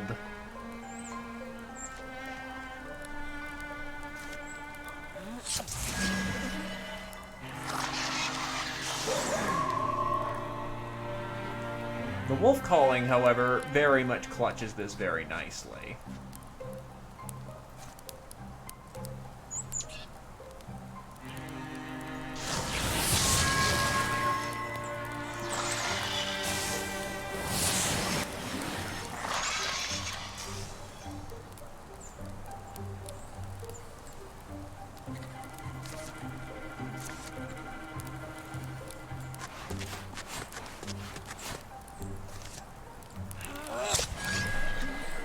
Okay.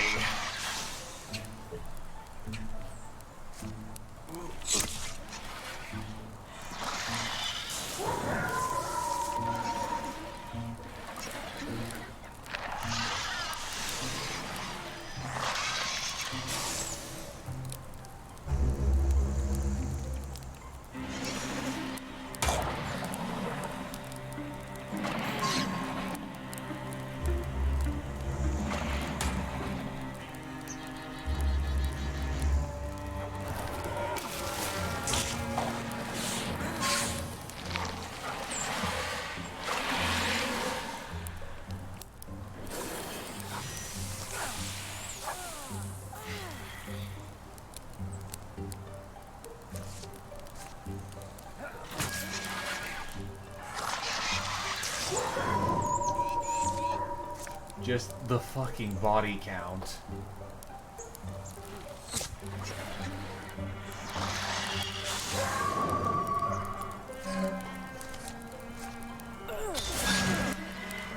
Get some bonus health back. You're in fire, aren't you? Yeah, you're just gonna die.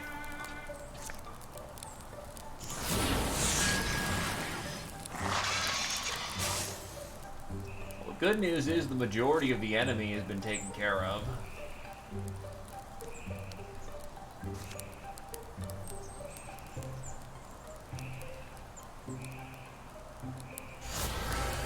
Enter the gray plane, which this should penetrate all armor. Oh, rather get around armor too.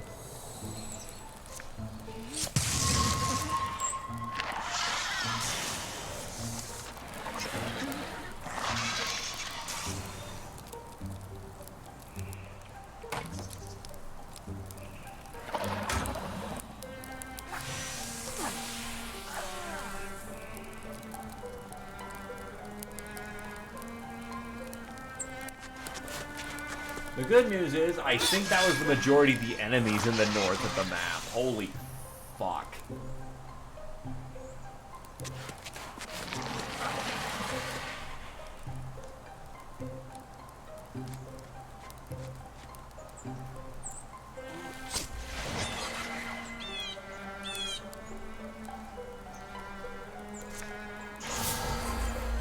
Alright, throw it with a splinter blast. Oof, one survived. We're gonna need some backup over here.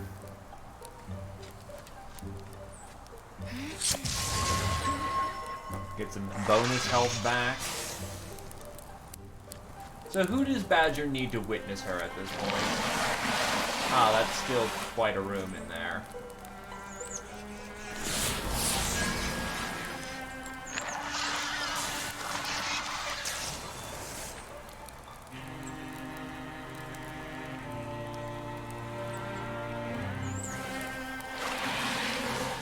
Jesus.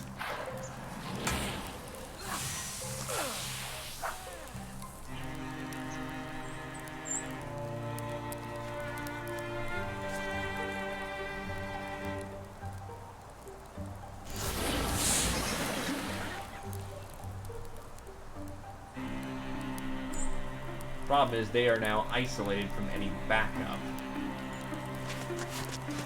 Yeah, the Drathixes actually look beautiful.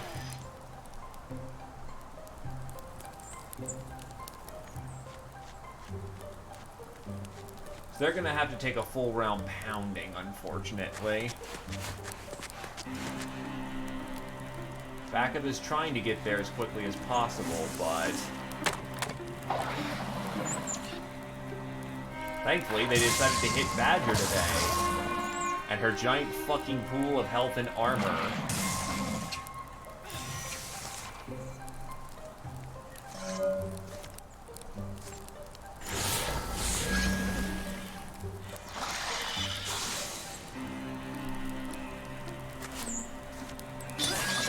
Death to that.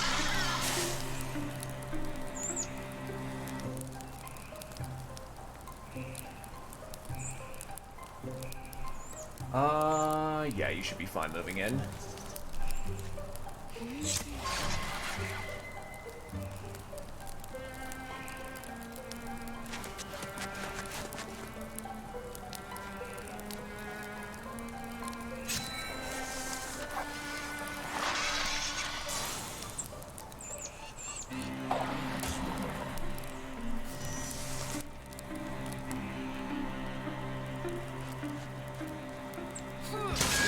It is just ridiculous how much witness me that fucking... And there's still more baddies, too. Holy shit. Holy shit.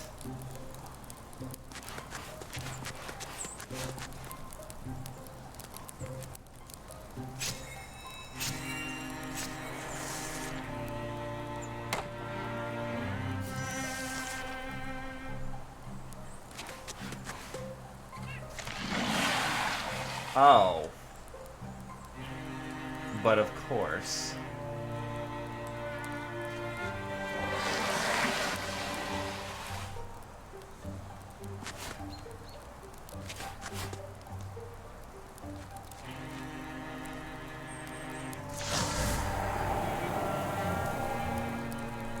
Quickly into the shadows.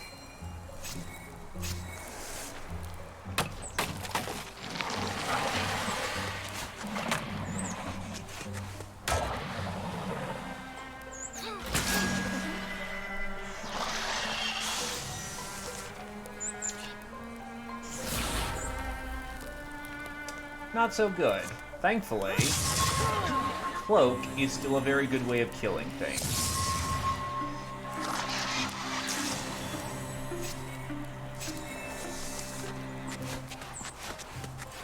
I'm very happy that my warriors are still, you know, alive and kicking at this point. Because God forbid I need the front line.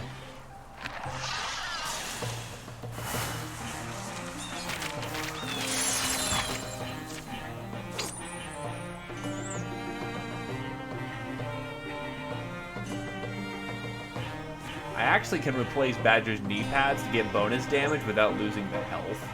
So I'll take it. Ooh, he's almost at bonus damage.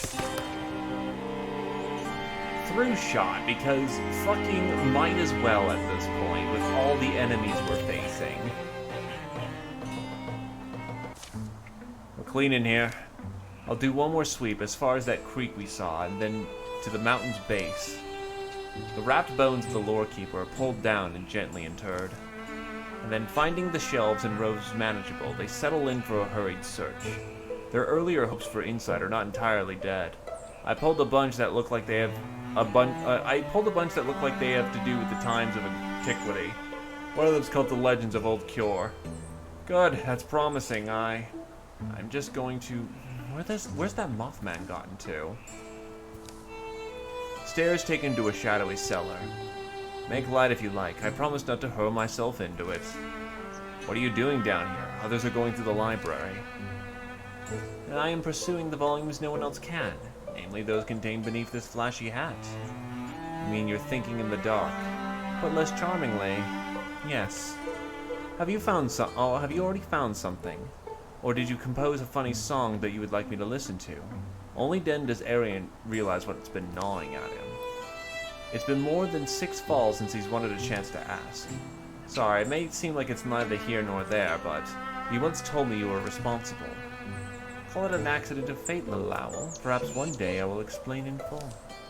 For the troubles we were in, now Luna seems to blame you. And you wish to know why. You wish to hear about the beginning. Any detail could prove vital, couldn't it? There's time for the quick version. You will have to fathom up much farther yonderly. How long ago do you mean? how old are you? Old enough that your great-grandparents have never heard of my family. And they would have had they been born in the right era. My father got called a king by the overfond. Really, he was a leader of militia. He began that way, raising defenses against the hordes of the Shadow God. Thrixel? No, back then we didn't think about Thrixel. Deepest is what they called themselves, and still do. Sowers of sorrow, preying on the weak and disheartened, insidious and everywhere in that age.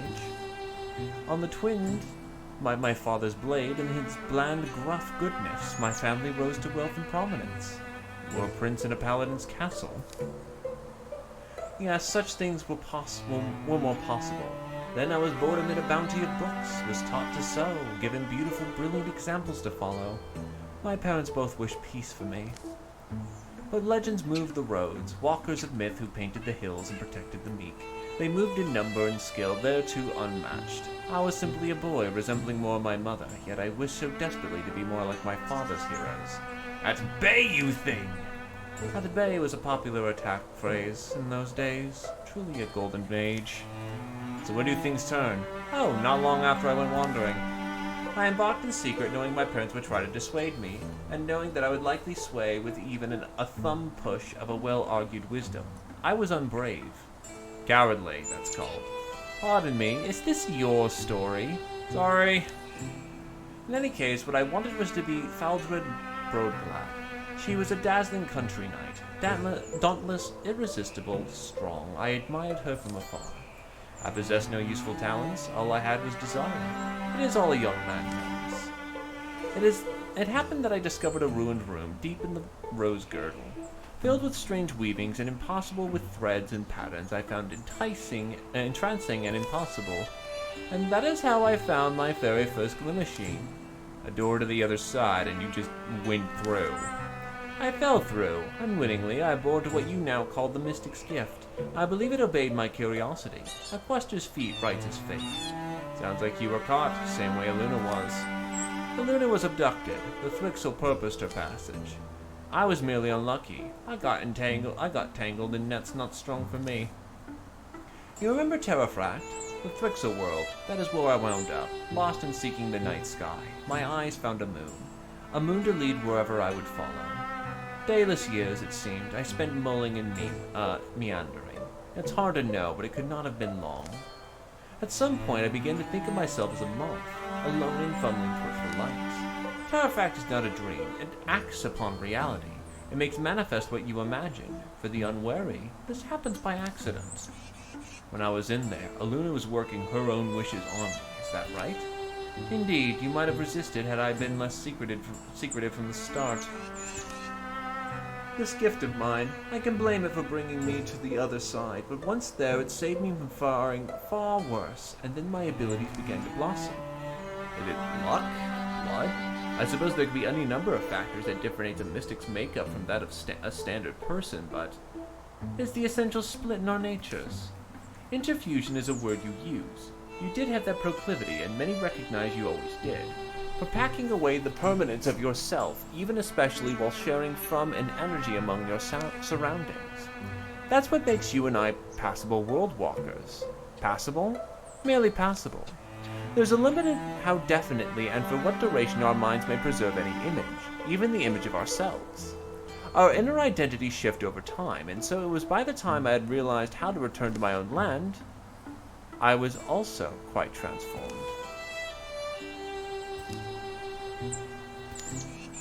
You say you should never meet your heroes. Oh, I disagree. There are few things so productive as disappointment. Regardless, some memories are moons in the mist, diffuse and shapeless. They may be as glowing gas. I will spare you the details of the encounters and events that come after. Some are Maldwin, some are mirthful, but most are moth-eaten and old beyond mattering. The era is dead and I am still here, so more or less is my story. Alright, but why does that make all you responsible? The Thrixel took notice of me when you crossed the Glimmer Sheet. When I started toying with them, kicking their sandcastles and causing a din to disrupt their operas, I had grown bored, you see. Bored, so you poured beer on a beehive. I thought it was funny. I believe it's what drove them to duplicate my accident in another. I did not anticipate that, but I do not think I cared enough to anticipate anything. Not for a long time. In all my reading, I never truly considered how many momentous things were sparked by an ill-timed joke. I honestly don't know what to say. I understand it's your way to bear. Arian. Arian, are you down here? Arian. You'll have to give me a while. Not to mention when everyone else hears it. And poor Elsie. Whiff. Sorry, got into, learned a few things. You? Tota's found it. There's a passage here about the Tower of Locks. Didn't have a title, but it was next to this big book of legends. Come, listen to this.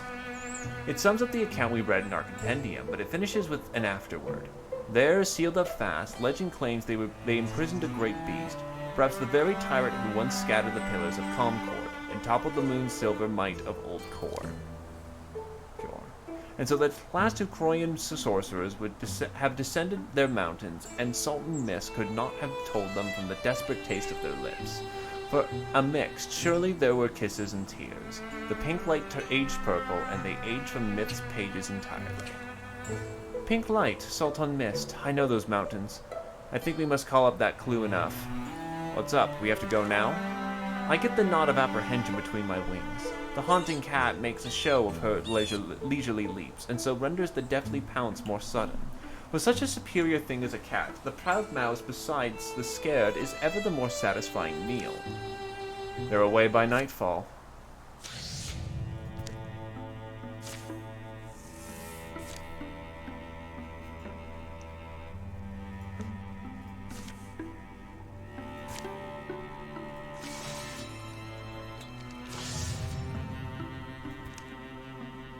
So now everything in the Thrixel Armory is, has Mindworm.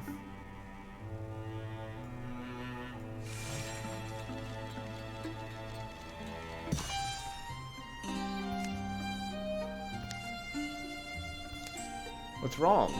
I sense magic. Thrixel? No, this feels more like something is lingering. Come on, it's this way. What is it? It's an overgrown mess is what it is. Help me uncover it. Soon.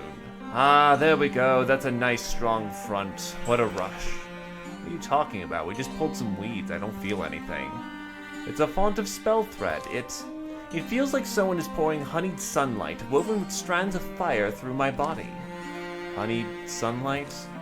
Yes, sunlight and starshine, while at the same time it's an unfurling to the world around you, to the spirit of a place or thing. Objects have spirits. Well, it's not like conscious ones, it's more like we're connected to everything, spell thread woven between all reality.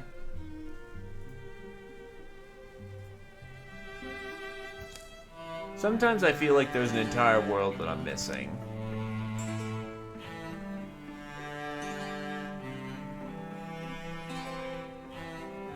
What happens if you touch it?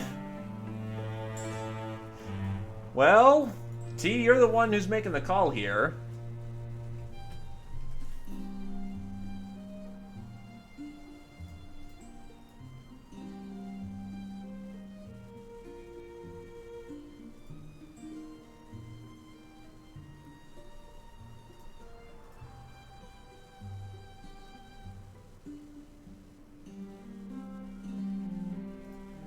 Okay, what happens when you touch it?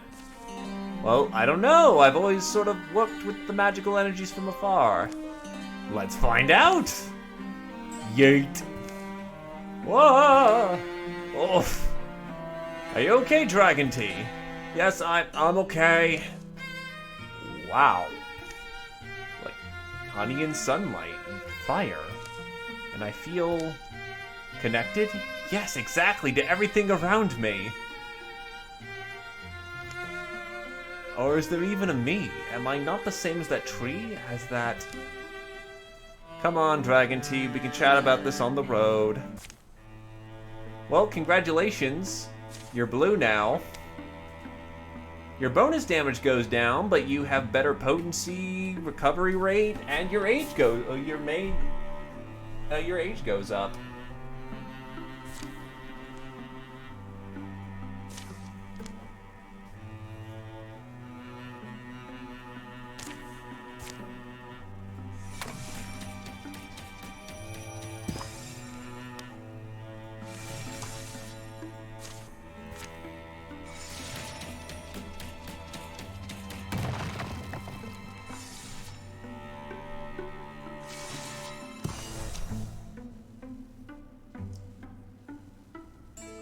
Really now? Well, that's a hell of a thing. This pocket of wilderness has been long considered too remote to matter on maps. Not to mention, it is exceedingly craggy. The mountain doesn't have names. Thin fog stains the sunlight pink and leaves a faint taste of salt on licked lips. Badger follows what appears to be a slice made by snowmelt, narrow and twisting around the granite hips of these muted giants. It's a surprise to her when she climbs up again onto a wide level field. On the far side, a cliff, but before that, a light modded tower. I have to admit, my rational side was telling me to mitigate my excitement, but there it is, somehow almost looking pristine. Then aliens occur. That's a story. Everyone's done well. I mean, we're here to see it. That's an achievement. I find it beautiful, but then it is one of the few new sights I have beheld in 100 years. I'm going to say we should assemble here first before we try and enter. Yeah, love, that's the right call, because if we believe the story, which we better at this point, then there's probably something already sealed inside. Have to be ready for that. Oh yeah, Coda, are you still here?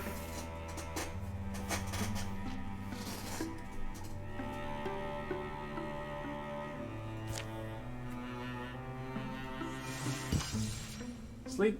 So, question. Because you already have a legacy tier, if you don't like how the character turned out during this round, we don't have to update your tier. But if we do update your tier, you're gonna be Star Touch for the rest of your life. So, call the ball on that one. Sleeping in the shadow of Croyan Tower is a weird comfort. Reminds me of my first camp long ago, how chasing that very book. Probably liked who you were sitting across a bit more, huh? Oh well. Now our world's balanced on the spines of a few ragged books. Read it out loud one more time, keep it fresh. Silver ink gleams on red pages in the firelight. Blasted into that founding stone, the runic script of our entwined souls, smoky words that would elude even my most dream-fluent and wishing sense, and any who did not share my blood or my wife's, so the seal was made sure there. Thereafter the tower did we raise, our tower of locks from within. No being could go without, and from without no being within, save when, by our will, the doors were unbarred. In the morning they gathered at the tower's foot. If everyone's ready, time to give this a go.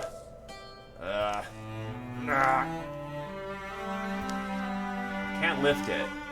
Just doesn't budge. Too heavy? Well, we need it to budge. That's the spell, I guess. Works too well. Honestly, this was a pretty obvious flaw in our plan. Just hoped we could ask? What? Ask, you said? Sorry, but yeah, what my mom used to say. You never receive the answer you want if you never ask the question. Ask who? Arian gazes into the mist. Croyans, ancient ones, you who made this place, we humbly wish you to hear us. They might be a little reluctant to answer to ancient ones. I would be. You are sorcerers, right? Your spirits might linger here? Listen to me if you can at all. We understand your will was to keep this door closed forever, and we respect that, I think. But the thing is, we need to actually get in. See, we've got our own monsters to deal with, or actually... Yeah, actually, they were your monsters first. Maybe we're not your descendants, but we are the inheritors of your suffering. So please, lend us the magics you married to these rocks. Your legacy isn't down to its last bloom. Not yet, so please. Please! Arian throws his weight into lifting the bar from its brackets. But it practically flies at his touch. Ah! Clatter. It was so light. To me it wasn't. I didn't get a chance to try it. So then they must have heard me? Sure there's no better explanation? What, better than ghosts? Come on, in we go.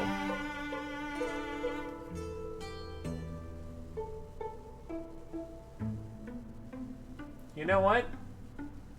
If there's something in there, better we don't give it the time to wake up.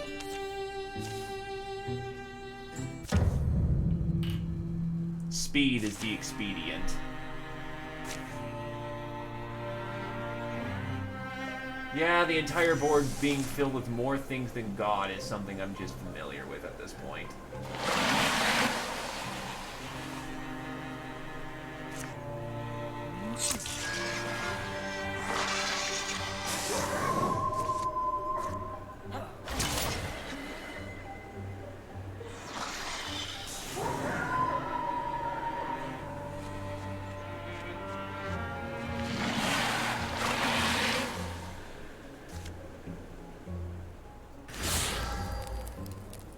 Wow, that was not very lucky.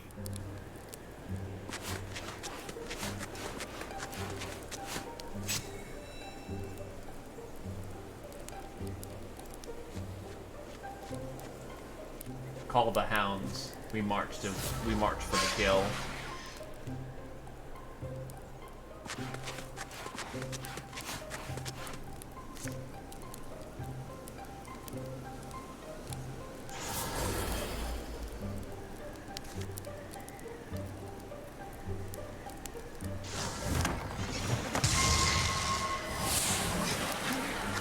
And the wizard annihilates the front line.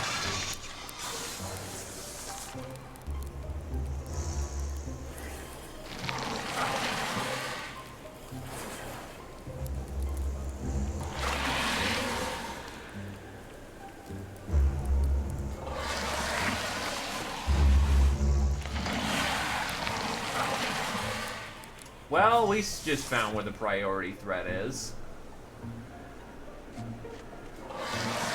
Also, look at how many fucking shields Badger has at this point.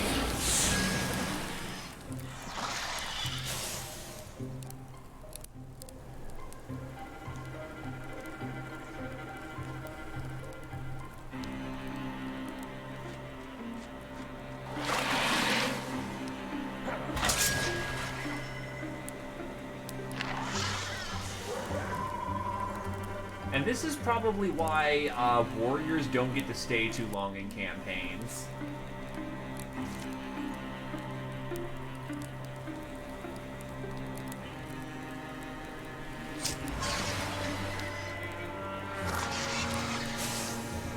Oh, just the fact of, like, again, 5 of each shield.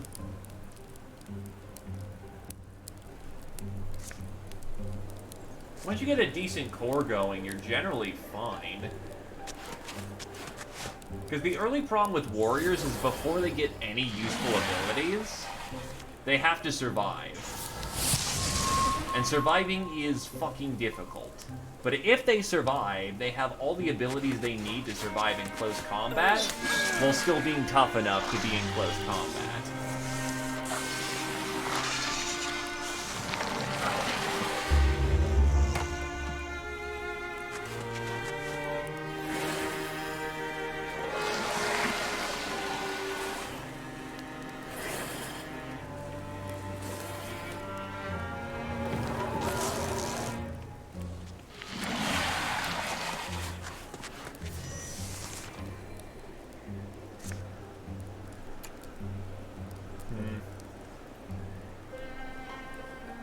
You are still a tad fragile.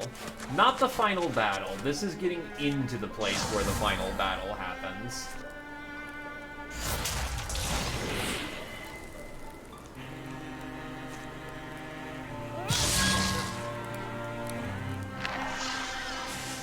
If anything, the enemy count's pretty light for what we've been facing.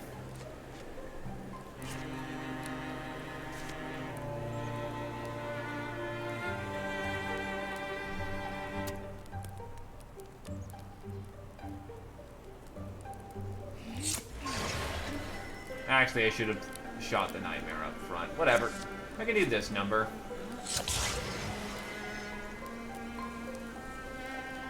Badger can then step up and torch him.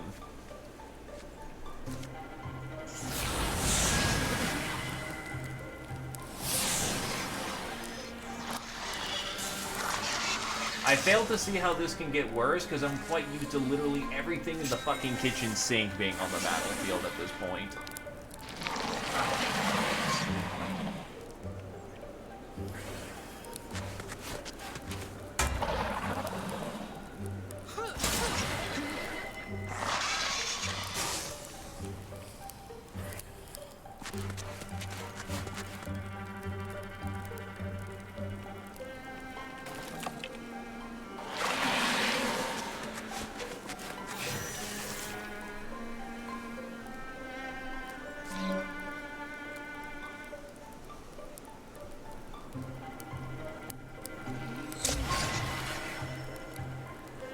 Thankfully, the team that's present is, more than capable of getting the job done at this point.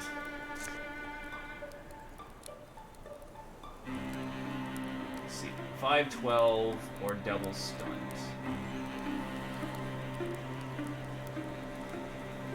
Oh yeah, I can actually mist ball, roll on up.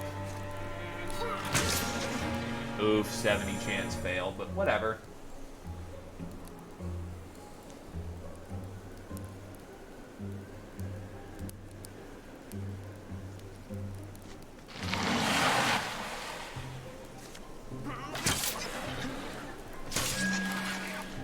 Oh, nice. That changed nicely.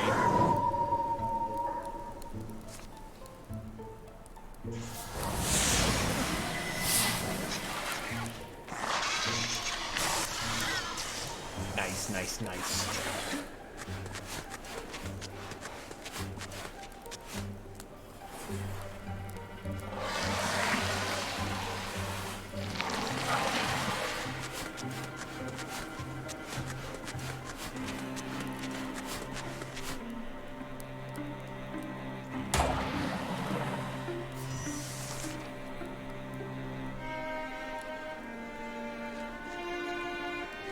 Get the other one with reach.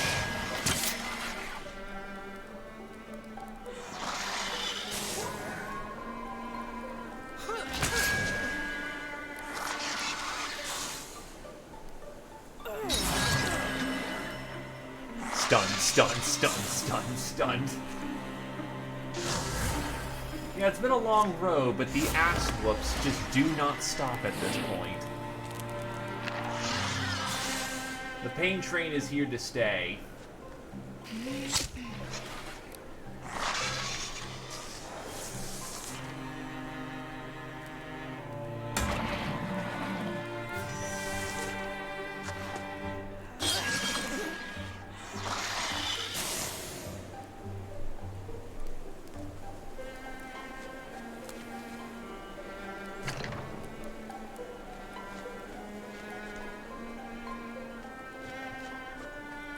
Also Glaive. Dragon T got himself spell touched.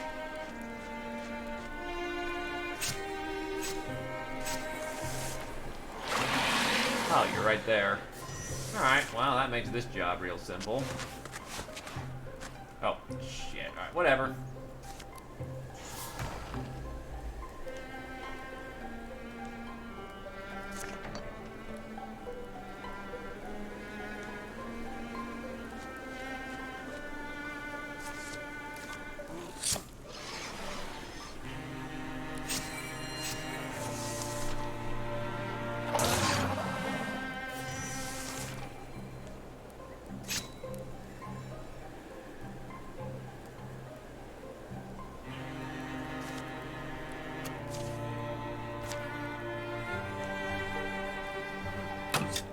Look, wizard thing happens and the thing good do.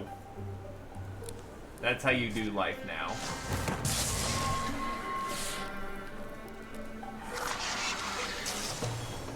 Alright.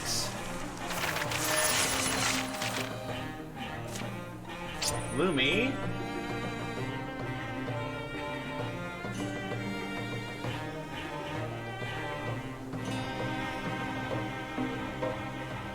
I'll do it for a thing. The 7th level never came. Shield Shear, because that's going to be real nice. Creeping silence, mystic light. Shadows are crammed with decaying bits of molting. Age-thick air only freshens as a questing draft slips bravely between them. In another timeline, that may have been a great nemesis. In this one, just a mad hornet in the closet. Pretty sizable for a forger bee. So this seems to prove the myth.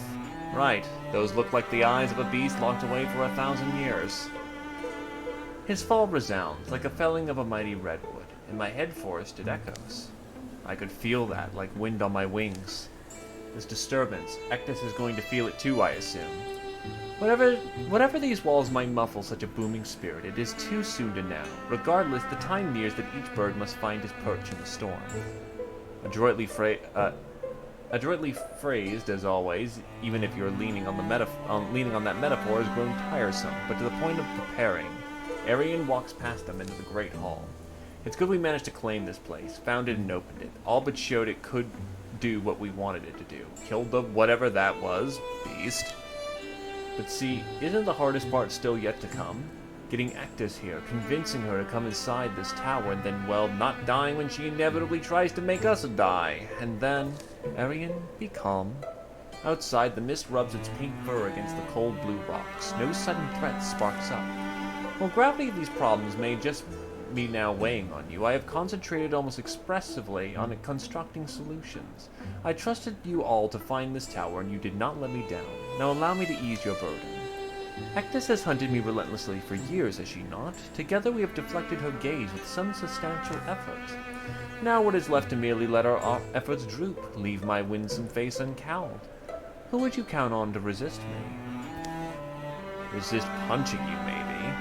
Ah, how pleasant it is to hear an angsty duck relish her crumbs. Ectus will come for me. You may have to draw her into the tower, but once inside I'll exert the sum of my meager powers upon her. She will counter. I should be able to hold her long enough that you'll be able to close this door. When the bar is snugly nested, there will be nothing more she can do, to you or to anyone else. Well, what about... We comb through this floor. It's upstairs. The upstairs, the basement, it's clean. It's sealed. These walls, these confines, they will be her prison. How long will her life here last? Her life here will be simply the same as her death. And by that I simply mean, it will go on, filling every room, possibly without end. And yet, that will be the happiest end, for all she loved when love once ruled her. I do think we have to try talking to her. I agree, you must try it. Yes, we'll make an attempt at peace. Even so, you are our friend, and we do trust you. Of course, of course. Why else would you say so?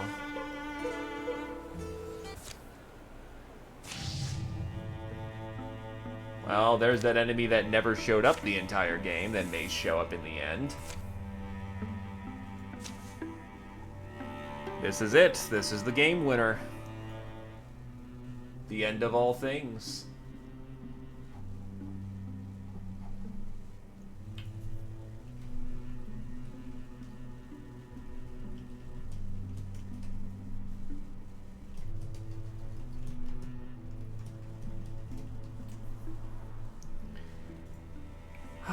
This is gonna get bad quickly.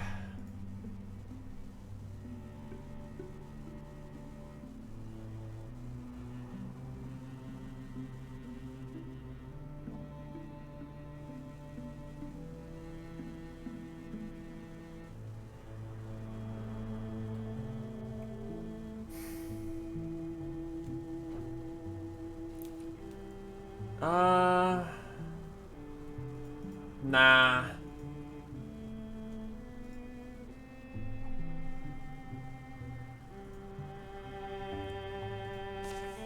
Do you really need it is the thing. You already kick all the ass.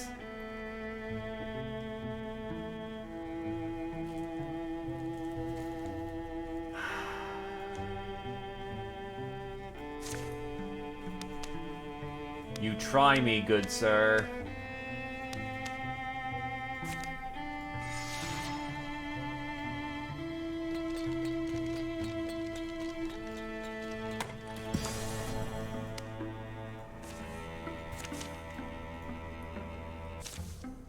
Craw, craw, craw.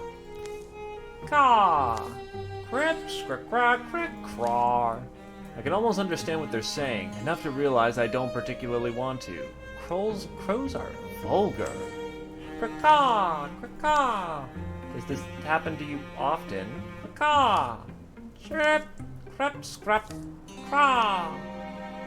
That one seems to have a lot to say. Can you make out any of it? Almost. Printing shiny. Shiny, probably. Perhaps it's a compliment among the crow folk. Sure, I'd love something shiny. Thank you. The crow gurgles and hops forward, then flies off. Quack-caw! Crack, crack, crack, crack. The whole group seems rather riled up. Crack, crack.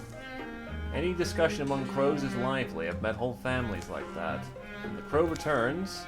Oh, now we get the old coin. Didn't think that would work. Just another unexpected perk of being us. Not that this is any kind of recognizable. No one accepts this as currency. This may be useless to me as it is to you, friend. Thank you, though. It's nice. Caw! The crows bobble among themselves, then unfurl into the sky, leaving the third company once again in silence that looms before the battle. So I actually know about the coin. It does do a thing, but unfortunately the coin, we need another event for that, and we're at campaign end, so...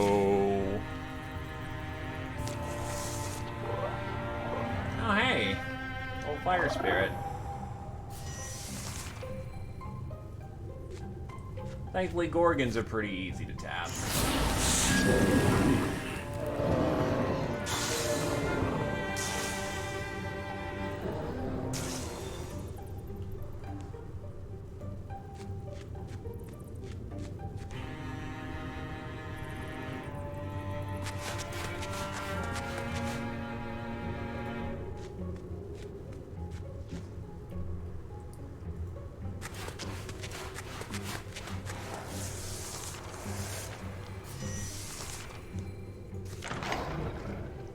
Just the thing.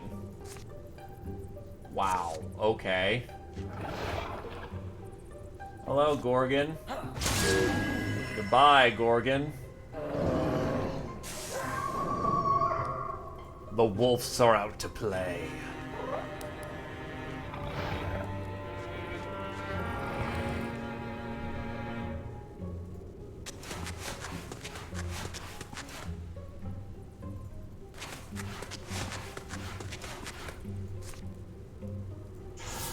You know, why not flashbang him? That amuses me.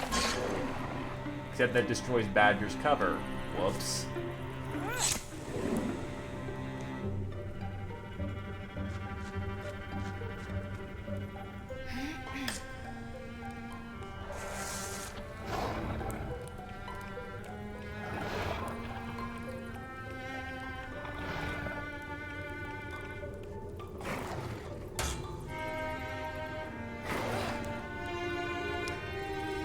Also block 7, naturally.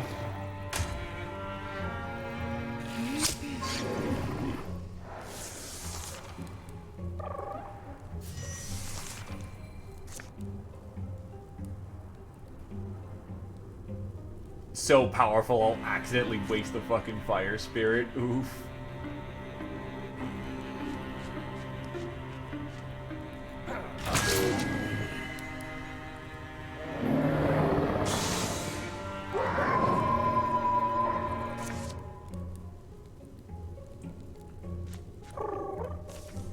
Fire spirit, are you alright, little one?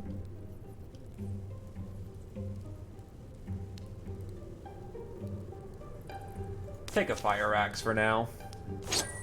Bang, bang, bang!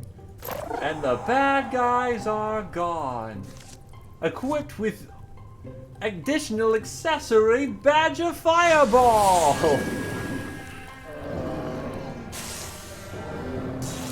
Watch every enemy burn in just 2 hits. Bang, bang! I love you, Fireball! Or something like that, I don't know. It's not that funny when it's late.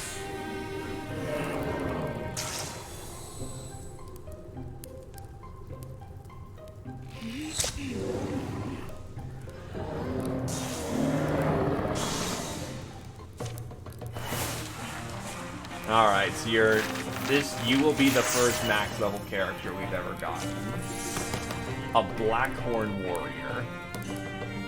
Oh my god. Infuriated by wounds, Dragon Teeth deals +3 damage for every 2 health he's missing. Yeah, that's okay. That's fine. That's all right. You know what? Yeah, fuck it. It's the end of the road. Well, maybe for once I'll take lead. Yeah, you know what? I'm gonna take leap because if I can just leap and then get into the right position, the enemies can't stop me. The Leaf Spider's Song.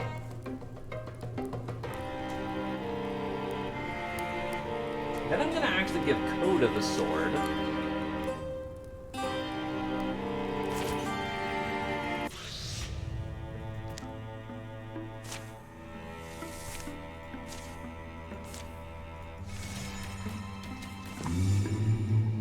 Hey look, another incursion.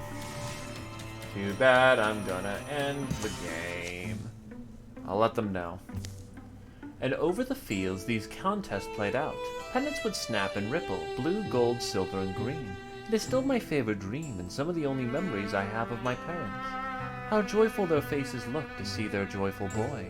It's a nice hey folks. Arian and me, we got an approach and everything. Defenses, possible angles. Finished mostly with our equipment. And the dawn shall pounce upon us, its unsubtle glare to bury fallen blood. Like ink into these random rocks, in such script shall our memory be spelled. Possible the delay. No, dear birds, that she has not already wrought her absolute will, perhaps we can claim the credit. Better we do not risk losing her attention. Better we finish now what we know we must. But I do hope you'll excuse me a moment. These wings like to feel the clear old moonlight, breathe the mountain night.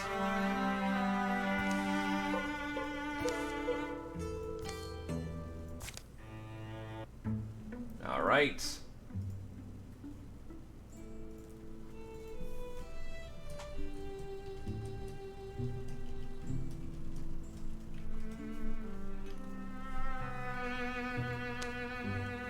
Let us make sure our armor is as fine as it can be.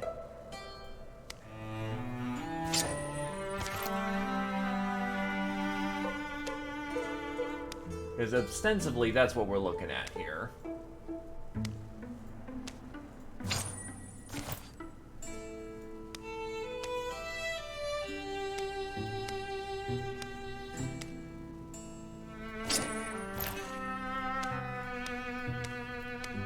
Could give her a water sword.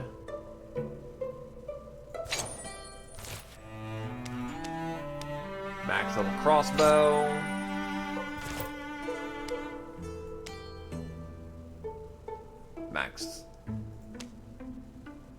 Max level spear.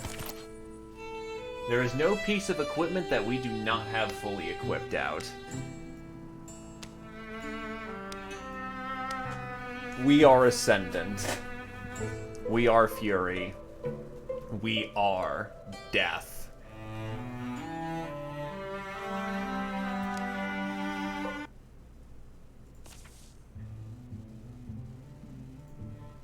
By pre-dawn hour, the Mothman has holed himself inside the tower. Thread by thread, he dismantles the wards that have let him escape notice, across flights, fights, and campsites. Actus will catch any small glimmer of his presence, he thinks. Too obvious, and they might alert her something's amiss. Think the threats look close? No, love, I think they're here. Already? I don't see a single, the patient, taking stock. We look half prepared to fight, which the Mothman said is a good enough ruse. Is that a ruse? Badger, the battle's only meant to draw her in. Winning really just means surviving for now. Yes, I'm aware of what Yeah, anyway, it's fine. I'll do my part. We'll all make it through one more day. Her heralds will come before her, but if these companions can protect the Mothman long enough, the Queen herself may be called to the field.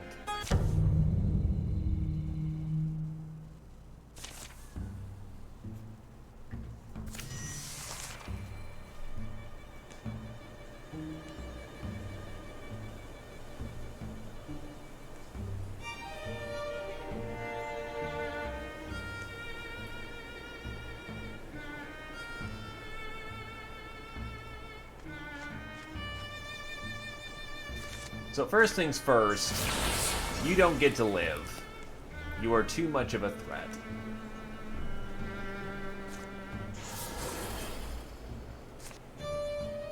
Oh, wow, this wall sucks. Oh, that's why. You didn't have your wand out.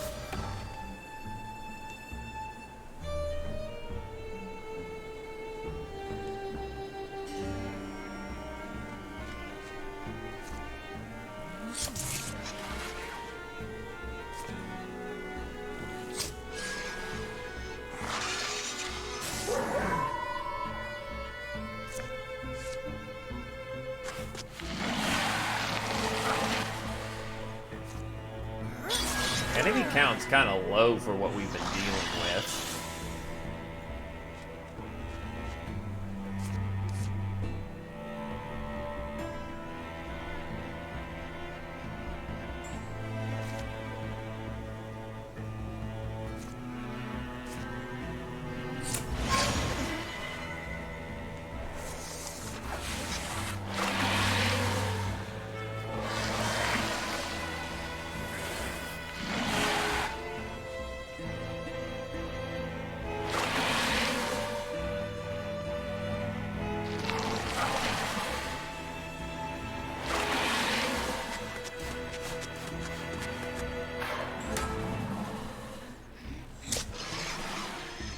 Counter sniped.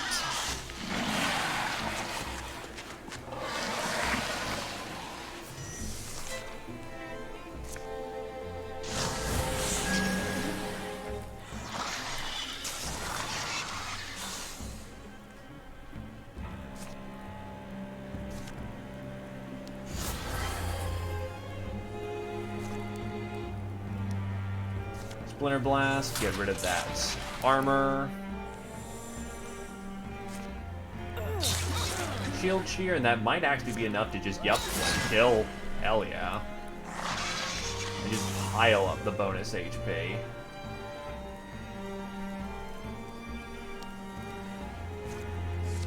Hey, you see that wormy bastard there, T? Make him go away.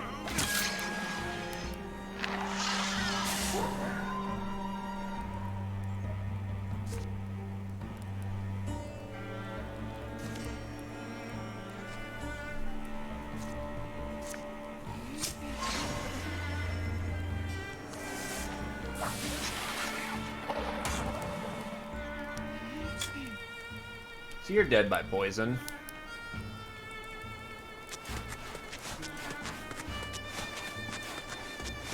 Wow, you're just running right on in there.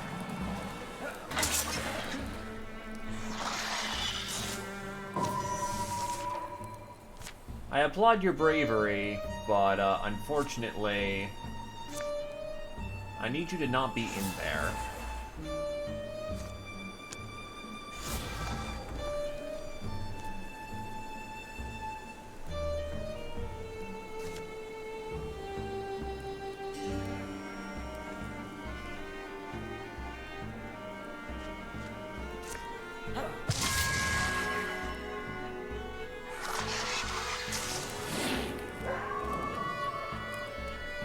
Understandable.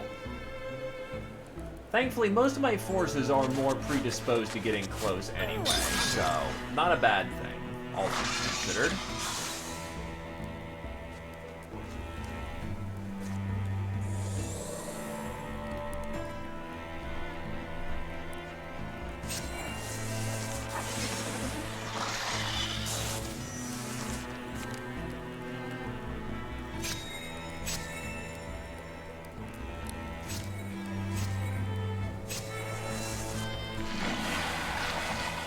Look at him go, there's a speed racer.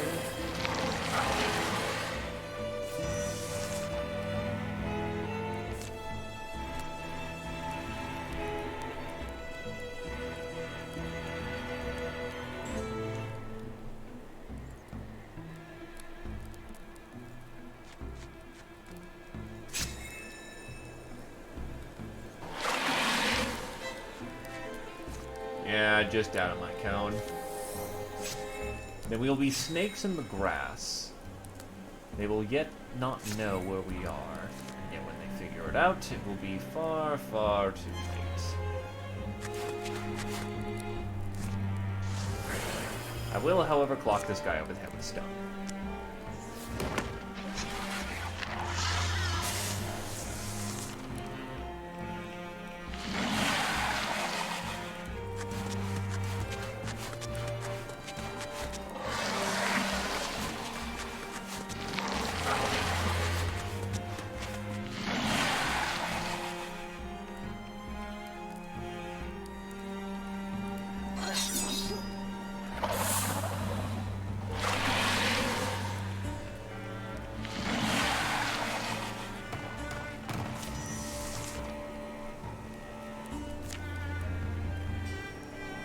Well, we survived 5 turns. A beat of breath, a moment's lull, a weird shudder racks his bones, and then Arian knows. Luna's come. Let's go. Let's welcome her. Ectis, Queen of Light, has appeared. In her sun-rivaling splendor, a soul feels heat. A queen's feet land soft as light, spider-like limbs restlessly dancing to clear her path. Jesus Christ, her health bar is massive as fuck.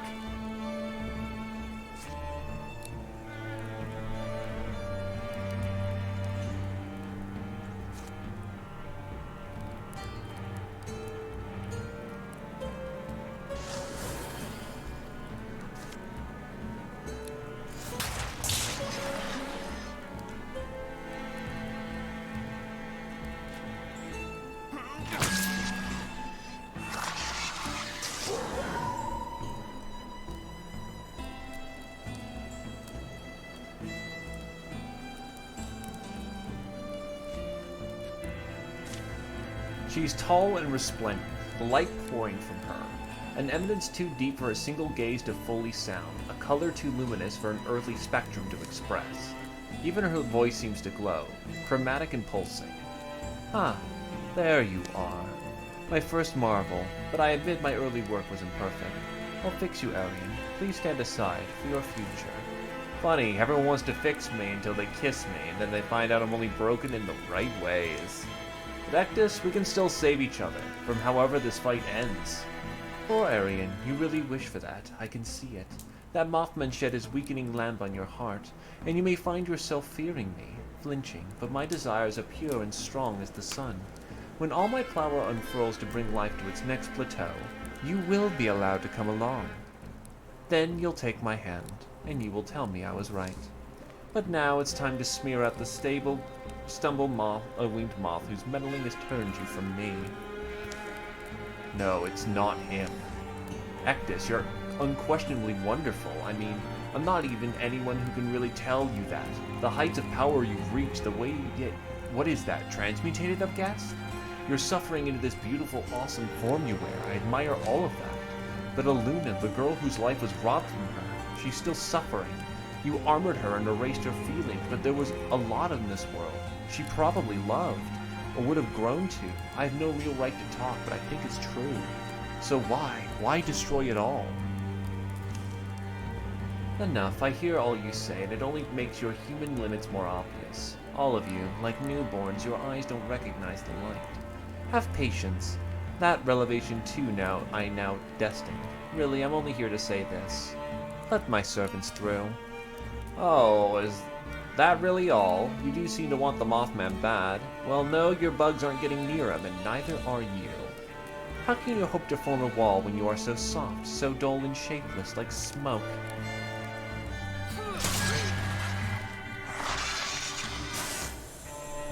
Because you have underestimated one crucial fact.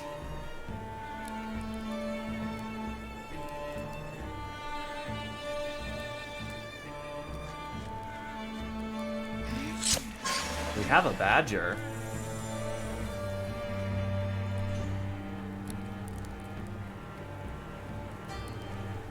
Do you have Shield Shear, Bard, Guardian, Untouchable, Hardiness?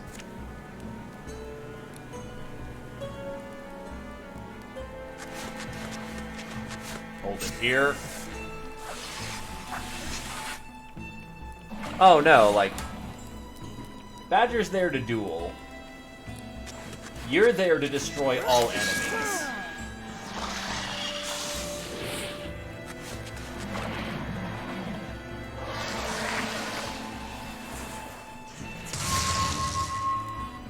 Dominated?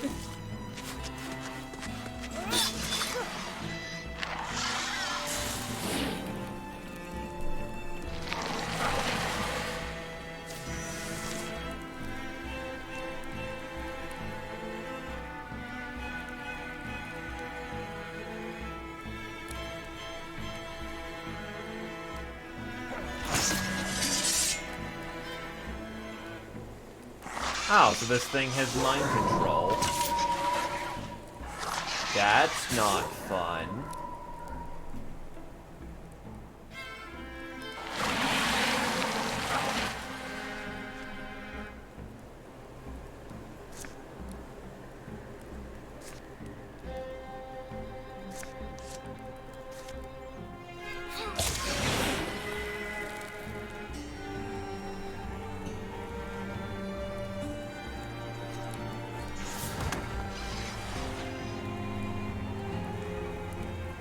Like, do you know how many people you're going to kill by this is all said and done?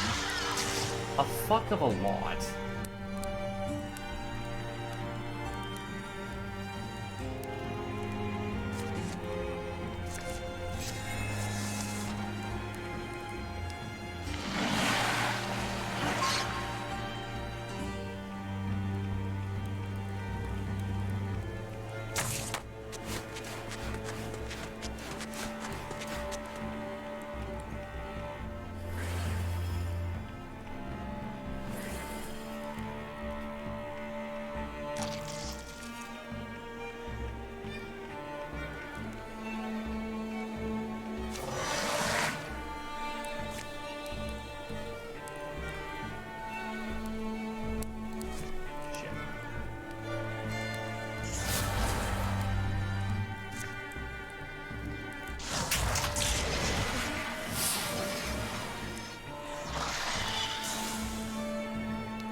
Annoyingly, they're doing what they can to zone.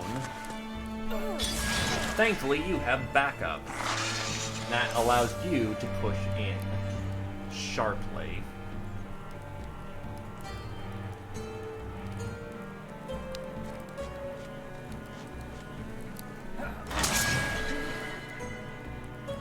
Delete.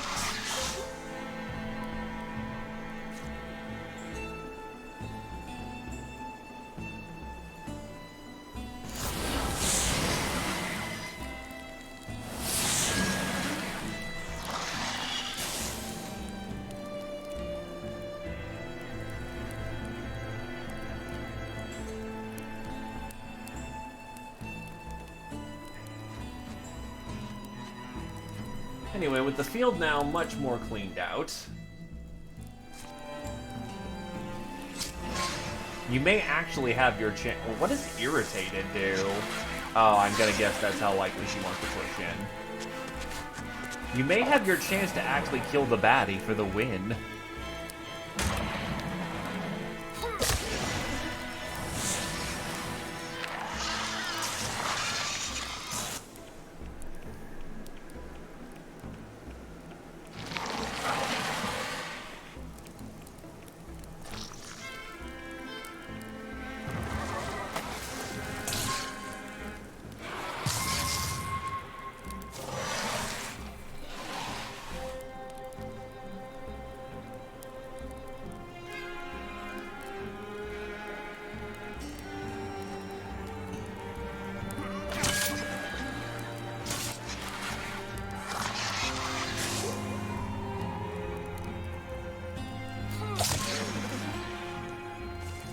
Your ferocity amounts to nothing, just bites of tiny mosquitoes. I feel nothing I don't wish to feel. Oh yeah, I'm getting pretty good at annoying folks. You're just asking me to try harder.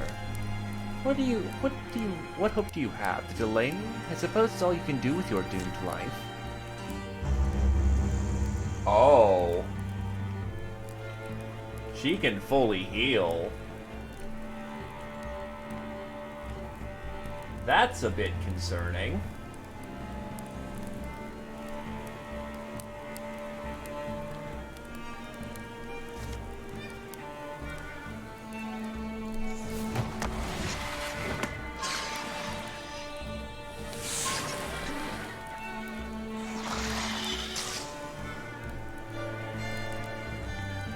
She is indeed in bang, bang, bang range.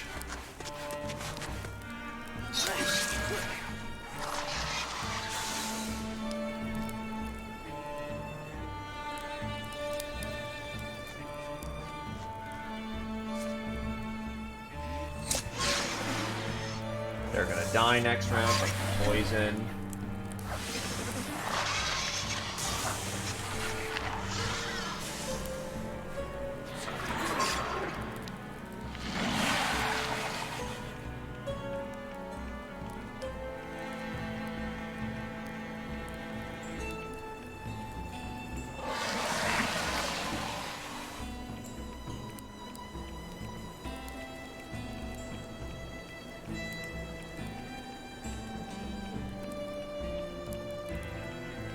We have a problem. They're trying to get in fast.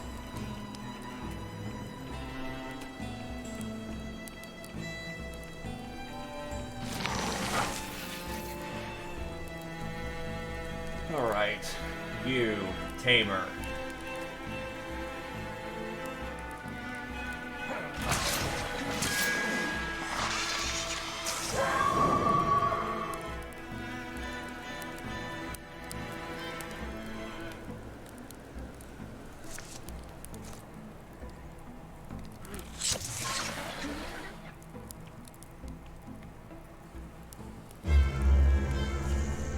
Oh god, yeah, that is a lot of fucking baddies coming in.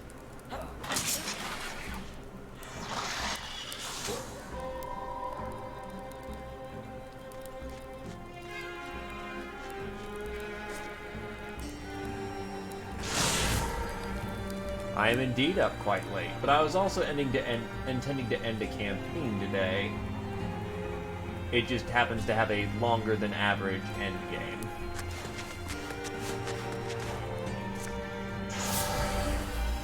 In either case,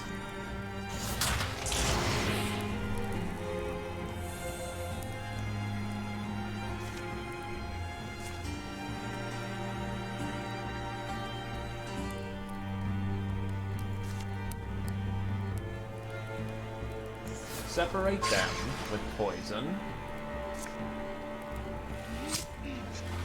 Shoot in the gut here.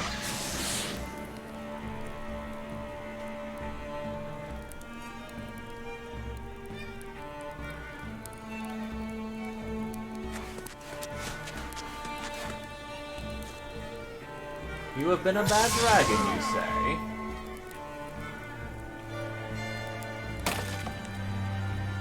You both broke my twee! I'm not happy about you breaking my twee.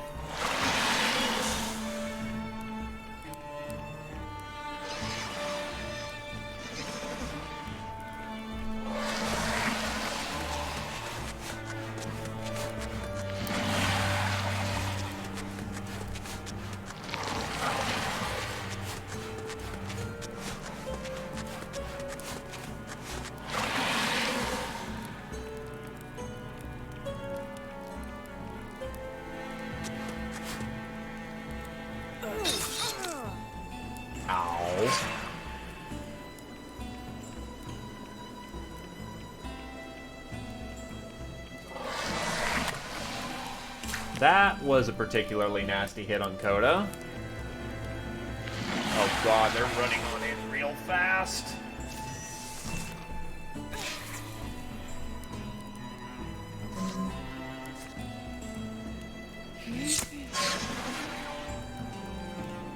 I think we just need to do the stage dive at this point.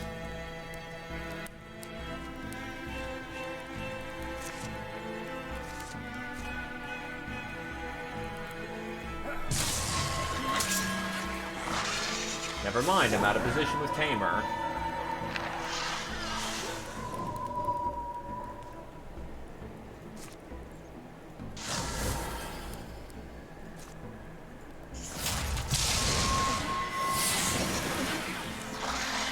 Anyway, there goes the entire front line of my enemy.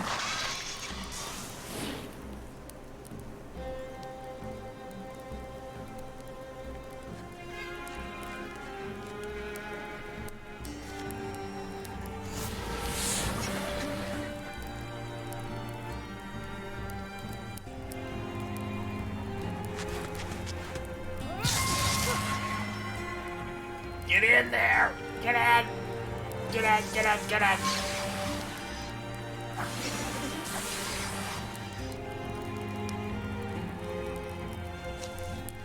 She enters. Not running. Are you really going to give me a fight? A duel, we would have called it, when I was dumb and young and rash. That is to say, when I was a little more like you. Words won't harm me, they certainly won't save your life. No, indeed, please understand, they only help me take my beatings a little bit more bravely.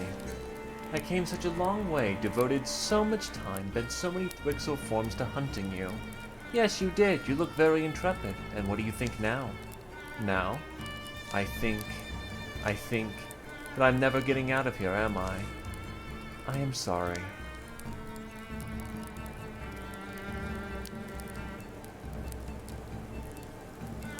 Oh.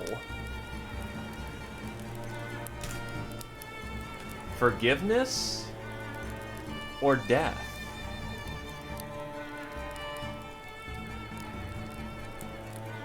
This is looking like a...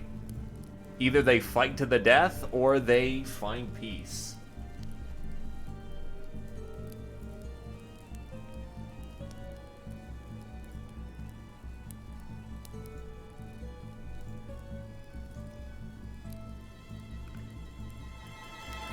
You know what? I want there to be at least a happier ending. An old man can still pay the debts of his careless youth. Fool, if you're able to show me something new, I welcome it. She is far more powerful. He is far more practiced. In the end, it only matters who's quicker.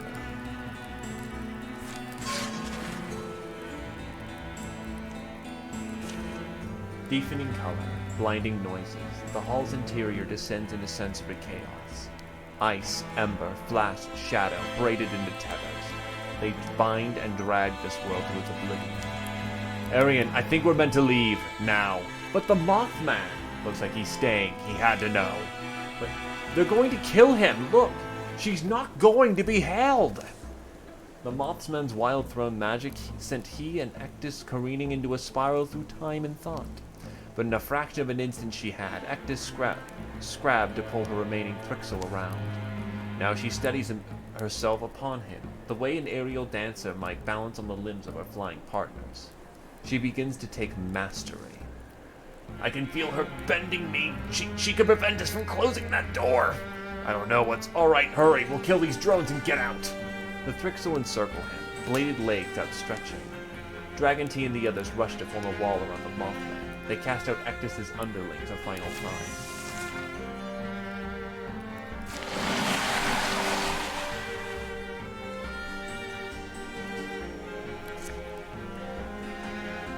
Oh.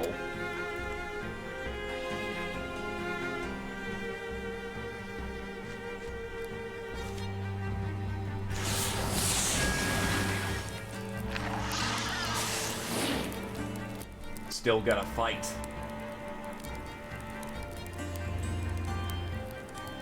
It's basically a victory lap. Unless you're in a really bad situation.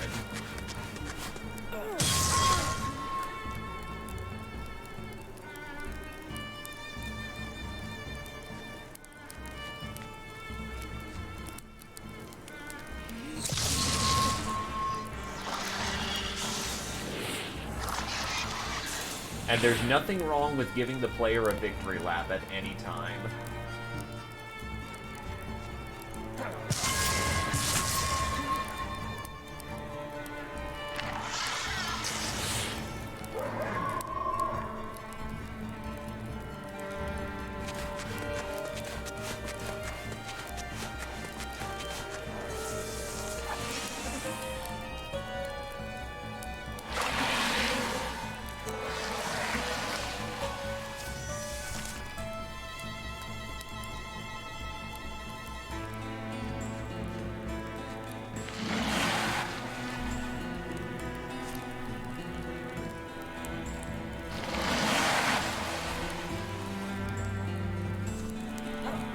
No enemy will escape you.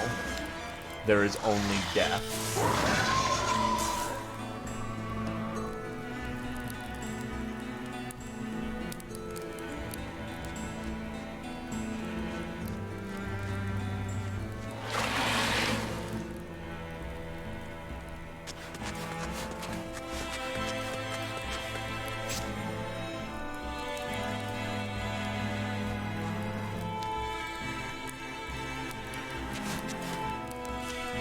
As her Thrixel drop in severed heaps, Ectus slides, radiance all but drowned, and she recedes once more to the murk of the Mothman's spell, drifting.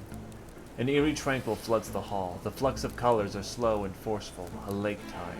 Both these immortal beings are like ruins themselves, motionless in prismatic depths.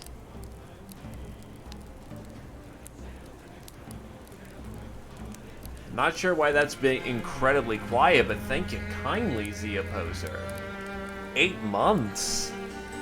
3/4 of a year, and 3/4 of a year I am very much appreciative of. Bless your heart, good sir.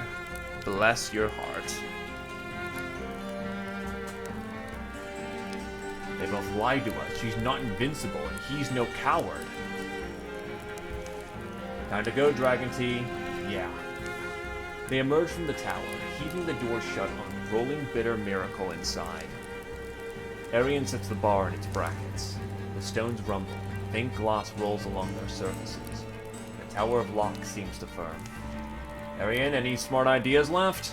The Thrixel crowd quiet, clattering and collecting their legs, keeping position in the sky and on the earth. More of them hoard on the edge of the mist in a ghostly rank. Stop fighting us! She's gone! Your queen is gone! Be ashamed to die now! Knowingness dawns, tilts one weird head, then the next. It's the Thrixel equivalent of a sigh.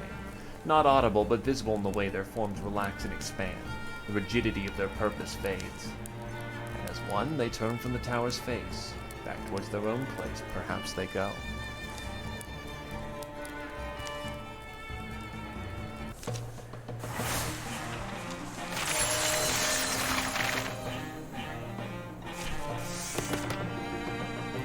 Broad swipes would have been awesome, but oh well.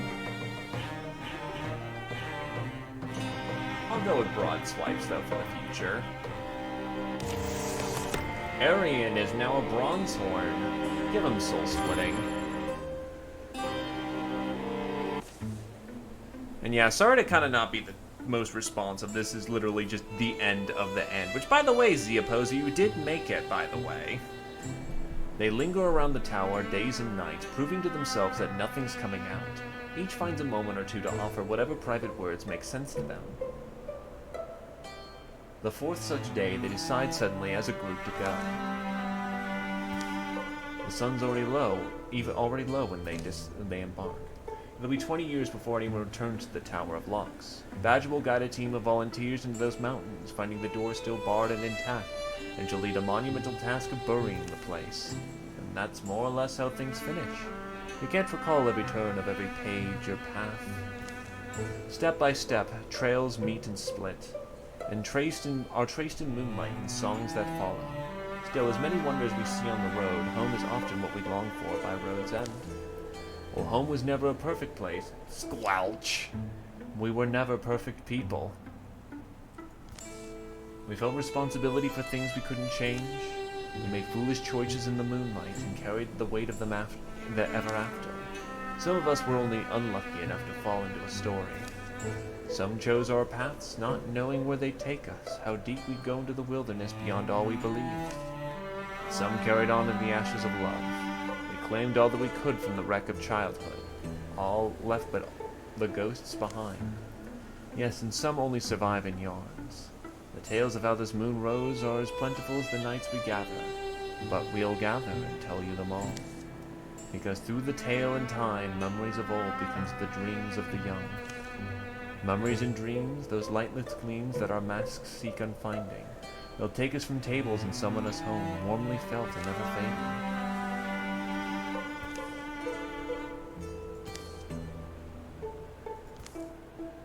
Ugh. Slump. What are you doing? How extraordinary. He's dying. Sometime later.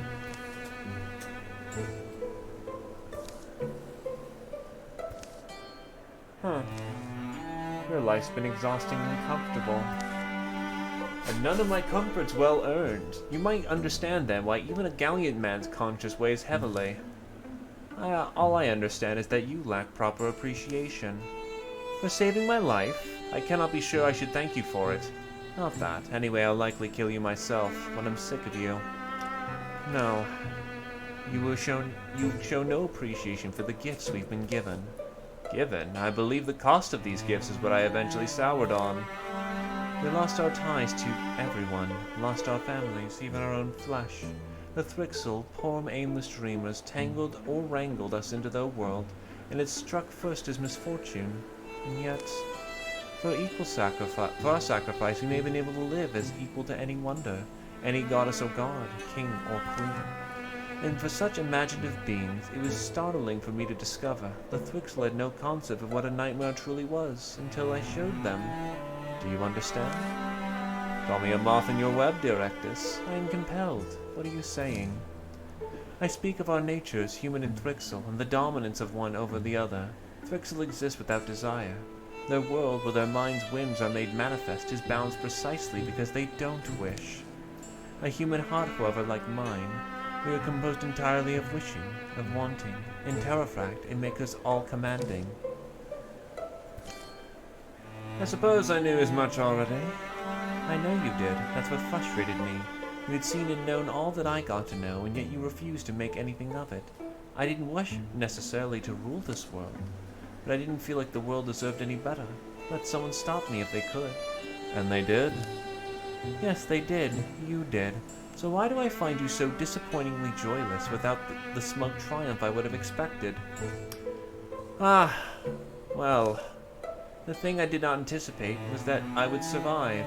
Thought flightless and forced you to see you flightless. I confess it has me feeling rather doleful. The fact that we're trapped in a dusty old tower for eternity. Yes, that. Is it the moon you miss? Maybe. Partly. I can give you the moon. It does look and feel so authentic. You expected less from me. I suppose you are the Queen of Light. And I'll remind you who you are, Moth Prince. The two of us can still make anything we wish for. The end.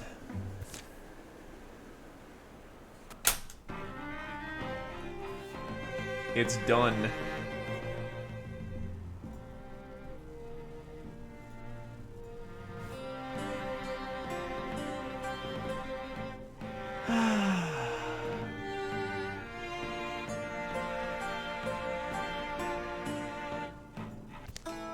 One day, Walden woke with a lightness in his step. I understand now. It all makes sense. He vanished for 10 years and somehow returned unaged, full of contentment. Anyway, you did not perish, the opposer. Due to the campaign's length, I will fully admit you didn't really get to come into full bloom. Lumi was less than keen than some to spend evenings reliving the old days. I specifically thought Thrixel so we wouldn't have to talk about them all the time anymore. Opposer built a lodge that attracted like-minded hunting enthusiasts. Days were spent tracking in the woods, and nights were spent exaggerating what they had tracked in the woods. Elsa tried to take Katoda to the shopping at the local outfitters. Plus they give the third company a great discount, but I like the clothes I have. How many days straight have you worn that thing? Hey, I wash it. But yeah, Katoda never retired, so you never really got to step in your own role because of how the timey-wimey stuff here. Do you think if none of this happened, we'd still end up together? You can make you make yourself crazy with what ifs. We're here now. That's what matters.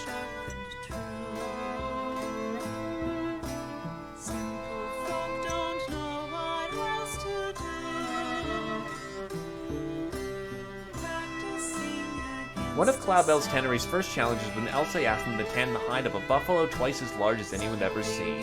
How did you? That's not important. What's more important is can you tan it?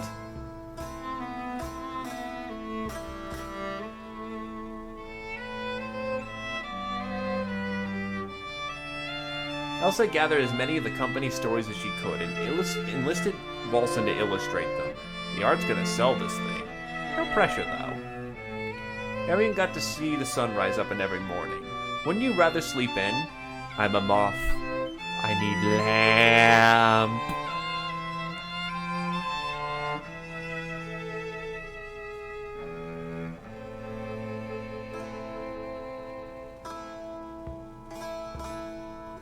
Dragon Tea spent hours outdoors, communing with the spirits of the places he visited and exploring that new connection he discovered between all things. Started singing songs of change.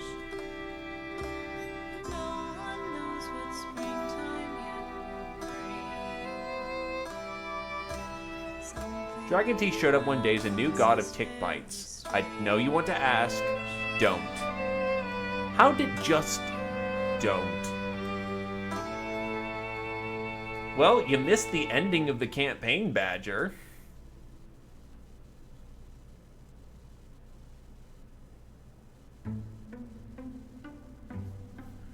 But yes, for you, Z Opposer.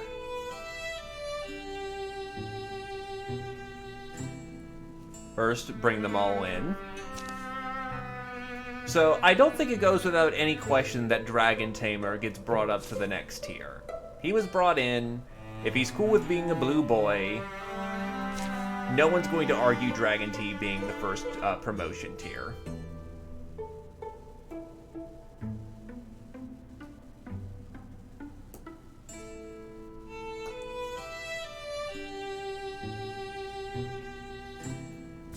Now, normally, Coda would probably be the second in line, but Coda has expressed that they are not happy with the transformation that they got. They'd be permanently affixed to being star-blessed. They do not want to be celestial. So Coda is giving up the tier upgrade for the time being. The second candidate is probably Badger. Do we have any votes of who is to ascend to local legend?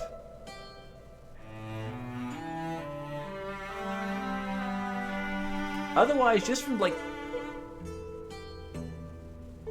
just how things went down. Yeah, no, Badger fucking MC'd. Yeah, no. Well, thankfully Lumi gets in because this is her first tier. So, she's going to be bird blessed. But this allows Badger to come in as tier 2. By the way, Z Opposer, this is how you ended the campaign. Not the most things happened to you, admittedly. So yes, Badger is ascendant to tier 2. Yeah, thankfully Lumi just got added in, so she is now Winged Cavalry. And she looks damn cool for it, too. I mean, fucking look at her. That is ballin'. But Badger, through deed, writ, and capability... Yeah, no, fucking hell. Badger is... Witness her. Just the amount of murder.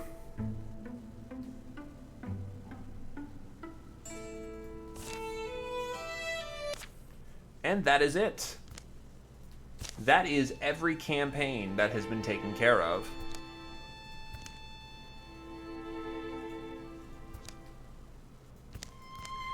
Now, there is still one more campaign that's coming out. The Draven campaign. Wyldermyth will come out of early access on June 15th. No, I think they're attached to a save, unfortunately. But who knows, maybe I can, I'll look into that. However, on June 15th will be a Tuesday, so I won't be able to get it, so to speak. But what I can, well, I mean, on Tuesdays I'm just not available, so on actually June 16th then, we will pick up the next campaign. I mean, what I could do is maybe, what you do is that you have a legacy file, give over that legacy file, and that should do it. So yeah, we'll start campaign Draven on the 16th then.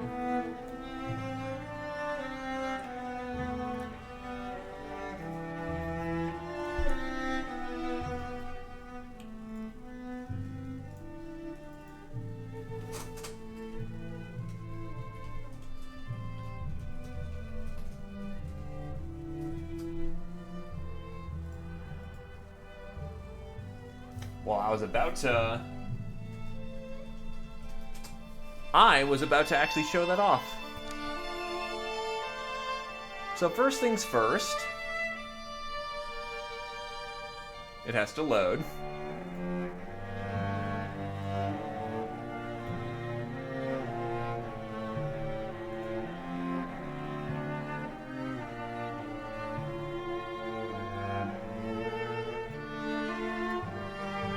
Oh god, it's taking a little while to load. I guess it has to load up every story of every connection.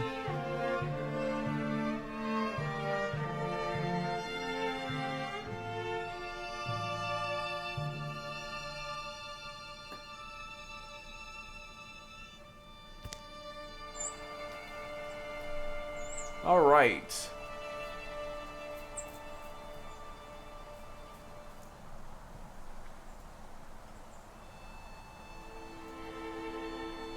First of all, we have Skrydon. Skrydon fought with First Company. Lost his hand, unfortunately, but was blessed with Golden Bunny. We have Katoda, oh, it will still say that it's... Okay, that's good. I was a little worried about that, but your tiers may not go up, but your company, it'll keep track of what companies you fought with. So that's good. Katoda fought with Second and Third Company.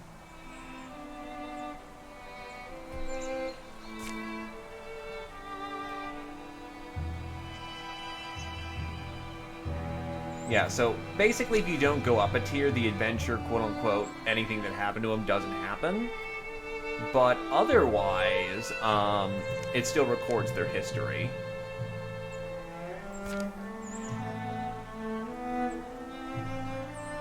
You came in at the tail end of 2. Dragon Tamer. Fought with Second and Third Company.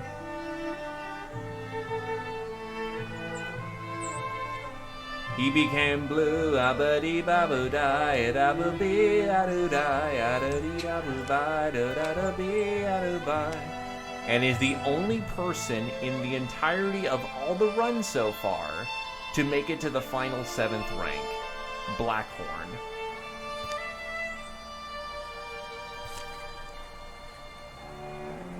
Lumi. I kind of wish there was enough room to give her a title. The Crowborn.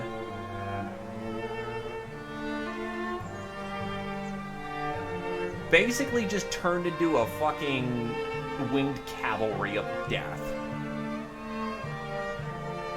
Yeah, no, that is a significant fact. As a warrior surviving that long? To be fair, when we failed in the Moth campaign, it was a party wipe failure, so...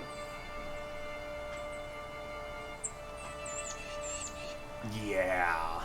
Either case, Lumi made it pretty damn far, and she will be definitely the Crowborn. She's definitely Crowborn. She is definitely going to be... Sorry, I'm not elegant at like 11:30 in the evening.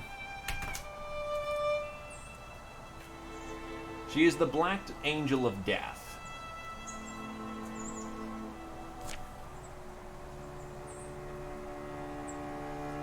Garrett. Had himself a kid. Happens to know Fireball. Definitely should see if I can't get him fire aspected, because that would make him real happy. Fought with Second Company. Oh wait, it's a history action, so he just knows improvised Fireball for the rest of his career. That's awesome. He made it to Silverhorn, because Mystics take for fucking ever. Cat. Sylvan Touched, fought with First Company. She ran around killing things with a clockwork axe. She also stole a wand from a star tree. It was a hell of a time. Glaive. Fought with Second Company. Quite a storied history.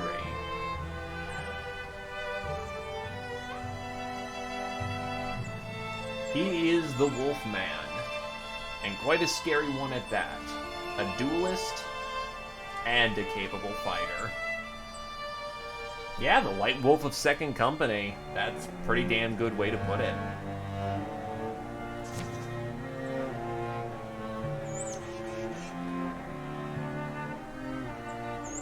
Adrelion.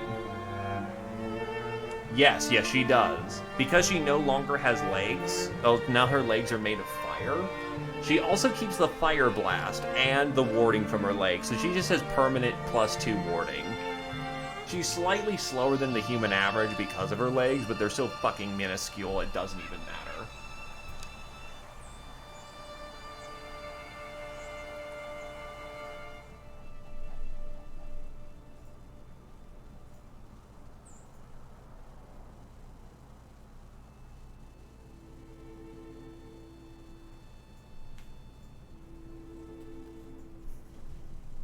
The thing about Adrelion is that he sacrificed himself for the first company's success, so...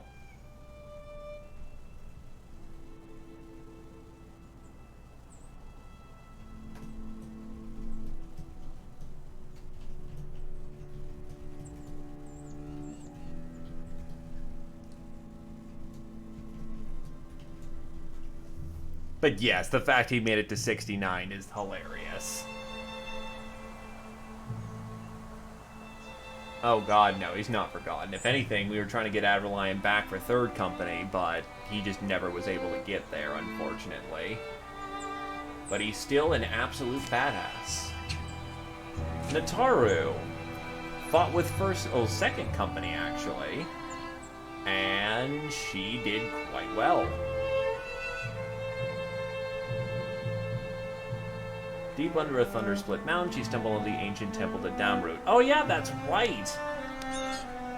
Nataru has the Thor's Accordia. She's actually a hunter with the ability to cast. She's a combat wizard.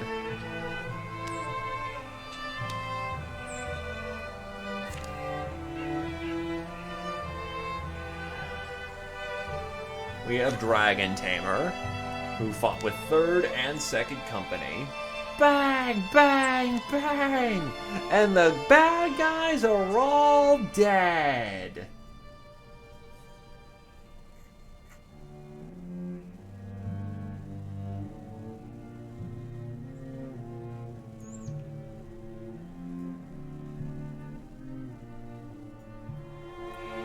I mean, even if he looks like Todd Howard, he's still a hell of a beast.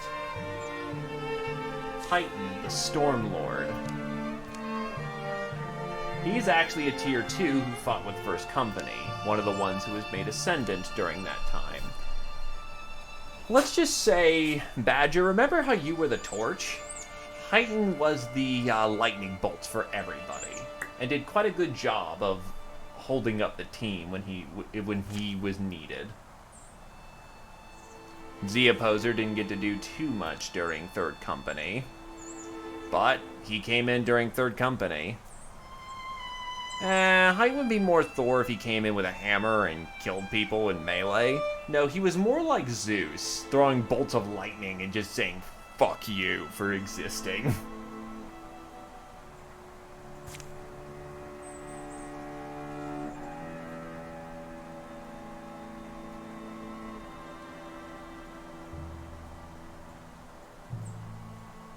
I think that's most everybody. Because, yeah, the local legends are... Oh, yeah, there's Theldere, too.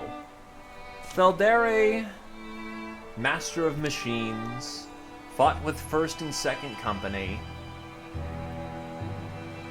A hell of a time.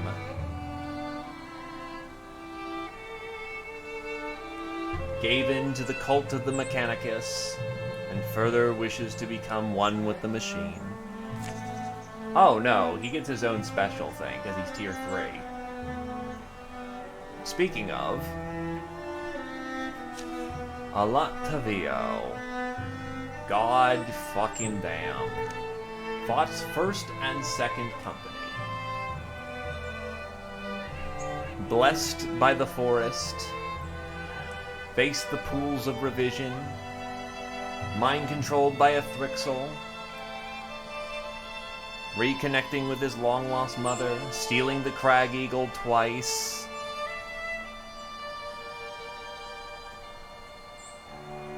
Once attempted to bind a Lostling from the darkness which they wander. Everyone was disappointed, even the Lostling. Gem-blessed, a mass murderer of many battles.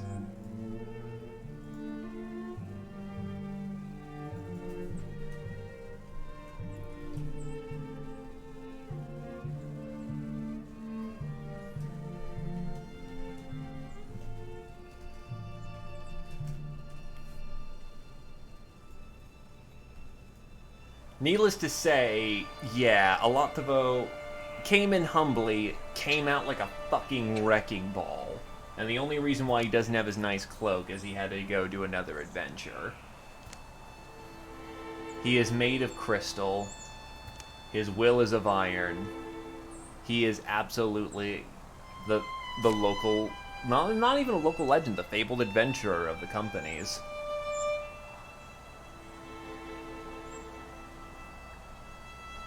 Oh, this is when I played the game for the first time. This was my campaign that did Gorgons. Order Repentia Valiant.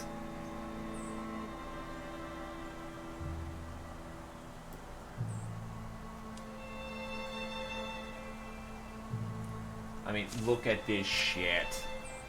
That's like 7 shields of warding, 8 shields of just shielding. Okay, armor 7, warding 7.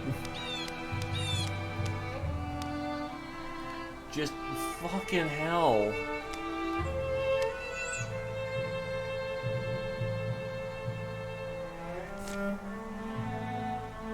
You just become as Tree. And her head is Gorgon.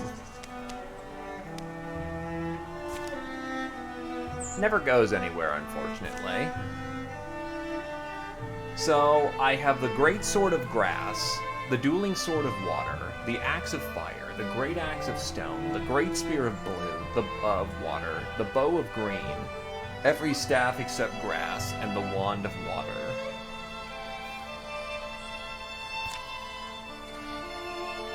This is quite the lineup. But now I must bid our company adieu. The book closed until June 16th.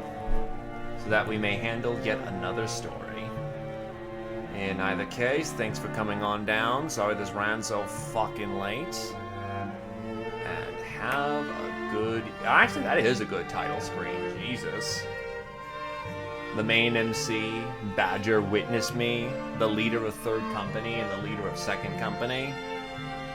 That... couldn't have asked for a better...